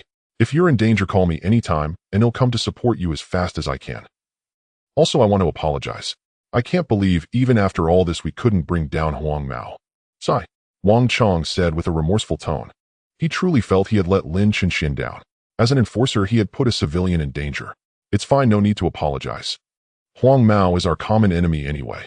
Since we didn't get him this time, next time we'll be fully prepared and catch him red-handed. Even the big shot behind him won't be able to save him. Lin Chenxian said with a smile. If it was just Huang Mao coming after him and not the big shot behind him, Lin Chenxian had nothing to worry about. All right, I've got it. Wait for my news. I swear this year I'll throw Huang Mao in jail and let the law judge him. Wang Chong said firmly, his tone carrying an unstoppable determination to capture Huang Mao. Lin Chenxian was a bit puzzled by Wang Chong's relentless pursuit of Huang Mao, but he didn't dwell on it at the time, simply attributing it to Wang Chong's strong sense of duty.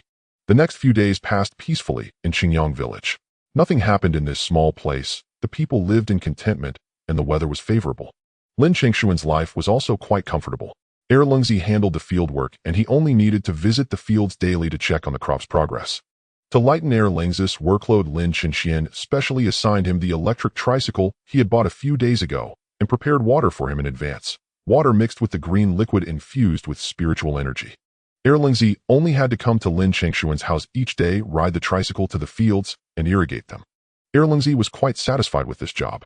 Over time, his watering speed increased, and now he could finish irrigating the 30 acres of corn and 10 acres of vegetables in just one morning. In the afternoons, Erlungzi had free time to himself. Sometimes he worked on his own family's farm chores, and other times he went to a neighboring village's river to catch fish and make fish soup for his father. In short, life was much better than before. He could take care of his father and rest as well. Erlungzi was very satisfied with his current life. Lin Chenxian rode his electric tricycle carrying Erlungzi and a full load of fresh vegetables heading toward Wanfu Tower. His mind was entirely occupied with thoughts of negotiating a good price with Sun Ming to maximize his earnings. Before long, Lin Chenxian arrived at the entrance of Wanfu Tower on his tricycle. After dismounting, he turned to Erlungzi and instructed solemnly, "When we go inside, don't say a single word, got it?" Erlungzi nodded in acknowledgement. Lin Chenxian parked the tricycle outside and led Erlungzi into Wanfu Tower once more, this time without any obstruction. "Hello, where is your manager, Sun Ming?" Lin Chenxian approached the counter, smiling at the two beautiful girls standing beside it. "Who are you?" one of the girls asked, puzzled. "I'm Lin Chenxuan, here to deliver vegetables. You can call your manager. We've already discussed it." Lin Chenxian said with a grin. "All right, I understand. He'll call the manager right away." The receptionist, seeming to vaguely recognize Lin Chenxuan, promptly picked up the phone and dialed Sun Ming's number. Before long, the beautiful and alluring Sun Ming descended from upstairs. Lin Chenxian spotted Sun Ming and quickly greeted her with a cheerful smile. "Sister Ming, I've brought the vegetables. Please check their quality first." "All right," Sun Ming replied with a nod. She instructed a nearby waiter to carry the vegetables into the kitchen and have the chef prepare them immediately. She was genuinely curious about Lin Chengshuan's produce.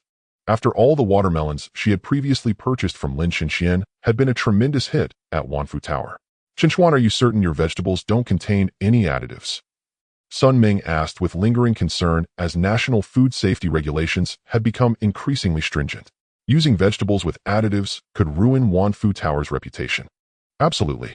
Sister Ming, if you don't believe me, you can have professionals inspect them. I swear I haven't used a single additive," Lin Chenxian declared earnestly. "All right, no need for an inspection. Since you've given your word, I trust you," Sun Ming said with a light laugh. In truth, the chefs at Wanfu Tower were highly familiar with vegetables. If Lin Chenxian had used any additives, they would have noticed immediately. Thus, there was no need to call in experts for verification. Soon a chef in his 40s emerged from the kitchen carrying 4 plates, 2 made from Lin Chengshuan's vegetables and 2 from ordinary produce. "Chef, how are the vegetables?" Sun Ming asked eagerly. "Taste them yourself. I feel like I've been wasting my life never having eaten such delicious vegetables before." chef who chuckled bitterly, placing the 4 plates before Sun Ming. Hearing Chef Hu's high praise for Lin Chengshuan's vegetables, Sun Ming was skeptical, although she knew his produce was special chef who was after all a 5-star chef. Moreover, he had been transferred from headquarters and had savored countless delicacies. Half believing, Sun Ming picked up a piece of ordinary green vegetable and chewed it. The flavor was good. Chef Hu's culinary skills were certainly commendable. After all, he was a 5-star chef. After finishing the ordinary vegetable, Sun Ming rinsed her mouth with plain water, then picked up a piece from Lin Chengshuan's greens and took a bite. Instantly, a rich, verdant fragrance of vegetables spread across her palate. It was a taste she had never experienced before. With just one bite, she felt as if she were immersed in a forest surrounded by an intense aura of greenery. That essence was the unique, inherent aroma of the vegetables themselves. Delicious, yet not cloying, melting on the tongue. Such exquisite produce was rarely found in the world.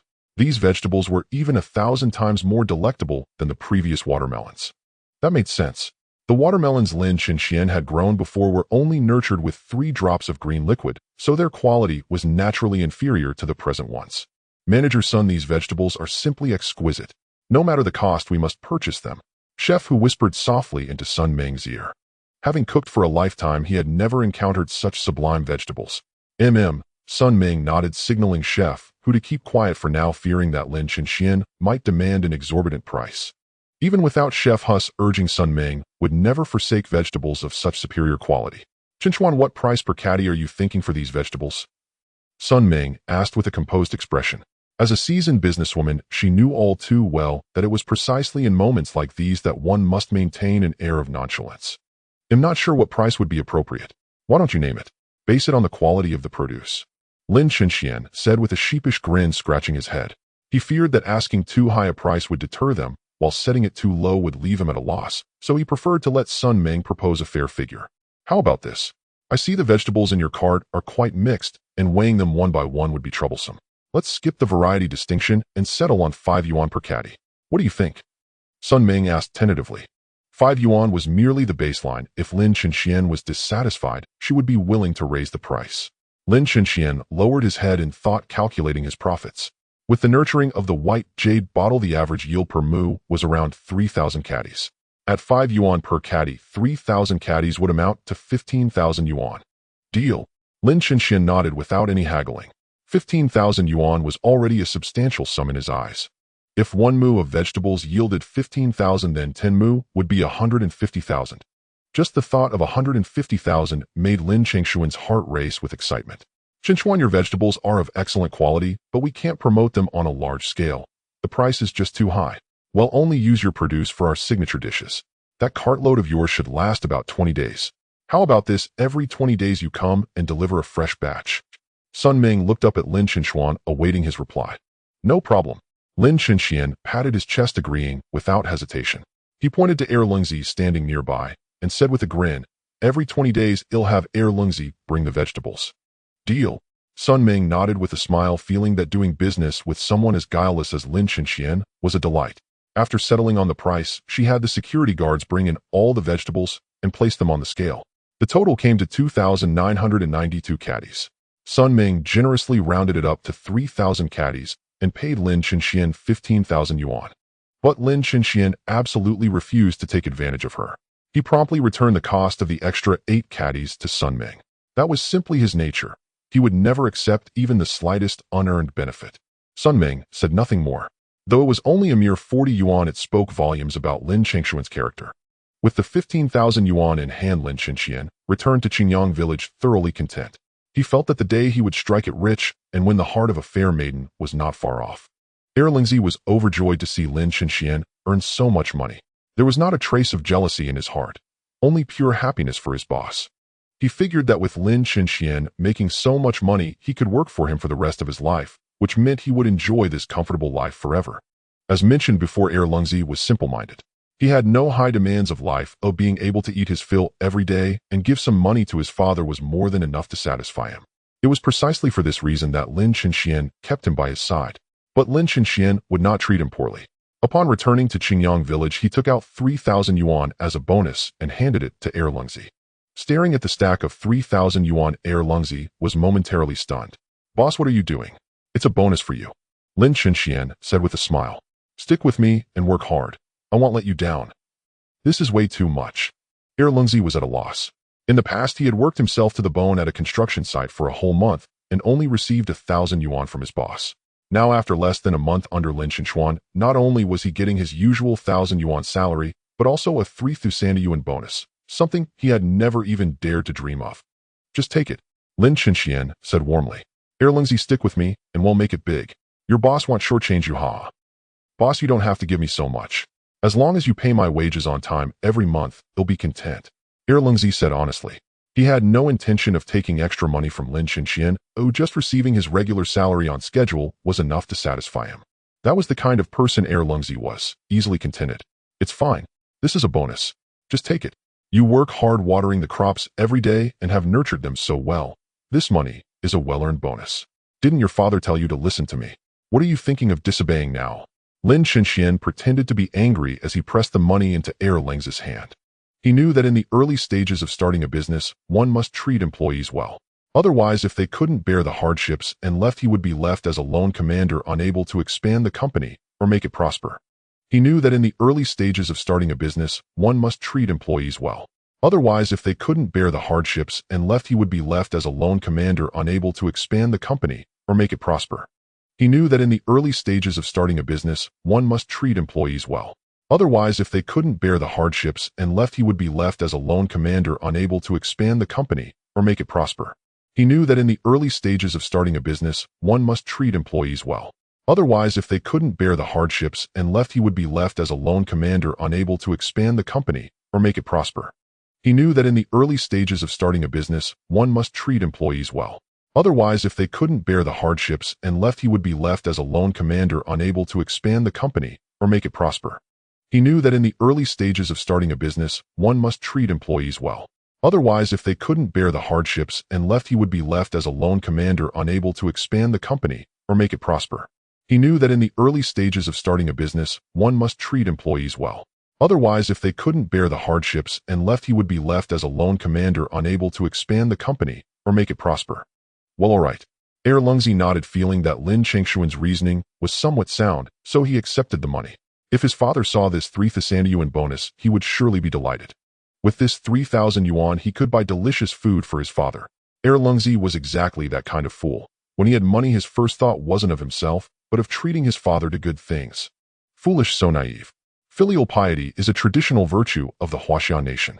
Even a fool knows to honor his parents, yet some people in today's society are worse than a fool. Some even cite examples from Europe and America, asking why in those countries they don't need to support the elderly while in Huaxia it is required. That's because young people in Europe and America become independent at 18 and their parents no longer give them a single cent, including buying a house and getting married. They must rely on themselves with no help from their parents. Yet some in Huaxia already in their 20s still spend their parents' hard-earned money. Their parents exhaust their lives' savings to buy them a house, but when the parents grow old, they are ignored and neglected. They even use Europe and America as examples. Don't such people find themselves laughable? After stuffing the money into Lungzi's hands, Lin Chenxian returned home. In any case, these past 2 days had brought him immense joy. Not only had his business found its footing, but his romantic life had also seen tremendous progress. Meanwhile, Lungzi, clutching the 3,000 yuan Lin Chenxian had given him, returned home in high spirits. Dad, look. This is the bonus Lin Chenxian gave me. Over 3,000. As soon as he entered the door, Lungzi pulled out the 3,000 yuan and flaunted it before his father. Huh. Lungzi, what's this about? How did you come by so much money? You foolish boy, you haven't done something illegal again, have you? Fan Shao asked, frowning. No. This is the bonus my boss gave me. Lungzi said, lowering his head. You foolish boy, what nonsense are you talking? Lin Chenxian giving you such a big bonus. Looks like a beating is in order today. Fan Shao grabbed a wooden stick, pointing it at Lungzi as he shouted, how many times have I told you? Our family may be poor, but we must be poor with backbone and dignity. Even if we starve by the roadside, we must never steal or pilfer, and never break the law. But I haven't done anything illegal, nor have I broken the law. Lungzi said, aggrieved. This money was clearly the bonus Lin Chenxian had given him. Why was his father so furious? Was receiving a bonus a crime now? If you haven't broken the law, where did this money come from? Confess honestly. If you dare lie, I'll beat you to death. Fan Shao said sternly, his old face flushed crimson with anger. It's the bonus Lin Chenxian gave me.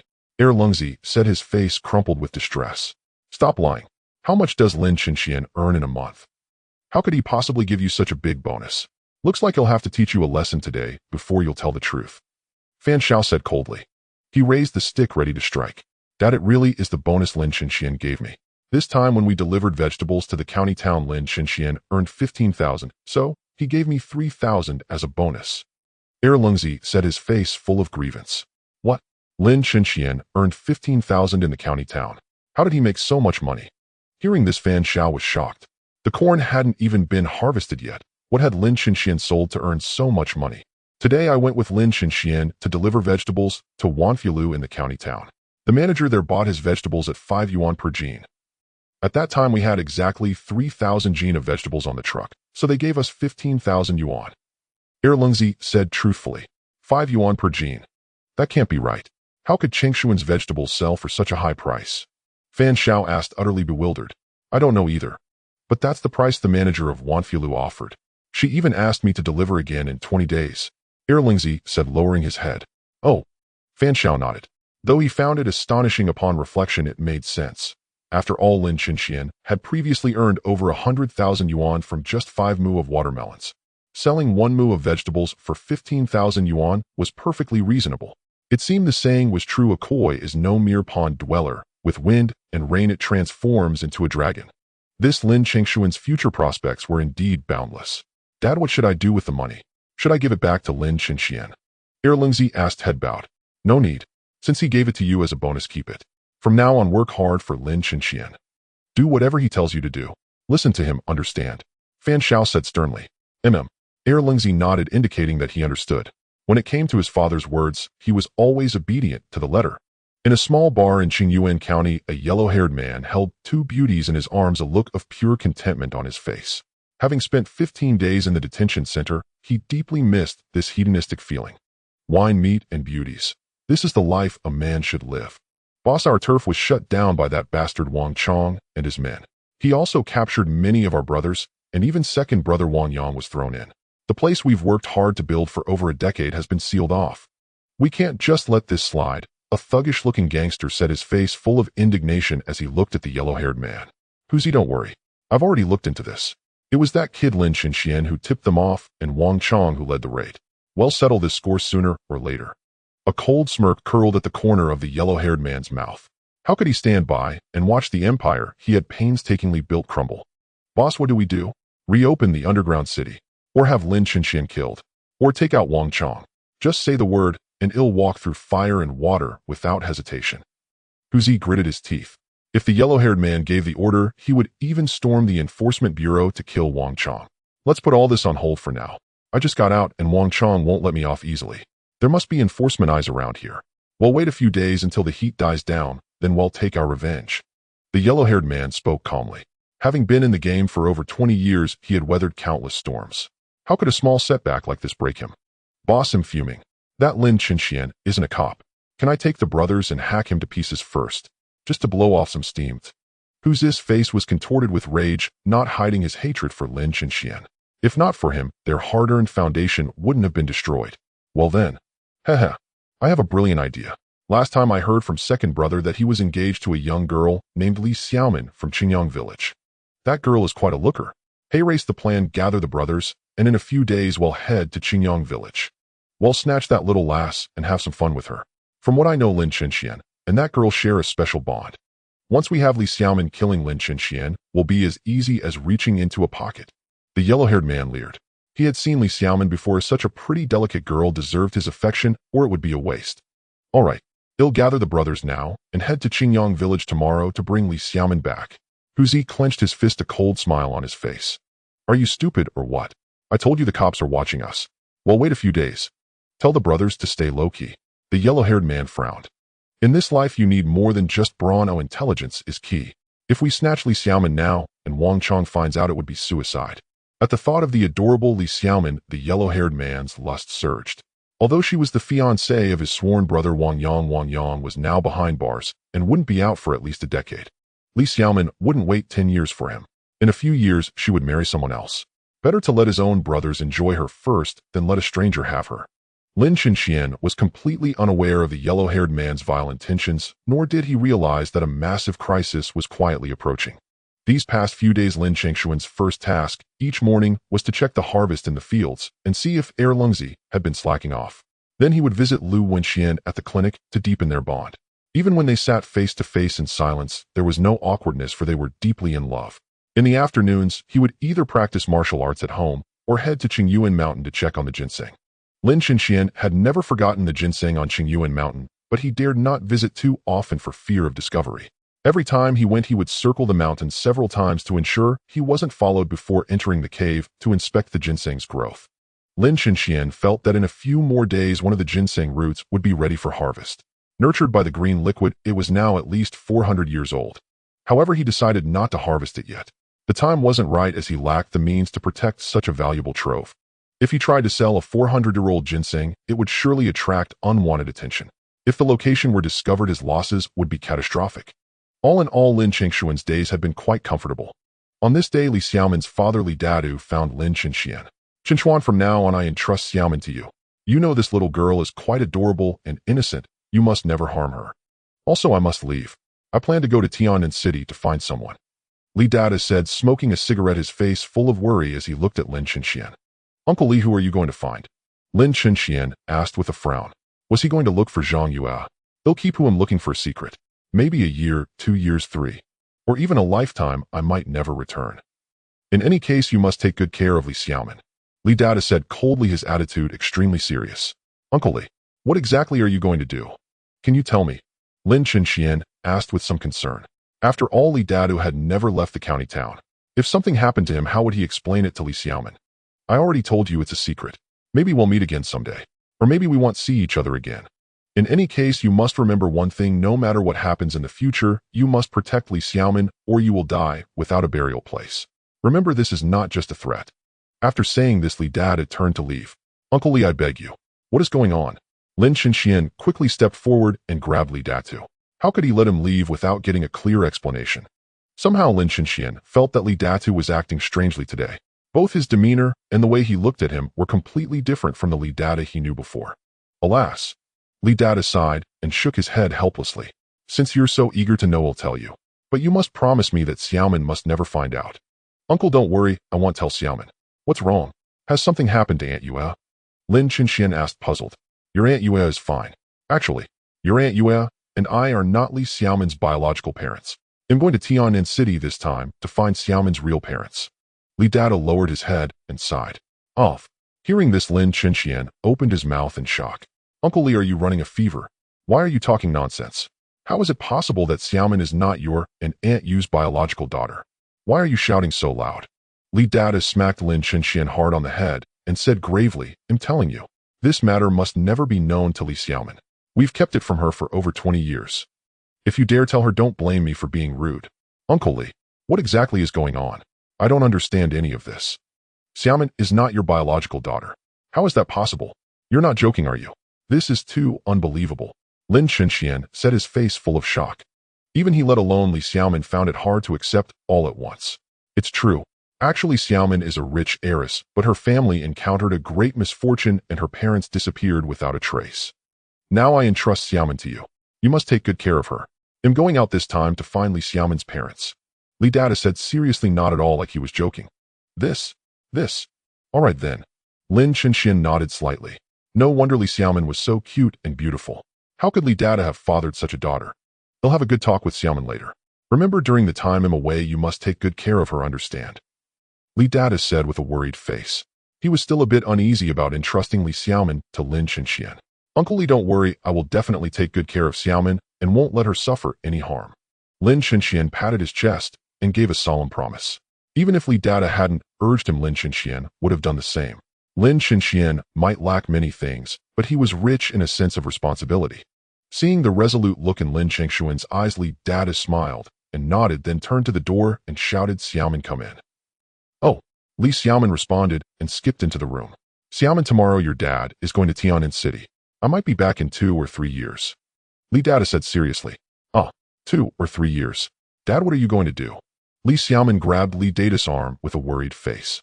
Now that her mother had left, she didn't want to lose her father too. "Don't worry, Dad just has some business to take care of. He'll be back in 2 or 3 years. Don't worry," Li Dada said with a smile, patting Li Xiaomin's head. "Oh, Dad, can't you not go? Li Xiaomin lowered her head on the verge of tears. She really didn't want her father to leave.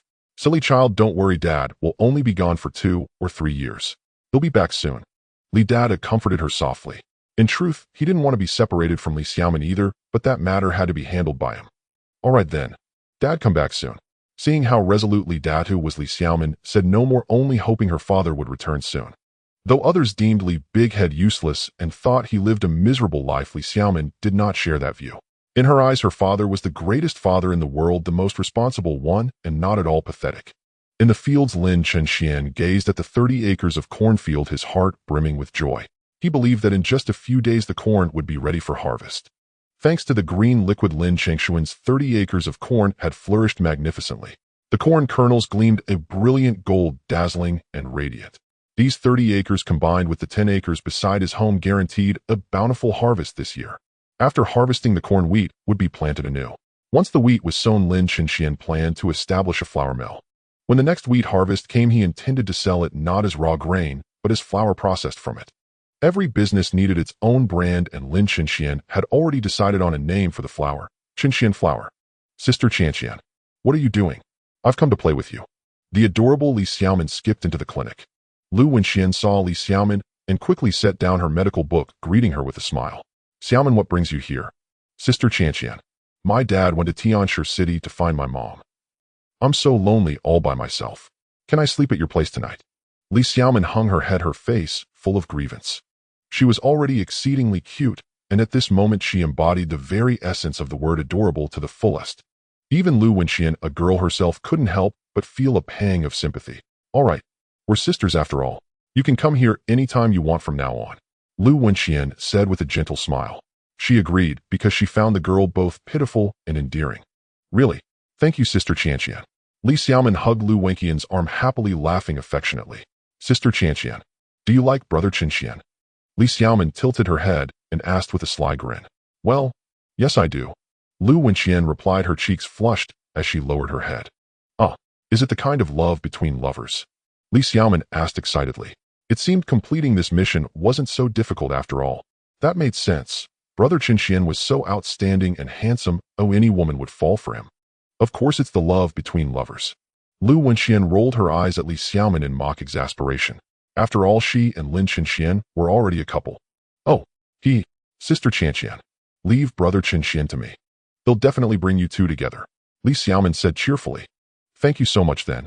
Lu Wenxian was a clever girl. She realized Li Xiaomin didn't know about her relationship with Lin Chenxian. Since Lin Chenxian hadn't told her, he must have had his reasons, so Lu Wenxian didn't reveal it. After all, it was now clear that Li Xiaomin's feelings for Lin Chenxian were purely sisterly, with no romantic affection. At this thought, Lu Wenxian couldn't help but smile, and the more she looked at Li Xiaomin, the cuter and more lovable she found her. In the following days, Li Xiaomin tirelessly played matchmaker between Lu Wenxian and Lin Chenxuan, constantly urging Lin Chenxian to visit the clinic. Soon the second harvest season arrived, the time for corn harvest. Tomorrow the corn would be reaped.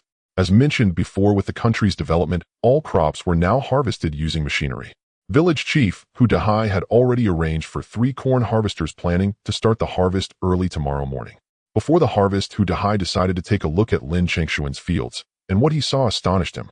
The corn in Lin Chengshuan's fields stood much taller than that in others, and the ears were large and plump. It seemed Lin Chenxian had indeed not been lazy and had managed his cornfield quite well. Muttering to himself, Hu Dahai headed toward Lin Chengshuan's house. He resolved to ask the young man what method he had used to grow such excellent corn. Not only was the corn harvest abundant, but the vegetables from Lin Chengshuan's 10 acres also received a favorable response at Wanfilu. Those wealthy and influential figures were immensely fond of the vegetables Lin Chenxian cultivated. Such exquisite produce, paired with the chef's masterful culinary skills, fully unleashed the vegetables' natural flavors. The tycoons of Tiannan City frequented Wanfilu almost daily to savor the vegetables grown by Lin Chenxian. Initially, some of these wealthy individuals suspected that such delicious vegetables must contain additives. They hired professionals to examine the produce, but the results left them astounded.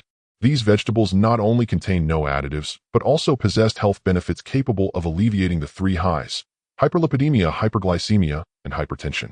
Still skeptical, some tycoons spent a considerable sum to invite a highly respected professor from Tiannan City to conduct a thorough appraisal of these premium vegetables. The elderly professor performed multiple tests, yet the conclusion remained unchanged. Lin Chengshuan's vegetables indeed had the effect of treating the three highs. Once this news spread, countless wealthy individuals flocked to Wanfilu to taste Lin Chengshuan's vegetables. These affluent people often had poor physical health, with nearly all suffering from the three highs: high blood lipids, high blood sugar, and high blood pressure. Although they were aware of their conditions, they could never resist indulging their appetites. Doctors advised them to eat lightly and consume more vegetables, but ordinary greens were as bland as chewing wax to these tycoons, accustomed as they were to lavish feasts. However, Lin Chengshuan's vegetables not boasted excellent taste and rich nutrition, but also helped reduce the three highs, perfectly meeting the needs of these wealthy patrons. Over time, news of Lin Chengshuan's vegetables spread throughout the neighboring counties. The tycoons from those areas flocked to Wanfilu in Qingyuan County to sample these premium greens. Once they tasted them, they were instantly captivated. They soon began visiting Wanfilu for all 3 daily meals to enjoy the produce. Sun Ming was overjoyed at the sight of such substantial daily earnings. Though the money belonged to Wanfilu, not her, the year-end bonus she would receive was bound to be considerable. A truckload of vegetables that used to last 20 days was now sold out in just 10.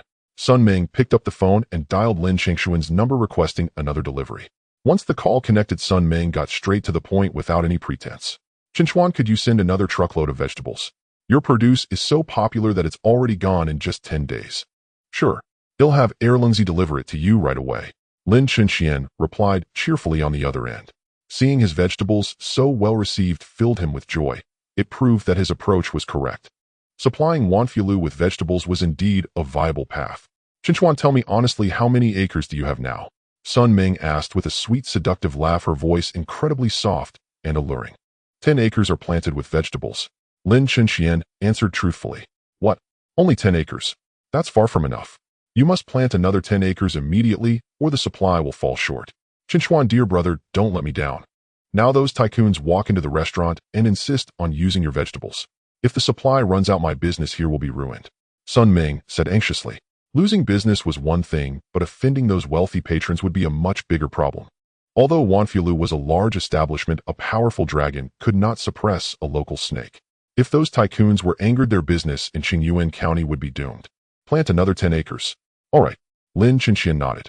Since the vegetables were so popular, expanding by 10 acres posed no issue. After all, the more he planted, the more he would earn. "Good, send someone to deliver the vegetables right away, and be sure to expand the farm." "Chinchuan, dear brother, your vegetables have an unlimited future. At the end of the year, the head office of Wanfilu will send people to audit the accounts. I'll recommend your vegetables to them then. Your produce is so excellent that they will surely be satisfied. By then, Wanfilu might place large-scale orders," Sun Ming said with a chuckle. "Really? That would be wonderful." Lin Chenxian was overjoyed, barely able to contain his smile. If he could partner with Wanfilu's headquarters, the profits would be immeasurable. At that rate, his dream of purchasing an island overseas would soon be within reach. "Chinchuan, dear brother, keep up the good work. Your sister will never treat you unfairly," Sun Ming said with a laugh. Thank you, sister," Lin Chenxian replied sweetly. After hanging up, he went straight to Erlingzi's house and instructed him to deliver the vegetables to Wanfilu immediately. Erlingzi didn't hesitate. He hopped onto Lin Chengshuan's electric tricycle, picked a full load of vegetables, and set off for Wanfilu. Tomorrow was the day for harvesting the corn, and Lin Chenxian had to attend to that, so he didn't accompany Erlingzi to Wanfilu. As for the payment, Sun Ming would instruct the front desk to transfer the money directly to Lin Chengshuan's bank account upon receiving the vegetables. Lin Chenxian would then receive a notification on his phone confirming the deposit. As for the payment, Sun Ming would instruct the front desk to transfer the money directly to Lin Chengshuan's bank account upon receiving the vegetables. Lin Chenxian would then receive a notification on his phone confirming the deposit. As for the payment, Sun Ming would instruct the front desk to transfer the money directly to Lin Chengshuan's bank account upon receiving the vegetables. Lin Chenxian would then receive a notification on his phone confirming the deposit. As for the payment, Sun Ming would instruct the front desk to transfer the money directly to Lin Chengshuan's bank account upon receiving the vegetables. Lin Chenxian would then receive a notification on his phone confirming the deposit. As for the payment, Sun Ming would instruct the front desk to transfer the money directly to Lin Chengshuan's bank account upon receiving the vegetables. Lin Chenxian would then receive a notification on his phone confirming the deposit. "The people from Yongfu Granary will come to collect the grain soon. How is your corn cultivation coming along? If there's anything unsatisfactory, take care of it now." Just as he arrived at his doorstep, Lin Chenxian saw Hu Dahai rushing over with a worried expression. "Village chief, don't worry, everything is ready," Lin Chenxian said with a smile. He could certainly sense Hu Dahai's genuine concern. "That's good." Hu Dahai breathed a sigh of relief, afraid Lin Chenxian might have made a mistake.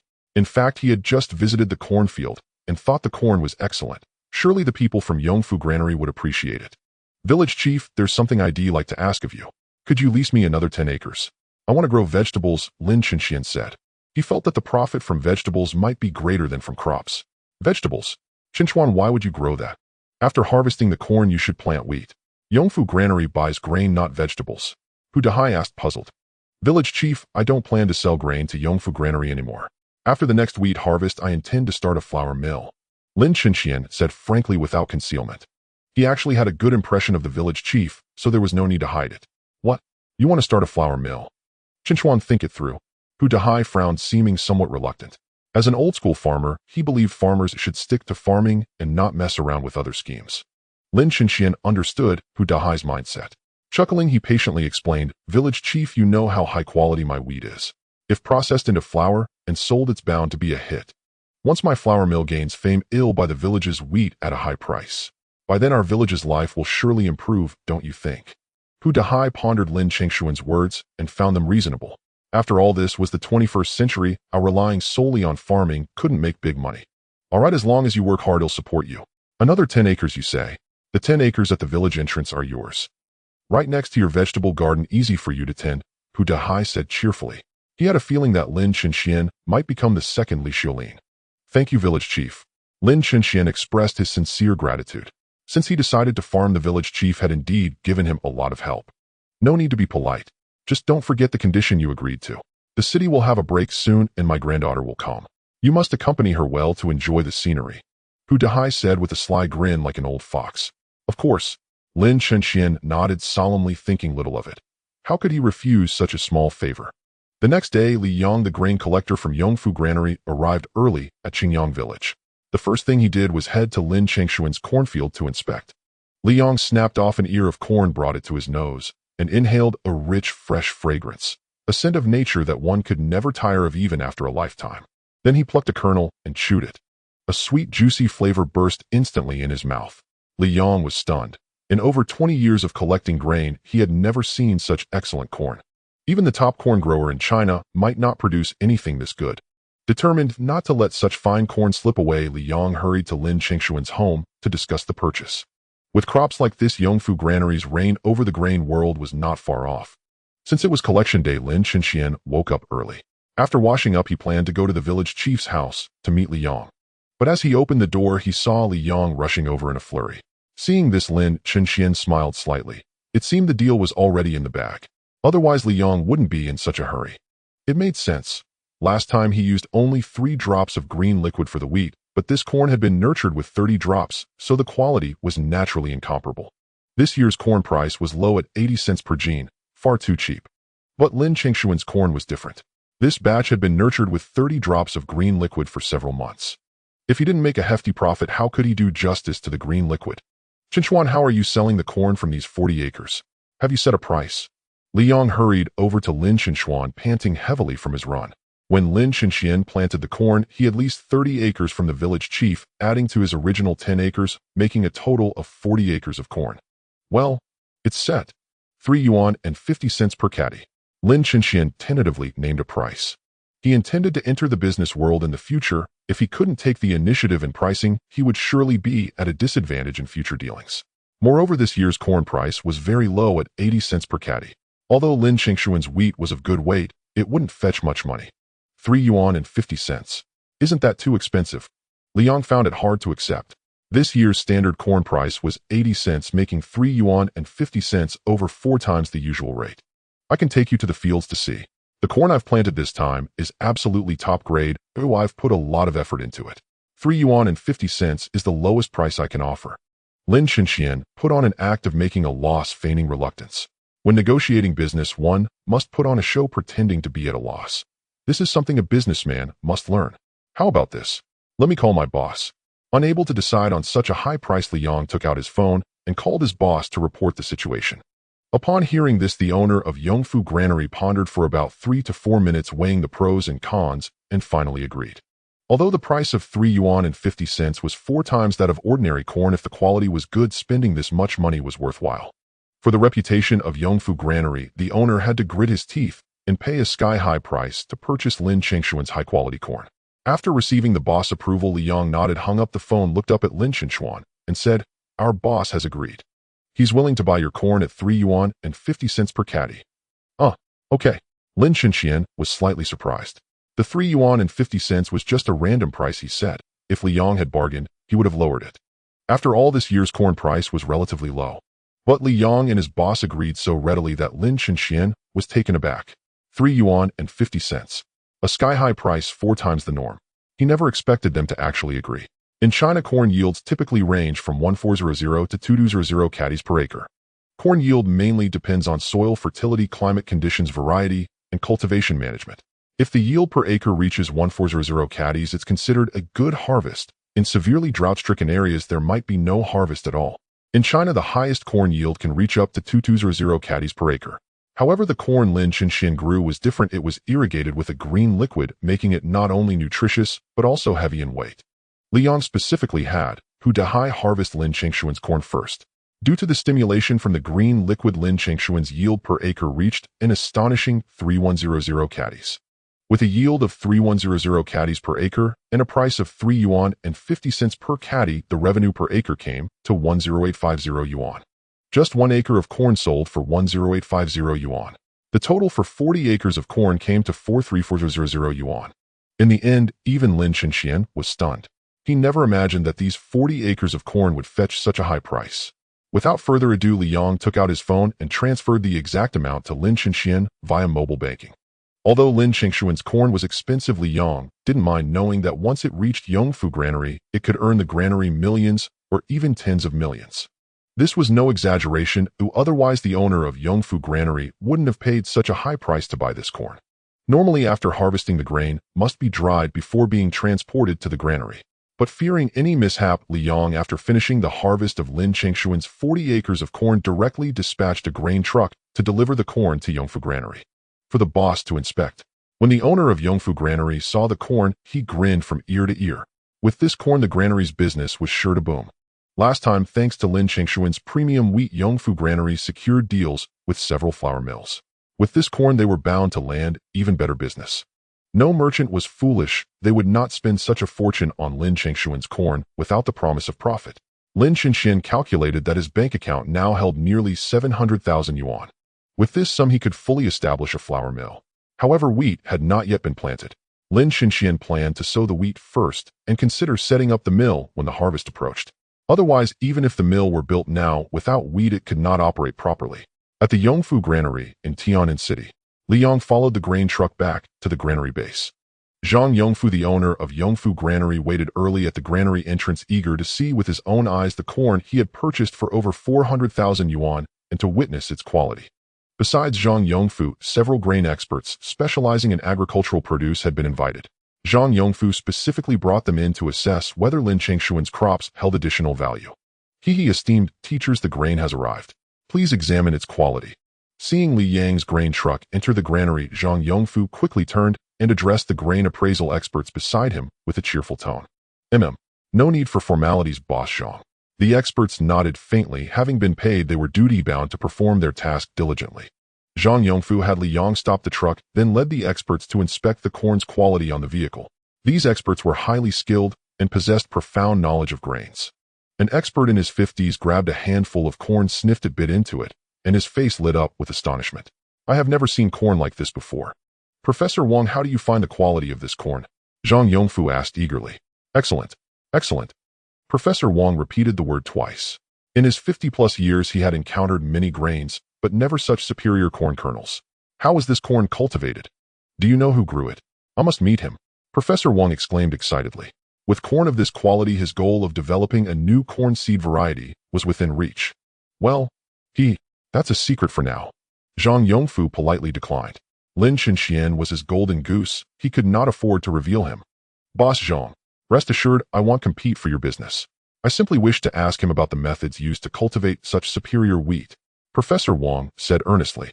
Haha, this is a trade secret. He'll share it with you when the time comes. Today let me treat everyone to a meal. Liang, take the esteemed teachers to a restaurant. All expenses are on me. Zhang Yongfu threw his head back and laughed heartily. He had full confidence in Professor Wang's ability to appraise crops. Since Professor Wang praised the corn Lin Chengshuan's produce was undoubtedly excellent. After all, Professor Wang was a renowned professor from a prestigious medical university with deep expertise in agriculture as well. Seeing Zhang Yongfu's reluctance to disclose, Professor Wang did not press further, but he had no intention of giving up. Regardless, he silently vowed to find this master grower and learn from him. Zhang Yongfu was in exceptionally high spirits today. Though he had spent over 400,000 yuan, he had acquired a large batch of superior crops. He believed that with this treasure in his granary, Yongfu Granary's business would continue to thrive. In Qingyang Village, Qingyuan County, Lin Chenxian lay in his courtyard humming a cheerful tune. Even he hadn't anticipated that the corn from his 40 mu of land would fetch over 400,000 yuan. Over 400,000 yuan was an astronomical sum. Absolutely astronomical. With this money in hand, Lin Chenxian was overjoyed. Adding the earnings from selling watermelons, his winnings at the gold bond exchange, and the income from delivering vegetables, Lin Chengshuan's total assets now exceeded 700,000 yuan. 700,000 yuan was no small amount in a rural village. Many people could not earn that in a lifetime. Yet Lin Chenxian had accumulated this wealth in less than half a year. Others might find it unbelievable, and even Lin Chenxian himself struggled to believe it. But whether he believed it or not, his bank account indeed held over 700,000 yuan in savings. Lin Chenxian prepared to continue contracting land from the village chief, intending to lease the entire back mountain. Although the soil of the back mountain was barren and unfit for crops, it was more than sufficient for growing fruit trees, especially with the aid of the white jade bottle's acceleration. Lin Chenxian had already planned for the future. He would build a vegetable garden, a farm, a ranch, and an orchard. The vegetable garden and farm were already under construction. As for the orchard, Lin Chenxian intended to plant peach, pear, and apple trees all over the back mountain of Qingyang Village. Once the orchard was established, he would proceed to set up a ranch. By evening, Lin Chenxian went to the village store, bought 2 bottles of fine wine, and headed to Hu Dahai's house. Since the land to be contracted was vast, Lin Chenxian brought gifts as a courtesy. After all, it was a custom in China to bring gifts when seeking help. Arriving at Hu Dahai's home, Lin Chenxian got straight to the point. Chief, I want to contract the entire back mountain. Additionally, I'd like to lease another 50 acres to plant wheat. Contract the back mountain. Chenchuan, I mentioned this to you last time, but you said the soil there was barren, didn't you? In fact, I went there a few days ago. The back mountain is now full of rocks. I wouldn't advise you to contract it either. You wouldn't get much yield. Hu Dahai spoke earnestly. I don't plan to grow crops there. The soil is indeed barren and won't produce much. But planting fruit trees is different. I intend to cover the back mountain with fruit trees, Lin Chenxian said with a smile. The back mountain was vast, spanning about 200 to 300 acres. If the orchard succeeded, such a large area of fruit trees would surely bring substantial income. Oh, planting fruit trees. That's not a bad idea. If the back mountain blooms with fruit blossoms, the whole village will be filled with fragrance. Hu Dahai chuckled, quite pleased with the proposal. Planting fruit trees on the back mountain would not only beautify the environment, but also boost the village's economy. A win-win situation. Chief, since the back mountain belongs to the village and is quite large, I'd like to sign a contract with the village to lease it for 20 years, Lin Chenxian said seriously. Fruit trees differ from crops. Their growth cycle is slower. From sapling to fruiting, it takes at least 3 years. That was too slow. So Lin Chenxian planned to purchase semi-mature trees, those nearly ready to bloom and bear fruit. After planting them on the back mountain, he would use the green liquid to accelerate their growth. This way, he could ensure both the quality of the trees and the timing of their fruiting. Drawing up a contract is only proper. Let me find the village accountant, and we'll go through the proper legal procedures to lease you the entire back mountain. Hu Dahai pondered for a moment, then looked up and said earnestly. Lin Chenxian nodded. A contract would prevent unnecessary trouble. If the orchard thrived and jealous villagers came to loot the fruit, he would suffer a huge loss. Such cases were not unheard of. In a small mountain village, a pear orchard of over 300 acres had just ripened when it was raided by villagers from neighboring areas. An estimated 1,000 gene of pears were stolen, worth 2,000 to 3,000 yuan. The orchard owner, heartbroken, watched as the fruits of his decade-long labor were snatched away. The villagers' looting stemmed from envy and jealousy. The orchard owner was also a farmer, but through hard work and perseverance, he had built a 300-acre pear orchard that yielded a decent annual income. To boost the local economy, he had planned to open a chicken farm, but faced opposition from the local villagers. In an effort to ease tensions when the pears ripened, the orchard owner distributed 2166 portions of pears to the villagers, totaling 10830 gene, roughly 5 gene per person. In an effort to ease tensions when the pears ripened, the orchard owner distributed 2166 portions of pears to the villagers, totaling 10830 gene, roughly 5 gene per person. In an effort to ease tensions when the pears ripened, the orchard owner distributed 2166 portions of pears to the villagers, totaling 10830 gene, roughly 5 gene per person. For the villagers who came to buy pears, the orchard owner offered discounts, but some villagers kept insisting on taking some without paying. At first, only 3 or 5 came, but gradually the number grew. Since they were all fellow villagers, the orchard owner found it hard to intervene.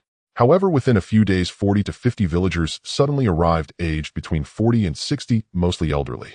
Once inside the orchard, without a word, they directly and forcibly picked the fruit.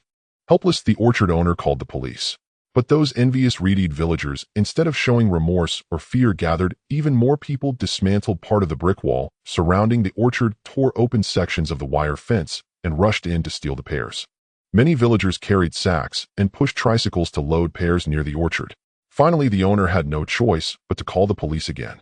When the police arrived, they arrested the pear thieves and asked why they stole. One villager said, "The orchard owner has made so much money, what does it matter if we take a few of his pears? No matter how much money others earn, it is theirs." Those consumed by envy will never achieve anything in life. They are doomed to remain poor forever. To prevent such incidents, Lin Chenxian decided to draft a contract. That way, if anyone dared to steal his pears, he could reason with them using the contract. Always reason first. If reasoning failed, Lin Chenxian would not hesitate to use force. With his current abilities, dealing with those envious, worthless people would be effortless. It was precisely because of such concerns that Hu Dehai agreed to draft the contract. With the help of the village accountant, the contract was quickly finalized. The signatories were Lin Chenxian and Hu Dehai. Hu Dehai was the village chief and a veteran of the War of Resistance. His conduct was impeccable, and he was deeply trusted in the village, so he would continue serving as village chief. He would serve for at least another 10 years. As long as this contract existed, the back mountain would belong to Lin Chenxian for at least a decade. Once the contract was signed, the back mountain was his. Without further delay, Lin Chenxuan, with ample funds, set out to buy a large number of fruit saplings. The next day, he took Heirloom to the county town to purchase apple, pear, and peach trees in bulk. The villagers knew Lin Chenxian planned to plant fruit trees on the back mountain, but most were skeptical. After all, the soil there was barren and rocky. Not even weeds could grow, let alone fruit trees. Planting fruit trees on the back mountain was clearly a losing venture. It seemed Lin Chenxian had grown too complacent with his recent success. Others might think so, but not Aunt Big Mouth. As mentioned before, no small event in the surrounding villages could escape her ears. She had of course heard that Lin Chenxian hired Heirloom at a high salary. Though the monthly wage was 1,000 yuan, Lin Chenxian had given him 7,000 yuan in bonuses alone over the last 2 months, including his salary that amounted to 9,000 yuan. In 2 months, Lin Chenxian had paid Heirloom 9,000 yuan in wages. Who would be so generous without having made real profits? If Lin Chenxian weren't a shrewd boss, he couldn't have earned so much in such a short time. Since he wanted to lease the entire back mountain, there must be something profitable there. Aunt Big Mouth muttered to herself, "It seems I was right all along. This Lin Chenxian might really become another Li Xiulin." After saying this, she fell silent, sitting still, as if lost in thought. Lin Chenxuan, however, didn't care what others thought. He firmly believed in walking his own path and letting others talk. That morning, Lin Chenxian took Heirloom on an electric tricycle to the county town to buy fruit trees for planting on the back mountain. As previously mentioned, Lin Chenxian had no desire to purchase small saplings, as cultivating them would be far too time-consuming. Upon arriving at the flower and bird market, he and Heirloom promptly began searching for semi-mature fruit saplings.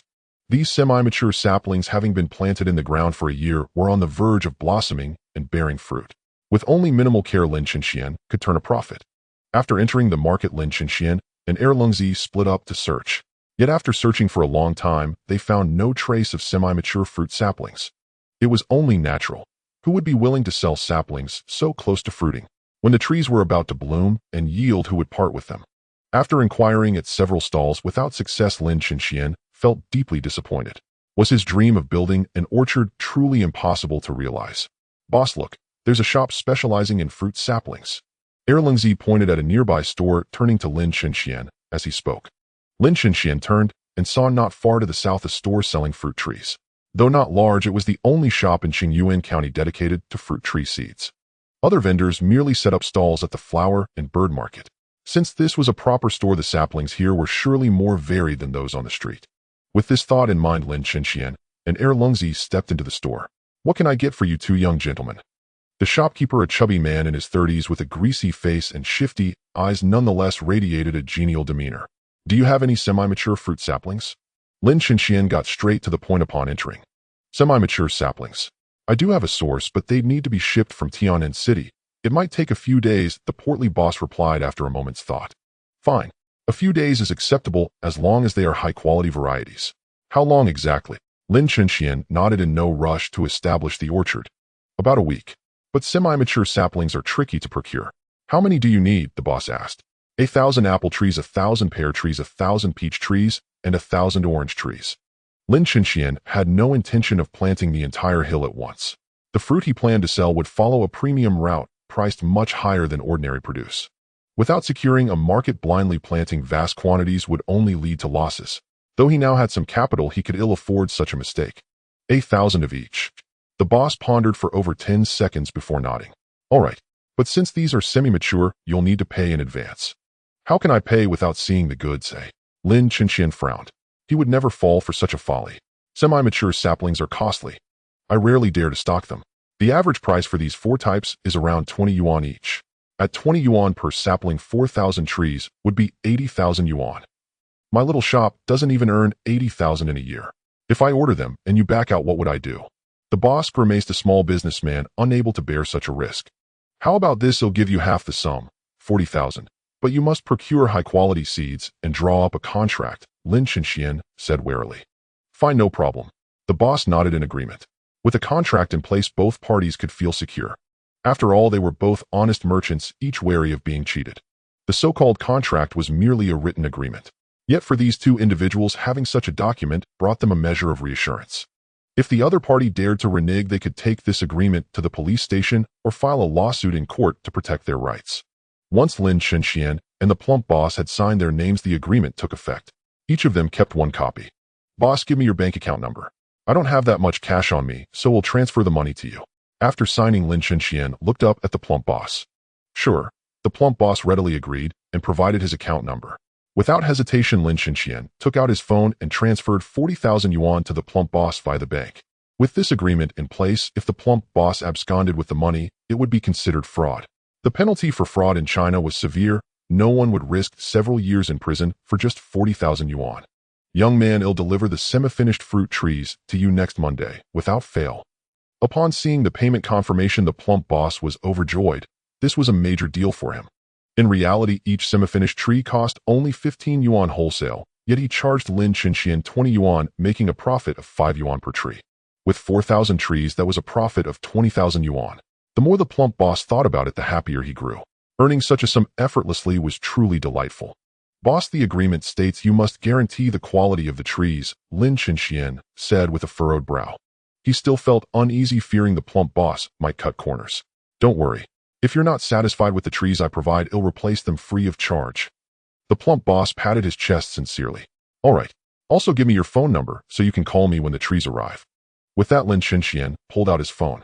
"Sure, that works." The plump boss didn't refuse and directly recited his number.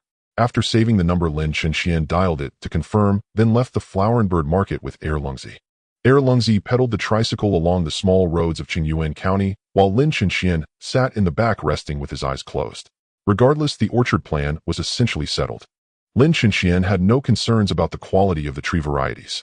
As long as the saplings were alive, he could use the white jade bottle to nurture them into fine fruit trees. As for the fruit sales, he wasn't worried either. With only 4,000 trees, the Wanfilu restaurant could certainly afford to buy them all. Lin Chenxian had refrained from planting on a larger scale for 2 reasons. First, his only buyer was Wanfilu. If he grew too many trees and they couldn't purchase all the fruit, what then? Second, he planned to cultivate wheat and manage the ranch and farm, leaving little time and energy to focus solely on fruit trees. The back mountain of Qingyang village spanned about 300 to 400 mu. 1,000 trees would seem sparse there. Yet Lin Chenxian had already planned once the trees arrived, he and Erlungzi would trim excess branches, dip them in green liquid, and plant them in the ground. A branch cut from a fruit tree even without the white jade bottle could take root, grow into a new tree, and eventually bear fruit. Science explained this: many plants' vegetative organs possess regenerative abilities. Stem cuttings can develop adventitious roots, and root cuttings can sprout new shoots. Leaves can regenerate new roots and stems. When a stem or bud is grafted onto another plant stem or root, they form a unified vascular system, creating a new plant. Parts of a plant organ, or even a single cell isolated from the whole, can live, grow, differentiate, and form a new organism on a suitable sterile culture medium. As long as a plant part retains biological activity, it can be successfully propagated, growing into a sapling identical to the parent. Just as Lin Chenxian was lost in thought, a sudden crash rang out. The tricycle overturned. Sensing trouble, he quickly leaped off, barely escaping. "Erlungzi, what are you doing?" he yelled, ready to scold him, but froze when he turned back. A luxury car, a Porsche of unknown value, had crashed into his tricycle. The Porsche itself wasn't badly damaged, but its headlight was ruined. Lin Chenxian gasped. A luxury car's headlight was hardly cheap. "Erlungzi, are you okay?" He turned and saw Erlungzi, and the tricycle had been knocked into a ditch, a pitiful sight. Without a second thought, he rushed over, helped Erlungzi up, and asked with concern, "Are you injured? Did you hit your head?" "Dizzy." The man wasn't exactly sharp-witted to begin with. If his head was damaged, would he become a complete idiot? "I'm fine," Erlungzi said, flexing his wrists and body. Though he felt pain, it wasn't from his bones. His thighs and arms, however, were scraped raw and bleeding. "What happened? Were you dozing off while riding? Why weren't you watching the road?" Lin Chenxian asked irritably. If something serious had happened, he wouldn't be able to face Erlungzi's father. How could that be? "I was riding carefully, but that car suddenly rushed out.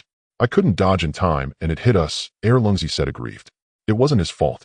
Hearing this, Lin Chenxian breathed a sigh of relief. At least it wasn't their fault, or they'd have to pay a huge sum. "Fuck. You two country bumpkins. Are you asking for death?" Just then a drunken young man stepped out of the Porsche and immediately pointed at Lin Chenxian and Erlungzi, cursing loudly. Lin Chenxian recognized this drunk young man. It was Zhou Tianfeng, who had once pursued Lu Wenxian, and also Zhou Shihan's brother. Lin Chenxian already disliked the man. Now driving drunk, hitting someone, and then cursing. How could he tolerate it? Even if the man drove a luxury car, so what? He was driving under the influence, fully at fault. Morally, emotionally, and legally, Lin Chenxian had nothing to fear. "Zhou Tianfeng, are you out of your mind? You hit someone, and now you're cursing." Lin Chenxian stood up and glared at Zhou Tianfeng indignantly. "Damn, if I'd known it was you, I'd have run you over." Enemies truly saw red when they met. Seeing the man who had stolen his beloved, Zhou Tianfeng felt nothing but fury. Hearing this, Lin Chenxian also flared up. Supporting Erlungzi, he walked over and shouted, "What did you just say?" "I said it. What can you do about it? A country bumpkin like you deserves to die. Driving this PCO funk tricycle. How do you even have the face to live? If I were you, I'd have killed myself long ago." Zhou Tianfeng sneered disdainfully. He had long wanted to teach Lin Chenxian a lesson, but had never had the chance. Now how could he let this opportunity slip? As mentioned before, when it came to unknown combat, Zhou Tianfeng feared no one. Even against professional fighters or martial artists, he held his own. Zhou Tianfeng had originally aspired to become a martial artist, but he ended up as a doctor, saving lives. He couldn't have been more frustrated. Yet frustration was futile. He was the only son in his family. His father had always wanted him to inherit the family business. They had quarreled several times over this, but in the end Zhou Tianfeng had to yield, abandoning his dream of becoming a martial artist and choosing medicine instead. "Say that again if you dare." Lin Chenxian gently set Erlungzi down by the roadside, straightened up, and stared icily at Zhou Tianfeng. "So what if I say it? You're just a country bumpkin. A hick. Huh. People like you only deserve to ride tricycles. You poor bastard, get lost." Zhou Tianfeng threw his head back and laughed, his tone dripping with mockery and contempt. "Huh. Am a hick, a country bumpkin, so what? But Lu Wenxian likes me. She wants me to kiss her, wants to be with me, a bumpkin." Lin Chenxian laughed back. He knew well that Zhou Tianfeng's background was formidable. If he struck first, he'd be in the wrong. So he deliberately provoked Zhou Tianfeng. Sure enough, at these words, Zhou Tianfeng ground his teeth, his eyes bloodshot and murderous. He was completely enraged. The goddess he had always admired, the girl he loved, had been defiled by this country bumpkin. How could Zhou Tianfeng bear it? He clenched his fists. Before Lin Chenxian could finish speaking, he cursed and swung a fist viciously at Lin Chenxian. Today he would beat Lin Chenxian until his bones broke. Not only that, he would cripple him, make him a eunuch. In an instant, Zhou Tianfeng was upon Lin Chenxian. Without hesitation, he threw a punch straight at Lin Chenxian's chest. His speed was incredible, with no wasted movement. Zhou Tianfeng was indeed a skilled fighter, fast and ruthless. If that punch connected with Lin Chengshuan's chest, even if it didn't kill him, it would leave him bedridden for months. As he aimed the punch at Lin Chengshuan's heart, Zhou Tianfeng's left hand was already guarding his own chest, ready to block any counterattack. An expert, Zhou Tianfeng was undoubtedly a formidable opponent. From this single punch, Lin Chenxian could tell he was no ordinary man. Facing that lightning-fast, powerful blow, Lin Chenxian made no move to dodge. With a slight flick of his right hand, a small pebble shot out at equal speed, aimed straight at Zhou Tianfeng's eye. Zhou Tianfeng was greatly alarmed. He had never expected Lin Chenxian to resort to hidden weapons. The eyes are the most vulnerable part of the human body. If struck by that small stone, blindness would be inevitable. Fortunately, Zhou Tianfeng had anticipated this move. He instantly raised his left hand to shield his eyes. With a sharp crack, Lin Chenxian hurled the stone, which struck Zhou Tianfeng's palm with force, yet caused him no harm. It was only natural. After all, Zhou Tianfeng, a seasoned martial artist, could hardly be injured by a mere pebble. Yet Lin Chengshuan's intent in throwing the stone was not to wound him. Lin Chenxian was not naive enough to believe that a simple stone could defeat Zhou Tianfeng. The moment Zhou Tianfeng covered his eyes, Lin Chenxian seized the opportunity to dodge the incoming punch. He lunged forward, delivering a fierce blow straight to Zhou Tianfeng's chest. Having lost the initiative while blocking the stone, Zhou Tianfeng could not evade such a violent punch. He had no choice but to retract his fist rapidly and defend against Lin Chengshuan's assault. With a resounding thud, Lin Chengshuan's fist slammed into Zhou Tianfeng's arm, unleashing a tremendous force. The immense impact sent Zhou Tianfeng staggering backward, retreating 5 or 6 steps before he could steady himself. His right arm throbbed with excruciating pain and numbness. Lin Chenxuan, you despicable coward! Resorting to a sneak attack, Zhou Tianfeng's face twisted in fury. This bumpkin was utterly shameless, using a stone to target his eyes. Despicable? Huh? What is despicable? You, a martial arts expert, challenging an ignorant farmer like me. Isn't that far more despicable? Lin Chenxian let out a cold sneer. Which of the so-called great men weren't nothing but shameless scoundrels? Heroes often meet tragic ends. Only the unscrupulous can ascend to the pinnacle of life. Take Yu Fei, for instance. Every Chinese person reveres him as a hero, yet he was ultimately executed by the treacherous Qin Hui. Or consider Xiang Yu, who fell to the petty Liu Bang. History is filled with heroes who met defeat, while countless villains climbed to the top. Zhou Tianfeng was left speechless. In truth, if one were to speak of despicable acts, he was the greater culprit. He was a martial arts master, having won numerous championships and defeated many professional boxers. Lin Chenxuan, in contrast, was merely a simple farmer. Challenging him was clearly an act of bullying. That Lin Chenxian resorted to tricks was only natural. Had he not used deception, that punch alone would have left him severely injured. Very well, let us compete fairly this time. If you win, I will give up pursuing Lu Wenxian and never see her again. But if I win, you must leave her. Never speak another word to her. Deal. Zhou Tianfeng declared with righteous indignation. He Qianqian is already my girlfriend. Do you think I would agree to such an absurd request? Whether you give up on her or not means nothing to me. You'll never win her heart anyway. Lin Chenxian sneered, genuinely wondering if Zhou Tianfeng was brain damaged. You? Fine. If you win, I'll give you $1 million. If I win, you leave Lu Wenxian. Is that acceptable now? Zhou Tianfeng gnashed his teeth in fury, vowing silently to make Lin Chenxian pay. Still not acceptable. Lin Chenxian shook his head. Though I'm a farmer, I'm not short of money. Come on, Erlingzi, I'll take you to the hospital. That drunk driver is at fault anyway, and we'll go to his hospital. With that, Lin Chenxian turned and walked toward Erlingzi. Lin Chenxuan died. Zhou Tianfeng roared, his body lunging forward with even greater speed than before. He executed a taekwondo side kick, aiming viciously at Lin Chenxuan's lower body. With a cold snort, Lin Chenxian stood his ground and countered with his own kick. Though military boxing had few leg techniques, that didn't mean they were non-existent. Lin Chenxuan's military boxing strikes were ruthless, targeting Zhou Tianfeng's knee joint. Military boxing was largely derived from Bejiquan, incorporating elements from other styles, though it remained quite crude. Some say battlefield techniques are the most effective for killing.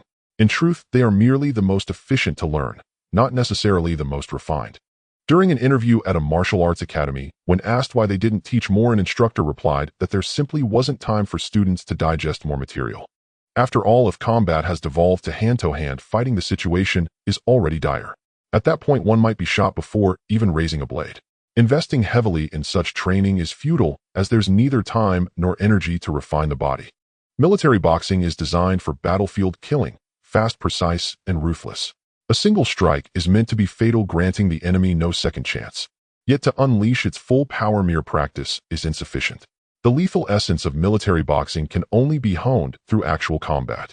Lin Chinxian had limited combat experience, so his military boxing was merely average in lethality. Zhou Tianfeng, a martial arts fanatic, recognized Lin Chinxian's style and noticed his lack of practical experience. He sneered coldly, quickened his pace, and kicked fiercely toward Lin Chinxian's incoming foot. Their shins collided with a dull thud.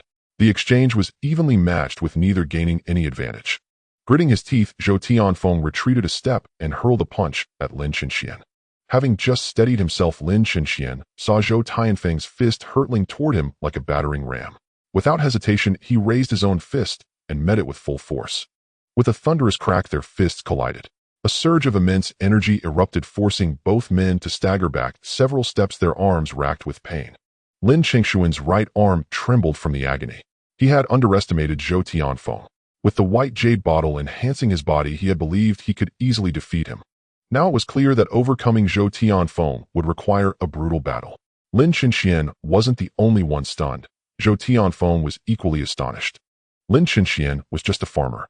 It was plausible that he knew military boxing. Many rural villagers served in the army. But how could his strength be so immense? And his speed matched Zhou Tianfeng's perfectly. Zhou Tianfeng had trained in martial arts since childhood, and his greatest pride lay in his extraordinary skill. Yet today he had been thwarted by a mere country bumpkin. How could he tolerate such humiliation? Like madmen, the two lunged at each other, throwing simultaneous punches. But this time their fists didn't meet. They struck each other's bodies. With a heavy thud, both were sent reeling backward, stopping only after 5 or 6 paces. Lin Chinxian felt a stifling pressure in his chest, as if something was lodged in his throat. He opened his mouth and spat out a mouthful of blood. Zhou Tianfeng fared no better. Blood trickled from his lips, and he clutched his chest, his face contorted in pain from the severe injury. A duel between experts is at its core an exchange of injuries. When one master faces another, it is virtually impossible to emerge victorious without sustaining harm. Unless one is a supreme master. In battles between experts, victory hinges on physique. Who can withstand more punishment, and who is cleverer? Feeling the force from Lin Chinxian's fist, Zhou Tianfeng was astounded. How had this bumpkin trained? Could farming in the countryside also cultivate martial prowess? After their exchanges, Zhou Tianfeng could clearly sense that Lin Chinxian's physical toughness and strength surpassed his own. Defeating him would not be easy. Yet Zhou Tianfeng felt no fear. He had faced many opponents tougher and stronger than Lin Chinxian. How could he be intimidated by a mere bumpkin? A cold smirk curled at the corner of Zhou Tianfeng's mouth as a plan formed in his mind. He didn't need to clash head-on with Lin Chinxian. He had all the time in the world to wear him down slowly. He would wait for a flaw to emerge, then deliver the fatal blow. Though Lin Chinxian was stronger and more physically fit, Zhou Tianfeng possessed his own advantage, the experience gained from countless battles. With steady, methodical tactics, victory would surely be his. Having made his decision, Zhou Tianfeng stopped his aggressive attacks. Instead, he adopted the stance of Tai Chi, intending to use softness to overcome hardness and slowly drain Lin Chinxian's energy. Having made his decision, Zhou Tianfeng stopped his aggressive attacks. Instead, he adopted the stance of Tai Chi, intending to use softness to overcome hardness and slowly drain Lin Chinxian's energy. Having made his decision, Zhou Tianfeng stopped his aggressive attacks. Instead, he adopted the stance of Tai Chi, intending to use softness to overcome hardness and slowly drain Lin Chinxian's energy. Having made his decision, Zhou Tianfeng stopped his aggressive attacks. Instead, he adopted the stance of Tai Chi, intending to use softness to overcome hardness and slowly drain Lin Chinxian's energy. Seeing Zhou Tianfeng's move, Lin Chinxian smiled slightly, instantly grasping his opponent's intention. He shrugged nonchalantly and charged straight ahead. When it came to stamina, Lin Chinxian was second to none. He had more than enough endurance to outlast his foe, leaving no cause for concern. Zhou Tianfeng was swift, but Lin Chinxian was no slower. In the blink of an eye, Lin Chinxian was already upon him. Employing no particular martial arts technique, he simply swung his fist with full force, aiming straight for Zhou Tianfeng's head. This punch was delivered with Lin Chinxian's utmost strength and speed, both at their peak. The fist whistled through the air as it crashed toward Zhou Tianfeng's skull. Yet despite its ferocity, Lin Chinxian's attack was riddled with openings, leaving his chest utterly exposed. Had Zhou Tianfeng struck with full force at his heart, he could have inflicted a grievous wound. But Zhou Tianfeng dared not take that risk. Lin Chinxian's speed matched his own, Even if he landed a blow on Lin Changshuan's chest, Lin Changshuan's fist would inevitably connect with his head. That was hardly a fair trade. Having already experienced Lin Changshuan's brute strength, he knew a direct hit to the head could at least render him a vegetable, if not kill him outright. Zhou Tianfeng had no desire to exchange his own life for a mere chest wound on Lin Chenxian. The bargain was clearly unfavorable. Reluctantly, he could only raise his arms to block. Lin Changshuan's heavy fist slammed into Zhou Tianfeng's arm, and Zhou Tianfeng felt as if a massive iron hammer had struck him. Gritting his teeth, he endured. Lin Changshuan's expression turned cold. He gave Zhou Tianfeng no chance to counter, spinning around to deliver a swift, vicious kick aimed at Zhou Tianfeng's abdomen. As he turned, another weakness was exposed. Yet Zhou Tianfeng still dared not attack, knowing that his punch would be met by Lin Changshuan's kick to his midsection. If Lin Chenxian were ruthless, that kick could easily cripple the vital parts below his stomach. An even more disastrous trade. Forced into a corner, Zhou Tianfeng could only retreat while raising his arms to parry Lin Changshuan's assaults. Each of Lin Changshuan's moves had fatal flaws, yet his onslaught was like a tempest enhanced by the momentum of military boxing, each strike aimed at Zhou Tianfeng's vital points.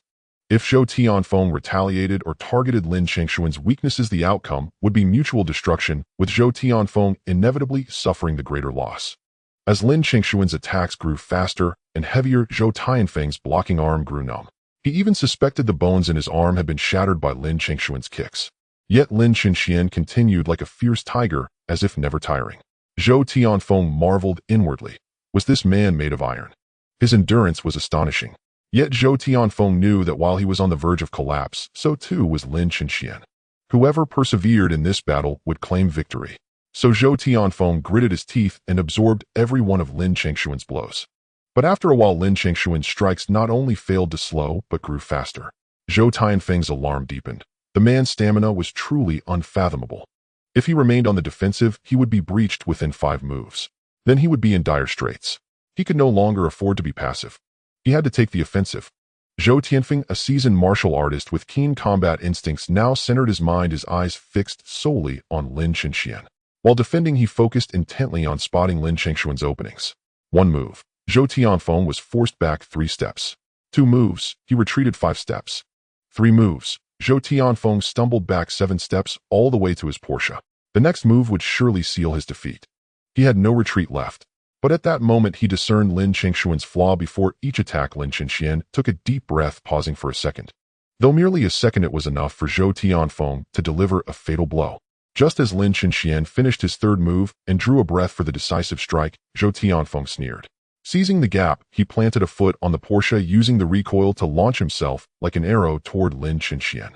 The car slid back a meter from the force, a testament to Zhou Tianfeng's full power. As he hurtled toward Lin Chenxian, Zhou Tianfeng swung his fist straight at Lin Changshuan's heart. Thanks to the recoil, his punch surpassed his limits in both speed and force, exceeding even Lin Changshuan's own. Faced with such a devastating blow, Lin Chenxian was at a loss. There was no time to block or dodge. Zhou Tianfeng's fist was too fast.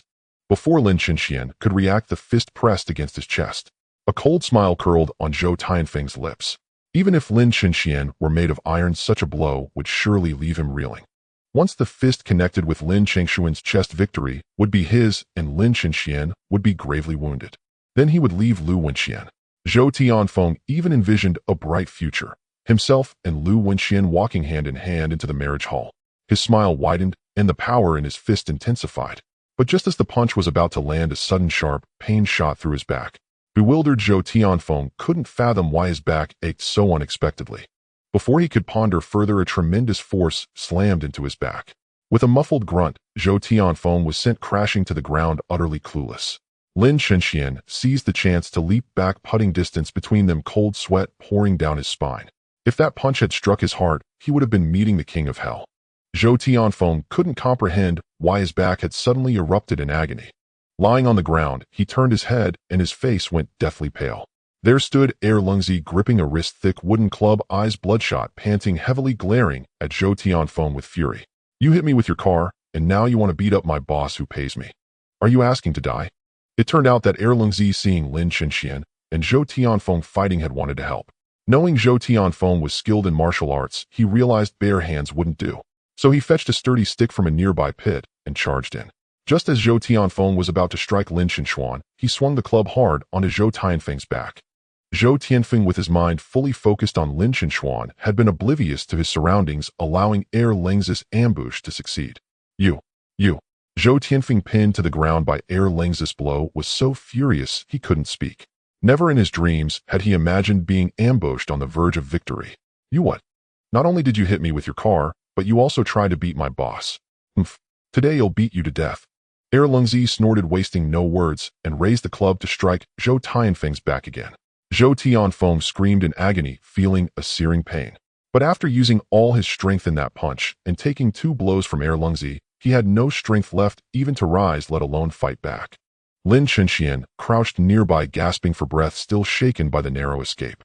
If not for Lengzi's quick thinking, he would have been in grave danger. Hiring Lengzi had truly paid off. He had proven invaluable in a critical moment. Zhou Tianfeng never imagined he would one day be defeated by a fool. Boss, take a rest over there. He'll teach this guy a lesson. Lengzi rolled up his sleeves, indignantly ready to discipline the rude fellow. Good. Lengzi, he'll give you a raise when we get back. Lin Chenxian gave him a thumbs up, suddenly finding the simpleton utterly endearing. As Lengzi continued to strike Zhou Tianfeng, he shouted, "Today, they'll beat you to death, you trash with no manners. You hit me with your car, and then dared to beat my boss. Aren't you ashamed before your mother, your father, your grandmother?" Zhou Tianfeng was on the verge of tears. What did his grandmother have to do with any of this? Stop! A girl's angry shout rang out. The three turned to see a police car approaching slowly with a female officer at the lead. Lin Chenxian recognized her instantly, Xia Bingbing, who had stayed at his home for quite some time. At the sight of the police, Lengzi quickly threw the stick aside and hid behind Lin Chenxian in fear. The last time he had smashed a police car, the officers had come looking for him, and Fan Xiao had given him a severe scolding. Thus he harbored a certain fear of the police. Lin Chenxuan, Lengzi, what are you doing? Xia Bingbing stepped out of the car accompanied by 3 or 4 officers and stormed over, demanding Lin Chenxuan, as the police force's golden undercover agent, how could you assault a civilian? If word gets out, won't it tarnish our squad's reputation? Miss Bingbing, why don't you take a good look at the scene? That guy was driving drunk, hit us with his Porsche, and then tried to attack us. If we hadn't practiced martial arts, he would have beaten us to death. Lin Chenxian said irritably. Oh, is that so? Xia Bingbing approached Zhou Tianfeng, and a look of surprise crossed her pretty face. Huh, Tianfeng, what are you doing here? Bingbing, arrest these two. They just assaulted me. You saw it, didn't you? Zhou Tianfeng said pitifully, having never felt so humiliated in his life. Bingbing, arrest these two. They just assaulted me. You saw it, didn't you? Zhou Tianfeng said pitifully, having never felt so humiliated in his life.